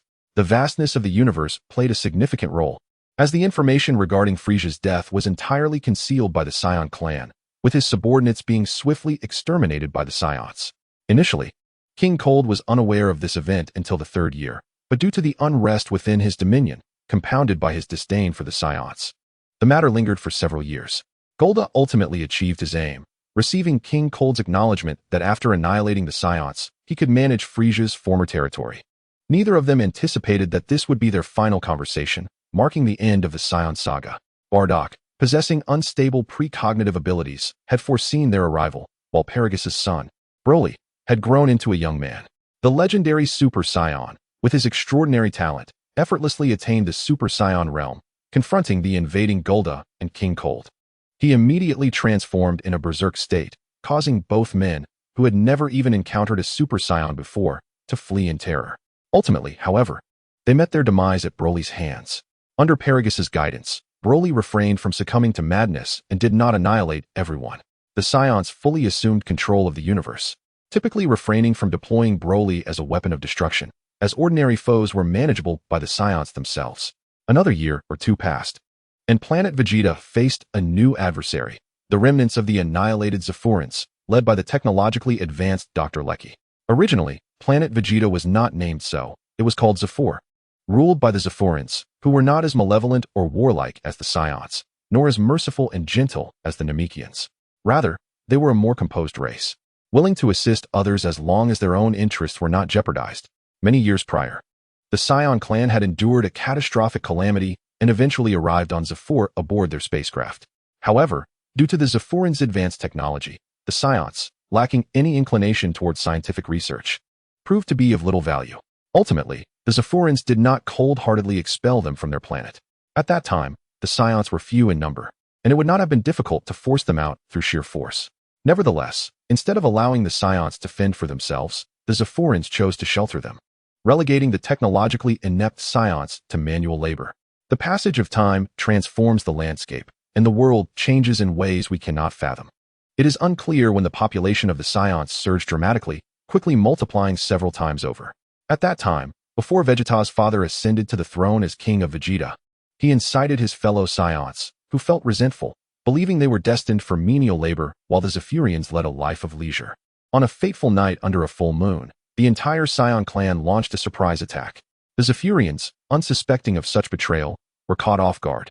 Being a technologically advanced civilization, they were ill-prepared for an assault of this nature, resulting in many being unable to deploy their technological weaponry in defense. They were systematically slaughtered by the Scions, including the esteemed Dr. Lecky, celebrated as the foremost scientist of Zephyr, who could not escape the clutches of death. However, in his final moments, he activated the defense systems of his laboratory, holding out for several hours before succumbing. Decades later, Dr. Lecky was resurrected, fueled by the collective vengeance of the Zephyrian people, and returned to exact retribution upon the Scions. Aware of the Scions' newfound strength, he devised a nefarious plan involving toxic mists that sapped the Scions of their vigor, rendering them incapable of unleashing their full potential. While the enemy lurked in the shadows, many Scions, oblivious to the true nature of their plight, fell one by one. Among them was the 18-year-old Broly, who was treated with particular disdain. Recognizing the formidable power of his transformed state, he too succumbed to a specially concocted poison, ultimately meeting his demise at the hands of Dr. Lecky. Among the Scions, only Bardock had a premonition of the impending disaster the night prior to Dr. Lecky's revenge, seeking a sliver of hope for survival. Yet, he himself had been poisoned and could not tend to others, hastily escaping the encirclement of Dr. Lecky, evading his relentless pursuit. As the Scions established themselves as the sovereigns of the universe, their slaughter of other planets intensified. Dr. Lecky, who had vanquished the Scions, was heralded as a hero across the cosmos. In the absence of the Scions, other races could finally embrace peace, no longer living in fear of annihilation. Vegeta elucidated the entire saga to his comrades, recalling Dr. Lecky as a character from the films, previously defeated by Goku and Vegeta. In the third universe, Dr. Lecky found himself pitted against the Scion race, as Kakarot had not arrived on Blue Star and thus could not transform into a Super Saiyan. Before Goku could voice his thoughts, Trunks, inheriting Vegeta's temperament, found himself perplexed by Dr. Likey's methods. The use of poison, such a despicable tactic, was indeed unsettling. Vegeta, however, disagreed with Trunks' sentiment and resolved to impart a valuable lesson to the young warrior. Trunks, it's not merely about the act itself. When undertaking a task, some relish the journey, while others await the outcome. Take this martial arts tournament, for instance. Your father and Goku are acutely aware that victory may elude them. They understand this reality, yet still choose to participate. For them, triumph holds significance, but the experience of battling formidable opponents and the journey of self-discovery through combat are paramount. They savor the process, striving to transcend their limits in battle. As an illustration, the technological warrior from the fifth universe, Black and Mu, stands in stark contrast to them. For Black and Mu, the method of combat and the identity of his adversaries are of little significance. His sole desire is to triumph, to seize the opportunity to wish and rescue his own universe. The journey is inconsequential to him. Only the outcome matters. Dr. Likey embodies this latter perspective. Driven by a thirst for vengeance against the annihilation of his kin, he has returned, resolute in his quest for retribution. The means by which he enacts this vengeance are trivial, as long as he can eradicate the scions of their universe. You and Goten must also mature. It is not acceptable to wait until Vegeta and the others grow old, relying on you to protect your homeland while you remain powerless. Super Trunks nodded in a somewhat confused manner before inquiring, if Dad and Uncle Goku cannot prevail, then who will achieve victory? Without hesitation, Vegeta patted himself, declaring, who else but me? Super Goku's gaze shifted toward another individual from the third universe, whose barely perceptible aura struck him as familiar. It was Tapio, judging by his demeanor. He seemed capable of sealing Hildergon. How had he accomplished this? Super Goku had once battled the formidable creature Hildergon, a terrifying monster endowed with immense strength and the ability to phase through matter, which had led him to a grueling struggle. Ultimately, he had exploited the creature's vulnerabilities, utilizing his most potent close combat technique, the Dragon Fist, to obliterate it in a single blow. Originally, the monster Hildergon had been sealed within Tapio, who had been powerless to control it. However, it now appeared that Tapio was unaffected by Hildergon, exuding a calm and refined aura. Regardless, since Dr. Likey had introduced him, the addition of Tapio was inconsequential. Yet, constantly expressing that it was a hassle, Vegeta opted for a more expedient approach, employing teleportation to relay the details of Tapio to the minds of the others. Many years prior, on planet Naz of the Third Universe, local sorcerers united their powers to create the most formidable monster, Hildergon. They intended to conquer the entire universe using Hildergon's might. At that moment, a mysterious figure emerged, seizing the opportunity when Hildergon had just manifested into the world and was at its most vulnerable, wielding his ancestral sword to cleave the creature in twain. Even when divided, the perilous Hildergon continued to exist, wreaking havoc upon the planets. In a bid to save their planet, two musicians rose to the occasion, Tapio and his brother. They employed their unique melodies to seal the two halves of Hildergon within themselves. To ensure absolute safety, they enlisted others to further seal them within two enchanted music boxes and cast them into the depths of the cosmos. The sorcerers who had created Hildergon were mostly slain, while the few who survived were banished from planet Naz. Yet, the sorcerers did not relent. Their descendants traversed galaxy after galaxy for hundreds of years, and fortune favored the persistent, eventually leading them to rediscover those two music boxes. In the realm of the cosmic overlord, King Kurd, the son Frieza discovered the long-coveted music box. A coalition of sorcerers united their powers to break the seal of one of the music boxes, releasing Tapio's brother, only to subsequently slay him. Hildergon, whose lower half was unsealed, succumbed to a violent rampage, wreaking havoc and obliterating a significant portion of the planet. Ultimately, through the combined efforts of all the sorcerers, Hildergon's lower half was sealed within the body of the sorcerer Koi. It seemed they had envisioned their future dominion over the universe. Once they eliminated Tapio and sealed the remaining half, no entity in the cosmos could rival them. However, before they could dismantle the seal, Frieza's minions arrived, drawn by the chaos unleashed by Hildergon's rampage. Seizing the opportunity while the sorcerers were preoccupied with breaking the seal, the minions launched a surprise attack, effortlessly annihilating the sorcerers, who were not adept in close combat. Only Koi, who had imprisoned the lower half of the illusionary demon, remained. He was placed into a cryogenic sleep chamber, forced into eternal slumber out of fear that his death might unleash the monster. This desolate planet was devoid of life, which explained the sorcerer's lack of defense. It had been overtaken by Frisia's subordinates, who had yet to sell the planet, with the sorcerers having rendered the place so devastated. Its value had diminished, prompting the minions to eliminate them to quell Frisia's wrath upon discovering the incident. Koi, the youngest among the sorcerers, had not yet mastered the art of unsealing the illusionary demon.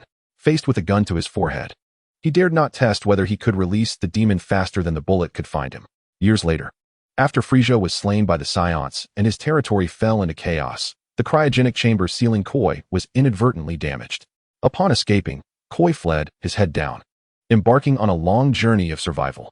Years passed, and guided by the essence of the illusionary demon within him, he discovered another music box. Later, upon learning of Koi's legend, the renowned Dr. Likey annihilated the Scions, prompting Koi to seek his assistance. For Koi realized that he could not unseal the music box alone. It had taken a multitude to break its seal once. The illustrious Dr. Likey was not difficult to locate. After his victory over the Scions, he had taken residence on planet Vegeta. Yet, now, he was the sole inhabitant of this world. The diminutive Koi, with a humble demeanor, sought Dr. Likey's help. Hero, as the vanquisher of the malevolent Scions, Dr. Likey, I have come to beseech your assistance. Dr. Likey, perched atop a crystal orb, regarded him silently, not responding. Koi continued to extol Dr. Likey's greatness, fervently hoping for his aid. Have you heard of Tapio? He is a great hero. Yet he is currently ensnared by an evil music box. I implore you to rescue him. Dr. Likey, uninterested in idle chatter, immediately issued an eviction order. Begone. I have no interest in so-called heroes. Observing this, Koi fell to his knees, lavishing praise upon Likey while pleading for his assistance. Dr. Likey, you vanquished the Scions and saved the entire universe. You are a true hero, just like Tapio, who deserves redemption. The greatest satisfaction in Dr. Likey's life stemmed from exterminating the Scions, and hearing such flattery from Koi lifted his spirits considerably. Nonetheless, he remained disinclined to unlock the music box, merely stating that he was preoccupied and would consider it later. As Koi realized his initial approach had failed, he shifted his strategy. Dr. Likey, I beseech you to help me. I have consulted numerous technological races, yet none can unlock this music box, claiming that no one can break this seal. With this statement, Koi had little hope left. He merely sought to provoke Likey's interest, and fortuitously, it worked. After annihilating his ancestral enemies, the Scions, Dr. Likey had lost much of his ambition. Engaging with something complex to occupy his time seemed a worthwhile endeavor. When Koi retrieved the music box from his possession, Likey's curiosity was piqued, leading him to acquiesce to Koi's request. This presented a new challenge. Dr. Likey toiled in his laboratory for several days before devising a solution to unlock the seal of the music box. At the very moment he opened it, a howling tempest surged forth, accompanied by an overwhelming aura, as Tapio, grasping a flute, descended to the ground. Released from his confinement, Tapio was not grateful, but rather irate, expressing disdain at his liberation. Why have you released me? His frigid tone instilled a sense of foreboding in Dr. Likey. Yet he trusted that no harm could befall him and calmly inquired, "What is the matter? Is there an issue with your release?" Though Tapio had been sealed away for hundreds of years, time stood still within the music box, leaving him unchanged, a youthful visage intact. For Dr. Likey, nearing his 70s, addressing him as young man was not inappropriate. The sorcerer began to retreat, inching towards the door, intent on fleeing. Dr. Likey snorted disdainfully, sealing the laboratory to block the sorcerer's escape. "You cannot leave. You owe me an explanation." The unusual demeanor of Tapio and the sorcerer's rapidly shifting expressions informed Dr. Likey that there were deeper secrets at play. He could not simply allow him to escape. Seeing his plans unravel, the sorcerer remained composed. For Hildur had recently been released as well. With a chilling smile, he remarked, "There's no need to rush, foolish old man. Soon you will understand. To think you would kneel and plead before me, soon to be the ruler of the universe. You shall meet your demise at my hands." Dr. Likey was quite displeased with the act of Cowie kneeling before him, pleading for assistance in breaking the seal. He had long harbored resentment towards him. An eerie mist enveloped Cowie, coalescing above him into a colossal apparition, from which a sharp tail emerged, piercing through the laboratory floor. Cowie unleashed the lower half of Hildragon from within, wreaking havoc in the vicinity, and Tapio sensed impending doom. "Is this the lower half of the illusion demon? Did you slay my brother? Why is the monster he was meant to seal within you?" Cowie offered no reply, tacitly affirming Tapio's suspicions. Tapio immediately prepared to play his flute, intent on sealing Hildragon's lower half within himself. However, before he could begin, the laboratory succumbed to a massive collapse, debris raining down and burying him beneath the rubble. The crystal orb beneath Dr. Likey emitted a protective barrier, shielding him from the falling stones. Witnessing the frenzied Hildragon, Likey's expression darkened. "You are on the verge of destroying my laboratory. I cannot allow you to proceed unchecked. Arise, my spectral warriors." At the moment he uttered those words, 8 figures clad in battle attire materialized within the room, their tails swaying, forming a protective circle around Dr. Likey. Cowie stood dumbfounded, recognizing the familiar attire and features. These were none other than the infamous Scionts. "Did you not eradicate all the Scionts? Why are there so many remaining?" The tale of Dr. Likey's genocide against the Scions had spread widely, and many were aware of it. What was unfolding now? Could it be that Likey concealed the truth, retaining a faction of Scions as his subordinates? Likey discerned Cowie's malevolent intentions and had no intention of holding back. They are merely the spirits of the deceased. Now, my slaves, you will soon join them." Among the 8 Scion warriors, the spiky-haired Kakarot approached the sorcerer Cowie, pointing his right hand at him. "You are doomed." "Are you referring to yourself?" Cowie retorted nonchalantly, mocking him. "What?" Kakarot stood frozen, staring at his chest, where a robust tail had pierced through his body, creating a gaping wound. Before he could react, Kakarot's form disintegrated into nothingness. Even the undead could be injured and could die. While recovery was possible, it was not without limitations. They were not immortal, capable of resurrection at will. Bardock's wife, Hannah, the mother of Kakarot from the 3rd universe, looked at her reckless son with exasperation. "You useless fool. Can't you comprehend that you must eliminate this monster first?" The remaining 7 ascended into the sky, launching their key blasts at the illusion demon, all strikes landing squarely on its form.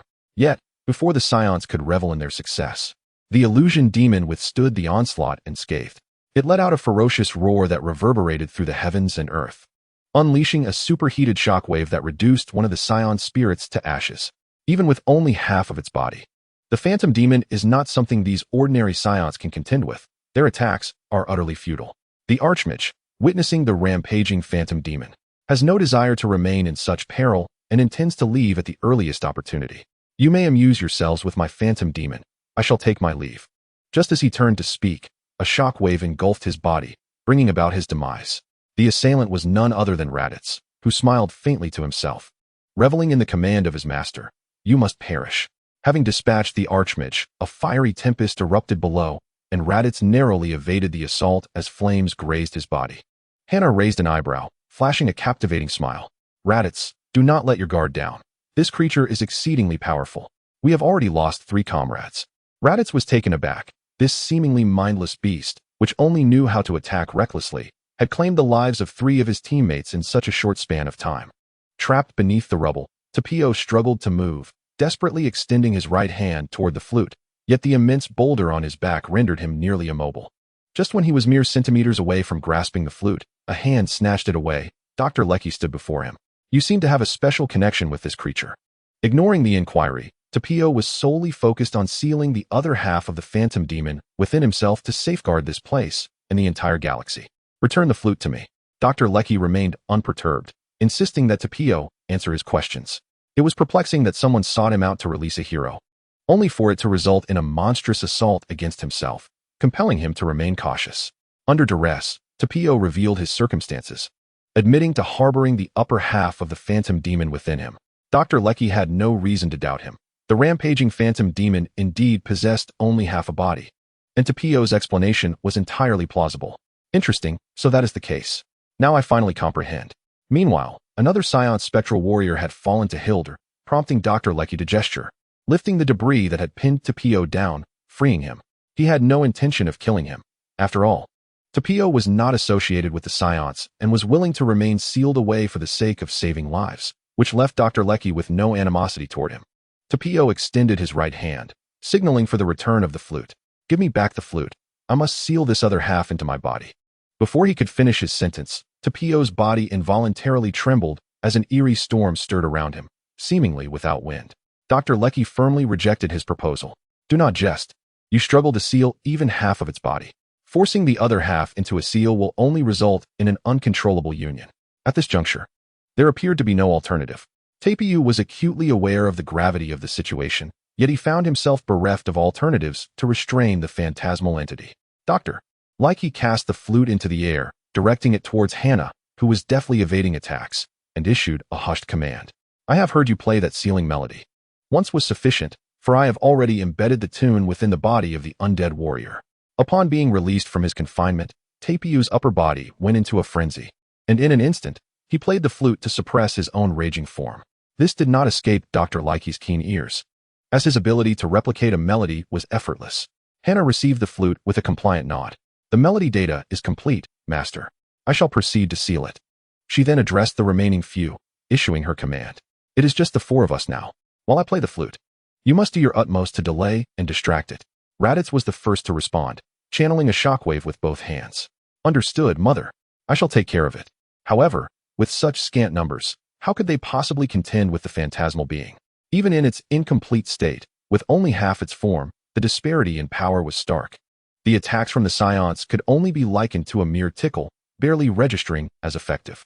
Raditz was sent flying by a swish of the creature's tail, crashing violently to the ground, just as the sharp tip of the tail was about to pierce his body. The melodious sound of the flute resonated through the air as Hannah approached step by step. Though she had managed to limit the creature's mobility, it still retained a modicum of agility. Its tail swiftly pierced Hannah's abdomen, claiming her life in an instant. Dr. Likey muttered a curse under his breath. Useless. These Scions are nothing but a bunch of inept fools. One Scion, having barely picked up the fallen flute from the ground, was swiftly eliminated by the phantasmal being before he even had the opportunity to play it. Misfortunes seldom come alone, and Tapio felt a wave of dizziness wash over him, his strength waning. He could only muster an apology before collapsing to the ground. I'm sorry, I can no longer contain it. Forgive me. A tempest of smoke erupted from within Tapio, coalescing into the upper half of the phantasmal entity. The creature's essence surged in potency, increasing manifold compared to its previous state, presenting a challenge even to Dr. Likey, who contemplated his next strategy.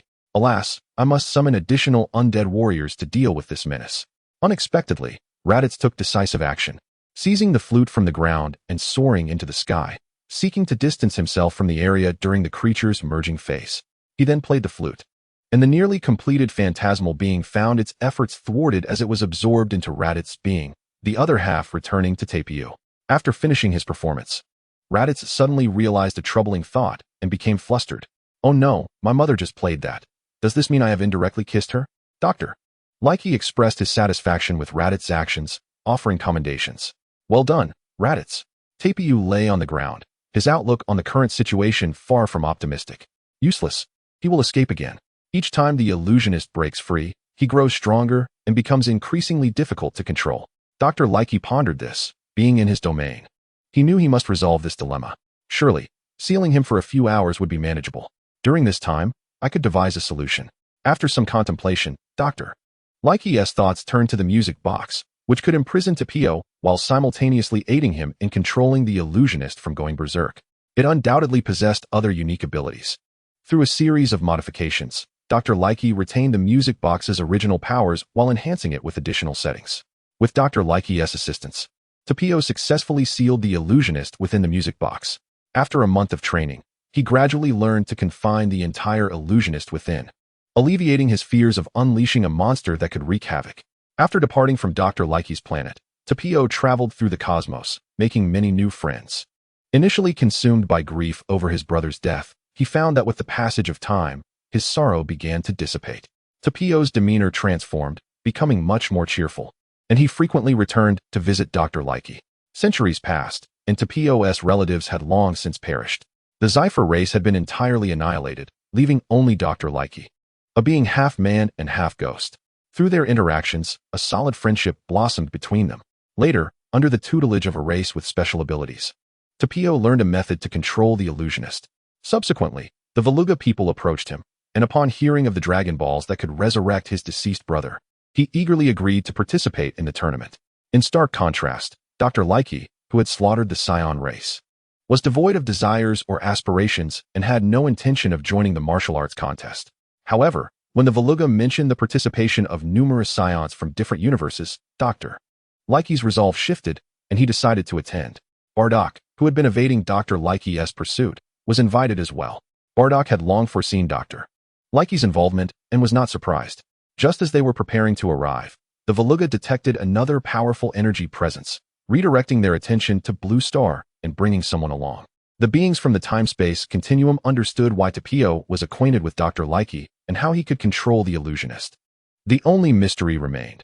Who could the immense energy entity brought from Blue Star be? In Universe 3, Kakarot had not been sent to Blue Star, logically. Without him as a target to chase, many would not possess extraordinary strength. While the group conversed, Dr. Likey engaged in a fierce duel with Vegeta in the arena. Both harbored animosity towards each other, wishing to tear one another apart to relieve their pent-up rage. Dr. Likey waved his right hand before him, summoning 3 figures to stand before the 13th Vegeta. In my universe, I have slain you. Now go and seek your vengeance. The figures he summoned were none other than Frieza, Gula, and King Cold, who had perished in their own universe. 13 Vegeta stands undaunted before 3 foes, exuding an air of formidable dominance. Vengeance is indeed a folly. These 3 wretches were long surpassed by me. Dodging Frieza's assault, 13 Vegeta instantaneously transforms into Super Saiyan 2, delivering a devastating punch that obliterates King Cold. Guldo and Frieza, in a fit of desperation, unleash their latent energy, their muscles swelling with newfound strength, amplifying their power manifold. The 2 bodies entwined, simultaneously unleash their ultimate techniques, their energies intertwining to create a destructive force greater than the sum of its parts. Chapter 42. A rampage of destruction. 13 Vegeta scoffs derisively, merely extending his right hand to parry their combined onslaught, his stance unwavering, as he coldly remarks, "Humph. Your Frieza from the universe is only capable of this much." As he deflects the energy surge, his own power accelerates, coalescing into a destructive sphere. The ultimate Kamehameha swiftly suppresses Frieza's and Guldo's attacks, rebounding with such ferocity that the 2 are instantaneously annihilated. Satisfied, 13 Vegeta, brimming with pride, inquires, "Not bad. It feels quite gratifying to dispatch that waste. Frieza, once more. Can you conjure up anyone else? Or perhaps provide me with a menu? I wish to order some delectable dishes." His arrogance and unyielding Saiyan brutality are expressed with fervor, rendering him invincible in this moment. Dr. Reiki muses on his cold-blooded nature, pondering aloud, "In the face of kin, can you remain utterly merciless?" Dozens of Scions materialize upon the arena. They are the slain warriors from the 3rd universe, now serving as his spectral fighters. King Vegeta and 13 Vegeta beckon. "Son," a short-haired Saiyan woman greets amiably. "Cousin, do you remember me? I am your cousin." A fleeting look of astonishment crosses 13 Vegeta's face. He had not anticipated Dr. Reiki's ability to summon family from the 3rd universe to confront him. Super Saiyan Goku perceives a distinct anomaly and eagerly anticipates the challenge. Among that assembly of Scions is Broly. Among the throng, a robust, youthful man stands out. Indeed, it is Broly from the 3rd universe. Super Saiyan Gohan harbors some trepidation regarding his presence. Surely, he cannot replicate Broly's legendary transformation. Vegeta holds an opposing view. No, that universe's Broly perished too early. He didn't even reach 20. His strength is not particularly formidable. The Broly from the old films, even without training, would gradually grow stronger. The longer he lives, the more powerful he becomes. However, this Broly is far too young. He cannot be compared to the one I fought, who had been sealed away for countless years, accumulating unfathomable power. As for this one who can only incrementally enhance his strength, aside from those idling about, what enemy would grant you the time to grow stronger? On the arena, Dr. Likey pondered within, recognizing the formidable strength of familial bonds. A force so potent it could even transcend the ordinary. However, before he could complete his contemplation, the 13th Vegeta unleashed a beam of light from his fingertip, obliterating the head of his cousin. "Ah, the old man. We meet again," he declared as he then delivered a devastating punch that pierced through King Vegeta, followed by a swift strike that severed another's head, mercilessly slaughtering relatives and friends from another universe on the platform.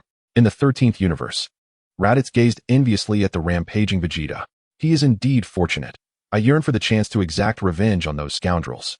In his youth, Raditz had faced relentless bullying from other Scions, and by the time he grew strong enough to seek vengeance, the opportunity had slipped away. Clenching his fists tightly, 13th Kakarot's lips moved as he shouted, "I, too, desire to slay a few Scions." Behind them stood the bald 13th Naba, bewildered as he patted 13th Kakarot on the shoulder.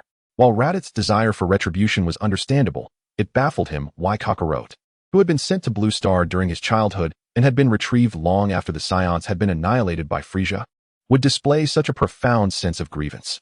"You are out of your mind. You do not even know who they are." 13th Kakarot shrugged off the hand resting on his shoulder, laughing innocently. I care not for such details. I simply wish to kill, and that is that. Naba held his head in exasperation, momentarily forgetting that Kakarot was, by nature, a lunatic with a few screws loose. Meanwhile, 13th Vegeta was on a killing spree, ruthlessly eliminating all Scions with precise, lethal strikes, each one a guaranteed kill, without any hesitation. A familiar voice called out from the side. You seem to be losing your composure. Vegeta, calm yourself. 13th Vegeta turned to see the figures of Naba, Raditz, and Kakarot from the third universe, clad in combat attire. Dr. Likey watched 13th Vegeta with curiosity, eager to see his next move. Despite belonging to different universes, the appearances of the trio mirrored those of 13th Vegeta's own companions. Would 13th Vegeta show them no mercy in his ruthless quest? With a bloodthirsty glint in his eyes, 13th Vegeta struck, smashing Naba's head with his fist, then delivering a kick that cleaved Raditz in two, sending both on their final journey. Only the third universe's Kakarot remained, and 13th Vegeta seized him by the throat, pressing him to the ground. His fists unleashed a flurry of blows, raining down upon third Kakarot's face, accompanied by furious curses that vented his inner wrath. You lunatic, bastard, wretched cur, you thoughtless fool. I will end you. 13th Vegeta's fists were drenched in crimson, while third Kakarot's face became unrecognizable. Unable to retaliate, he could only endure the relentless beating. 13th Vegeta reveled in the exhilaration of the moment. He had never felt such euphoria before, not even upon vanquishing Frieza. All of Kakarot's teeth were knocked out, and his nasal bone was crushed. Blood filled his eyes, rendering him unable to open them. Even Ultra Goku was taken aback, trembling with lingering fear as he remarked, "This Vegeta truly does not care for his companions." Such deep-seated resentment. Fortunately, our universe's Vegeta has long since changed. Wouldn't you agree, Vegeta? Leaning against the wall, Ultra Vegeta gazed enviously at 13 Vegeta. Ah, damn it. He is incredibly fortunate. I would even wish to trade places with him in facing an opponent.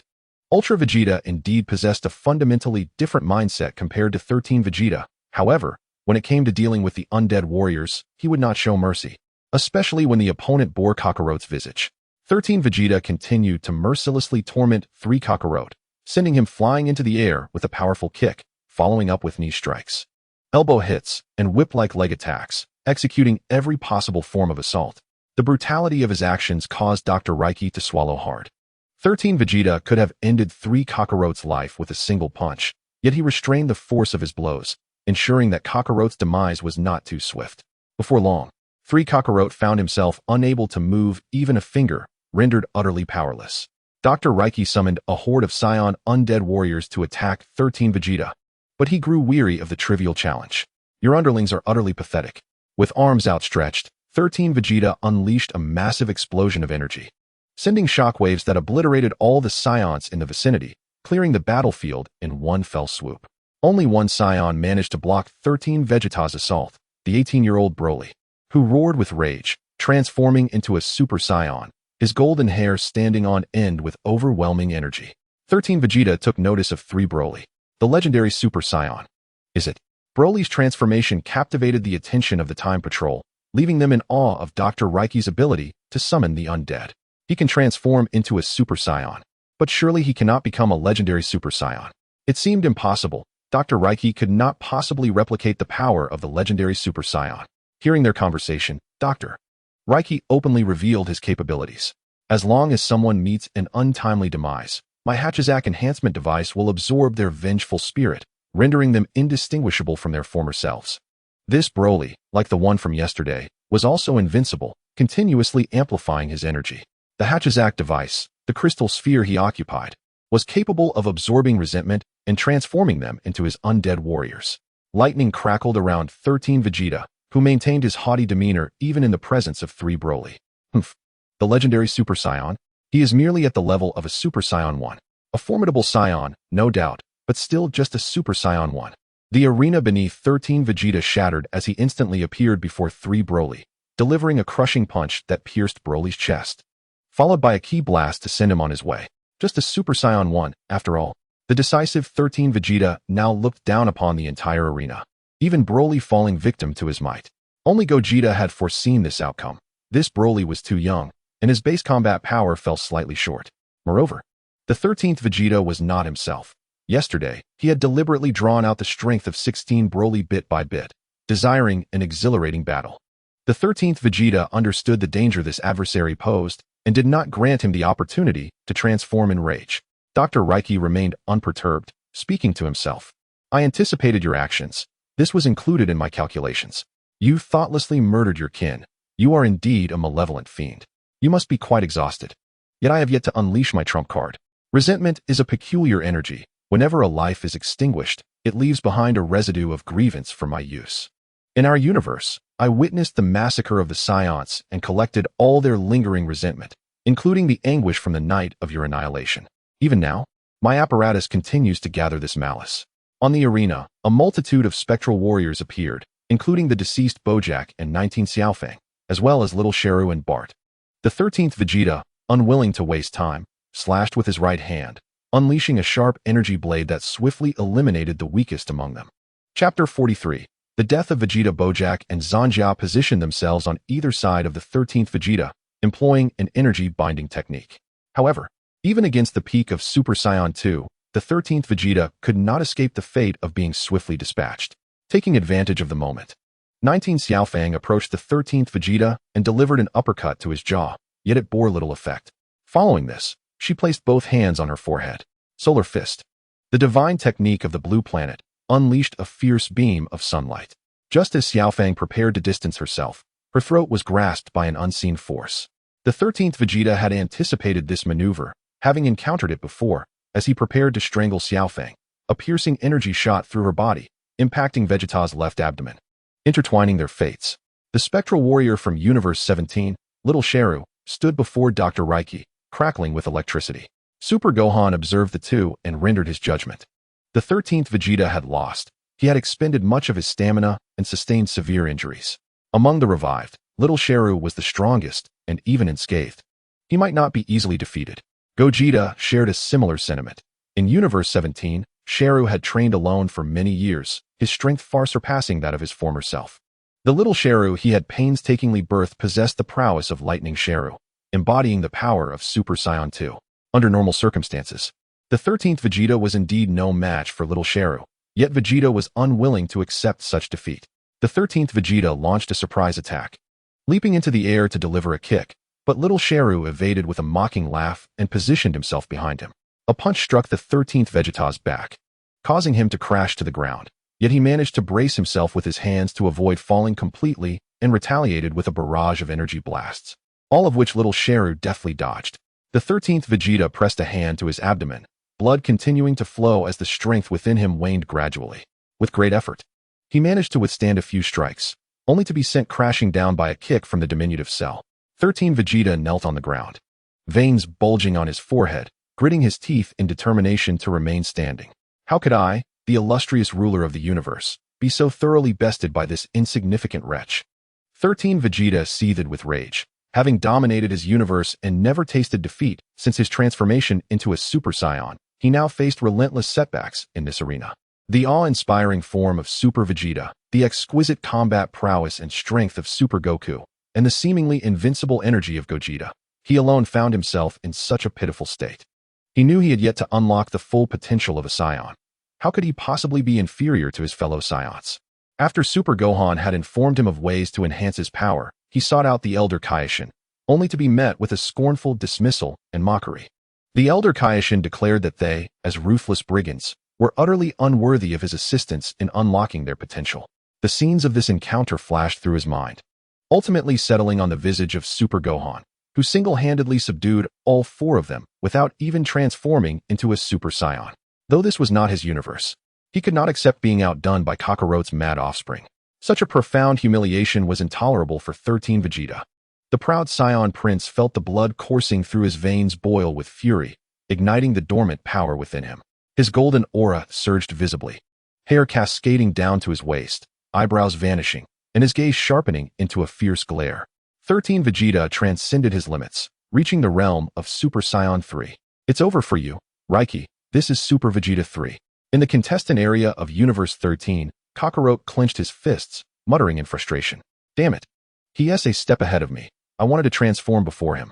13 Raditz, observing his envious brother, couldn't resist a sarcastic remark. As if you could transform at all. You haven't even managed Super Saiyan 2 yet. Super Buu lamented the rise of 13 Vegeta, noting that he too had ascended to Super Saiyan 3, a formidable energy indeed. Super Vegeta, however, remained dismissive. 13 Vegeta's base combat power was significantly inferior to his own, and even in his transformed state, he wouldn't necessarily match up to Super Vegeta's Super Saiyan 2. Goku and Vegeta, in unison, stifled yawns, their expressions betraying no excitement for 13 Vegeta's transformation, even growing somewhat drowsy. In his Super Saiyan 3 form, 13 Vegeta blocked a punch from the diminutive Cell and countered with a powerful Gallic gun, obliterating him completely. Dr. Reiki felt a surge of unease, activating his protective barrier with all his might. Yet against the current 13 Vegeta, his shield shattered like mere soap bubbles with a single blow. Super Goten looked up at the battle, sensing that a victor was emerging. Uncle Vegeta is going to win, he announced, prompting Goku to tap his forehead. Is that so? That remains to be seen. On the battlefield, the self-assured 13 Vegeta was poised to deliver the final blow to Dr. Reiki when a surge of immense energy dissipated, causing 13 Vegeta to revert to his normal state. The sudden reversal took him by surprise, and he was regretfully informed by Gogeta of a crucial fact. Having just mastered Super Saiyan 3 and sustained considerable injuries, his stamina would soon be depleted. Unlike other transformation forms, Super Saiyan 3 was extraordinarily taxing on energy. In the days of Super Saiyan Goku, he had trained in the underworld with boundless stamina. But upon his resurrection, he struggled to gather enough energy, with his Super Saiyan form losing power significantly. It was only after several years of rapid growth that he could perfectly control Super Saiyan 3. For 13 Vegeta, merely sustaining the transformation for over 10 seconds was commendable. Dr. Reiki, sensing a glimmer of victory, caressed a crystal ball, summoning an unexpected figure to the arena. I am the Prince of the Science, Vegeta, and your life shall end at my hands. The specter summoned by Dr. Reiki was none other than the Vegeta from Universe 3, who immediately transformed into Super Saiyan, disdainfully extending his right hand. After relinquishing Super Saiyan 3, 13 Vegeta found it challenging to even stand, utterly devoid of the strength to resist. A single attack left much of his body shattered, and his aura faded into nothingness. In the 13th Universe's contestant area, Kakarot, Raditz, and Naba displayed no signs of sorrow. 13 Kakarot exclaimed with excitement, "This is wonderful. With this, you all have lost, and I stand as the last contender of our universe." The next match features the Super Namekian Gaskak from Universe 7 against the Demon King Piccolo from Universe 3. Upon hearing the names of the participants, Super Buu's face turned a shade of green, filled with disbelief. The Demon King Piccolo? Is he truly the one you mentioned? Gogeta, as another participant from Universe 3? Super Buu recalled Gogeta mentioning that when the Veluga invited Bardock and Dr. Reiki to the competition, they had ultimately found a formidable warrior on Blue Star. Gogeta nodded affirmatively. Indeed, this is the one I spoke of. Super Saiyan Goku and the others were taken aback that the Demon King Piccolo would also enter the fray. They recalled that initially, his combat power was merely in the hundreds. How had he been selected? Gaskak and the Demon King Piccolo arrived on the stage simultaneously, harboring no fondness for each other's names. Demon King Piccolo, what an egotistical name, Gaskak mocked. Aren't you the self-proclaimed Super Namekian? How dare you criticize others? With claws extended, the Demon King Piccolo revealed a sinister smile etched on his wrinkled face. If you are the Super Namekian, then I am the ultimate evil Namekian, your antithesis. Gaskak remained unfazed by his words. You are merely a lost Namekian, someone who has descended into darkness, and you are vastly inferior to me. You have overestimated your own strength. Upon hearing the opponent's admission of weakness, the formidable King Piccolo thought otherwise, squatting down to unleash his full potential. Yet, the ferocity of his energy surpassed all expectations. The others from different realms remained oblivious to this, instead engaging in discussions about the King Piccolo. Vegeta, somewhat uncertain, pondered whether this being had absorbed the god of Earth, as he had traversed time long after the Buu saga, and with Piccolo having fused with the god, he was unaware of the goddess essence. Nevertheless, within the King Piccolo, there indeed resided a stable energy, mingling with his own. Based on his assessment, this must be the essence of the god. Otherwise, it would be inexplicable how King Piccolo's power had soared. Super Piccolo, possessing the most authority on the matter, shared the same perspective. It was likely that, post-fusion, the King Piccolo's persona dominated the body. Upon merging, they had reclaimed their original talents, significantly accelerating their training, thus achieving their current strength. This King Piccolo's power was comparable to that of a Super Saiyan, representing a formidable combat capability. Unlike Super Piccolo, who was born a warrior-type Namekian. King Piccolo had rapidly honed his skills and, through assimilation with Nail, had surpassed a fighting power of 100 million even before fusing with the god. It was this prowess that had enabled him to defeat the artificial being Dr. Gero. After merging with the god, his strength had skyrocketed to the mid-tier of Super Saiyans. Yet, prior to this fusion, King Piccolo was certainly far inferior to Super Piccolo. Having witnessed Gasakak effortlessly subdue Super Buu, King Piccolo remained confident, yet reality swiftly struck him down. His ferocious assault was effortlessly thwarted by Gasakak, who blocked every strike with a single finger. A powerful counterpunch to the abdomen left King Piccolo in agony, kneeling on the ground. Gasakak refrained from pursuing him, instead smiling as he offered counsel. Many of the contestants surrounding us are guilty individuals. Yet, you are merely shrouded in darkness. Deep down, you possess kindness and compassion for others. Upon hearing Gasakak's almost pedagogical words, King Piccolo remained indifferent, spitting out blood in defiance. Impossible. I kill for fun. The population on my planet has dwindled to half its original size. Gasakak provided a response, effortlessly seeing through King Piccolo's facade. In comparison to true malevolence, many are far more sinister than you. At least you have boundaries. You are not irredeemably wicked. One reason for this was that when you assimilated with your other half, your goodness neutralized your evil, though you have yet to grasp this truth. As a Namekian, you are indeed commendable, but I surpass you greatly. You have no chance of victory. King Piccolo vehemently denied this assertion, refusing to acknowledge Gasakak's words. Impossible. Gasakak approached him, hands radiating a gentle glow. As a Namekian, do not suppress your true nature. Let love and kindness fill your heart. This is unavoidable, such is your destiny. Under the patient guidance of Gasakak, the demon king of Piccolo grew increasingly exasperated, and most notably, he appeared to concede to the other's words, rendered speechless in his attempts to argue. Rather than endure such distasteful utterances, he preferred to remain forever deaf. Rising from the ground, the demon king of Piccolo clutched his ears with both hands and, with a fierce tug, wrenched them from his head. Blood streamed from the sides of his skull, yet he began to whistle. Gasakak, now uncharacteristically distressed, covered his head in agony, clearly repulsed by the sound of Piccolo's whistling. As Piccolo continued to whistle, he launched an assault on the defenseless Gasakak, raining down blows with fists and legs. In the audience, an unknown deity from another universe sat, suddenly realizing why the demon king of Piccolo had torn off his ears.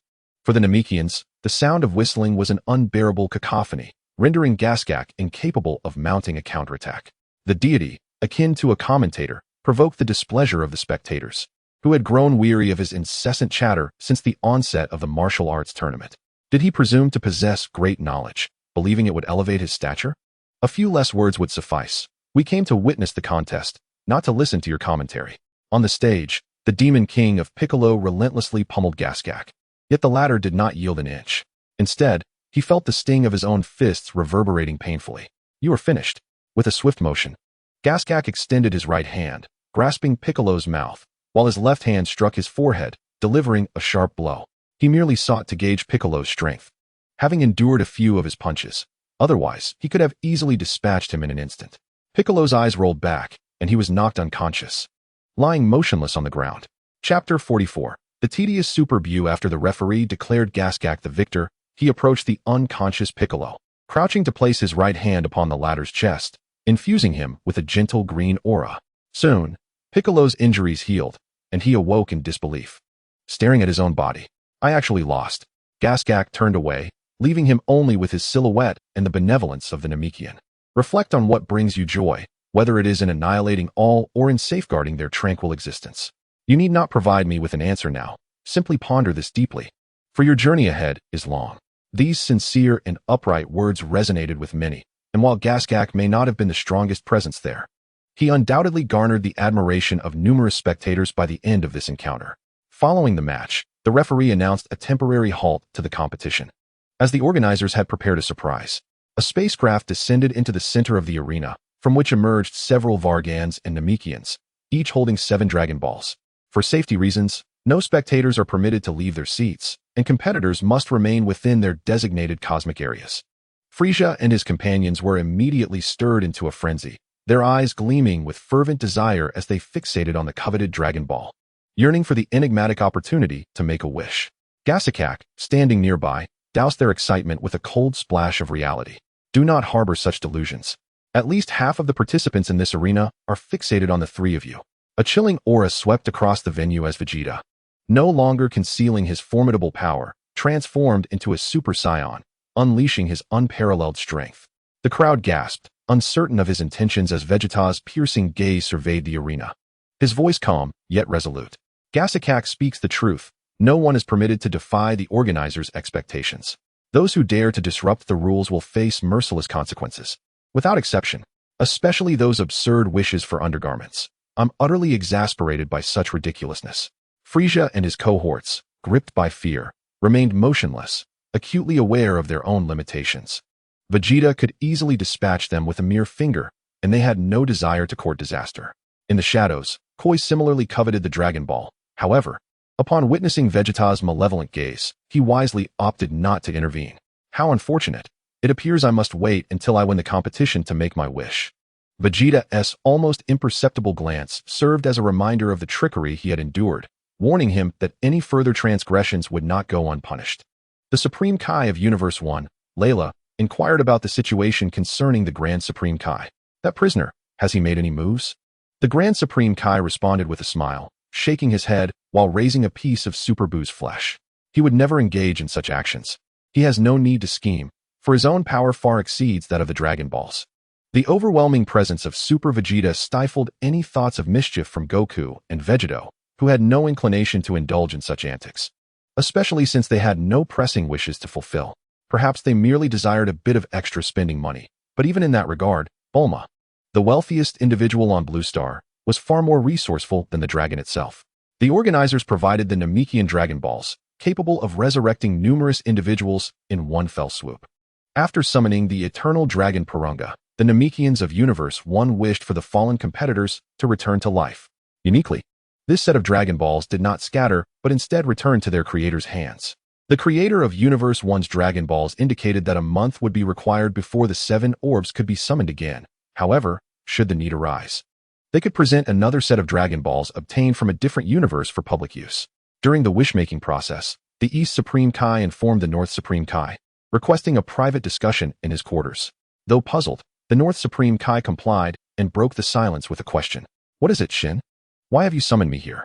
The East Supreme Kai's expression grew grave, his concern palpable as he inquired, do you not find the Grand Supreme Kai's actions exceedingly peculiar? As the North Supreme Kai contemplated this, his expression shifted, recognizing the potential for dire circumstances. Indeed, it is quite peculiar and abnormal that he has chosen to forgive Super Buu and personally oversee him. Our priority has always been safety above all else. It is important to note that the Kais of the first universe adopt a proactive approach, as evidenced by their decisive actions to eliminate the dormant threats posed by malevolent beings like Buu and Bojack. However, unlike their usual methodology, they have deviated in the case of Super Buu. The North Kai shares this suspicion, albeit lacking concrete evidence. Similarly, the East Kai harbors identical concerns regarding the safety of the Grand Kai. I suspect that the Grand Kai has been ensnared by Super Buu's control, and the two are merely performing a charade, while Super Buu has long since escaped his grasp, remarked the North Kai. Yet, I have carefully observed the Grand Kai's psychological state and behavior, and everything appears entirely normal. This is the reason for his indecision. The Grand Kai's demeanor is remarkably stable, with no evidence to substantiate the claim of his subjugation. The East Kai gazed at the teacup in his hands, hesitating. I had a discreet conversation with that Super Namekian, Gaskak, who also could not discern whether the technique employed by the Grand Kai was indeed his own. However, he mentioned that his own technique is not easily replicable. Currently, the situation remains ambiguous, and it would be prudent for us to remain vigilant. The formidable figure in that mysterious chamber has not been divulged by the Grand Kai to anyone, leaving us all curious about his true identity. This special guest has piqued the interest not only of the audience and competitors, but also of the Kais, though they currently remain as provisional Kais. Only the Grand Kai holds the title of a formal Kai, having concealed the origins of this guest, leaving even his closest allies in the dark. Perhaps it is possible that Super Buu fears the Grand Kai's divine power.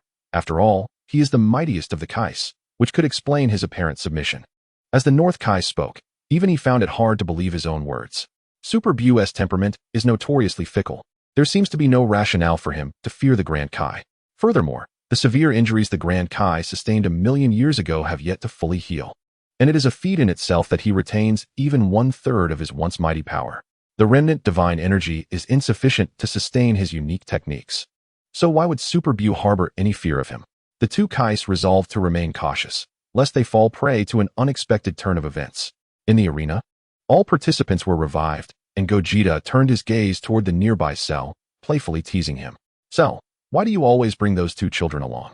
Cell stood with the two young Cells, mirroring his stance with a haughty demeanor. The young Cell he had previously slain had also been revived, alongside the one that Gaskak had defeated. The fighters from the 6th universe, including Bojack and his companions, decided to forfeit the match and return home. Having lost, and not wishing to linger in embarrassment, the Valiagans from the 1st universe urged them to stay and witness the crowning of the ultimate victor, to which Bojack curtly replied that he had no interest in such matters. As night descends, all individuals succumb to slumber. In the vacant space behind the lounge of the 4th universe, a pink mass of flesh begins to wriggle slowly. This mass gradually morphs, ultimately transforming into a delicate and diminutive version of Super Buu, albeit lacking a corporeal form, with only a head floating in the air. The head of Super Buu spins several times before stealthily infiltrating a lounge within one of the universes. How dull, he muses. To enhance the upcoming competition, I shall assist you in becoming stronger. Super Buu, remaining silent, approaches Dr. Raichi, and a glimmer of pink light from the antenna atop his head pierces the energy sphere in which the doctor is seated. Subsequently, he arrives before the slumbering Tapion, contemplating briefly before deciding to augment Tapion's control over the magical being, Hildegarn. Having completed his task, Super Buu then ventures to the 18th universe. Due to the convoluted nature of the lounges within the venue, they are not categorized by universal numbering. Reflecting on his knowledge of Super Vegeta and Super Goku, he surmises that they would likely refuse his assistance. Thus, he dismisses the notion. He possesses a profound understanding of their psyche, having absorbed aspects of both. As for the youthful Gotenks, Super Buu recalls the flawless fusion technique, manifesting two tendrils from his face to impart his knowledge, enabling them to master their fusion more effectively. Standing behind Super Buu, Vegito yawns, perplexed by his actions. You are quite the bore. Can't you simply sleep? Why must you disrupt the night to enhance your adversary's strength? It seems you're merely idling about. In the moment prior to Super Buu's infiltration, Vegito sensed something amiss but refrained from intervening, perceiving no malicious intent. Upon noticing Vegito, Super Buu opened his mouth wide and emitted a shriek before darting away. Vegito, bemused, pondered the extent of Super Buu's absorptions, noting his peculiar and whimsical demeanor. Observing Super Buu's clone retreating, Vegito chose not to pursue him, reasoning that he bore no ill will and merely sought to assist Goten and Trunks in their fusion endeavor. Super Buu, aware of being discovered, resolved to persist in empowering others, lest he succumb to boredom. Unfazed by the potential of Vegito reporting him, he gazed at the peacefully slumbering Ub, the reincarnation of Evil Buu, and contemplated deeply. He then entered Ub's dream, transforming into his childhood crush, Unju. Ub, astonished to see the girl he cherished materialize before him, struggled to grasp the reality of the situation. Every individual experiences the stirrings of first love, and Ub is no exception. Despite his current formidable prowess and status as the heir to the title of Universe's Mr. Satan, it is a testament to his formidable reputation. Yet upon encountering his youthful goddess, he felt his cheeks flush, rendered momentarily speechless. Super Buu, with no other recourse, engaged Ub in conversation as Unju, inquiring whether he was capable of wielding Buu's unique magic. Obu spread his hands in astonishment and vehemently denied, I cannot. After all, I am fundamentally human, devoid of such powers. Even if he were the reincarnation of the malevolent Majin Buu, he remained a mere mortal. How could a human wield magic? Angie gradually elucidated to Obu the methods of harnessing magic, and with the formidable Super Buu as a guiding force, Obu's progress was swift. Meanwhile, Super Buu shook his head and ventured into another universe. The android cell from Universe 17 never slept, so his own presence would be of little consequence. As for the erratic Bra from Universe 19, he deemed it prudent to refrain from further empowering her. He soon encountered Kakarot from Universe 13, who lay sprawled in slumber, completely unclothed. Deep in contemplation, Super Buu had a whimsical idea. Kakarot's expressions fluctuated, alternating between anguish and ecstasy. It was unclear whether he was dreaming or experiencing the side effects of the abilities bestowed upon him by Super Buu. After enhancing Kakarot's strength, Super Buu's small head found its way to the lounge of Universe 11. Fat Buu had yet to retire for the night. He had transformed into a dapper suit and sat at the edge of his bed, embodying the persona of a domineering CEO. Upon witnessing the arrival of Super Buu's head, Fat Buu mistakenly assumed he sought companionship and was eager to applaud in admiration of Super Buu's vast knowledge. "Brother, you have come," he exclaimed. However, Super Buu abruptly halted his movements with a stern admonition, "Lower your voice, you fool." Chapter 45. Defeat Fat Buu, unfazed. Understood that Super Buu was but another facet of himself. He would not harbor anger towards himself. With a wide grin, revealing a set of pearly whites, he joyfully inquired, "Are you here to play with me?" Super Buu sighed, reflecting on his own past foolishness. The sight of this plump figure evoked in him a sense of helplessness. "Keep it down, you idiot. I need to explain the rules of the martial arts tournament to you. Your penchant for chaos could lead to further foolishness." Fat Buu listened, somewhat perplexed, and Super Buu encouraged him to behave. He promised to reward him with sweets in the future. The participants from Universe 8 chose not to reside in the lounge, bringing their own spaceships and sleeping within them.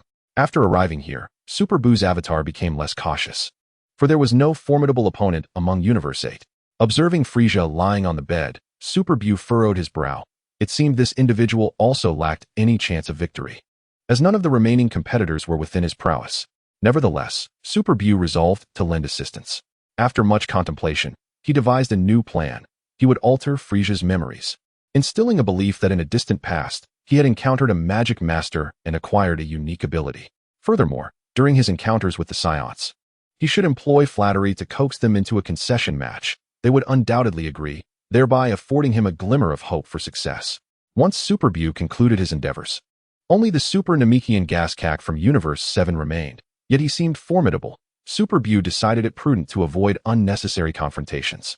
Then there is the 15th universe, a realm that remains shrouded in mystery to him. The enigmatic figure known as Kosher must surely harbor some secrets. The first contender from the 15th universe, the individual who had registered for the competition in anticipation of a child, ultimately withdrew when the child failed to arrive on time, thus forfeiting their eligibility. This Kosher, who vanquished Vegeta, is a name he has never heard before. From whence did this character emerge? Logically, one would assume that the differences among universes are typically negligible. Yet he possesses not the slightest recollection of Kosher. The others within him also exhibit no familiarity with this individual, which is rather peculiar. Having devoured so many, there seems no justification for this ignorance, unless it is the case that all those of merit across the universe are unfamiliar with Kosher. Is such a scenario even plausible? Certainly not. Majin Buu, seizing the opportunity, resolved to explore the 15th universe. Upon crossing the threshold, he immediately sensed something amiss. The lounge of the 5th universe was enshrouded in a thick, black mist, from which two lantern-like eyes gazed intently at him from the depths of darkness. A sense of foreboding washed over Majin Buu. He could not discern what lay beyond the murky veil. Attempting to phase through the wall to escape, he found himself ensnared by the intertwining black fog. Suddenly, a gigantic claw emerged, targeting Majin Buu's small head, unleashing a devastating energy wave. Faced with imminent peril, Majin Buu maintained an air of indifference. Such formidable energy, why not engage in conversation? We might be allies. Clearly, the mysterious entity of the 15th universe had no intention of indulging in idle chatter, obliterating his doppelganger to mere dust. This particular manifestation of Majin Buu possessed little strength. It was merely a diversion born from his boredom, utterly defenseless against such a powerful assault. Early the next morning, the invisible shield was reinforced, and the gravity of the arena was once again amplified, reaching a staggering 1,000 times the norm. The next match features Gogeta from the 18th universe facing off against Frisia from the 8th universe. Gogeta, arms crossed and undeterred by the immense gravitational force, stepped confidently into the arena, casting a smile at Frisia across the way. Frisia, with a sly grin, boldly challenged, "Dare you face me without transforming into a Super Saiyan?" Gogeta nodded in affirmation. Frisia, seizing the moment, launched an attack, only to retreat at an even greater speed, crashing to the ground and expelling a mouthful of bile. As he drew close to Gogeta, before he could even strike, he was met with a punch to the abdomen that sent him hurtling away. Frisia struggled to catch his breath, squatting for a moment to suppress the excruciating pain in his gut, his expression contorted with fury. "So, your hands are formidable. If you possess such skill, why not refrain from using them?" Yet, Frisia was unwilling to concede defeat so easily. He aspired for victory, yearning for the power to wield the Dragon Balls. Even though he harbored doubts about his chances, he pressed on, unleashing another invisible attack. Once again, Frisia was sent flying, narrowly stopping at the edge of the arena without tumbling off. In the grasp of the Grand Supreme Kai, the Super Buu's fleshy orb shimmered with a sense of helplessness, reflecting the unfortunate plight of Frieza. Had he not encountered Goku and Vegeta with their formidable prowess, he might have had a chance to secure victory with the aid of his allies. However, against such an opponent, the meager tricks he had bestowed upon Frieza became utterly ineffective, leaving him utterly constrained. Vegeta could easily dispatch Frieza with the mere tap of his head. Frieza's demeanor shifted erratically. After a brief pause, he struck the arena floor with a fierce punch, casting a venomous glare towards Vegeta. Your feat may be impressive, but let's see you face me as a Super Saiyan without the use of your hands or feet. Vegeta, amused yet bemused by the absurdity of the situation, found himself in a tournament that Frieza had turned into a pathetic spectacle of desperation. To inject some excitement into the contest, he acquiesced to Frieza's request. Very well. Suddenly, Frieza transformed, donning an enigmatic smile as he summoned a flickering violet light from his right index finger, unleashing a deadly beam of energy. Vegeta advanced steadily towards him, allowing the destructive energy beam to strike his form. The beam, potent enough to obliterate meteors, seemed to collide with an impervious force upon making contact with Vegeta, dissipating instantly. Frieza's expression altered as he raised both hands to target him anew. A pink aura erupted from Frieza's being, encircling Vegeta and swiftly penetrating his body. Frieza, brimming with self-satisfaction, aimed his finger at the immobilized Vegeta. This is a technique I acquired from a sorcerer, capable of reducing a warrior's power to a mere 1%. Prepare for your demise, Scion. Unbeknownst to Frieza, this was merely a fabrication of his altered memory. There was no sorcerer, only a trick bestowed upon him by a manifestation of Super Buu. This spell was not infallible. It relied on Vegeta's indifference to evade it, and its control lasted merely a minute. Just as Frieza believed he had rendered Vegeta paralyzed with fear, a voice devoid of emotion pierced the air. I expected more from you. Do you possess any other techniques, or is this the extent of your progress? Initially curious about Frieza's audacity, Vegeta deduced that this power was merely the result of Frieza's magic. He could not have anticipated that Super Buu was the one orchestrating this farce. After all, who would go to such lengths to enhance their opponent's capabilities? It was an absurdity that no one could fathom, yet Super Buu was indeed that bored. Enough with the theatrics. You dare to bluff? Your power is nearly depleted. You claimed you wouldn't transform into a Super Saiyan. Are you now reconsidering? Frieza, however, was undeterred by this logic. To him, it seemed that Vegeta had succumbed to fear, struck directly by his magic. He believed Vegeta to be on the brink of exhaustion. With an expression of indifference, Vegeta articulated a well-known truth. Whether as a Super Saiyan or in any other transformation, strength is rooted in one's base power. You are so feeble. Even if I were to weaken, it does not imply you have grown stronger. As Frieza's right hand coalesced with energy, he unleashed a violet energy cannon that engulfed Vegeta's figure. In the moment of Frieza's ecstatic delight, the energy sphere gradually ascended. The first thing to catch Frieza's eye was an arm, followed by Gogeta stepping forth, single-handedly lifting the colossal energy sphere. Gogeta gently brought his right fingers together, and the immense energy dissipated entirely as his hands slowly parted. Before absolute power, all flamboyant magic proved utterly ineffectual. It's over. Gogeta suddenly roared, his internal energy surging rapidly. Golden flames emanating like the Milky Way, akin to a cascading waterfall of stars, enveloping the entire martial arts tournament arena. Impossible, impossible. Frieza instinctively recoiled 2 steps. Gogeta's might surpassing all his expectations. This aura was divine, leaving him utterly awestruck and intimidated by its sheer force. His body retreated at an alarming rate. Yet this time he could not halt his movement. Even as Frieza unleashed a furious outburst of energy to counter the pressure, the moment his energy was released, it was scattered by the golden light. He resembled a solitary boat adrift in the vast ocean, devoid of any capacity for resistance. He collided directly with the protective barrier of the audience, the tremendous shock rendering Frieza unconscious instantly, his expression of astonishment lingering until the end. Gogeta had not transformed into a Super Saiyan. Indeed, he had merely triumphed in his base form. The beings from the hyperdimensional realm remained unperturbed by Gogeta's display, for they had long been aware of his formidable strength. However, those from the timeline were taken aback.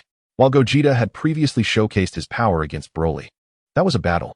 Now, merely through the expansion of his aura, he had decisively defeated Frieza, not merely repelled him, but utterly vanquished him. Vegeta raised an eyebrow, somewhat uncertain. Goku understood his thoughts. Defeating this Frieza, who had scarcely trained, through sheer aura alone was not particularly challenging. Yet, The crux lay in Gogeta's lack of transformation. Alongside Frieza's assertion that his magic had diminished Gogeta's strength, limiting him to just 1% of his peak power. If his claim held true, then Gogeta's prowess surpassed all expectations. After achieving victory, Gogeta exhaled deeply and leaped down from the arena. He had encountered Frieza's magic before, though he had chosen not to learn it. It had indeed struck him, but the disparity in their strengths rendered such magic ineffective against him. If magic could be rendered powerless by pure strength, then the universe would not have been dominated by the Frieza clan for decades. It would have long belonged to the sorcerers. Ultimately, those who find themselves helpless against magic simply lack sufficient strength. That is all there is to it. The next match features Universe 18's Vegeta against Universe 13's Kakarot. Ultra Vegeta rarely smiled, resembling a tiger that had found its prey, as he strode out of the contestants' area with arms crossed. Humph, it seems fortune favors me. He is fortunate to encounter me. Kakarot from Universe 13, like a madman, shouted as he rushed onto the stage, proclaiming, "It brings me great joy to know I can utterly annihilate you." In their universe, the 13th Kakarot has long been overshadowed by the 13th Vegeta, harboring deep-seated malice towards the Super Vegeta, who bears a striking resemblance. The Super Vegeta reciprocates these sentiments, albeit with less fervor. I find myself in a similar predicament, yet you are merely a shadow, incomparable to the true Kakarot. The prospect of delivering a thorough beating to Kakarot brings a modicum of satisfaction to Vegeta. However, this 13th Kakarot is so feeble that it hampers his ability to take the matter seriously. With a booming laugh, the 13th Kakarot turns partially away, dismissing Super Vegeta's words with disdain. "Humph, Shadow, I possess a unique talent that none of you can ever hope to attain." The 13th Kakarot activates a miniature moon, his tail swaying enticingly behind him. 13th Raditz and 13th Nappa are taken aback, for Kakarot's tail has long since vanished. And with his ability to transform into a Super Saiyan, the tail has become obsolete. None comprehend Kakarot's intentions, save for Gogeta, who bears a contemplative expression, alongside the others from different timelines. Under the moon's peculiar luminescence, the 13th Kakarot's heartbeat accelerates sharply, and his body sprouts thick fur. His eyes turn crimson, and his form rapidly enlarges, transforming into the mighty great ape. Super Vegeta observes with indifference, showing no inclination to intervene, preferring to watch the spectacle unfold. Unlike the loss of reason typically associated with the transformation, Kakarot retains his sanity, his immense frame enveloped in golden auras, his fur shimmering with a similar hue. The overwhelming energy surges within him, greatly amplifying his strength, evolving him into the golden great ape form. With each primal roar, his power escalates. This extraordinary ability, granted by Super Buu, allows him to maintain his intellect even in this monstrous state. His strength multiplies 500-fold, with the great ape form enhancing his Super Saiyan 10-fold, and the overall amplification slightly surpassing that of a Super Saiyan 3's 400 times. Yet, one must remember that transformation does not equate to supremacy. True strength lies in one's base form. Gogeta finds the situation somewhat tedious. It appears that Kakarot's power is still insufficient, or perhaps he relies on external forces, rendering the 13th Kakarot unworthy of achieving Super Saiyan 4. Super Vegeta stretches, enveloped in azure lightning, and transforms into Super Saiyan 2. Very well, this shall suffice. It is somewhat amusing, albeit barely. His base power far exceeds that of the 13th Kakarot, especially after training with Whis, which has granted him mastery beyond mere Super Saiyan God. His base strength has surged dramatically, as the golden great ape's fist, the size of a house, descends. Super Vegeta stands unyielding, his right hand tensed, ready to meet the challenge head-on. In the face of the golden great ape's colossal fist, Super Vegeta's own seems minuscule and insignificant. Many spectators doubt his chances in this disparity of size. Yet, at the moment of impact, the golden great ape's fist is halted mid-descent, while the arena beneath Super Vegeta shatters under the immense pressure. Chapter 46. The death of 13 Kakarot. The Super Vegeta exerted a tremendous force, causing the golden great ape to stagger back a few steps. With remarkable speed, it soared behind him, and Super Vegeta extended his right hand, unleashing a powerful energy wave. The explosive assault indeed enhanced both strength and defensive energy upon transforming into a great ape. However, this power came at the cost of diminished speed, an acknowledged reality. Yet, 13 Kakarot, upon becoming a golden great ape, exhibited no reduction in velocity. On the contrary, he circled around swiftly, launching a counterattack. The two energy waves, one blue and one gold, collided with immense pressure, resulting in a tremendous explosion that sent Super Vegeta reeling back onto the arena. Following this, the golden great ape leapt from the sky, its hands clenched tightly, crashing down with ferocity, shattering the arena floor and obscuring Super Vegeta from view. Elated, the golden great ape reveled in having vanquished one Vegeta, now fixated on eliminating the Vegeta of his universe. Yet, he mused, even if he were to slay 13 Vegeta, it would be of little consequence, for he could always return. Casting aside his chaotic thoughts, the golden great ape focused solely on the desire to destroy 13 Vegeta. Fool, what are you doing? A voice emanated from behind him. The previous attack had missed its mark. Super Vegeta had evaded it with greater speed, positioning himself within the blind spot of the golden great ape. Grasping the thick golden tail, he tensed his body, twisting at the waist and swinging with all his might. The golden great ape's physique was battered from both sides, and even with Super Vegeta's relentless onslaught, it felt dazed, its vision somewhat blurred. Super Vegeta relished the moment. As the arena's destruction intensified, one could only wonder what the organizers of the first universe were thinking, having to repair the arena after each bout. In the midst of his exhilarating endeavor, Super Vegeta appreciated the advantages of wielding this powerful form. It was exceptionally resilient to being thrown around. Just as he contemplated this, the tail in his grip snapped, losing its leverage, and the golden great ape obliterated a third of the arena. 13 Kakarot reverted to his original form. The tail conjured by Super Buu completely torn away by Super Vegeta. Tossing aside the severed tail, Super Vegeta provocatively remarked, "It seems your resilience is not as formidable as I believed." With his tail severed, 13 Kakarot positioned himself on all fours, numerous bruises adorning his body. Glaring defiantly at Super Vegeta, "You bastard, detestable Vegeta, forever bearing that haughty demeanor, looking down upon others." Super Vegeta gazed down upon him, yet 13 Kakarot, with hands clasped, summoned two golden circular blades that appeared in his palms, swiftly turning to hurl them at Super Vegeta. "Foolish Vegeta, receive my attack, Energy Blade Slash." Super Vegeta remained motionless, merely tilting his head slightly to evade the anticipated assault, then stepped forward to stand before 13 Kakarot. "You are far too weak. You ought to learn properly. It is your identity as Kakarot that renders you so feeble, not the legacy of Sun Wukong from Blue Star." Before 13 Kakarot could fully comprehend the situation, Super Vegeta delivered a piercing blow to his chest. It is undeniable for Super Vegeta that it is precisely because Kakarot embodies Son Goku that he possesses an unyielding reason to prevail. Should he falter, no one would be able to safeguard his homeland and kin. This formidable drive has shaped him into the powerhouse he is today. His heart is imbued with the desire to protect his family and homeland, for it is impossible to attain strength without extinguishing the pure benevolence that resides within. Even Gogeta acknowledges this truth. He now regards everything with a sense of indifference, realizing that power brings not only absolute confidence, but also a burgeoning apathy towards the world. Yet, among all the individuals that Super Vegeta has encountered, there exists a singular exception, one who stands apart from the rest, the transcendent Kakarot. Regardless of the passage of time, he remains the same noble youth, embodying justice, kindness, and compassion. In the 13th universe, Kakarot evidently lacks such sentiments. He possesses nothing to protect, striving for strength solely to extinguish life.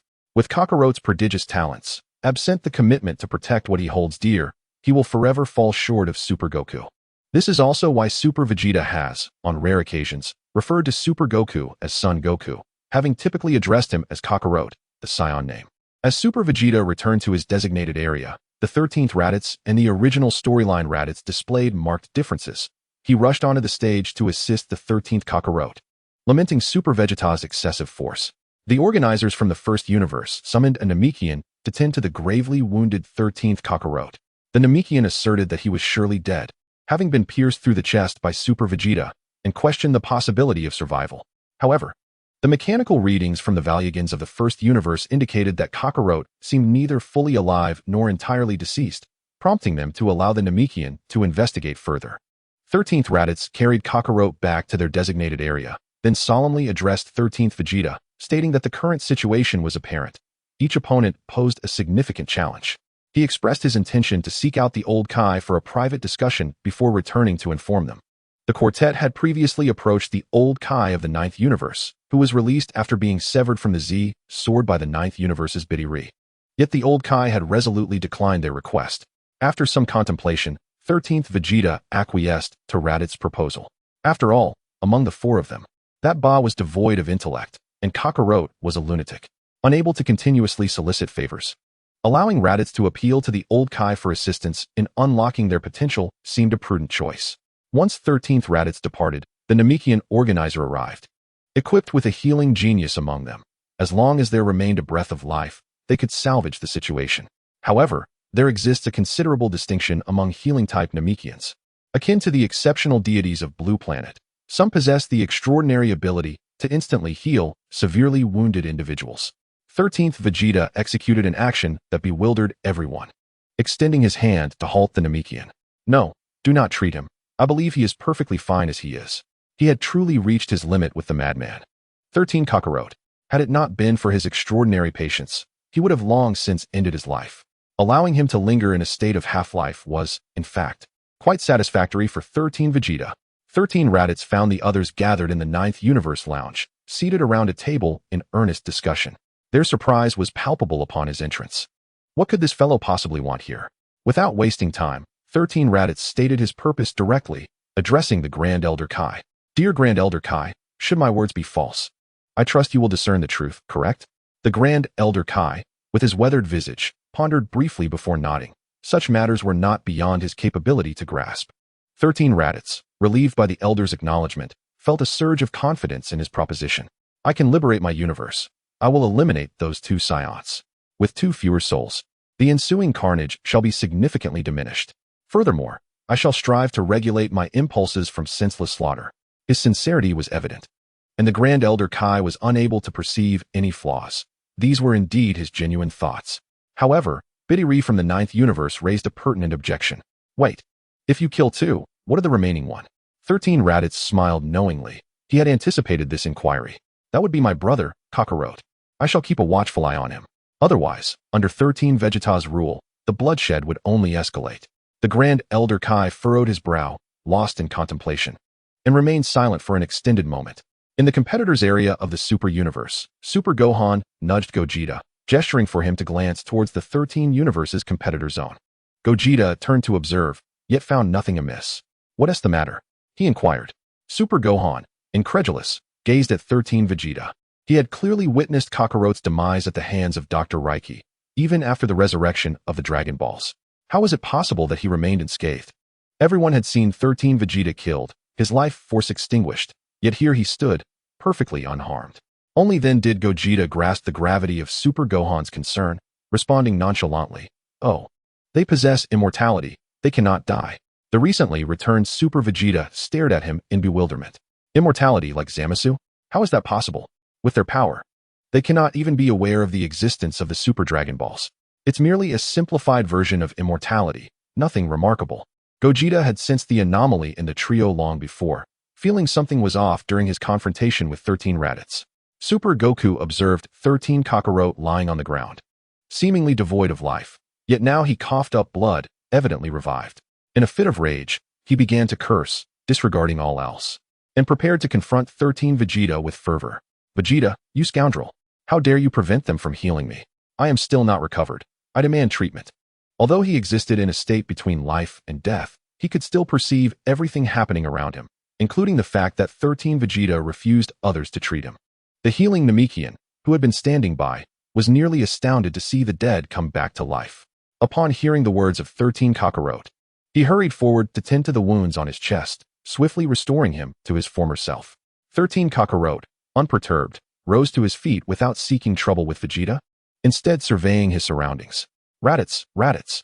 Searching for his brother, the absence of 13 Raditz left him feeling rather despondent. He returned to the resting area of the 13th Universe, yet found no trace of 13 Raditz. Alone in the contestant zone of the 13th Universe, he murmured his brother's name repeatedly. "Where are you, Raditz? Where have you gone? Have you abandoned me, you scoundrel?" This bewildered the onlookers from the time-space continuum, for in their universe, Raditz and Super Saiyan Goku shared a notoriously antagonistic relationship, with the former ready to kill the latter at the slightest provocation upon arriving on Blue Star. However, it seemed that the situation in the 13th Universe was dramatically different. What could have transpired to make this seemingly twisted character care about 13 Raditz? Although they were not typically inclined towards gossip, the existence of this counterpart and the peculiar nature of their immortality piqued their curiosity. Whenever such moments arose, they invariably turned their gazes towards Gogeta, leaving him momentarily stunned. What does this mean? Have you all turned me into a commentator? Despite their silence, Gogeta discerned their intent, covering his head with a sigh of resignation. I offered to teach you telepathy, yet you all refused to learn, including Piccolo and Gotenks. Now, in a critical moment, you turn to me. Super Piccolo awkwardly averted his gaze, having long anticipated that mastering telepathy would bring him considerable trouble. Moreover, its limitations rendered it of little aid to him, which was why he had declined. After a brief bout of sarcasm, Gogeta relayed what he had observed, confirming that the 13th universe indeed bore resemblance to their expectations, albeit with a convoluted narrative that many could not have foreseen. In the 13th universe, the young Kakarot was sent to Blue Star, where he was fortuitously adopted by the renowned martial arts master, Son Gohan. Initially, Gohan perceived Kakarot as an abandoned child, feeling immense pity for him, having been forsaken by his biological parents. However, the young Kakarot was tempestuous, akin to a madman, incessantly smashing various objects and wreaking havoc in his surroundings. Fortunately, he was still quite small, and with Gohan's formidable strength, he was able to keep him in check. At a loss, Gohan could only gradually civilize him while penning a letter to his mentor, the martial arts deity, Master Roshi. In this correspondence, he explained that he had taken in a child who, though possessing a human form, bore a tail and exhibited a fierce and savage temperament, reveling in violence and destruction. However, this child only resorts to violence against the old Gohan, while exhibiting a surprising amiability towards the forest. He attempts to teach himself to speak. Yet the first words learned by young Kakarot are to eradicate all of humanity. It is only during his martial training and mealtimes that this child refrains from attacking his tutor. Gohan feels a profound weariness. After all, he has taken this child in and cannot bring himself to harm an innocent, despite his ominous forebodings. He can only hope that through diligent training, Kakarot might gain greater control over his temperament, though the results are scant, and it seems a lengthy endeavor lies ahead. In desperation, Gohan composed a letter to his retired martial arts mentor, seeking a suitable candidate to assist in the upbringing of young Kakarot. The letter was dispatched, yet it vanished without a trace, akin to a stone sinking into the ocean, and no reply came for over a year, resulting in a missed opportunity for timely guidance. Thus, day by day, year by year, Kakarot continued to grow, persistently launching surprise attacks on Gohan, even daring to strike at night while Gohan slumbered. Yet, without fail, each ambush ended in failure. Even in the cover of darkness, Gohan remained ever vigilant, for he knew Kakarot was no ordinary child. As time passed, Kakarot continued to shout his desire to annihilate humanity. In an unfortunate incident, he fell from a cliff, sustaining a severe head injury. Chapter 47. The Origin of the Psychopath Kakarot. Against all odds, Kakarot survived what should have been a fatal injury. In the original narrative, this fall transformed the belligerent scion into the kind-hearted and noble earthling son Goku. However, in the 13th universe, this fall drove Kakarot into madness, warping him into a psychopathic killer, his inner turmoil intensifying to an alarming degree. Throughout this time, the only change Gohan managed to instill in Kakarot was a shift in his address from old man to Grandpa Gohan. Yet this did not deter Kakarot from perpetually plotting his demise. Until one fateful day, as Kakarot grew slightly older and tirelessly trained day and night, he coincidentally encountered a full moon night, awakening the might of the great ape. In a fit of uncontrolled rage, Kakarot laid his eyes on the sole structure before him, Gohan's humble cabin, and with a mighty step, he crushed it underfoot. Having closely monitored Kakarot's progress, Gohan could hardly rest easy, knowing that his would-be assassin lay beside him. Yet, judging Kakarot's current strength to be insufficient to pose a threat, he allowed himself a moment of respite. When a sudden gust of wind rushed toward him, Gohan instinctively raised his hand to shield himself, never anticipating that Kakarot would transform into a great ape. This was an inevitable turn of events. Kakarot had always been too small to train at night, and his relentless ambushes had ensured that Gohan seldom enjoyed undisturbed sleep. In the recent years, the full moons of past nights had been inadvertently evaded, but this unforeseen incident took old Gohan by surprise. By the time he sensed the impending danger, the colossal foot of the great ape had already descended upon him. His life came to an unexpected end, and while it was indeed an accident, one could argue it was also rather reasonable.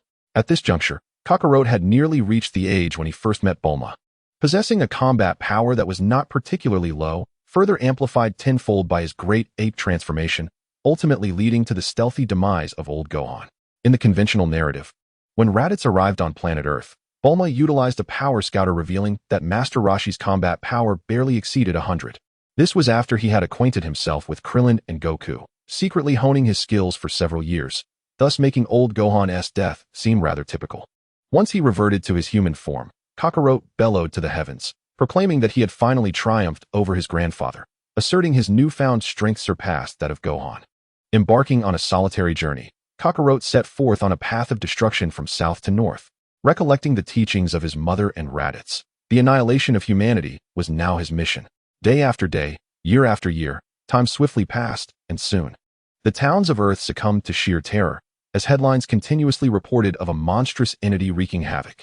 No military force could vanquish him. Master Roshi, having retreated from the martial arts world for many years, could no longer remain a passive observer upon witnessing the plight of innocent civilians in the news. He resolved to return and confront this menace personally, accompanied by his devoted disciple Krillin. Master Roshi utilized the news reports to trace the trail of destruction left by the monster, meticulously tracking its path through the villages it devastated. Upon discovering the latest obliterated hamlet, the seasoned martial artist, possessing a long lifespan and extensive experience, quickly formulated a bold hypothesis as he surveyed the eerie scenes of calamity. Observing the enormous footprints of the primate-like creature, he noted that the village's inhabitants had either succumbed to crushing weight or had their bodies torn apart. Yet there were no signs of gnawing or biting. This suggested that the adversary was not merely a beast of instinct. It appeared to have a deliberate agenda aimed at the extermination of humanity, for ordinary wild creatures would not leave human flesh untouched. The livestock of the village bore signs of having been consumed, yet curiously, none of the deceased humans were missing limbs. Moreover, a crucial point emerged. Aside from the creature's proactive assaults, no one had ever managed to catch a glimpse of its presence in the interim. Young Krillin, still innocent and naive, felt a chill run down his spine upon hearing his master's explanation, a sense of trepidation creeping into his heart. Master, are you suggesting that the creature is being manipulated by humans? He inquired. Master Roshi nodded, convinced that a puppeteer lurked in the shadows. He had followed Kakarot's trail. Witnessing numerous villages laid to waste, coupled with the enormous footprints, it was evident that this creature's size exceeded 10 meters. Such a being could not simply vanish without a trace. The reason it had never been apprehended was likely due to someone concealing its existence or other hidden circumstances. Although Master Roshi inclined towards the former possibility, clinging to a sliver of hope, he urged Krillin to scour the surroundings. Perhaps they might uncover a survivor. However, there was little hope to cling to. Each time they arrived at a village of the afflicted, they would search for any signs of life. But each endeavor ended in disappointment. The turtle sage, unwilling to relinquish even the faintest glimmer of hope, believed that perhaps someone had managed to evade the massacre. He lingered to seek out other clues while Krillin, burdened with the turtle shell, dashed into the distant jungle. With the teacher by his side, he felt a sense of security against any lurking monsters.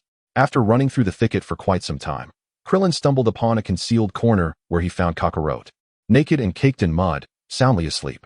Shaking him awake, Kakarot opened his eyes just in time to see Krillin, who lacked a nose, and inquired with bewilderment. Are you human? Why don't you have a nose? In Universe 13, Bardock's wife, the fierce and formidable Hannah, was not the gentle figure of compassion and lesser combat prowess depicted in the original narrative. She had repeatedly instructed Raditz to ensure Kakarot eradicated all humans upon delivering him. Seeing that Kakarot was unharmed, Krillin turned to lead him back. Come with me to find Master Roshi. Krillin's movement prompted Kakarot, who was about to act, to notice the turtle shell on his back and abandon his initial intentions. You lack a nose and possess a turtle shell. Are you a turtle? Since Krillin was not human, he was exempt from the targets set by his mother and Raditz, thereby relieving Kakarot of the obligation to kill him. Mistakenly believing Kakarot had heard of the illustrious turtle school, Krillin proudly declared, "Indeed, as a member of the turtle school, I take great pride in it." Kakarot, having set aside his murderous thoughts, turned to walk away. When Krillin noticed Kakarot was not following, he assumed he was searching for water. After all, Kakarot was filthy, resembling a wild monkey, likely wishing to cleanse himself. Krillin recalled encountering a small stream and informed Kakarot, "Not far from here, there's a small river perfect for washing up. I'll accompany you." Krillin's intention was to protect Kakarot from any lurking monsters, as he had trained under Master Roshi for some time and possessed a modicum of combat ability. However, to Kakarot, this only reinforced his belief that Krillin was a turtle. Of course, you all love water. The two leapt into the river together, embodying the innocence of youth. Kakarot, having spent years in solitude, felt a surge of joy at finding another child who had survived. They frolicked in the water, both filled with happiness, and Kakarot gradually let down his guard, considering Krillin his sole friend. After washing, Kakarot and Krillin strolled along the forest path, but within Kakarot's mind, a struggle raged between his wicked nature and the innocence of childhood.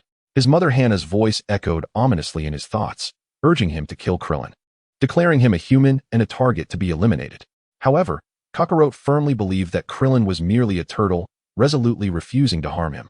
He explained to his imagined mother that Krillin was simply a turtle and thus did not warrant death. He had not experienced such joy in a long time, nor had anyone played with him in this manner before.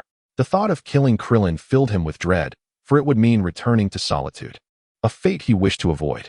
Since childhood, Kakarot had been sent to this place, relying solely on old Gohan for companionship, and had received no other form of education. Due to his temperament, old Gohan was hesitant to take him outside, focusing instead on imparting lessons of humanity, which, as it turned out, had been in vain. Whether Kakarot truly regarded Krillin as a turtle or subconsciously feared losing a companion remained unknown. Nonetheless, he did not act against Krillin at that moment. As he wrestled with his inner turmoil, Krillin's voice reached his ears. "What is your name?" Kakarot instinctively replied, "I am Kakarot." Krillin, embracing his shoulders, introduced himself with confidence. "I am Krillin, and we shall be friends from now on." "Friends? Are you truly my friend?" Krillin's declaration completely extinguished Kakarot's urge to kill, and he merely repeated the word. As they were about to encounter Master Roshi, Kakarot perhaps sensed danger or was compelled by some other reason to flee, avoiding a direct meeting with the Master. Krillin was unable to catch up, later recounting the encounter to Master Roshi. The Master, not thinking much of it, assumed Kakarot was aware of his family's demise and was too afraid to confront reality, unwilling to face the memories of the deceased. Concerned, Master Roshi embarked on a thorough search with Krillin, wishing to offer solace to the child who had lost his family. For 2 full days, they searched in vain, as Kakarot had long since fled to distant lands. This delay ultimately caused Master Roshi to miss his chance to reunite with Kakarot. As Kakarot grew, aside from transforming into a giant ape during the full moon to wreak havoc, he primarily battled in his human form. 2 years later, Master Roshi finally located Kakarot, who was currently rampaging through the city as a giant ape, leaving destruction in his wake and the anguished cries of the populace echoing throughout. Upon arrival, Master Roshi found himself in a precarious situation. Unleashing a maximum power Kamehameha could annihilate Kakarot, but it would also endanger countless innocent lives. Ultimately, with the weight of the world on his shoulders, Master Roshi chose a different approach. In the midst of battle, he discovered the giant ape Kakarot's weakness and severed his tail with a precise strike. Yet, in his mindless rage, Kakarot's attacks were erratic, and by this time, he had matured to around 13 or 14 years of age, significantly enhancing his strength. Surrounded by innocent civilians, Master Roshi was torn between rescuing them and subduing Kakarot, expending considerable effort and sustaining injuries to his legs while attempting to save others. Chapter 48. The arrival of Raditz. Kakarot transformed back into his human form, and Krillin recognized him, informing Master Roshi that Kakarot was the same child he had encountered 2 years prior. Kakarot, with his tail severed, glared coldly at Master Roshi, his eyes filled with fury before casting a glance at Krillin. "My friend, why does your companion belong to the human race?" Master Roshi, harboring a degree of compassion for the child, found it difficult to unleash his full wrath. Having never encountered an extraterrestrial being, he assumed Kakarot was merely being manipulated by others. "Poor child, I cannot fathom what kind of individual has compelled you to commit such heinous acts. I shall save you." He pondered how a human child could harbor the desire to eradicate humanity. It must surely be the result of technological manipulation or some insidious technique. Kakarot felt betrayed, deceived by his only friend, which ignited a profound anger within him. He raised his hand to strike at Master Roshi, yet before the greatest martial artist on Blue Star. His proud strength proved futile, serving only to defend against the onslaught. Ultimately, Master Roshi effortlessly delivered a precise blow to Kakarot's neck, rendering him unconscious. Determined to uncover the mastermind controlling Kakarot, Master Roshi intended to take him back in hopes of finding clues. However, immediate action was required to rescue those trapped beneath the debris. Miraculously, Kakarot regained consciousness just as Master Roshi turned his back to lift a massive boulder. In a moment of desperation, Kakarot launched an attack against him. Master Roshi responded with composure, yet a sense of foreboding loomed. He could not relinquish his grip on the stone. If it were to descend further, the individuals trapped beneath would surely perish. And he could not resort to using his Kamehameha to shatter it. The people below were unable to escape, crushed under other stones, their blood staining the ground, turning it crimson. The scene below was chaotic. Most were fatally injured, while only a handful clung to life, buried beneath other debris. Master Roshi found himself in a precarious predicament, one hand immobilized by the weight of the stone, while the other defended against Kakarote's relentless assault. His legs trembled under the strain, unable to support the immense weight. Kakarote, frustrated by his inability to land a blow, resorted to seizing injured individuals nearby and hurling them at Master Roshi. As he saw the boy being thrown, Master Roshi instinctively caught him in a protective embrace. But before he could set the child down, a bloodied hand pierced through his chest. In that instant, Kakarote's right hand, resembling a blade, struck through the boy's body, inflicting grave injuries upon Master Roshi as well. A chilling realization struck Master Roshi. Kakarote was likely not being controlled, but was acting on his own volition. Gazing at the lifeless form in his arms, Master Roshi gently laid the boy down before delivering a powerful kick to push Kakarote back. With his other hand resting on the boulder, he exerted force to lift it away. He then positioned his hands in a flower-like formation at his waist, gathering energy as a blue aura surged around him, instilling a sense of danger within Kakarote. Never before had he encountered such an attack. Few on Blue Star possessed the ability to engage in combat with ki. Yet, his instincts warned him that he could not withstand this assault. Failure would lead to his demise. Kakarote sprinted swiftly, weaving through the ruins of obliterated buildings, oblivious to the possibility of survivors within. Master Roshi hesitated for but a moment. If he were to perish here, would there be anyone left on Earth capable of vanquishing this young prodigy? He was still so young, and if he grew even stronger, there would be no one to challenge him. Resolute, Master Roshi decided that, even at the risk of collateral damage, he must employ his ultimate technique against Kakarote. A few lives lost were preferable to the countless others that might be extinguished. As for those who might suffer due to his miscalculation, he would offer apologies only in the depths of the afterlife. Master Roshi's strength was waning. The loss of blood left him feeling lightheaded and on the verge of losing control of his body. He could not afford to delay any longer. With determination, he unleashed the Kamehameha wave, a cerulean energy blast that obliterated all in its path. Yet, Kakarote had already distanced himself, using debris for cover and narrowly escaping the attack. Master Roshi, however, could not evade the toll of his injuries. His heart ceased to beat as his body reached its limits. Krillin, witnessing the demise of his beloved teacher, was overwhelmed with sorrow, tears cascading down his cheeks as he recalled the wisdom imparted upon him. Kakarote, my master only wished to help you. Why have you slain him? Why have you become this way? Kakarote, pale and expressionless, coldly declared, I will eradicate all of humanity. One day, you too shall fall by my hand.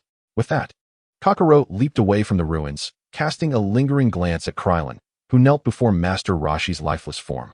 Having lost his only friend, Kakarote's heart sank into despair and darkness. Krillin clenched his teeth, his gaze wild as he watched Kakarote's retreating figure. With measured determination, he vowed, Kakarote, I will avenge my teacher, and I will save all of humanity. Thus, the era of the martial arts master came to a tragic close. Despite having strength surpassing that of Kakarote, Master Roshi's demise stemmed from his unwavering goodness. Though he often appeared frivolous, a lecherous old man, when Earth was enshrouded in peril, he transformed into a valiant figure, charging fearlessly to the front lines. It was his profound sense of justice that led him to fall in a battle that should never have claimed his life. Super Saiyan Goku was at a loss for words. Had the version of himself from another universe truly killed his grandfather and Master Roshi? Although he had long been aware of this truth, he never fathomed that he had triumphed over Master Roshi through such despicable means. Both figures held immense significance in Goku's life. Old Gohan had awakened Goku's humanity, while Master Roshi had imparted the essence of existence and a solid foundation in martial arts. Without them, Super Saiyan Goku would not have reached this pinnacle. Though he was not responsible for those deeds, he felt disoriented, relieved that he had sustained a head injury that had turned him into a better person. Vegeta selectively omitted certain details before recounting the subsequent events, including the reason behind Vegeta's immortality. In the aftermath, Klin devoted himself to rigorous training, only to meet an untimely demise. The once composed Kakarote, having taken matters into his own hands, succumbed to madness, transforming into a complete lunatic devoid of any rational thought. His rampage knew no bounds. Not only did he target humans, but he also hunted animals. Years swiftly passed, and humanity on Blue Star was nearly extinct. Raditz, adhering to the passage of time, arrived to retrieve his brother, landing near the spacecraft's drop zone. Yamcha and Tien, their expressions fraught with anxiety, surveyed the surroundings. As the last remaining warriors, they had fought valiantly against Kakarot, yet they were no match for his overwhelming power. Frustration brewed within them. They had barely survived the recent destruction and could feel Kakarot's relentless pursuit drawing nearer. They realized it was time to settle the score. Raditz emerged from the space pod. Taking in the exquisite scenery, his spirits lifted. This planet held promise. Surely, it could fetch a handsome price. The Scion race had long been eradicated, leaving only a handful of survivors, including Raditz, who now served under Frieza. His arrival alerted Yamcha and Tien to the presence of a formidable and malevolent energy. Exchanging glances, they hesitated, sensing that this new presence eclipsed Kakarot's power. Over the past 2 years of battling Kakarot, they had come to understand his human identity. Yet, the energy they sensed bore a striking resemblance to Kakarot's, albeit with significant differences that indicated it was not merely Kakarot growing stronger. Raditz, unable to sense energy himself, relied on his scouter to detect the presence of life nearby. There are still survivors, he mused, a smirk gracing his lips. Kakarot is quite the careless one. It seems his brother must clean up his mess. While Yamcha and Tien possessed decent combat abilities, they were not formidable enough to warrant concern from Raditz. Upon encountering Raditz, a sense of relief washed over them. At least he was not the deranged Kakarot. They could not resist the urge to inquire. Who are you? With arms crossed, Raditz dismissed them outright. Among the Blue Star inhabitants, you too are commendable fighters. It is no wonder you managed to evade his wrath. The psychological toll of Kakarot's tyranny weighed heavily on Tien and Yamcha, and Raditz's words instilled a sense of dread within them. Without further ado, Raditz initiated the assault. As they moved to retaliate, Tien and Yamcha unleashed energy blasts aimed at Raditz. The energy projectiles passed harmlessly through him. Raditz's speed far exceeded their expectations as he swiftly positioned himself behind Yamcha, delivering a devastating strike. Years of evading Kakarot had honed Yamcha's skills, allowing him to narrowly evade the blow. He spun, channeling his energy into a kick aimed at Raditz. Raditz effortlessly blocked the attack and retaliated with a punch that sent Yamcha hurtling away, swiftly following up with a kick to his back as he fell. Yamcha stood no chance against this formidable opponent. Tien rushed to assist him, desperate to escape. The two warriors understood that they were ill-equipped to confront this monstrous adversary. Yet, the ever-anxious Yamcha, weary of a life spent in hiding, resolutely defied his counsel and insisted on facing Raditz. With his body crouched and muscles taut, he transformed into a solitary wolf, leaping high to unleash a flurry of strikes upon Raditz. The wolf-fang fist, executed with agility and ferocity, surged forward with unyielding momentum. Raditz, effortlessly parrying the assault with one hand, retaliated with a single punch that sent Yamcha flying 100 meters. You worthless fool, perish. Tien, who had intended to retreat, could no longer suppress his rage. He brought his hands together, fingers splayed to form a triangular structure, and unleashed his ultimate technique against Raditz. Raditz, initially focused on dispatching Yamcha, suddenly sensed an overwhelming surge of energy. Instinctively, he raised his hands in defense, only to be staggered back several steps by the ensuing shockwave. Tien, determined, relentlessly fired the Kamehameha at Raditz. Yamcha, rising from the ground, blood flowing from his mouth, implored, "Stop, Tien. If you continue like this, you will perish." The Kamehameha was undeniably powerful, capable of matching foes beyond one's own level, yet its continuous use would rapidly deplete energy, even jeopardizing one's very life. Nevertheless, Tien remained undeterred. They had no opportunity to flee, and he resolved to sacrifice his own life to afford his old friend a chance to escape. Yamcha flee. While Raditz could withstand the onslaught of the Kamehameha, such an attack could not claim his life. All three were acutely aware that the moment Tien could no longer sustain himself would herald their doom. Yamcha took 2 steps back, casting a profound glance at Tien before soaring away without a backward glance. "Tien, I shall avenge you." Yamcha vowed to train harder. For Tien's demise was a consequence of his own actions. He must seek vengeance. Moments passed, and Tien's strength waned to nothing, his body teetering on the brink of collapse. Every muscle ached. He could scarcely move a finger, awaiting the arrival of death. Despite the relentless barrage of Kamehameha, Raditz had been forced back over 50 meters, sustaining minor injuries. Approaching Tien, he placed his foot upon his chest, crushing his ribs. Tien's eyes widened in disbelief at his impending death. He had yet to vanquish the monster that threatened Blue Planet, only to fall at the hands of this new adversary. Ultimately, he realized he could not save the world. In his final moments, he thought of the fleeing Yamcha, entrusting everything to him. Meanwhile, not far from the battle, Kakarot sat upon a rock, his upper body bare, lost in a haze of confusion as he surveyed his surroundings. Why am I alone again? Does no one wish to accompany me? From the forest emerged a full-grown spotted deer, approaching Kakarot and tenderly licking his face. Kakarot's expression brightened as he stroked its head. Thank you for coming to keep me company. As soon as the words left his lips, Kakarot seized the neck of the spotted deer with his right hand and, with a fierce exertion, crushed its bones. Ah ha ha ha. With the demise of the deer, Kakarot's spirits soared, and just as he erupted into maniacal laughter, he sensed two familiar presences. It was those two fellows. I am coming for you. He was aware of the existence of Tien and Yamcha, yet had not managed to eliminate them until now. The commotion caused by their skirmish with Raditz had alerted Kakarot, inciting a primal urge to extinguish their lives. Yamcha, in a fit of rage, took flight and sought refuge, while Raditz hovered in the air, unable to detect his opponent's energy signature. Tien's attacks had not been in vain. At the very least, Raditz's power level detector was rendered inoperative. Damn it, where's that guy hiding? Unable to locate his foe, Raditz, whose device had already been compromised by the overwhelming energy waves, had no spare equipment.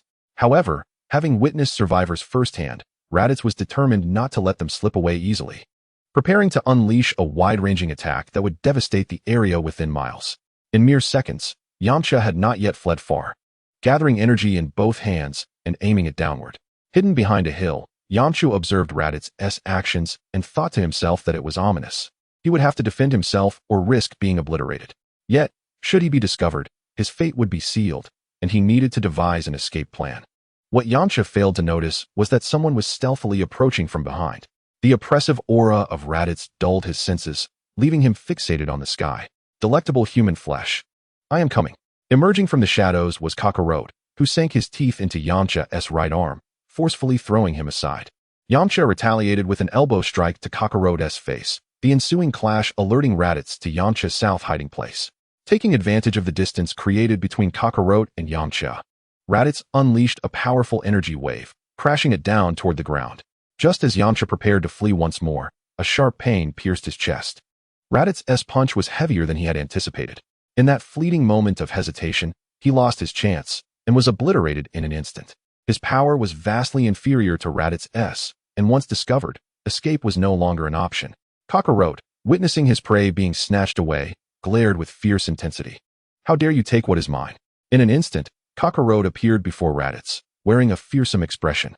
Raditz, unfazed, launched a punch without a second thought. Do you think you can intimidate me? Kakarot reacted swiftly, raising his right hand to block the heavy blow, then retaliated against Raditz. Clearly unaware of the strength of this so-called brother, Raditz, left with no choice but to engage, found solace in the significant disparity in their powers. Kakarot's attacks were rendered ineffective, marking his first encounter with such a formidable adversary. Kakarot opened his mouth and unleashed an energy blast, engulfing Raditz in a torrent of power. Witnessing his foe vanish, Kakarot jubilantly shouted, I've won. I am the greatest. Just as he believed victory was his. A sudden punch struck him in the abdomen, rendering him momentarily unconscious. Raditz, with the right side of his battle suit in tatters from the onslaught, caught the fainted Kakarot and laid him on the ground. Gazing at the familiar visage, Raditz let out a wry smile. You truly resemble our father, he remarked. It appears solitude has taken a toll on your mind, leaving you unable to recognize your own brother. This time, I shall forgive you. However, you must heed my words now. I will take you away from here to seek medical attention. Raditz observed his younger brother, recognizing the abnormal state he was in. He placed Kakarot into a flight pod, set the destination, and together they returned to planet Frisia 66. Upon their arrival at the Frisia Forces base, Kakarot was admitted to the infirmary. After an initial examination, the doctor delivered troubling news to Raditz. Having lived on that planet for far too long, coupled with a singularly destructive objective, he has developed several mental disorders. He is essentially mad. Moreover, it seems his brain has endured severe trauma, likely from childhood injuries, which has significantly affected his psyche. Raditz stood outside the hospital room, gazing at his brother lying on the bed, and bluntly inquired, Indeed, that was my thought as well. Do you have confidence in curing him? The Frisia Forces medical practitioner furrowed his brow before candidly explaining, under normal circumstances, it is possible. He possesses considerable psychological resilience. We have administered sedatives to prevent any violent outbursts. You must stay by his side daily. I estimate that it won't be long before he regains his mental faculties and can think like a normal person. Raditz nodded, unwilling to abandon his brother. For Kakarot still held considerable value to him.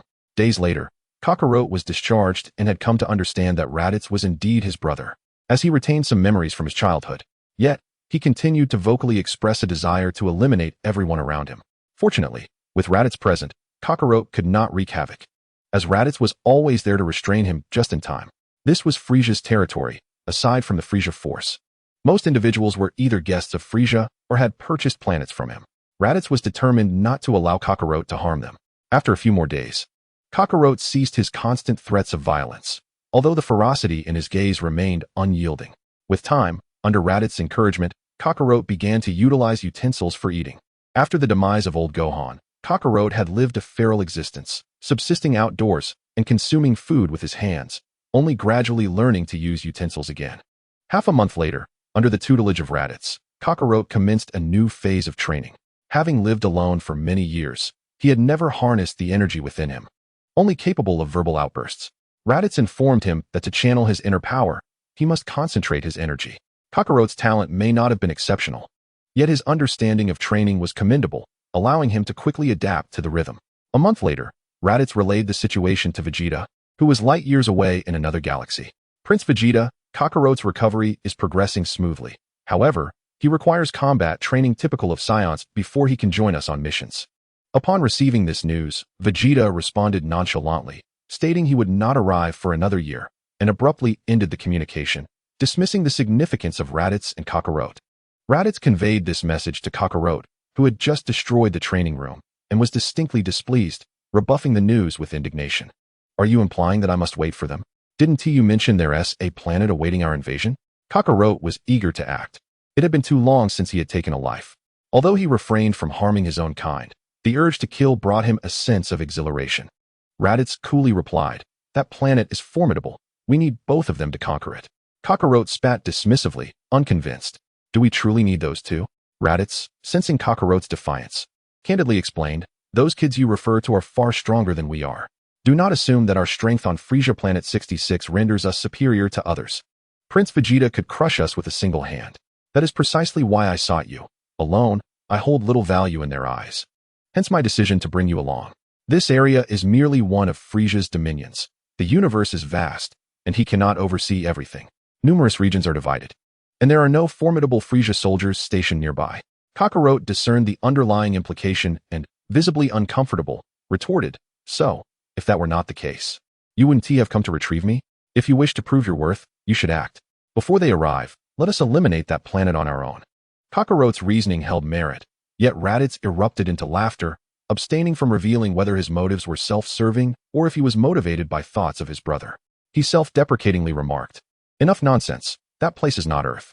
The inhabitants are not so feeble. What can your battle power of 666 achieve? You fool, go perish along with your scanner. Open your eyes and take another look."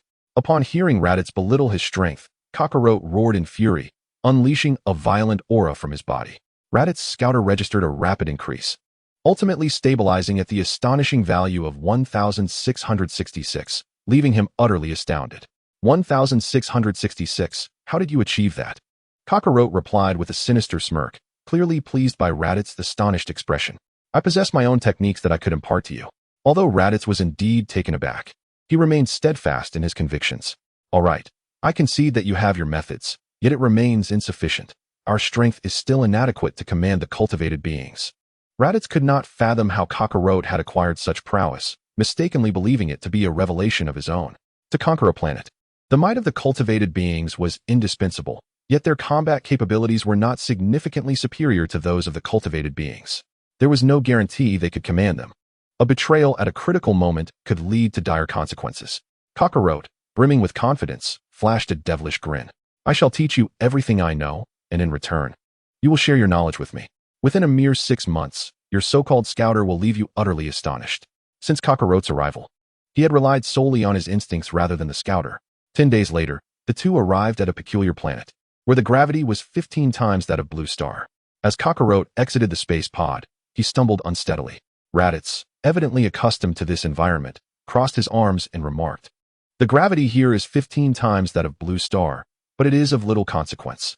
A true scion fears not the weight of gravity." "Damn it," Kakarot muttered, gradually acclimatizing to the oppressive force, and their battle was imminent. In the initial stages, Kakarot was severely suppressed, yet he soon began to synchronize with Raditz' movements. After another month had passed, both were gravely injured and returned to planet Frisia 66 for medical treatment. Inside the medical chamber, Raditz revealed to Kakarot another secret of the Scions, one he had only recently discovered.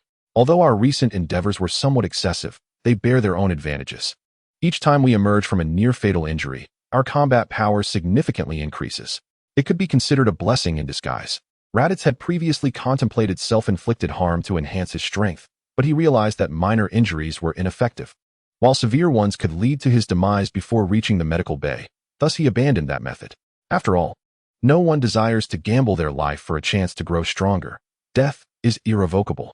And whether the increase in strength post-near death is permanent or only effective to a certain extent remains uncertain. After 3 months, Raditz began to instruct Kakarot on aerial combat techniques.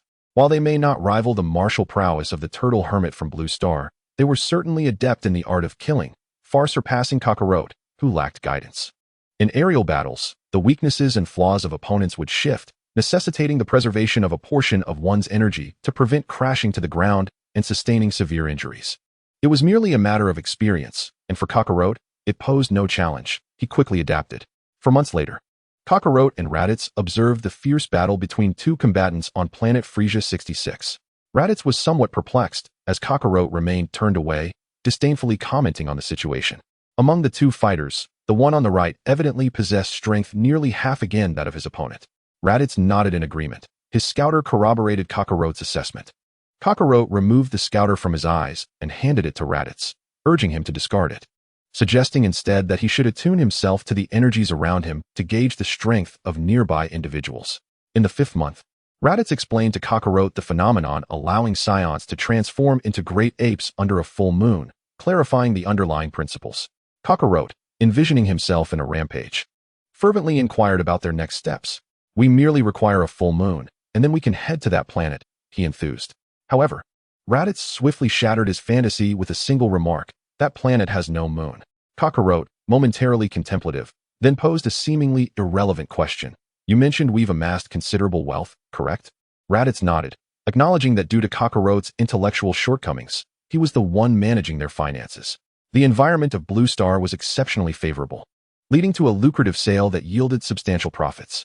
Scions typically worked under Frisia, seizing seemingly prosperous planets, exterminating the native populations, and selling them at high prices to those in need.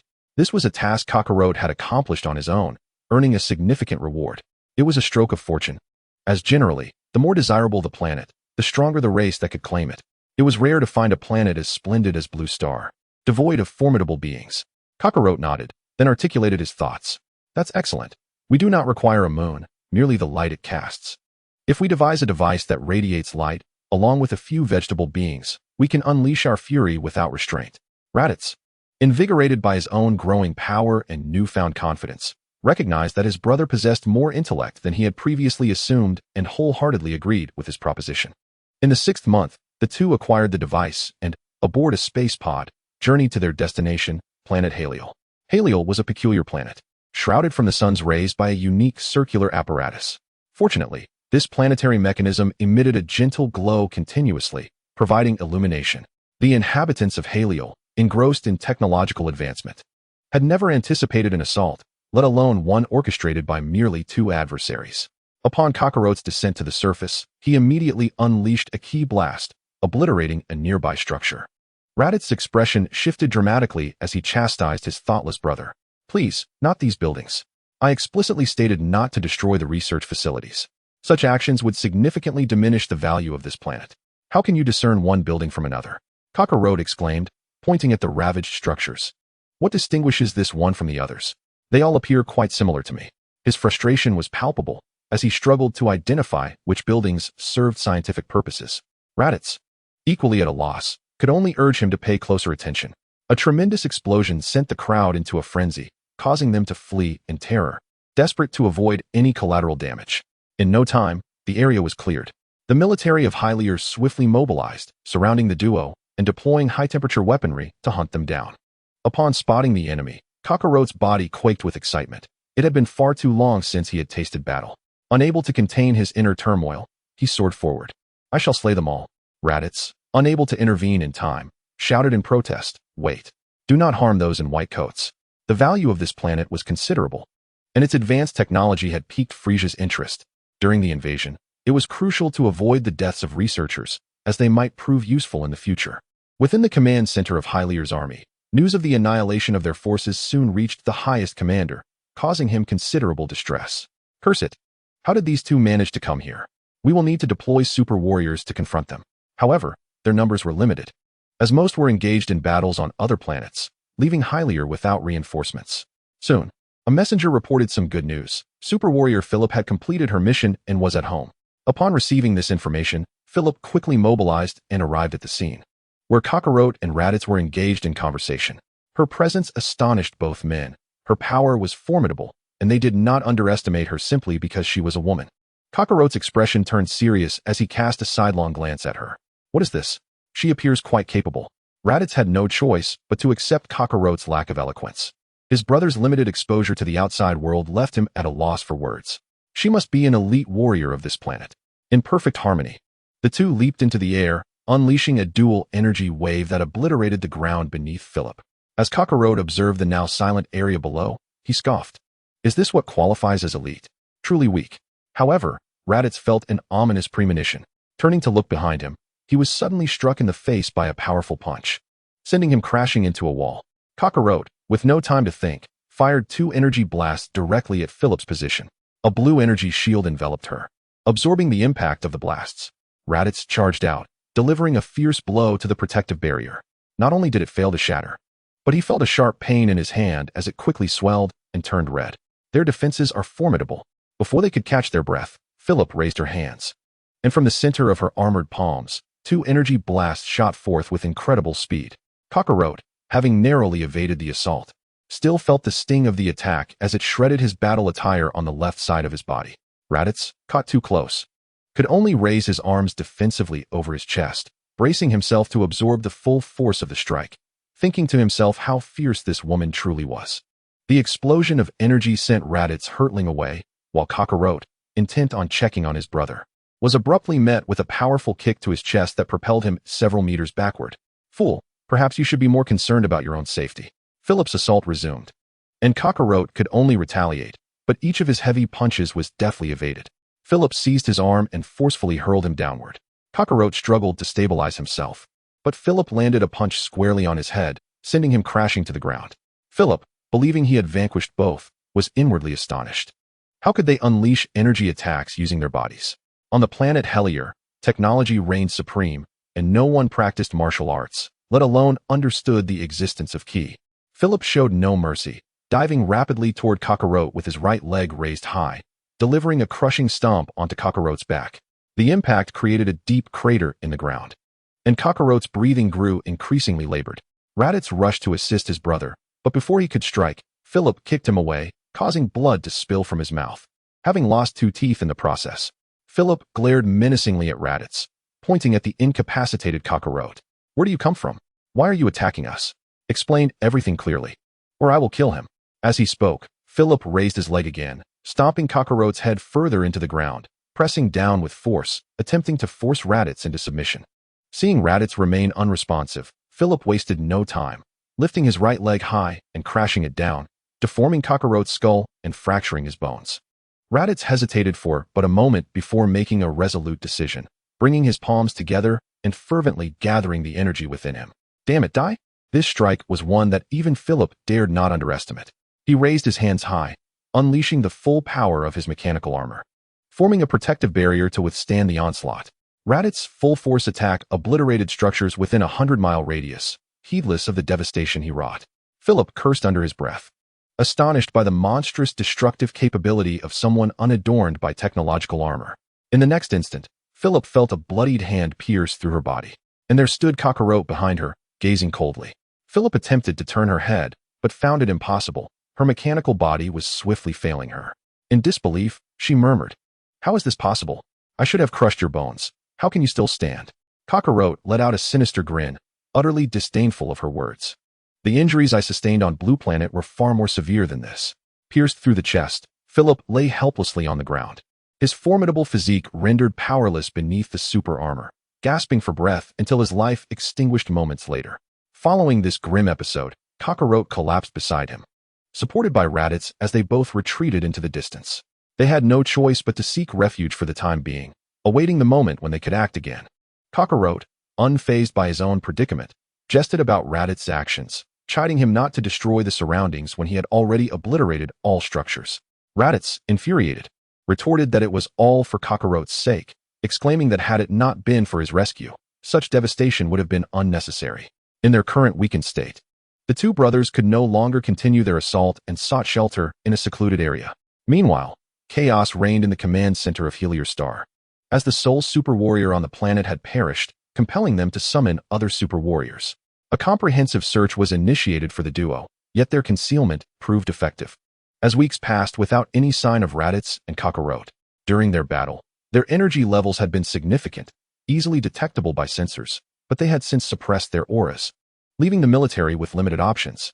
At that moment, Raditz and Kakarot found themselves in a forest, with Kakarot bandaged from head to toe, while Raditz scoured the landscape for medicinal supplies. Kakarot's injuries were severe, and despite the passage of time, he had not healed. As for sustenance, with Kakarot hindered in mobility, Raditz resorted to capturing prey indiscriminately.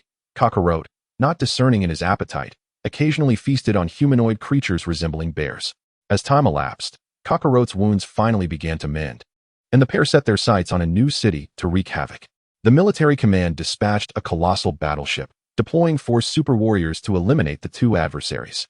Raditz took charge of destruction while Kakarot relished a long-awaited meal, gnawing on a duck leg. Upon their arrival, they found much of the city reduced to ruins, save for a few research facilities that remained relatively intact. Prior to their mission, the warriors had conspired to strike decisively, ensuring that their foes would not survive, as they were indeed merciless killers, while also devising a strategy to lure them into the outskirts for confrontation. A fiery blast struck the ground before Raditz as the 4 super warriors surrounded the brothers. Kakarot, in his arrogance, speculated that they intended to engage in dialogue, perhaps persuading them to retreat. However, before he could finish his thought, a command was issued to open fire, and 4 energy blasts erupted, decimating the space between them. Kakarot and Raditz leaped into the air, dismissing the sluggishness of their attackers, but were soon caught off guard as a kick sent Kakarot hurtling away. The 2 super warriors swiftly ascended, launching an assault, while the remaining 2 provided relentless fire from below. Sensing the precariousness of their situation, Kakarot urged Raditz to retreat, and the brothers took flight towards the horizon. Meanwhile, beneath the bustling city streets, a legion of vegetable cultivators emerged, ensnaring the 2 formidable warriors below. The duo in the air did not linger, confident that their comrades could manage these peculiar foes, and chose to pursue Raditz and Kakarot instead. However, upon exiting the confines of the city, they were met with a breathtaking sight: 2 colossal apes, surveying them with mocking gazes. Raditz and Kakarot had transformed into gigantic gorillas using a compact device, unleashing devastating energy blasts. Instinctively, the 2 warriors activated their shields to maximum power to counter the onslaught. Yet, this once impenetrable barrier began to crack under the force of the attack, leaving them in disbelief. How could this be? Their energy had surged tenfold, and their shields could not withstand such repeated assaults. They needed to distance the fight from the city, as there might still be innocent lives at stake. Blood trickled from their wounds, the energy penetrating the shields and impacting their armor. Kakarot intended to pursue further, but Raditz halted him, gesturing for them to return to the city. The civilians were their utmost priority. The 2 warriors ran in the opposite direction, momentarily bewildering their adversaries before hastily returning. Meanwhile, their other comrades were still besieged by the vegetable cultivators. Given the vast number planted by Kakarot and Raditz, it would take considerable time to vanquish them all. One of their companions insisted on tackling the situation alone, urging the others to assist where needed and swiftly eliminate the 2 monstrous foes. Upon spotting Kakarot, now transformed into a giant ape, they were horrified to see him grasping an adult man, lifting him to his mouth, and viciously severing his head.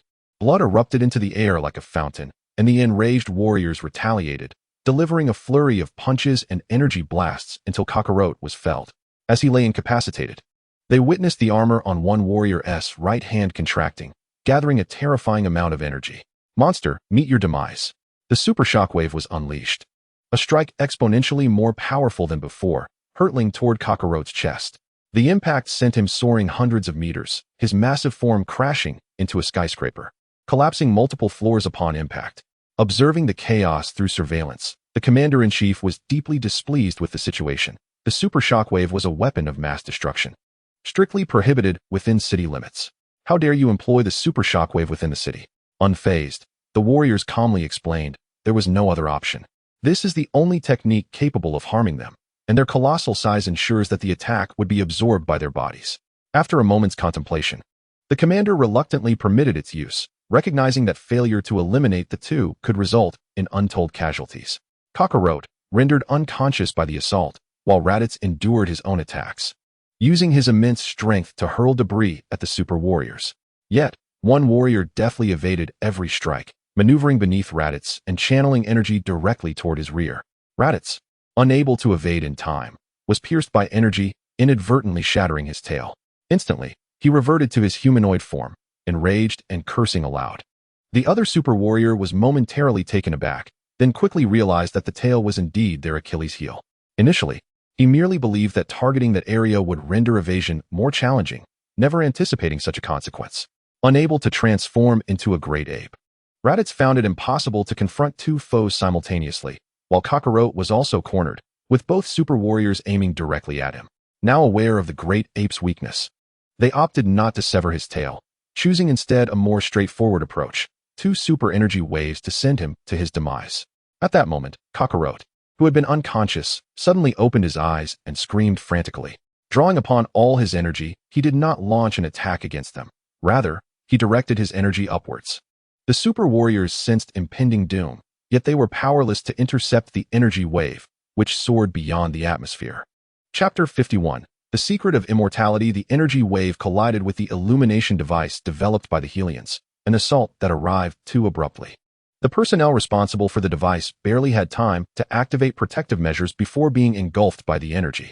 Fortuitously, the energy wave struck precisely at the center, causing the entire apparatus to collapse and disintegrate into massive fragments.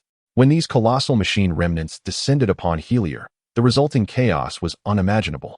As the debris rained down, akin to meteorites, it first struck the military command ship suspended in midair, resulting in a catastrophic explosion. The city's edifices, confronted with such devastation, crumbled as though they were made of tofu, the ensuing blasts igniting towering flames. The super warriors, realizing the peril too late, understood that Kakaroto intended to take them down with him.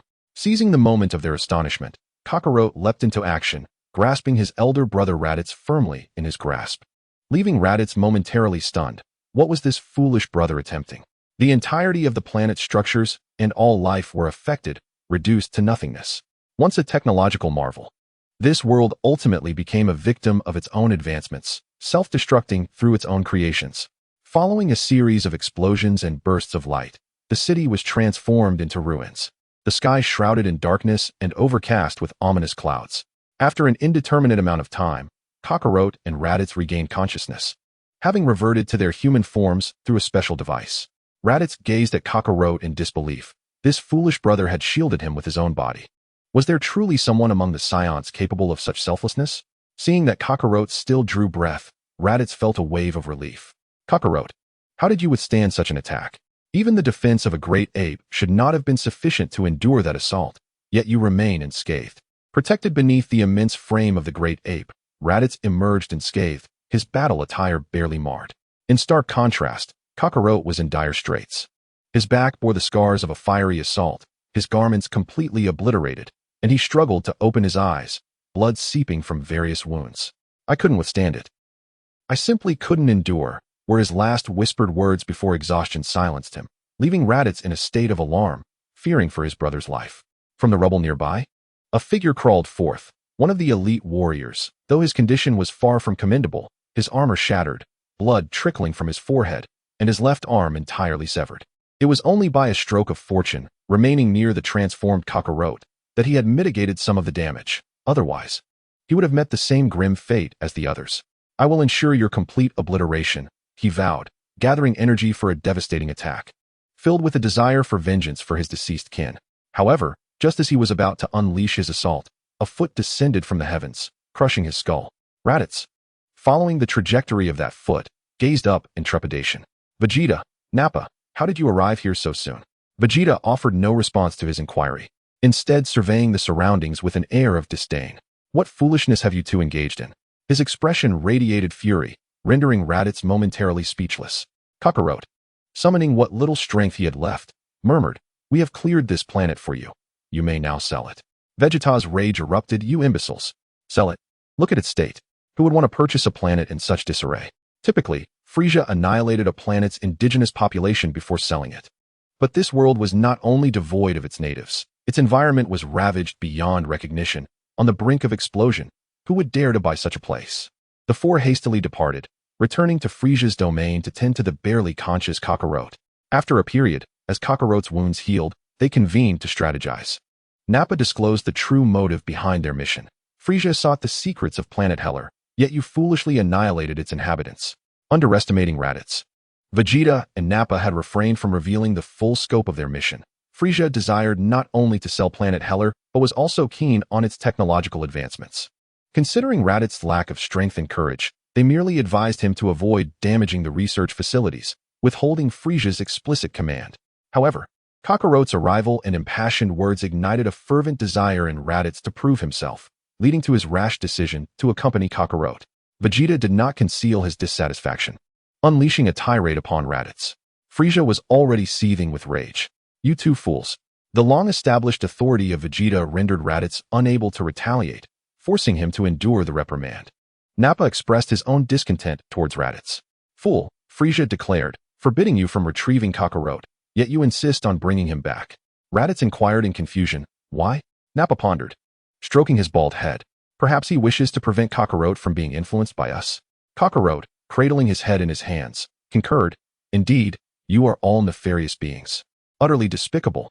The trio gazed at him, seemingly recognizing that he was the most despicable of all, as if he were a paragon of virtue. How could such words escape your lips? Vegeta rapped the table, urging them to cease their bickering.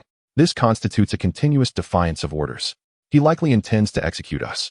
Due to Kakarot's ruckus, failing to conceal his identity, the four of them became intergalactic fugitives. Shortly after their departure, Hellstar was ravaged by volcanic eruptions and tsunamis, ultimately succumbing to self-destruction and becoming a desolate wasteland. Unfazed, Kakarot reclined nonchalantly, remarking, "What is the fuss? We can simply eliminate Frisia." Nappa nearly fainted at this proclamation. As the audacity of Kakarot was astonishing, Frisia was far beyond the reach of a lowly scion like him. Frisia's might surpassed imagination, dwarfing their own power. Kakarot dismissed his warnings, rising defiantly to face Vegeta. I've encountered worse on Blue Star.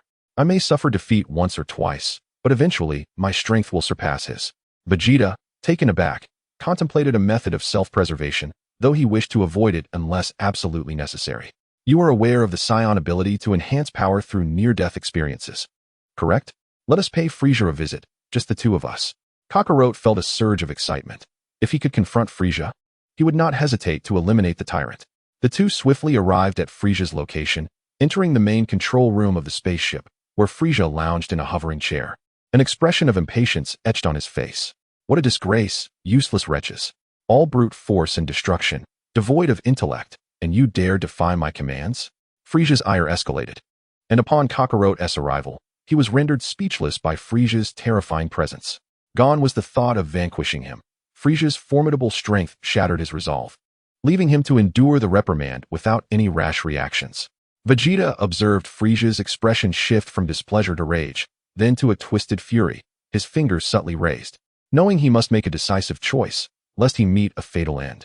Without hesitation, he transformed his right hand into a blade, striking Kakarot's unguarded neck, severing his head with a swift motion. Lord Frisia, you are indeed correct. It is merely the foolish scions who have caused this predicament. My negligence and oversight has led to this oversight, and to atone for my errors, I shall execute Raditz and Nappa without delay. I am your most loyal servant, and shall never betray you again, nor allow these imbeciles to influence me further. As he gazed upon the dismembered body of Kakarot, blood staining the floor, Frisia paused in his actions. Vegeta's loyalty sparked a new idea within him. If you can bring yourself to slay your own comrades, then indeed, I may grant you a reprieve. Vegeta turned to leave, followed closely by a soldier from Frisia's army, one hand grasping Kakarot's severed head and the other dragging his lifeless body. Beside Frisia, Zarbin seethed inwardly at Vegeta's actions. How despicable to silently redirect Lord Frisia's wrath towards Nappa and the others, thus securing his own survival. Upon exiting the chamber, Vegeta activated his communicator to summon Nappa, requesting that he bring Raditz to him. Half an hour later, upon returning to his quarters, Vegeta found Nappa and Raditz awaiting him. As he stepped inside, he beheld an astonishing sight. His eyes nearly bulging from their sockets, he saw Kakarot, who he had beheaded, now leaning against the wall, coldly observing him. "You are quite the scoundrel, Vegeta," Kakarot remarked. Vegeta instinctively retorted, "How is this possible? I killed you with my own hands." He was acutely aware that he had indeed severed Kakarot's head, yet here he stood, alive before him. Kakarot, cautious of moving too much due to his freshly stitched neck, smugly replied, "Rather than betraying us to serve Frisia, it would be wiser to become immortal like me, gradually growing stronger until you surpass Frisia." His words stirred something within Vegeta. Scions were not like others. Death and revival merely offered them another life, or perhaps an additional opportunity to be slain. The Scion ability to recover from near death significantly enhanced their combat prowess.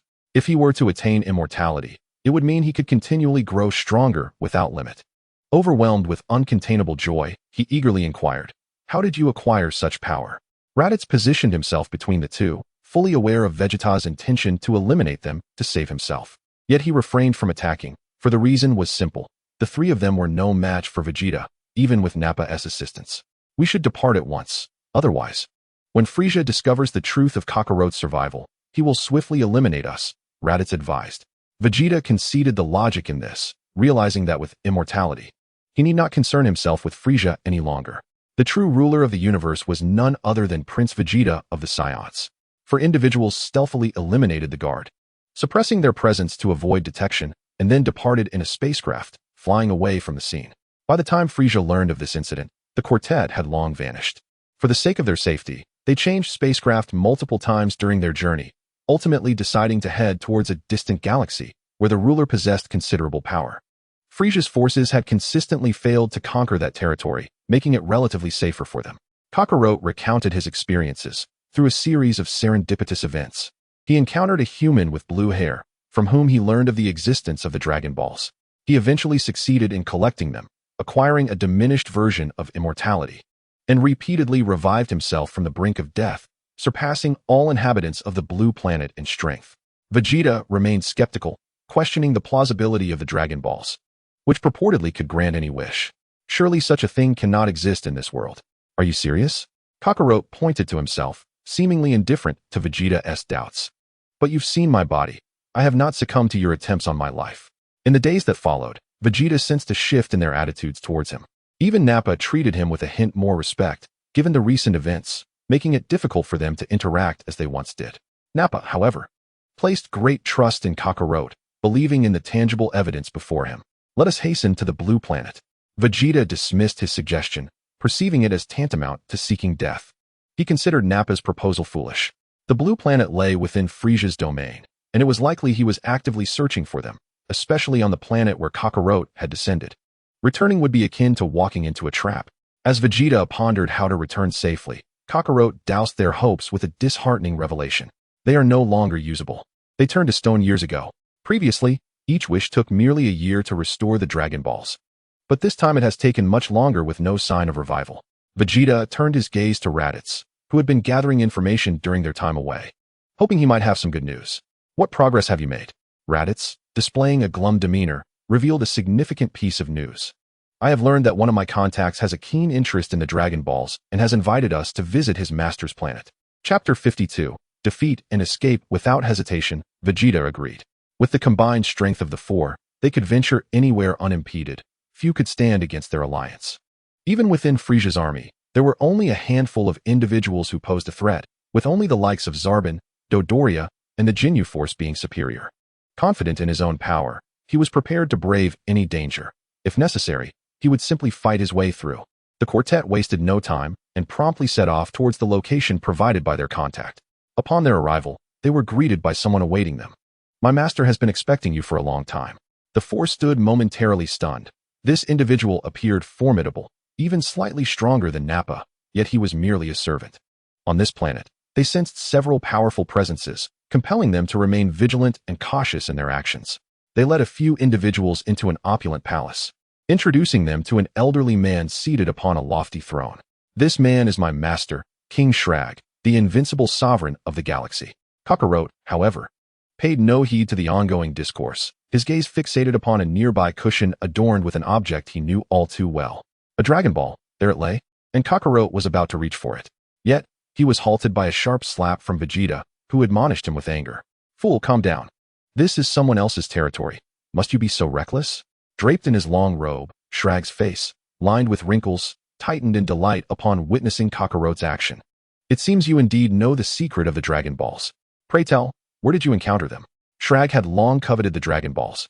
As he was nearing the end of his days, they were essential for his survival.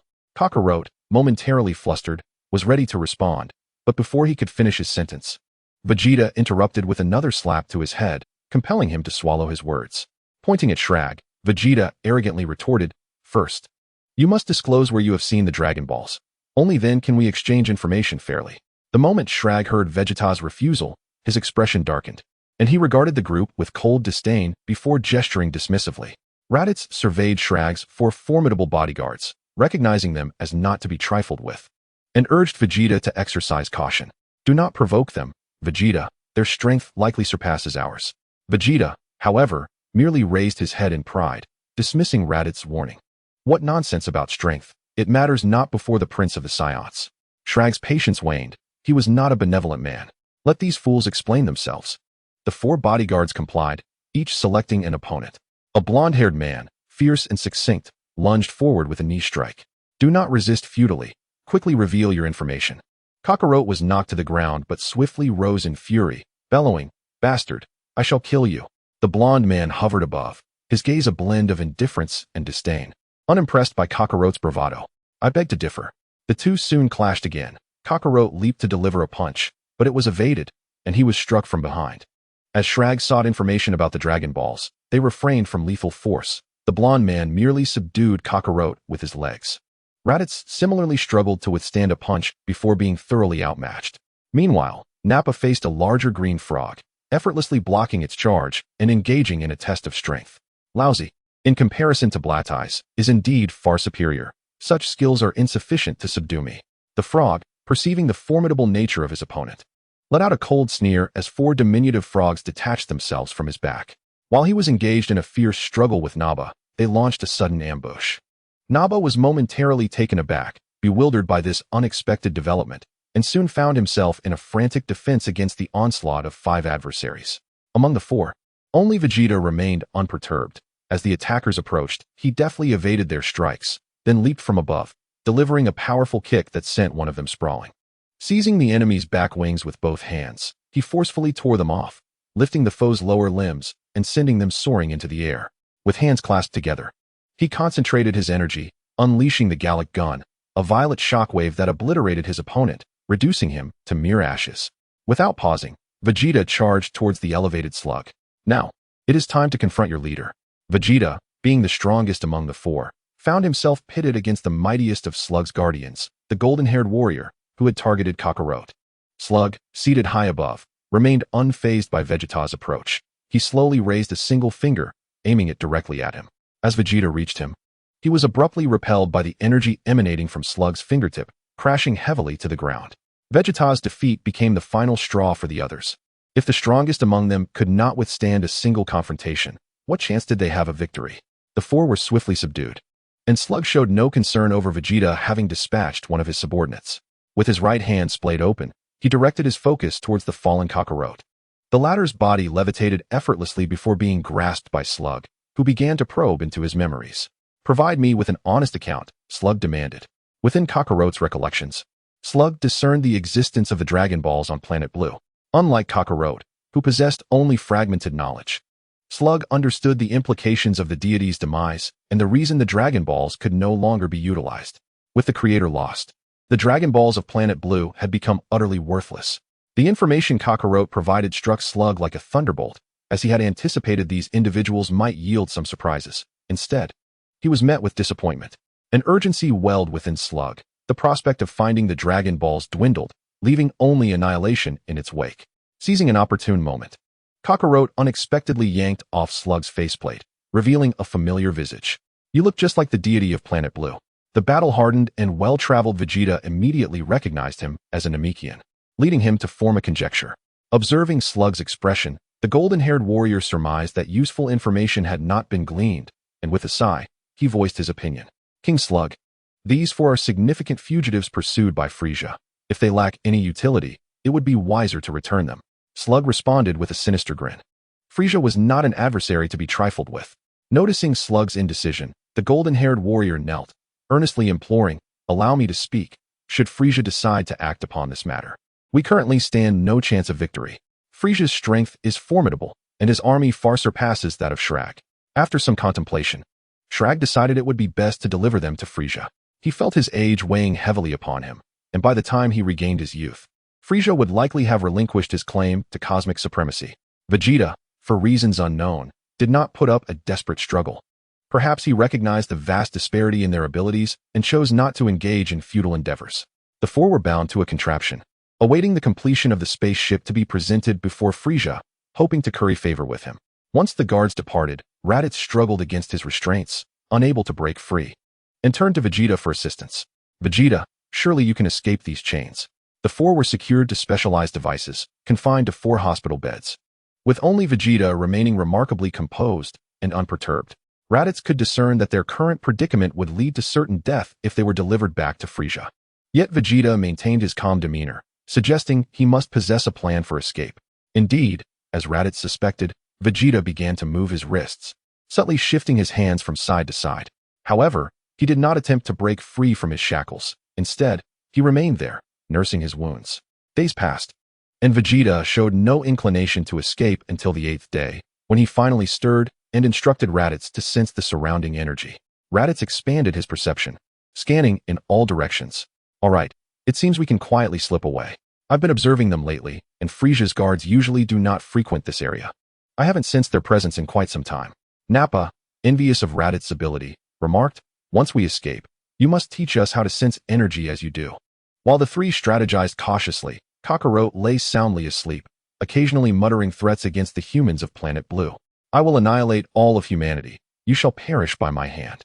Despite the changes in him due to his recent interactions with Raditz, Kakarot's childhood influences lingered, haunting his dreams with visions of violence. Vegeta found himself exasperated, reflecting on the quality of his companions. What sort of teammates are these? How can he sleep so soundly during such a perilous moment? Just as they finalized their plans, a short man clad in a gray robe entered through the door that confined them, approaching with an air of servility. "I stand with you. I have grown weary of this wretched planet. Let us escape together." Vegeta regarded him with confusion, and before the others could respond, the diminutive man manipulated the device, freeing Vegeta from his bonds and advising them.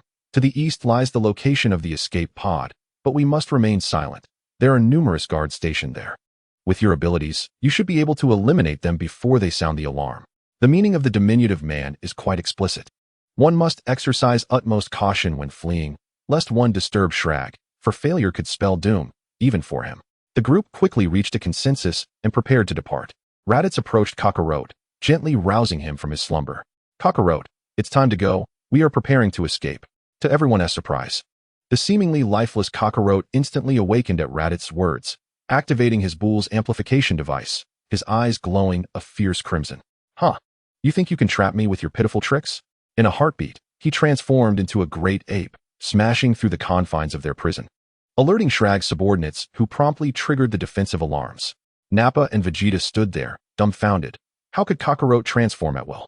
This was not the stealthy escape they had planned. Exchanging glances, they recognized they had no alternative but to fight their way through. Vegeta, infuriated, unleashed a torrent of curses. "You fool, I long to annihilate your brother." "That imbecile." Raditz, ever the instigator, replied, "You won't be able to kill him." The frogs, alerted by the commotion, were the first to rush over in support, dividing into 4 smaller frogs to block Nappa's path, hurling insults from their elevated position. "Fool, do you wish to taste defeat once more?" In their previous encounter, Nappa and the frogs had been evenly matched, but the frogs' division had caught Nappa off guard, leading to his defeat. Now, with a cold smirk, Nappa resolved to teach them a lesson, his right hand a blur as he unleashed 4 rapid punches, obliterating the smaller frogs. "You imbecile, I see through your tactics now. And I've grown stronger," he declared. The frogs, witnessing this, were in disbelief. In their perception, Nappa had indeed become significantly more powerful since their last confrontation. Yet, confined as they were, how could he have improved? How could this be? The same technique, once ineffective against the Scion, now bore no fruit. Before the frogs could comprehend, Nappa landed a devastating blow, crushing one of their skulls, and with his near-death revival, his strength had surged beyond that of a few days prior. The blonde-haired warrior, arriving late to the fray, was taken aback by the sight of Kakarot smashing against the wall. What on earth is that? A monstrous ape? He had never heard of the Scions, nor was he aware of the great ape transformation. Faced with this sudden adversary, he could not fathom how such a creature had breached their defenses. While he stood in shock, Kakarot was not idle. Driven by vengeance, he sought retribution, whether warranted or not. Chapter 53. Gaining immortality with fingers interlocked, he delivered a ferocious strike to the blonde-haired man, sending him flying across the distance. The last of the 4 guards, arriving belatedly, contemplated the ongoing chaos. It appeared he would need to intervene. Just then, at the edge of his vision, a figure blurred into view, arriving at lightning speed. Before he could react, the figure collided with him, propelling both of them like sandbags, shattering through several thick barriers. Until they succumbed to unconsciousness, Kakarot has also returned to his humanoid form, observing the approach of a lone massive spacecraft. "Wait, where's our escape pod?" he inquired, perplexed. "I don't know. Forget about it. As long as we can escape, that's all that matters," came a vague reply. The group successfully boarded the spaceship and fled from Slag's stronghold. Today, Slag was away from the planet, yet remained in close proximity, which afforded them a rare opportunity to escape. This was also why the diminutive man dared to come forward with a warning. The group convened to devise a strategy for their impending encounter with Slag, who had developed new ideas. The deity from the blue planet that Kakarot mentioned was a Namekian. Just like Slag, they were both aware of the Dragon Balls and speculated that Namek must possess even more powerful Dragon Balls. Vegeta envisioned a future where, upon acquiring immortality, he would become the strongest Scion in the universe. No one would be able to impede him. Both Slag and Frieza would ultimately succumb to the might of the Scions. Meanwhile, Frieza's minions had also tracked the whereabouts of Vegeta and his companions, reporting their findings. With a sinister smile, Frieza ordered his subordinates to reset their target. He intended to personally deal with Vegeta and his crew. Upon returning to his territory, Slag surveyed the wrecked prison chamber and the severely injured subordinates. Rather than unleash his wrath upon them, he chose to forgive their transgressions, allowing them to recuperate while accompanying him to another region. Together with a contingent of loyal soldiers, Slag stealthily set off, trailing behind Vegeta and his companions. When Vegeta's group inquired about the identity of the diminutive man, he opted to remain evasive, concealing his true identity from them. Unbeknownst to Kakarot, this man was responsible for freeing Vegeta and his allies. He merely perceived him as an ordinary mortal attempting to escape with them. Without a moment's hesitation, Kakarot struck him with a swift blow, causing the man's head to collide with his chest, resulting in his immediate demise. He hadn't even the chance to utter a word, utterly taken aback by Kakarot's sudden aggression. Vegeta regarded Kakarot with disdain, questioning why he could not allow others to finish their sentences without resorting to violence. With the diminutive man dead, Raditz discarded his lifeless body. In truth, he was the sorcerer of this universe. He had also located half of the demon Hildegon, slaying Tepo's brother and sealing Hildegon within himself. However, he was unable to find the other half of the sealing music box. Thus, he sought to leverage the Namekian's power to use the Dragon Balls for a wish, hoping to discover the other half. With the complete Hildegon, he could dominate the entire universe. Unfortunately, his venture ended poorly, leading to his demise at Kakarot's hand, along with the death of Hildegon, whom he had sealed within himself, leaving no opportunity to release him. As Vegeta and his companions arrived at Namek aboard their spaceship, they fortuitously encountered Naru, who was patrolling the area. Given their combined strength, the outcome was predictable. They were soundly defeated. Due to his impulsiveness and madness, Kakarot bore the brunt of the punishment. However, they did not resort to violence against the Namekians. Nairo, adhering to the principle of kindness towards others, chose not to annihilate them, but instead urged them to vacate their planet promptly. Grateful, Raditz and the others assisted one another as they hurried back to their spacecraft. On their way, they encountered Ten, the most brilliant healing Namekian of the time, capable of mending a critically wounded individual within mere seconds. Observing their severe injuries, Initially mistaking them for visiting extraterrestrials, he voluntarily offered his healing services. In just a few minutes, their wounds were restored, much to Vegeta's delight. As the Scion race benefited immensely from near-death recoveries, which could enhance combat prowess. However, the fear of dying before receiving treatment deterred many from engaging in such perilous actions. With this young genius on their side, they could potentially become infinitely stronger. Even Kakarot's resilience had its limits. He could only recover to a state barely above death and would require external healing to regain full functionality. This young lad presented himself as the ideal catalyst for their ambitions. After a brief discussion, they resolved to gather the Dragon Balls and wish for immortality, subsequently threatening this young healer to provide them with ongoing treatment. As their near-death revivals significantly boosted their combat capabilities, Kakarot, without a moment's hesitation, unleashed a Kamehameha against his own chest, mismanaging the force and inadvertently ending his life. The others were momentarily taken aback. What was happening? Why was this fellow behaving like a madman, committing suicide so recklessly? After 1010 had healed them, he left, only to be summoned back. Perplexed as to why Kakarot had once again found himself on the brink of death in such a short span of time. Nevertheless, he proceeded to heal Kakarot, who, having experienced one additional brush with death, saw his combat power soar past that of Nappa, nearing Vegeta's level. This newfound strength instilled a sense of urgency in him. He could not allow Kakarot's power to surpass his own, or it would pose a significant threat. Following Vegeta and his companions, Frieza arrived on Namek, searching for the four. They devised a strategy and stealthily sought the Dragon Balls. Thanks to their ability to suppress their energy signatures, Frieza was unable to locate them, leaving him in a state of impotent fury. However, through an unexpected revelation from one of his subordinates, he learned of the Dragon Ball's existence. This discovery brought him great joy. He had not anticipated such artifacts existed in the world, which could grant him the wish for eternal, undying life. Yet, Vegeta, having already secured 5 of the Dragon Balls, needed only 2 more. As they remained concealed, Frieza found himself at an impasse. He could not simply destroy the planet. Resorting to calling out to them, he offered to overlook past grievances, even proposing that Vegeta could become his commander, a position of unparalleled authority. Such juvenile manipulation was not something Vegeta would fall for. As they continued to navigate their precarious healing routines, Nappa and Raditz were thoroughly astonished. They lacked the luxury of immortality, and a single misstep could lead to their demise. They dared not engage in reckless gambles, yet they watched in disbelief as Kakarot seemed to develop an addiction to death, repeatedly taking his own life only to be revived again. Vegeta was consumed by anxiety. Having already slain Frieza once, he feared that if Frieza's power surpassed his own, retribution would surely follow. He could only injure himself repeatedly, and Frieza's arrival, wreaking havoc upon the villages, provided an excellent pretext for Vegeta and his companions. They informed Tian that Frieza was a nefarious villain who relentlessly pursued them, and in their efforts to protect this planet and themselves, they engaged in battle with Frieza. Hence their continuous injuries. Naive as she was, Tian believed them, especially since Frieza's minions were indeed committing murder and forcibly seizing the Dragon Balls. Vegeta and his cohorts stealthily infiltrated to steal the Dragon Balls, remaining undetected, resulting in a stalemate. Frieza possessed 2, while Vegeta held 5. The following day, another visitor arrived, Shirag, who sought to restore his youthful form. He believed that with the body of his prime, even Frieza would be no match for him.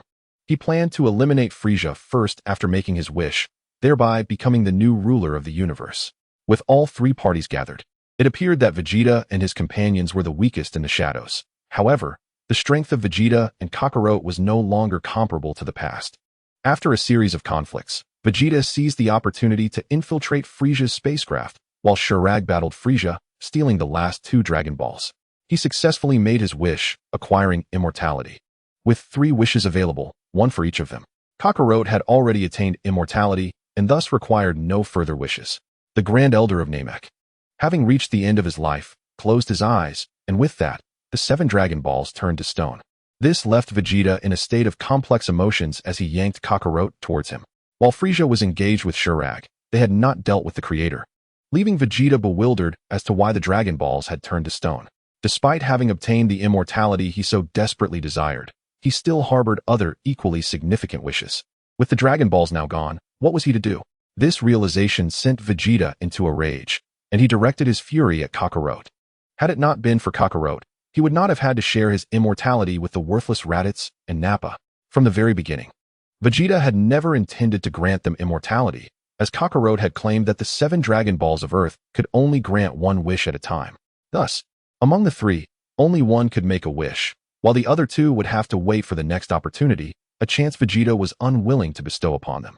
However, during the wish-making, he discovered that the eternal dragon of Namek, Porunga, could grant 3 wishes at once. With everyone present, they each received immortality. Yet Vegeta was dissatisfied with merely this. He yearned for eternal life and a perpetually youthful body, so he would not have to contend with the inevitable decay of age, which would hinder his ability to unleash his full strength. Now that the Dragon Balls of Namek were gone, his hopes had been dashed, igniting a fury within him that could not be quelled. Kakarot, oblivious to Vegeta's inner turmoil, was content with his immortality, believing that the ability to fight indefinitely was sufficient. As for anything else, he remained indifferent. You inquire of me, yet who shall I inquire of? Such absurdity. With the indomitable nature of the immortal, who fears whom? Kakarot shows no leniency. Vegeta takes several deep breaths to maintain his composure. Presently, Kakarot possesses formidable combat power, not significantly inferior to his own, proving to be an invaluable asset in battle, and he is one whom Vegeta cannot eliminate. Ultimately, they refrain from engaging in a fierce confrontation, first acclimatizing themselves to their newly enhanced physiques. They then devised a strategy to confront Frieza, who is in search of the Dragon Balls. As for Slug, he has already been vanquished by Frieza, who, in his final form, is an opponent far beyond the capabilities of the aged Slug. However, when the true battle commenced, Vegeta realized his grave miscalculation. He was utterly outmatched by Frieza. Against the likes of Cyberman and Dodoria, Vegeta would dispatch them with a mere flick. And even Ginyu fell in a matter of mere exchanges. Yet, when faced with Frieza, the dynamics shifted dramatically. Despite numerous near-death revivals and an unprecedented surge in power that he could scarcely believe, Frieza still toyed with him as one would with a plaything. With but a single hand, Frieza parried all his assaults, while Kakarot, laughing maniacally, attempted to intervene, but to little avail. After inflicting grievous injuries upon the two, Frieza contemplated imprisoning them, having gleaned the secret of their immortality from Kakarot's words. As long as he refrained from providing them medical aid, they would remain forever in a state of severe injury. Even with their immortality, they posed no threat to him. In this dire moment, Vegeta awakened, and his overwhelming fury transformed him into a Super Saiyan, ultimately leading to Frieza's defeat. It was at this juncture that Kakarot also unveiled his true nature, and Vegeta, unreserved, decided to eradicate everyone, deeming the Dragon Balls here useless. In the ensuing battles, Kakarot successfully ascended to Super Saiyan form, and both Cooler and King Cold met their demise at the hands of Vegeta. They thus established themselves as the new sovereigns of the universe, with Vegeta dispatching all his subordinates to search for any remaining Dragon Balls. Yet years passed without a trace. Vegeta concluded his narration in one breath, leaving the inhabitants of the 13th universe, with their immortality, astounded, while the warriors from the time-space realm listened in disbelief. They had utilized the Dragon Balls for so long, never contemplating the possibility of attaining immortality. What a stroke of cunning. Chapter 54, Babbidi's Conspiracy. Only Vegeta scoffed, understanding the actions of the 13th Vegeta. Winning was paramount. Immortality, even in a diminished form, was still immortality. Vegeta nodded in agreement, acknowledging the truth in this. Without their immortality, they would undoubtedly falter against Frieza. Yet, their vulnerability was glaringly apparent. Without medical intervention, even if they were resurrected, they would possess no combat capability, merely waiting to be slaughtered. Ultimately, they were but ordinary Shenron, incomparable to the Dragon of Legends, merely enabling them to return to a state of existence barely clinging to life, while their injuries remained unaddressed. They could only rely on healing, recovering gradually, far from the level of immortality exhibited by the Black Goku from the time-space continuum. The upcoming match features Buu from Universe 11, pitted against Super Vegeta from Universe 18. Upon seeing this old adversary, Super Vegeta's lips curled into a knowing smile, finally having the opportunity to confront him once more. Super Buu understood the source of Vegeta's amusement, as he himself had fallen victim to Buu's wrath once before, and now sought retribution. This Buu demonstrated considerable strength, seemingly the amalgamation of both good and evil, having not yet separated from the malevolent Kid Buu. The Fat Buu from the time-space continuum embodies the benevolent side. The original Kid Buu has already diverged from him, resulting in a notable reduction of his power. Nevertheless, prior to the Tournament of Power, he had diligently trained alone, only to be thwarted by the onset of his hibernation period, preventing him from competing. With an air of arrogance, Super Vegeta ascended to the arena, arms crossed and head held high. The Fat Buu from Universe 11 exuded confidence, boldly proclaiming his intention to claim victory in this tournament. As Super Vegeta transformed into Super Saiyan 2, he initiated an aggressive assault on the Fat Buu. His right hand pierced through Fat Buu's left chest, but as he attempted to retract his arm, he found himself ensnared by an unknown force, unable to withdraw. Fat Buu retaliated with a powerful punch, yet Super Vegeta remained unfazed, executing a high leap to evade the strike, while simultaneously gathering energy in his left hand to unleash a golden energy wave. Caught off guard, Fat Buu suffered a devastating blow, his head obliterated. Seizing the opportunity, Super Vegeta yanked his right arm free and performed a backflip to create distance, positioning his hands atop his head as he concentrated his energy into a formidable sphere. The Gallic Gun, a violet energy wave of unparalleled might, was released at astonishing speed, resulting in a catastrophic explosion that scattered chunks of Buu's flesh across the arena.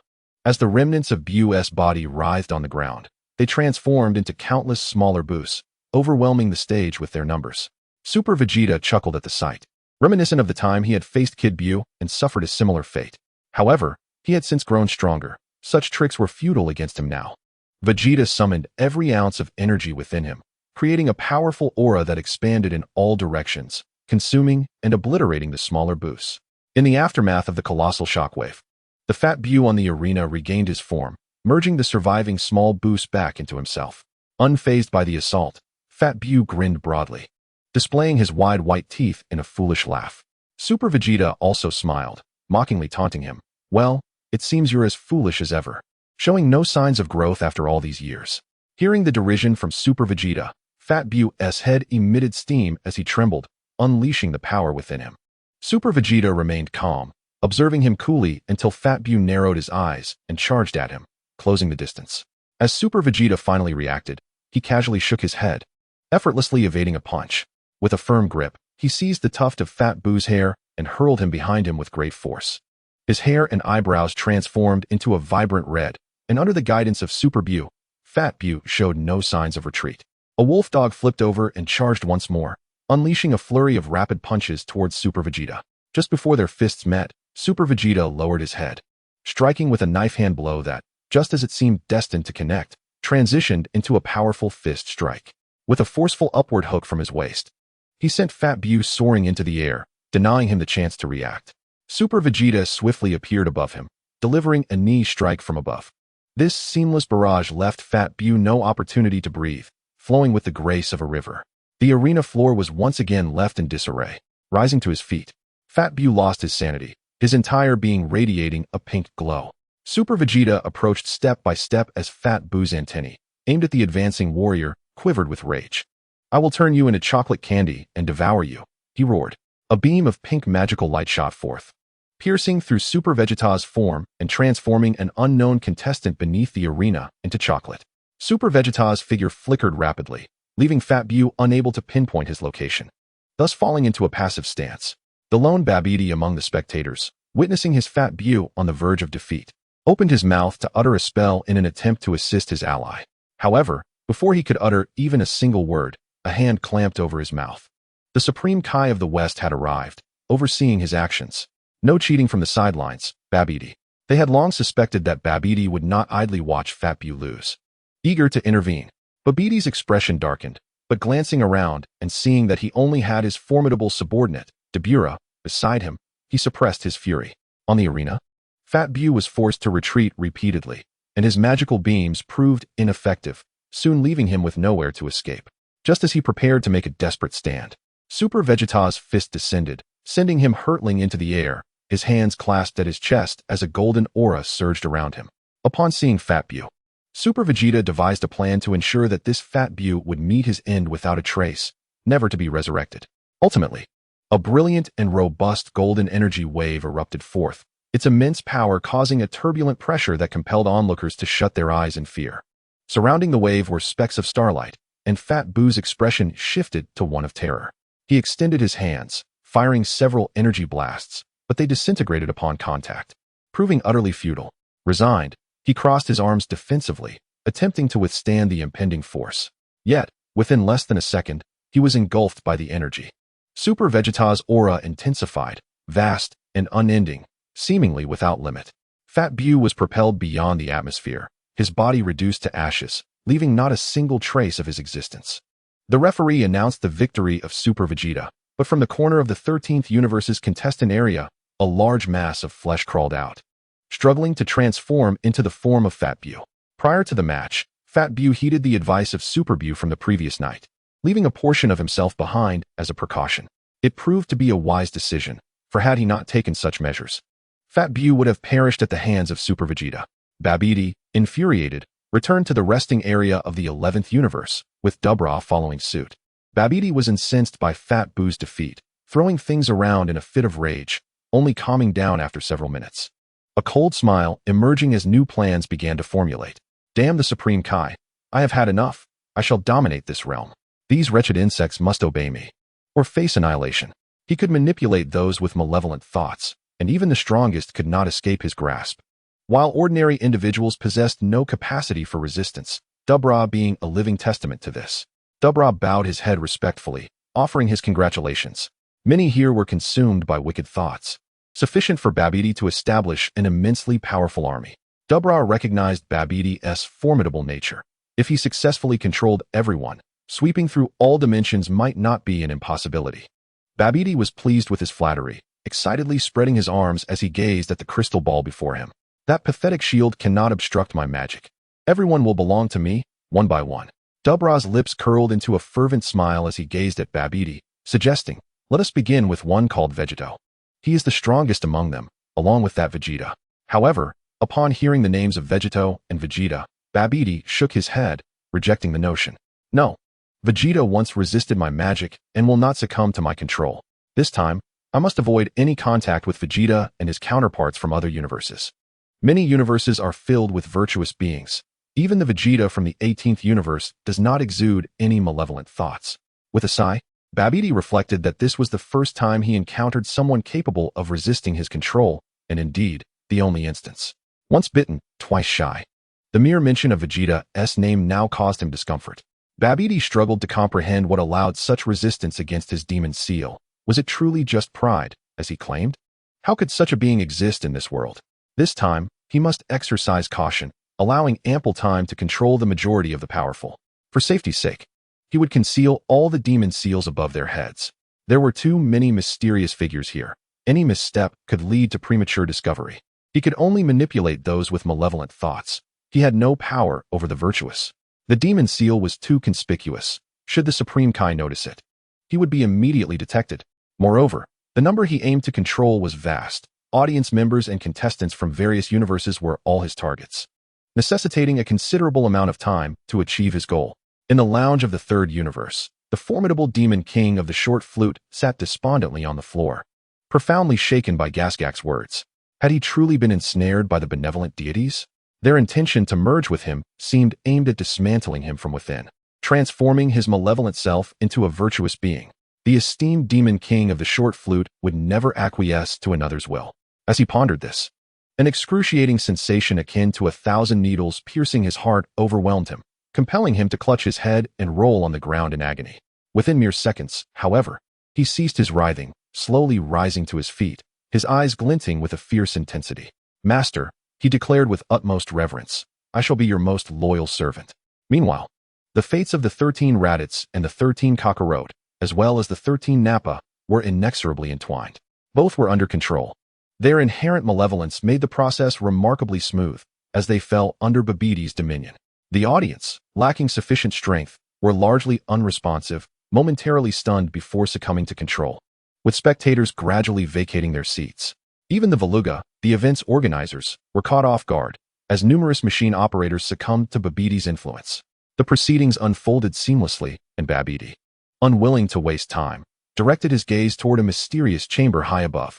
He contemplated whether to attempt an incursion. That space was beyond the reach of his crystal ball. The beings treated so by the Supreme Kai must surely be of considerable significance. If he could subdue them as well, it would be nothing short of a boon. As these thoughts coursed through his mind, a sudden, intense pain gripped his heart, and beads of sweat formed on his brow. DEVOURER recognized his master's distress. Earlier, Babidi had controlled others with ease, Yet now he exhibited a peculiar and even fearful demeanor. "What troubles you, master?" DEVOURER inquired. Vegito continued to shake his head, striving to cast aside the intrusive thoughts that plagued him. In that moment, he felt as though he were enduring unimaginable torment. A foreboding sensation gripped him. Should he dare to strike against that individual, his own demise would surely follow. DEVOURER, too, would meet a similar fate. Despite the absence of any tangible threat, the feeling persisted. This person might possess an unfathomable strength. He had never encountered anything like this before. What manner of being could evoke such a response? Vegito gasped for breath for a full 5 minutes before gradually regaining his composure, turning his attention back to controlling others, disregarding DEVOURER's presence. He no longer dared to cast a glance into the enigmatic chamber with his crystal ball, nor did he allow himself to entertain such thoughts, striving to keep them at bay. The next match features Son Goku from the 20th universe facing off against Tapion from the 3rd universe. Chapter 55. The Dragon Fist unleashed. Vegeta's eyes sparkled with excitement as Goku's turn finally arrived. He was curious to discover whether the warrior had mastered the transformation into Super Saiyan 4, or perhaps even ascended beyond that formidable stage. In truth, he was not alone in his intrigue. Others from across the continuum also focused their attention on Goku, whose prowess far exceeded their expectations. Dr. Reiki from the 3rd universe kindly cautioned Tapion. Now, the gravity is 1,000 times stronger. If one does not carry the essence of Hildregon upon entering the arena, they would be crushed into a mere pulp the moment they step onto the stage. Tapio's strength can only be deemed average. He primarily relies on the powers of the illusionary demon to battle. At this moment, Tapio has gained the ability to control a portion of Hildregon's abilities. However, he is not prepared to unleash the essence of the illusionary demon just yet. With a subtle smile, he explains to Dr. Lecky, "In fact, I conceived a more effective strategy last night. Let him take the stage instead." After stating this, he clasps his hands together, awakening Hildregon within him, becoming enveloped by its essence. The complete form of Hildregon is unleashed, a new capability acquired after receiving covert guidance from Super Buu the previous night. As long as he resides within Hildregon's essence, he is no longer a weakness during battle. However, this comes with a drawback, as he loses control over Hildregon itself. Goku leaps into the arena, treating the 1,000-fold gravity as inconsequential, seemingly unaffected. The instant his toes make contact with the platform, he vanishes from sight, delivering a powerful punch to Hildregon's ankle. Despite the seemingly small fist, it triggers a tremendous reaction. Hildregon is involuntarily pushed back several steps, nearly losing balance, but steadies himself and immediately retaliates, his form phasing as he attacks Goku from all directions. With a chuckle, Goku, in his youthful form, deftly dodges left and right. When evasion becomes impossible, he boldly counters with his fists, showing no fear of Hildregon's massive strength. Goku continues to probe. Recalling that Hildregon was once a formidable opponent, he had to exert tremendous effort to defeat. Yet now, Hildregon's power has grown significantly. Seizing a fleeting opportunity, Goku firmly grasps Hildregon's hand, which is larger than his own body, and soars into the air, initiating a contest of strength. Surprisingly, Hildregon finds it difficult to gain the upper hand. His tail sways behind him, aiming at Goku's form, the sharp tip striking out fiercely. Goku lifts his legs, clamping down on the incoming massive tail, and with great effort, he flings it away. Super Goku's fists are tightly clenched, erupting with golden energy. As his internal power surges dramatically, his hair cascades down to his calves, while blue lightning crackles around him. Super Saiyan 3 is not merely a trump card reserved for Vegito or Vegeta. Goku too possesses a hidden strength. The two engage in a blurry flurry of strikes, with transformed Goku taking the initiative, landing 3 punches and 2 kicks that force Hildregon to retreat continually. A well-timed energy blast strikes Hildregon's back, a calculated move. Hildregon possesses phasing abilities, allowing him to become intangible except during his own attacks, rendering him untouchable at other times. After sustaining the blow, Hildregon immediately phases out, transforming into a swirling mist that disperses across the arena, making it difficult for Goku to pinpoint his exact location. Without any visible action, Goku finds himself surrounded by dozens of energy blasts, enveloping a 10-meter radius around him, forming a protective barrier in the opposite direction. This left others perplexed. Employing energy orbs to encircle and thwart Hildregon's assaults was indeed a commendable strategy. Once the adversary initiated an attack, there would be no escape from the impending collision. However, the proximity was alarmingly close. When the energy orbs detonated, they would inevitably inflict harm upon oneself. Such a self-destructive tactic, Inflicting damage to oneself whilst harming the enemy was rather unwise. Hildragon found himself at an impasse and, resorting to alternative measures, revealed his form mid-air, unleashing a torrent of flames from his mouth. The searing heat rendered the other competitors restless and agitated, as the flames obliterated the energy orbs surrounding Goku, leading to a cacophony of explosions. With the Dragon Fist, Goku surged forward, weaving through the chaos, his body moving at astonishing speed, his right hand aimed squarely at Hildragon. It was swift, far too swift. Hildragon could not halt his assault. As he entered a state of intangibility once more, a single punch pierced through his chest. A fearsome, golden dragon coiled around Hildragon, enveloping him in a radiant glow. His form disintegrated into ash, and as his host, Tapio was also doomed. Goku's assault took everyone by surprise. This marked the first instance in the tournament where a close-quarters combat strategy was employed to vanquish an opponent. Goku felt a twinge of regret and guilt. "I'm sorry, Tapio. You'll have to wait until they resurrect you." Hildragon had initially been a formidable adversary, but now he appeared significantly diminished. In the past, Goku had found Hildragon to be a challenging foe. However, over the course of more than a decade, he had grown exponentially stronger, rendering Hildragon incapable of posing any threat. The Dragon Fist was Goku's most potent physical attack, with a relatively modest energy expenditure, boasting extraordinary penetrating destructive power. The expressions of the onlookers varied. This Goku was extraordinary. The fusion of Trunks and Goten, known as Gotenks, widened their eyes in disbelief. "This is incredible. Is that really a Super Saiyan 3? How can he possess such strength?" It was noteworthy that even their combined form, Gotenks, failed to reach Goku's caliber after transforming into Super Saiyan 3. Super Goku was brimming with excitement, trembling with enthusiasm. "He is amazing. Even I, in Super Saiyan 3, cannot achieve such a level." Vegeta regarded this as entirely reasonable, a natural consequence, smiling slightly. "You from the universe are over a decade older than us, benefiting from an additional 10 years of training. It is only logical that you are stronger." The disparity among Super Saiyans 3 was significant. For instance, the Super Saiyan 3 Goku of your would succumb to the current Goku within a few exchanges. Furthermore, the fusion of Goten and Trunks, two young boys with negligible training, had combat prowess that was woefully inadequate. Only upon fusing could they hope to rival Super Vegeta and Super Goku at the same level, but lacking sufficient inherent strength, their fusion would be limited. Moreover, without unique bonds, only the fusion of Vegeta and Goku would yield exceptional enhancements. Regardless of the earrings or the dance, their combined forms exhibited effects far superior to others, demonstrating remarkable amplification. In terms of raw power, Goku could be said to dominate all individual beings present, with the exception of Gohan and his companions. However, this does not necessarily imply that he is the strongest, as Super Saiyan God and Super Saiyan Blue are not to be underestimated. After Goku exited the battlefield, he engaged in an unexpectedly strategic maneuver. The contestants from the 20th universe quietly convened to discuss matters among themselves. Ultimately, they all departed the venue, utilizing a time-space shuttle to return to their respective universes, leaving only Goku and Vegeta behind. The rationale behind their actions remained a mystery to all. But Goku and Vegeta were untroubled by this. Goku considered it a fortunate turn of events, believing that their presence alone sufficed. With so many present, including Goten, Trunks, and Gohan, the situation could become quite chaotic. Thus, a reduction in numbers would mitigate the confusion. Simultaneously, Babbidi's sinister plot was unfolding unnoticed as one by one spectators vacated their seats to delve deeper into the venue. 6 unidentified spectators stealthily infiltrated the rest area of the 18th universe. Taking advantage of the room's ability to mask their presence, and the distraction of the others meant their actions went unnoticed.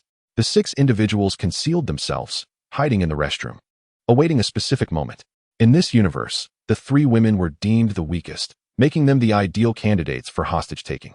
Regrettably, the absence of the other 2 thwarted their plans for a clean sweep. Under Babbidi's control, the events in Universe 11 mirrored those of the youths. The only distinction was that after Majin Buu was released, Gohan and Vegeta had perished, and Goten and Trunks had failed to master the fusion technique, ultimately being devoured by the Fat Buu. Dabura, too, dared not provoke Majin Buu, resulting in Babbidi's dominion over that universe. Understanding the dynamics of the time-space continuum, Babbidi recognized that Bulma, Chi-Chi, and Bidiri were the most vulnerable in their universe, thus dispatching his subordinates to confront them. Super Chi-Chi was preoccupied with her child.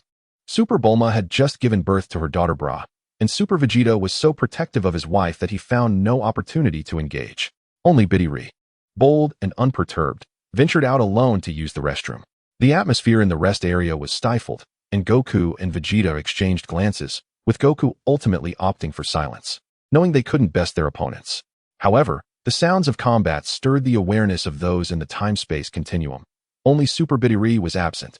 Super Gohan, sensing the disturbance, vanished in an instant, racing towards the source of the commotion. Upon arriving, he burst through the restroom door to find chaos within. Super Bidiri had subdued the 6 intruders. 4 of them lay unconscious and gravely injured, while one man leaned against the wall, panting heavily, blood dripping from his mouth. In a grappling hold, Super Bidiri had twisted the arm of a female assailant behind her back, pinning her down to prevent any further movement. Observing that the situation had been brought under control and that his wife was unharmed, Super Gohan finally breathed a sigh of relief. What on earth is happening? Chow Bidili found herself utterly perplexed as she gazed down at the woman beneath her, desperately writhing in an attempt to rise and continue the relentless struggle. With a twinge of trepidation, she recounted her experience. I was ambushed shortly after leaving the restroom, and regardless of how many times I managed to bring them down, they would rise again to launch another attack. As she spoke, an unsettling premonition began to creep into her mind, a familiar state that evoked memories of the past she wished to forget. Despite suffering multiple broken bones, the 6 assailants continued their reckless assault against her, rising immediately after being knocked down, and she had lost count of how many times she had defeated them. Although Bidili ranked among the weakest in the realm of transcendent beings, her combat prowess was still sufficient to utterly dominate ordinary individuals. A mere 20 or 30 commoners would not dare approach her, were it not for her aversion to indiscriminate killing. She could effortlessly obliterate them with a mere burst of energy. Before Super Gohan, the frenzied crowd of assailants was rendered powerless, bound together by a single rope. The organizers, the Veruga, initially administered some treatment to the chaotic audience. Yet, during their frenzied attacks, Chow Bidili's counterstrikes left the 6 individuals with various injuries. Nonetheless, the madness of the spectators could not be disregarded. Ultimately, the organizers were responsible for their presence. They extended a heartfelt apology to Universe 18, assuring them that the unruly spectators would be returned to their own universe while they conducted a thorough investigation into the incident. Confounded by the situation, they opted for a gradual inquiry, while the transcendent beings remained indifferent, deeming it a trivial matter. The upcoming match will feature Gotenks from Universe 18 against Super Buu from Universe 4. Upon hearing that Super Buu would take the stage, the Grand Kaishin seized the moment to release his restraints, and the mass of flesh transformed back into Super Buu, who expressed profound gratitude for the Grand Kaishin's care. Thank you. I shall take this battle more seriously as a token of my appreciation. The transcendent Goten and Trunks, brimming with pride, made their way to the arena, their faces alight with excitement. Ding, ding, ding. Gotenks has arrived. Chow Byack reminded them. You must fuse first. How can you ascend to the stage without merging? The fusion dance was a rather intricate process, and they seemed intent on rushing onto the platform. Gotenks turned his head, sticking out his tongue and making a silly face at Chow Byack. Uncle Byack, look over there. Byack instinctively glanced in the direction indicated, but finding nothing there, he admonished them. What trickery is this? Hurry up and fuse. Yet, as he turned back, he was taken aback to find Gotenks standing before him, astonished at how they had completed the fusion in such a brief time. Gotenks, now even more self-assured, pointed to himself with bravado. What you see is the newly reborn Gotenks. Last night, I received guidance from a friend, and my power has multiplied several times over. Chow Byack instinctively glanced at Vegito, who merely shook his head, indicating that he had not been involved in this transformation. Before anyone could ponder further, Super Vegito had already leaped onto the arena, where Super Buu stood, unleashing a furious roar that emanated an astonishing aura, leaving all in stunned silence. The trio from Universe 8, including Frieza, were nearly paralyzed with fear, each one more terrifying than the last. What on earth was happening? Even Super Goku was taken aback by Super Buu's prowess. Such power was truly formidable. Apart from Gogeta and Broly, as well as the distant presence of Vegito in the cosmos, Super Buu was the first to exhibit such an overwhelming energy. As for the 22nd Son Gohan, he was swiftly dispatched with a single blow. Even against the rampaging Super Buu, his mere punches rendered Buu unable to defend himself, without much energy being expended. In Chapter 56, New Gotenks, Super Goku had anticipated that this Buu would be powerful. Yet he had not expected Super Buu to reach such extraordinary heights of strength. Both Gogeta and Vegeta donned serious expressions, recognizing that this individual's power was indeed not to be underestimated. However, they soon shared a laugh, realizing that this foe posed no real threat to them, though his overwhelming abilities could be troublesome. Super Gotenks, undeterred, let out a fierce roar as golden light erupted from him, filling the entire venue. His golden hair cascaded down to his waist, and his formidable aura matched that of Super Buu. Super Goku scratched his head, candidly stating that Gotenks had undergone a qualitative leap. In his current form, Gotenks, under the same transformation, was stronger than both himself and Vegeta. Wouldn't you agree, Gogeta? Gogeta nodded slightly, acknowledging this truth. In earlier times, Goten and Trunks had not been particularly impressive in terms of battle prowess. Their base forms significantly weaker than that of Vegeta and Goku. However, upon fusing into Gotenks, their base strength surged, surpassing the two by a small margin. Notably, Super Saiyan 3 Gotenks exhibited slightly greater raw strength than Super Saiyan 3 Goku. Theoretically, Gotenks was indeed the superior fighter, winning in sparring matches. Yet, in a life-or-death scenario, Gogeta still favored Super Goku, as the marginal difference, coupled with his vast experience, would likely grant Super Goku the greater chance of survival. As time progressed, both had trained under Whis, significantly enhancing their strength, and the fused form of Gotenks no longer surpassed them. Now, through Super Buu's tutelage, Super Gotenks had evidently grown even more powerful. It was estimated that in the Super Saiyan 3 state, he outclassed the current Super Saiyan 3 Goku by a considerable margin. Vegeta, observing coolly from the sidelines, refrained from participating in their discourse, contemplating how many moves it would take to best his own Super Saiyan God counterpart. Super Saiyan 3 Gotenks took the initiative and appeared before Super Buu in a flash, delivering an uppercut that Super Buu effortlessly blocked. In an instant, Gotenks vanished from sight, reappearing above Super Buu to launch a powerful punch. As Super Buu raised his right arm to intercept the attack, just as he was about to counter, Super Saiyan 3 Gotenks opened his mouth, unleashing an energy blast at a speed too swift to react to. The arena, under a gravity 1,000 times that of Earth, was instantly obliterated, as the tremendous energy created a bottomless pit in the ground, enveloping the battlefield in swirling smoke and dust. In the center, the fierce battle between Super Saiyan 3 Gotenks and Majin Buu raged on. With a swift kick, Majin Buu launched a powerful attack. However, Super Saiyan 3 Gotenks deftly leaped to evade, seizing Buu's calf in the process and executing an upward throw. Intertwining his fingers tightly, he aimed another devastating strike at Majin Buu. Just as the attack was about to land, a blinding flash of white light erupted and Gotenks disintegrated. Reverting to Super Saiyan Goten and Super Saiyan Trunks, their offensive momentum dissipating as well. Majin Buu seized this opportune moment, extending his arms to ensnare the necks of the two boys, swinging them forcefully towards the ground. Goten and Trunks lacked the strength to contend with Majin Buu, merely being tossed about like puppets. Vegeta pondered silently, contemplating whether Majin Buu had indeed amplified Gotenks' combat prowess, but surely additional lessons had been imparted during the previous night. He had been observing closely during Buu's infiltration. The onlookers from the time chamber had come to accept the inevitable defeat of the two young fighters, already envisioning their descent from the arena. The immense energy drain of Super Saiyan 3, coupled with the heightened power of Gotenks, significantly reduced the duration they could maintain their fusion, resulting in such a swift disintegration. Majin Buu raised his arms high, a fervent grin plastered across his face. "Is this all you've got? You are far inferior to your father, a tremendous disappointment," he taunted. Hearing these derisive words, the two children wiped the blood from their lips and struggled to their feet. "We are not finished with you yet." Though battered and bruised, under Majin Buu's restraint, they still possessed a measure of fighting spirit. They distanced themselves and assumed an unusual stance. One extended his left arm horizontally, while the other did the same with his right, their other arms bent at right angles, pointing skyward. They crouched down, both positioning their hands at a 45-degree angle to the ground, with the remaining arm elegantly aligned to form a large right angle with the surface. Their forearms met, forming a square shape, and in a flash, they fused once more within a single second. Upon merging, they instantly transformed back into Super Saiyan 3 Gotenks. Their mental and physical energies restored to their peak, allowing them to maintain this form for a considerable duration. Majin Buu nodded appreciatively. Acknowledging the efficacy of the fusion technique he had imparted, both children exhibited remarkable combat talent. "This could be interesting. It's time I showcase my newly acquired abilities," he declared. A suit reminiscent of the Saint Seiya armor enveloped Majin Buu's form, derived from the coveted super limit armor of the Fifth Universe warriors he had previously seized.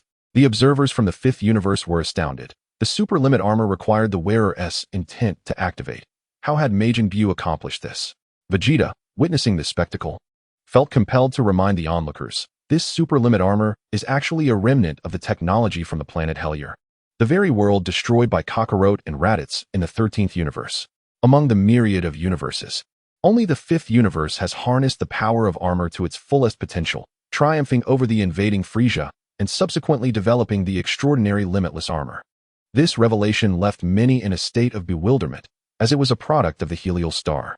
Super Buu took a great liking to this armor, exclaiming loudly with every strike, "Super Shockwave!" A blue energy orb erupted from the armor on his wrist, a modified attack that surpassed the old version of the Super Shockwave. However, Super Saiyan 3 Gotenks remained unfazed, merely tilting his body slightly to evade the attack, while inquiring aloud, "Are you toying with me, Super Buu? Your inherent power far exceeds this. Allow me to demonstrate my own, limitless Gotenks Shockwave." A golden energy orb shot forth at an astonishing speed, reaching Super Buu before he could react, forcing him to endure the impact. The ground below was obliterated, debris scattering as a 100-meter-wide crater was formed. Super Gotenks could no longer sense Super Buu's aura and, raising both thumbs in excitement, shouted, "I won. He has succumbed to me." "Succumbed to you? Why do you think that?" "I was merely testing this shield." Super Buu emerged from the rubble, surrounded by a shimmering energy barrier. He had intentionally refrained from evasion to assess the protective capabilities of the limitless armor. It proved to be quite resilient, sustaining Super Gotenks' assault with only minor cracks, and could withstand a few more strikes without significant issue. Super Buu unleashed a barrage of beams, prompting Super Gotenks to remain vigilant, deftly maneuvering in the air to narrowly avoid the onslaught. One pink beam struck a sculpture above the audience, and in a flash of light, the statue morphed into a depiction of Super Buu, baring his upper body and flexing like a mighty strongman, leaving many spectators awestruck. Impressive. One could say it is a masterwork of artistry. If I possessed such formidable abilities, I could easily earn 3,000 a day. My employer would dare not speak down to me. Your perspective is limited, my friend. If you were as formidable as him, you could ride your boss to work every day without issue. Super Buu, undeterred by the failed attacks, unleashed a flurry of super shockwaves with reckless abandon, launching a dozen strikes towards Super Gotenks. Alas, their sluggish speed proved to be a significant weakness, and their insufficient power prompted Super Gotenks to charge directly through the onslaught. Delighted by the playful exchange, Super Buu endeavored to utilize more weapons from the limitless armor, only to discover that it had run out of energy, rendering him unable to unleash further attacks. Seizing the opportunity amidst Super Buu's distraction, Super Gotenks advanced with a series of relentless strikes. Super Invincible Million Vengeance Assault Fist. With a single punch, he shattered the armor shielding Super Buu's chest, following it swiftly with another blow, pressing his body against Super Buu and unleashing a flurry of rapid strikes. Buu was propelled backward, his limitless armor obliterated, as he could not withstand the sheer force of Super Gotenks' might. Despite being battered and bruised, with his body contorted, Super Buu maintained a grin, playfully teasing, "I have prepared a rather amusing little gift for you." Vegeta, with his sharp eyes, had already detected Super Buu's subtle movements and grew concerned whether these two young ones could handle the situation. It was a microcarbon annihilation bomb, and the little ones were in peril. Super Gotenks also realized that something had latched onto his right hand. He vigorously shook his arm, attempting to dislodge the object. But his efforts were in vain. Instead, the dark substance spread, engulfing half of his right arm and creeping towards his chest. To avert the impending crisis, he had no choice but to destroy the microcarbon annihilation bomb, which meant sacrificing his right hand. Yet, being still a child at heart, Super Gotenks was reluctant, crying out in despair, "No, I do not wish to lose my hand." In a moment of instinct, he inadvertently covered his right hand with his left, only to have the left hand consumed by the microcarbon substance, expanding gradually. The two young boys were terrified, compelled to attempt a separation. After a flash of light, Super Goten and Super Trunks materialized in the arena, free from the microcarbon annihilation bomb, which filled them with pride. They wiped their noses and boasted shamelessly, "I am invulnerable." Thanks to their new fusion dance, they not only merged but also regained some stamina, sustaining their Super Saiyan forms post-separation. Indeed, they had averted disaster. Yet their powers had significantly diminished.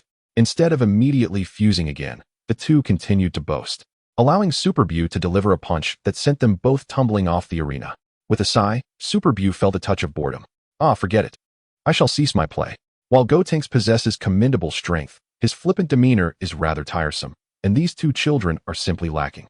Prolonging the game holds little interest.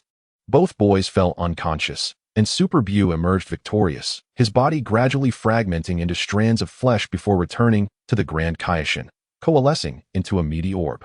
This brought a broad smile to the Grand Kaioshin's face, who was quite pleased with Super Buu's performance. Well done. Super Buu muttered quietly, somewhat resigned to the compliment. Do not mock me. After all, I have absorbed several champions. Next is lunchtime. Please indulge in the delightful delicacies. Chapter 57. Jinyu. Each contestant returned to their respective resting rooms. Before departing, Vegeta glanced around curiously. Why are there so few spectators? What is the situation? However, considering the presence of that one individual, he thought little of it and followed a few others back to the resting area. 13. Vegeta sat alone in his room, pondering why Raditz had not yet returned from seeking the old Kaioshin of Universe 9. Was he planning to keep all the spoils for himself? Though they were teammates, 13. Vegeta had never trusted them. Mutual trust was absent among the four. 13. Kakarot and 13 Raditz have inexplicably vanished, leaving the three of them to wonder where they have gone. In the 17th universe, Cell, accompanied by two small cells, is indulging in a midday slumber, when an inexplicable mental force attempts to seize control of his very essence. As a being infused with Scion cells, Cell is unwilling to succumb to such manipulation, fiercely resisting this enigmatic adversary. You dare to command me, Cell? While others rest, King Cold sits alone at a table, the confrontation with Goku having inflicted upon him 1,000 psychic wounds. Despite his arduous training, he finds himself unable to prevail against the Scion, easily vanquished, leaving him no opportunity to unleash his ultimate move. This disparity in strength leaves him unsatisfied. He cannot accept such a defeat and yearns for a more formidable body, as his current form no longer suffices. King Cold initially considers Gogeta and Vegito as potential vessels, yet upon reflecting on his own physique, he swiftly abandons this notion. The gap in their powers is too vast. His signature attacks would likely fail to land, and he could very well be struck down before he even has a chance to react.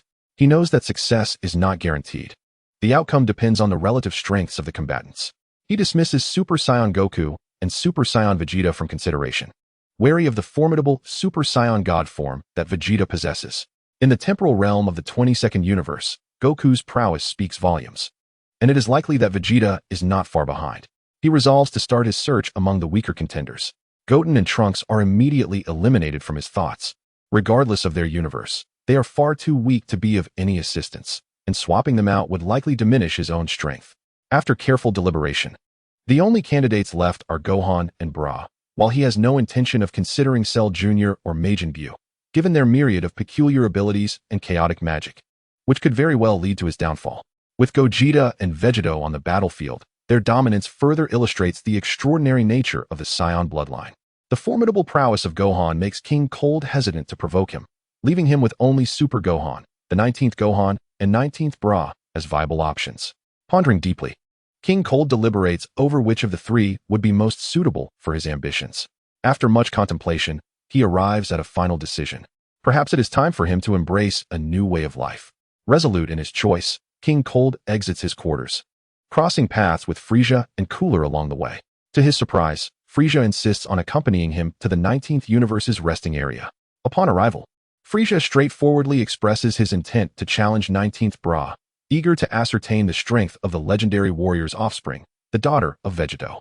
This time, he has chosen to proceed discreetly, without the company of his usual entourage, secretly reaching out to 19th Bra, standing with her hands on her hips. 19th Bra displays little interest in his challenge. You worthless fool, do you truly think you can defeat me? I have no interest in you. With that, I was about to close the door. If it were Gohan or Goku, perhaps I would consider it, but as for King Kurd, I shall pass. His meager strength is beneath my notice, and I have no regard for him. I possess formidable techniques yet to be unveiled, and my battle against Goku does not showcase my full potential. Or are you simply afraid, lacking the courage to face me? King Kurd was gambling, from his observations. Super Gohan and Gohan were both composed and mature, disinclined to provoke trouble. This was precisely why he refrained from challenging Gohan, opting instead for the simpler-minded and more easily dealt with 19 Bra. As anticipated, upon hearing his taunts, 19 Bra, fully aware of his provocation, could not permit a worthless individual to mock her. You seek death, do you? If you wish to fight me, I assure you, I will kill you. Her threat did not instill fear in King Kurd. Instead, he laughed coldly. Is that so? Then come and kill me if you can. Let us duel elsewhere to avoid being discovered by the tournament officials, lest you lose your qualification. Upon hearing his morbid invitation, 19 Bra was more than willing to oblige, and they made their way to a spaceship in the 8th universe.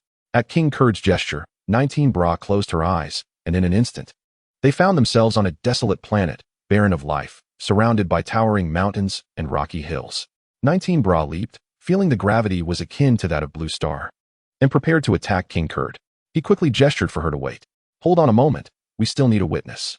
19 Bra, feeling impatient, decided she could afford to wait a little longer and refrained from striking immediately. She intended to overpower King Kurd in an instant, making him understand the consequences of provoking her. However, after a few seconds, she sensed something amiss. Her body began to show numerous wrinkles, and she felt a sudden weakness.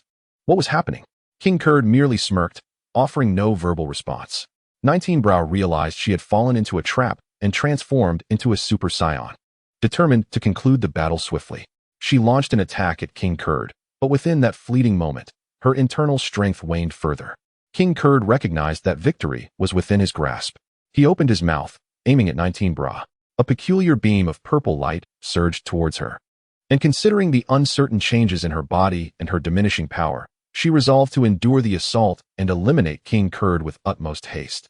Yet, when the beam struck her, it immediately dissolved into her being, and she succumbed to unconsciousness. Gula and Frisia exchanged bewildered glances, still perplexed as to why their father had summoned 19 Bra to engage in combat aboard their spaceship. 19 Bra and King Kurd were locked in a battle of wills, clashing their consciousnesses in an ethereal duel. The only distinction lies in the fact that the King of the Kurds has accepted the powers bestowed upon him by Super Buu. Within his realm of thought, time flows at an incomprehensible rate compared to the outside world. Thus, while merely a few seconds have elapsed within, the body of 19 Bra has aged significantly, as though 30 to 40 years have passed. Naturally, this does not affect reality. It is merely a phenomenon pertinent to the realm of thought. Observing the two from a distance, Frisia witnessed the King of the Kurds open his eyes with a sinister grin, unleashing a beam of energy that struck 19 Bra, who remained ensnared in the realm of thought. To ensure a contingency, the King of the Kurds engaged in battle within the realm of thought as a ruse. His true intention was to strike 19 Bra during his moment of vulnerability with the beam of energy. After releasing the beam, the King of the Kurds once more closed his eyes, yet 19 Bra responded with an evil smirk, raising his right fist to deliver a blow to the king, followed by a swift chop that skewed his head. Just as Vegito was indulging himself, he sensed a call for his attention and instantaneously teleported to witness 19 Bra poised to deliver a lethal strike to the King of the Kurds. The situation unfolded too rapidly for him to contemplate. He intervened to thwart 19 Bra's impending action, while Gula remained oblivious to the unfolding drama. Yet Frisia's expression darkened with concern. A recollection surfaced in Frisia's mind regarding a revelation from Gogeta. The Captain Jinyu of his universe was not dead, but rather alive and in close proximity. Though the King of the Kurds spoke softly, Frisia caught the mention of exchange, noting that the beam bore an uncanny resemblance to Jinyu's technique. He discreetly communicated with Gula, revealing the entire narrative, including the fact that he had slain Jinyu, subsequently acquiring the body of the King of the Kurds, who should have perished long ago. Presently, the King of the Kurds inhabited 19 Bra's body, while Jinyu resided within the king, severely injured. The King of the Kurds was unable to utter a word, and just as Jinyu believed he had the upper hand, Gogeta emerged from the shadows to alert Vegeta. Vegeta? He is Jinyu. Take a closer look. Due to the tournament rules prohibiting private disputes outside the arena, Vegeta hurriedly intervened to halt 19 Bra without scrutinizing further. Gogeta's warning prompted immediate realization in Vegeta, while 19 Bra silently cursed, questioning how this wretched individual had managed to interfere. Fortunately, during the exchange, Vegeta had been dining in another room and had not witnessed the event firsthand, allowing Jinyu a moment to feign innocence. I am Bra. What nonsense are you spouting about, Jinyu? Vegeta shook his head, blocking her path. This trick may be clever, but you cannot deceive me. I have encountered far too many deities. I can discern your racial abilities. The two positioned themselves on either side, obstructing 19 Bra. Realizing the charade was unraveling, he surmised that they must have encountered his true form in their universe. 19 Bra remained unfazed, boldly acknowledging his identity. Indeed, I am Jinyu. I am delighted to join your family, and I shall be the most trustworthy ally you could ever have. Frieza, no longer wishing to conceal his intentions, proactively sought to ingratiate himself with Vegito, his demeanor visibly anxious. If Vegito were to unleash his wrath upon him, it would spell disaster. After all, they were united in their animosity towards a common foe. He harbored the same disdain for him as Vegito did. Before Frieza could complete his thoughts, an irate Vegito fixed him with a chilling gaze that compelled him to silence. Grasping the collar of 19 Bra, he directed her towards King Cold. Return Bra to me. Guldo remained engrossed in the overwhelming energy emanating from 19 Bra, paying Vegito no heed. I shall not comply. What can you possibly do to me? Vegeta's expression darkened further. I will make you vanish from this realm. It will not merely be a matter of ending your life. 19 Bra narrowed her eyes slightly, undeterred by Vegeta's threats. She did not believe he would dare harm his own daughter. Could it be worse than death? A murderous intent began to radiate from Vegito, his voice akin to a merciless demon emerging from the depths of hell. I shall obliterate your very soul. It will not suffice to extinguish your physical form. I will ensure that you can never even descend to hell, deprived of any chance for rebirth. You must understand that I can easily summon the eternal dragon to restore Bra's body, while you would meet your end. Feeling the palpable menace emanating from Vegito, 19 Bra's brow furrowed momentarily before she relaxed. Very well, I concede to your demands. 19 Bra opened her mouth, feigning the intent to perform a body exchange technique. But in a split second, she altered her stance and unleashed an energy blast aimed at annihilating King Cold, intending to eradicate him along with the 19 Bra within him. 19 Bra's strength was formidable, and Guldo was acutely aware that if he relinquished this extraordinary opportunity, he would never possess such a powerful body again. Even if rebirth were to occur, what use would it be? He might as well gamble everything on this chance. However, as the energy blast was fired, it shattered the Rocky Mountains, and in a mere fraction of a moment, he found himself transported by Vegito to another location. How did he accomplish this? Where am I now? How did I end up here? Vegito, you cannot harm me. Engaging in private combat outside the arena will result in disqualification, and you would never see your daughter again. Vegito regarded him coldly, his tone devoid of warmth. We are over 10 light years away from the venue. They will not discover us. Upon hearing this, 19 Bra felt no fear. Seizing the opportunity, she roared and transformed, her golden aura igniting as she ascended to Super Saiyan. Although she had previously exchanged bodies with Goku during the time of the Time Chamber, she was unable to utilize the Kaioken technique. However, there exists a fundamental distinction between the two. The Kaioken is a technique. If one does not possess the ability, it is futile to switch bodies. Conversely, to transform into a Super Saiyan, one must inherently be a Saiyan, which is why Guldo could successfully achieve the transformation. Vegeta merely observed him with indifference as Super 19 Bra launched her assault. But Vegeta effortlessly deflected all her attacks with a single hand before sending her flying with a swift slap. Do not misunderstand. Even my Bra cannot possibly reach even 1% of my prowess, nor can anyone else. Vegeta took the initiative, delivering a simple jab that plunged Jinyu into despair, as he realized he could not evade this strike. Why is Vegeta so vastly superior to his daughter? With a devastating blow to her abdomen, Bra unleashed a flurry of energy blasts, yet Vegeta effortlessly surged through the assault. You are utterly intoxicated by a power that does not belong to you. You are nothing but refuse. After 3 moves, Bra collapsed to the ground, blood seeping from multiple wounds, her face swollen and bruised, her legs mottled with contusions. Vegeta, despite the circumstances, was reluctant to personally end the life of his daughter, even if resurrection was possible.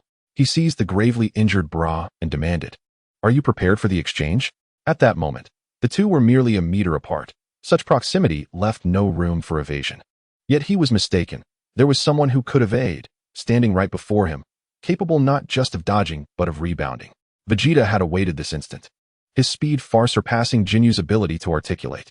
In an instant, he teleported back to the ship in Universe 8, just as Bra's body swap beam struck the incapacitated King Cold. Their bodies exchanged once more, and Gula, witnessing Vegeta's repeated incursions into his domain, felt his ire rise. However, after resolving the matter, Vegeta paid him no mind, teleporting back to his own quarters with Bra. After retrieving some Senzu beans from Piccolo, he administered one to the severely injured Bra, who remarked that her father had struck her too harshly.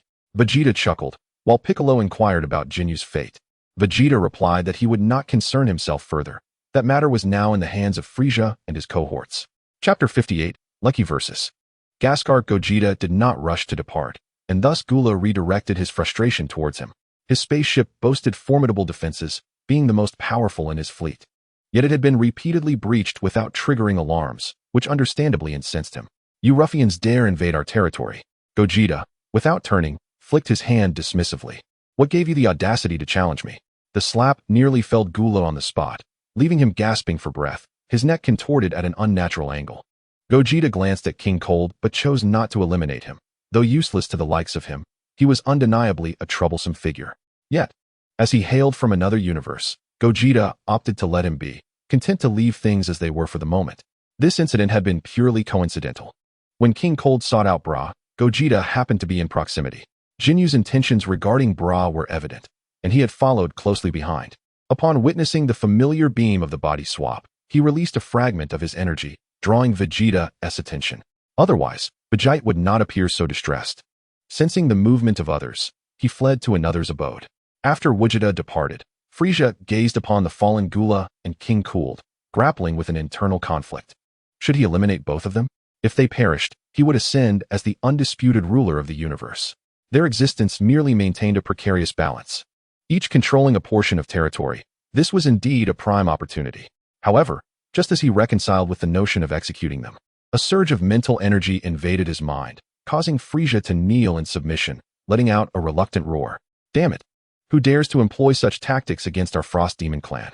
Yet, he soon found himself incapable of resisting, yielding to that force. Summoning the healer from Namek to tend to the grievously injured Gula and King Cold. Amidst this commotion, the lunch break swiftly came to an end, and preparations for the next match commenced. 19 Bra, having been severely beaten by Vegito, sulked in her room, refusing to watch. 19 Bic felt exasperated by her childish demeanor. It would be prudent for her to observe the match, to assess her opponent's strength and techniques. If only she possessed such wisdom, her behavior was rather typical. Turning around, 19 Bic found not Vegito as expected, but Vegeta, who was staring at the ground.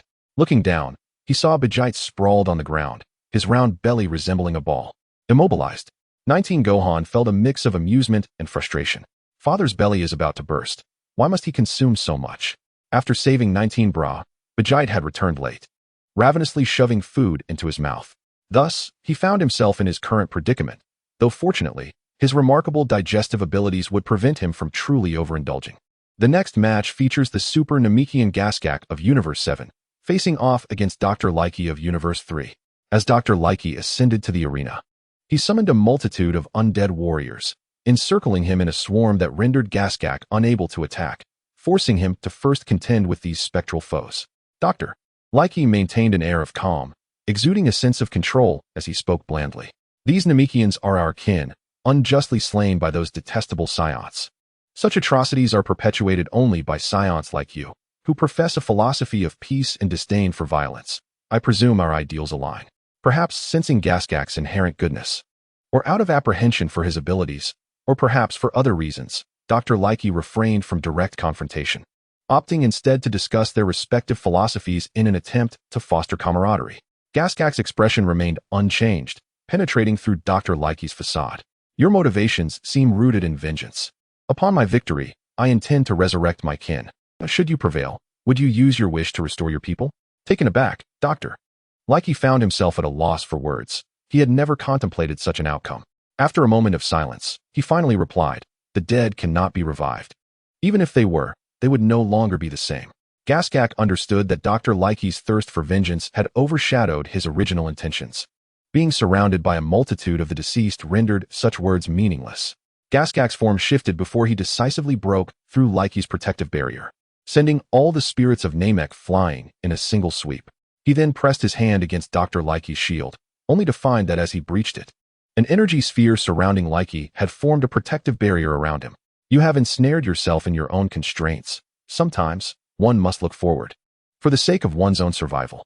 With a surge of power, Gaskak crushed the shield, and just as he was poised to conclude the battle, he was unexpectedly kicked away, sliding backward for several meters before coming to a halt. Before him stood the spirit of Vegeta from the 13th universe, transformed into Super Saiyan 3, positioned protectively before Dr. Likey. Submissively, he uttered, "Master," and launched an assault on Gaskak. This bewildered the onlookers from the 13th universe. How could this individual have transformed into a spirit as well? The beings from the super time-space were equally perplexed. After all, Vegeta was clearly alive. So how could Dr. Likey summon his spirit? Moreover, wasn't the 13th Vegeta supposed to be immortal? If he could not die, what then was this spirit warrior? Indeed, that Vegeta was vocally expressing his frustrations nearby. Gogeta provided an unexpected explanation. Technically, his spirit warriors were manifestations of the grievances accumulated after death. Although the 13th Vegeta possessed immortality, he had died and been resurrected once, thus allowing Dr. Likey to gather his resentment. One does not need to perish entirely.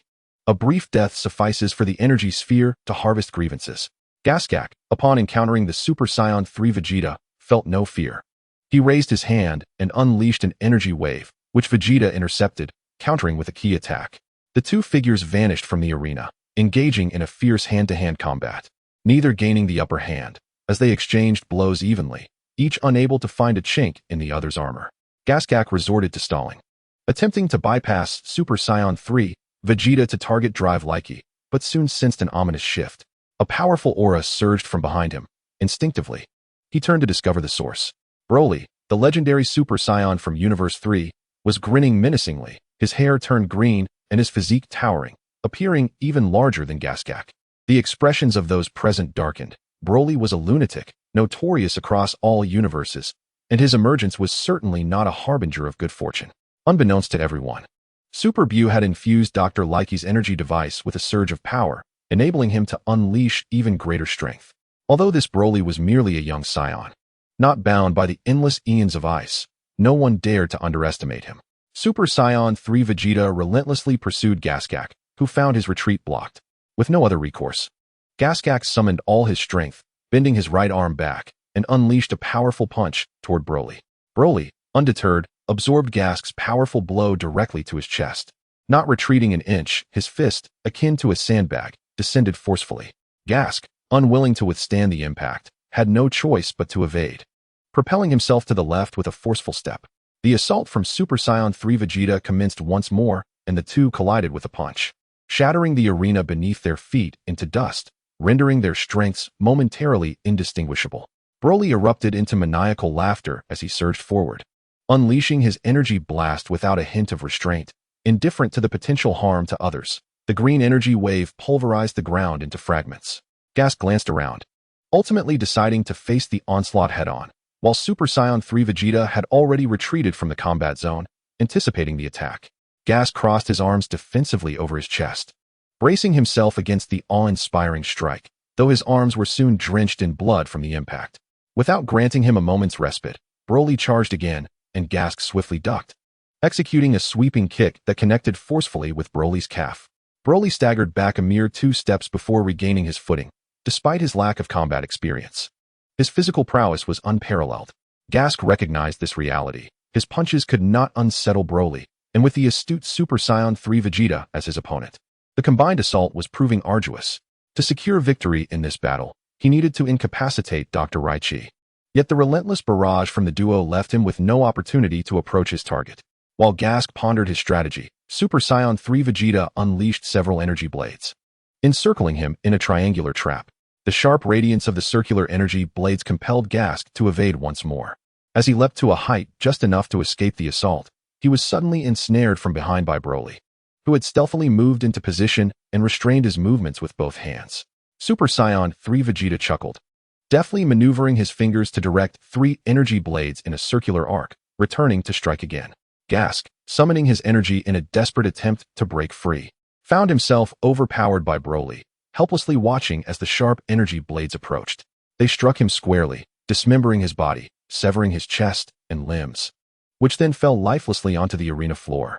Broly, relying on his formidable resilience, suffered minimal damage due to Vegeta's intentional control, and upon witnessing Gask's dire state, a primal ferocity ignited within him.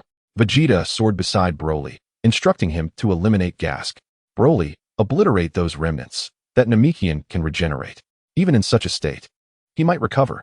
Broly paid him no mind, instead directing his hands toward the protective barrier and launching an energy sphere, then soaring to the edge. Vegeta, realizing that this madman was spiraling out of control, had no choice but to intervene himself. Aiming at Gask's remains below, he unleashed a barrage of energy blasts, thoroughly annihilating the remnants of his body, before turning to Dr. Likey with a pressing suggestion. Master, summon Broly back at once. His psyche is reaching its limit, and he is on the verge of losing control. Dr. Likey hesitated, listening to the referee's countdown. A sense of unease gnawing at him as he declined the proposal from Super Saiyan 3 Vegeta. No, I have no intention of relying on him again. I have a feeling Gaskark is still alive, just a few seconds more. When Gaskark was reduced to dust, the referee initiated the countdown. As there was no way to prove Gaskark's demise, if he did not reappear within 30 seconds, he would be declared the loser. Releasing Broly was also out of the question. Although the vengeful spirits he absorbed obeyed him unconditionally, Broly was an anomaly. He was beyond his own control, let alone heeding Likey's commands. Once he transformed into a Super Saiyan, he could not be restrained, and the only option would be to absorb him back into an energy sphere. The rampaging Broly relentlessly struck the protective barrier surrounding the competitors, which was situated in the realm of Universe 8, where Frieza and his cohorts were. They were nearly paralyzed with fear, as this towering behemoth seemed intent on attacking them without provocation. Despite the enhanced protective barrier, it began to falter, and soon Broly's upper body breached the enclosure, reaching for a few of Frieza's associates to sample their flesh. As the referee's countdown reached 29 seconds, just as they were about to declare Gaskark the loser, a figure unexpectedly materialized behind Likey. With a single punch, he shattered Likey's protective barrier. Likey could not fathom how he had been resurrected. His body had been obliterated into ashes. How could he come back? Gaskark did not afford him a moment to react. Sensing the impending danger, Super Saiyan 3 Vegeta rushed to protect his master, but Gaskark crouched down first, delivering a powerful blow to the crystal sphere upon which Likey sat. Vegeta was a moment too late. The hand he had reached out with vanished in an instant, and Broly dissipated into nothingness. Chapter 59. Resentment. The lesser beings of Universe 8 could not help but feel a wave of relief wash over them, having narrowly escaped calamity. However, what transpired next left them astounded. Dr. Likey's body vanished as well. Like the vengeful spirits, his form transformed into a dark mist, dissipating into the ether. The onlookers grasped the truth. Even Likey himself was a specter composed of resentment. When the Zafel race faced their extinction, Likey perished at that moment, having developed this device to be the first to absorb the resentment of his own death. Gradually, he drew in resentment from the universe to amplify his strength, ultimately succeeding in annihilating the Saiyan race. Had Dr. Likey's corporeal form been shattered, this battle would have concluded. However, within the energy sphere of Hachizak, an extraordinarily vast quantity of mist converged towards the center, slowly coalescing into a monstrous entity adorned in red and white. The towering Gaskark, nearly 7 to 8 meters tall, appeared diminutive in comparison to this behemoth. The remnants of the energy sphere gradually gathered atop the creature's head as it unleashed a ferocious roar. Its eyes bore no hint of emotion, only madness and a thirst for slaughter. Gogeta quickly deduced the identity of this monstrosity. It possessed a physical form, indicating that Dr. Likey had amassed a significant amount of resentment. This creature was the embodiment of all the resentment contained within that energy sphere. The monstrous beast's feral roar compelled the audience to cover their ears. That resentful sound pierced through the protective barrier, reaching deep into the minds of those present. With but a few exceptions, everyone suffered immensely, as this attack indiscriminately affected all within the vicinity, regardless of friend or foe. The Mexian was no exception. Gaskark's expression shifted slightly, revealing a trace of bitterness, for the torment was unbearable. After a cacophony lasting over 10 seconds, the creature crossed its arms over its chest, releasing all the energy within, which coalesced in its mouth, aimed directly at Gaskark. The revenge roar bomb, with astonishing power and remarkable speed, struck Gaskark before he could evade. Even as he attempted to defend with his aura, sustaining significant injury. His hands were shattered, his upper garments reduced to tatters, and a deep gash, exposing bone, marred his forehead, from which thick green blood flowed incessantly. Following the assault, the monstrosity roared once more, its deafening voice instilling unease among all present. Bulma, Chi-Chi, and Videl were tightly embraced by their husbands, trembling in discomfort. This attack, a blend of physical and psychic force, left the crowd with no means of escape, compelling them to endure the onslaught. Even those in the lounge were not spared, save for Babidi from Universe 11, who found the sound not jarring, but rather intoxicating. After a brief interval, the monster unleashed another revenge roar bomb, striking Gaskark yet again without surprise. The thunderous roar somewhat dulled his reflexes, and the second assault severed his right arm, cornering him into a dire situation. Frustration seeped into his thoughts. He realized he could not mount an offense and needed to seek a weakness in the creature's assault. Through careful observation, Gasgak discerned a pattern in the monster's attacks. It roared for precisely 15 seconds before each strike, which he surmised to be its vulnerability. Reluctant to resort to special abilities and desiring to win through honorable means, Gasgak forcefully pulled at his ears, though he could not completely shield himself from the sound. Nevertheless, it somewhat mitigated the impact. Super Vegeta, with veins bulging on his forehead, cradled his wife with one arm while holding his newborn daughter with the other, his aura steadily intensifying. This is the only chance I grant him. Should Gasgak fail to vanquish that beast, I shall intervene personally, he thought. Feeling the weight of impending desperation, he could withstand the torment, but Super Bulma leaned against him, her expression dazed, and most critically, their daughter Bra, still an infant. Even without engaging in this battle, he resolved to eliminate that fiend, unwilling to allow harm to befall his family. Gogeta knew Super Vegeta had changed significantly, yet he had not anticipated his willingness to forego such a hard-won martial arts opportunity. Everything hinged upon Gasgak's impending strike. Should he succeed, joy would abound. But failure to deliver a decisive blow would require no further discussion. Gasgak silently began his countdown, channeling all his energy into his remaining right hand. Upon reaching the 14th second, he propelled himself forward. The monster ceased its roaring, yet before the shockwave could escape its mouth, Gasgak had already closed the distance, unleashing a torrent of energy from his right hand that struck the creature with tremendous force.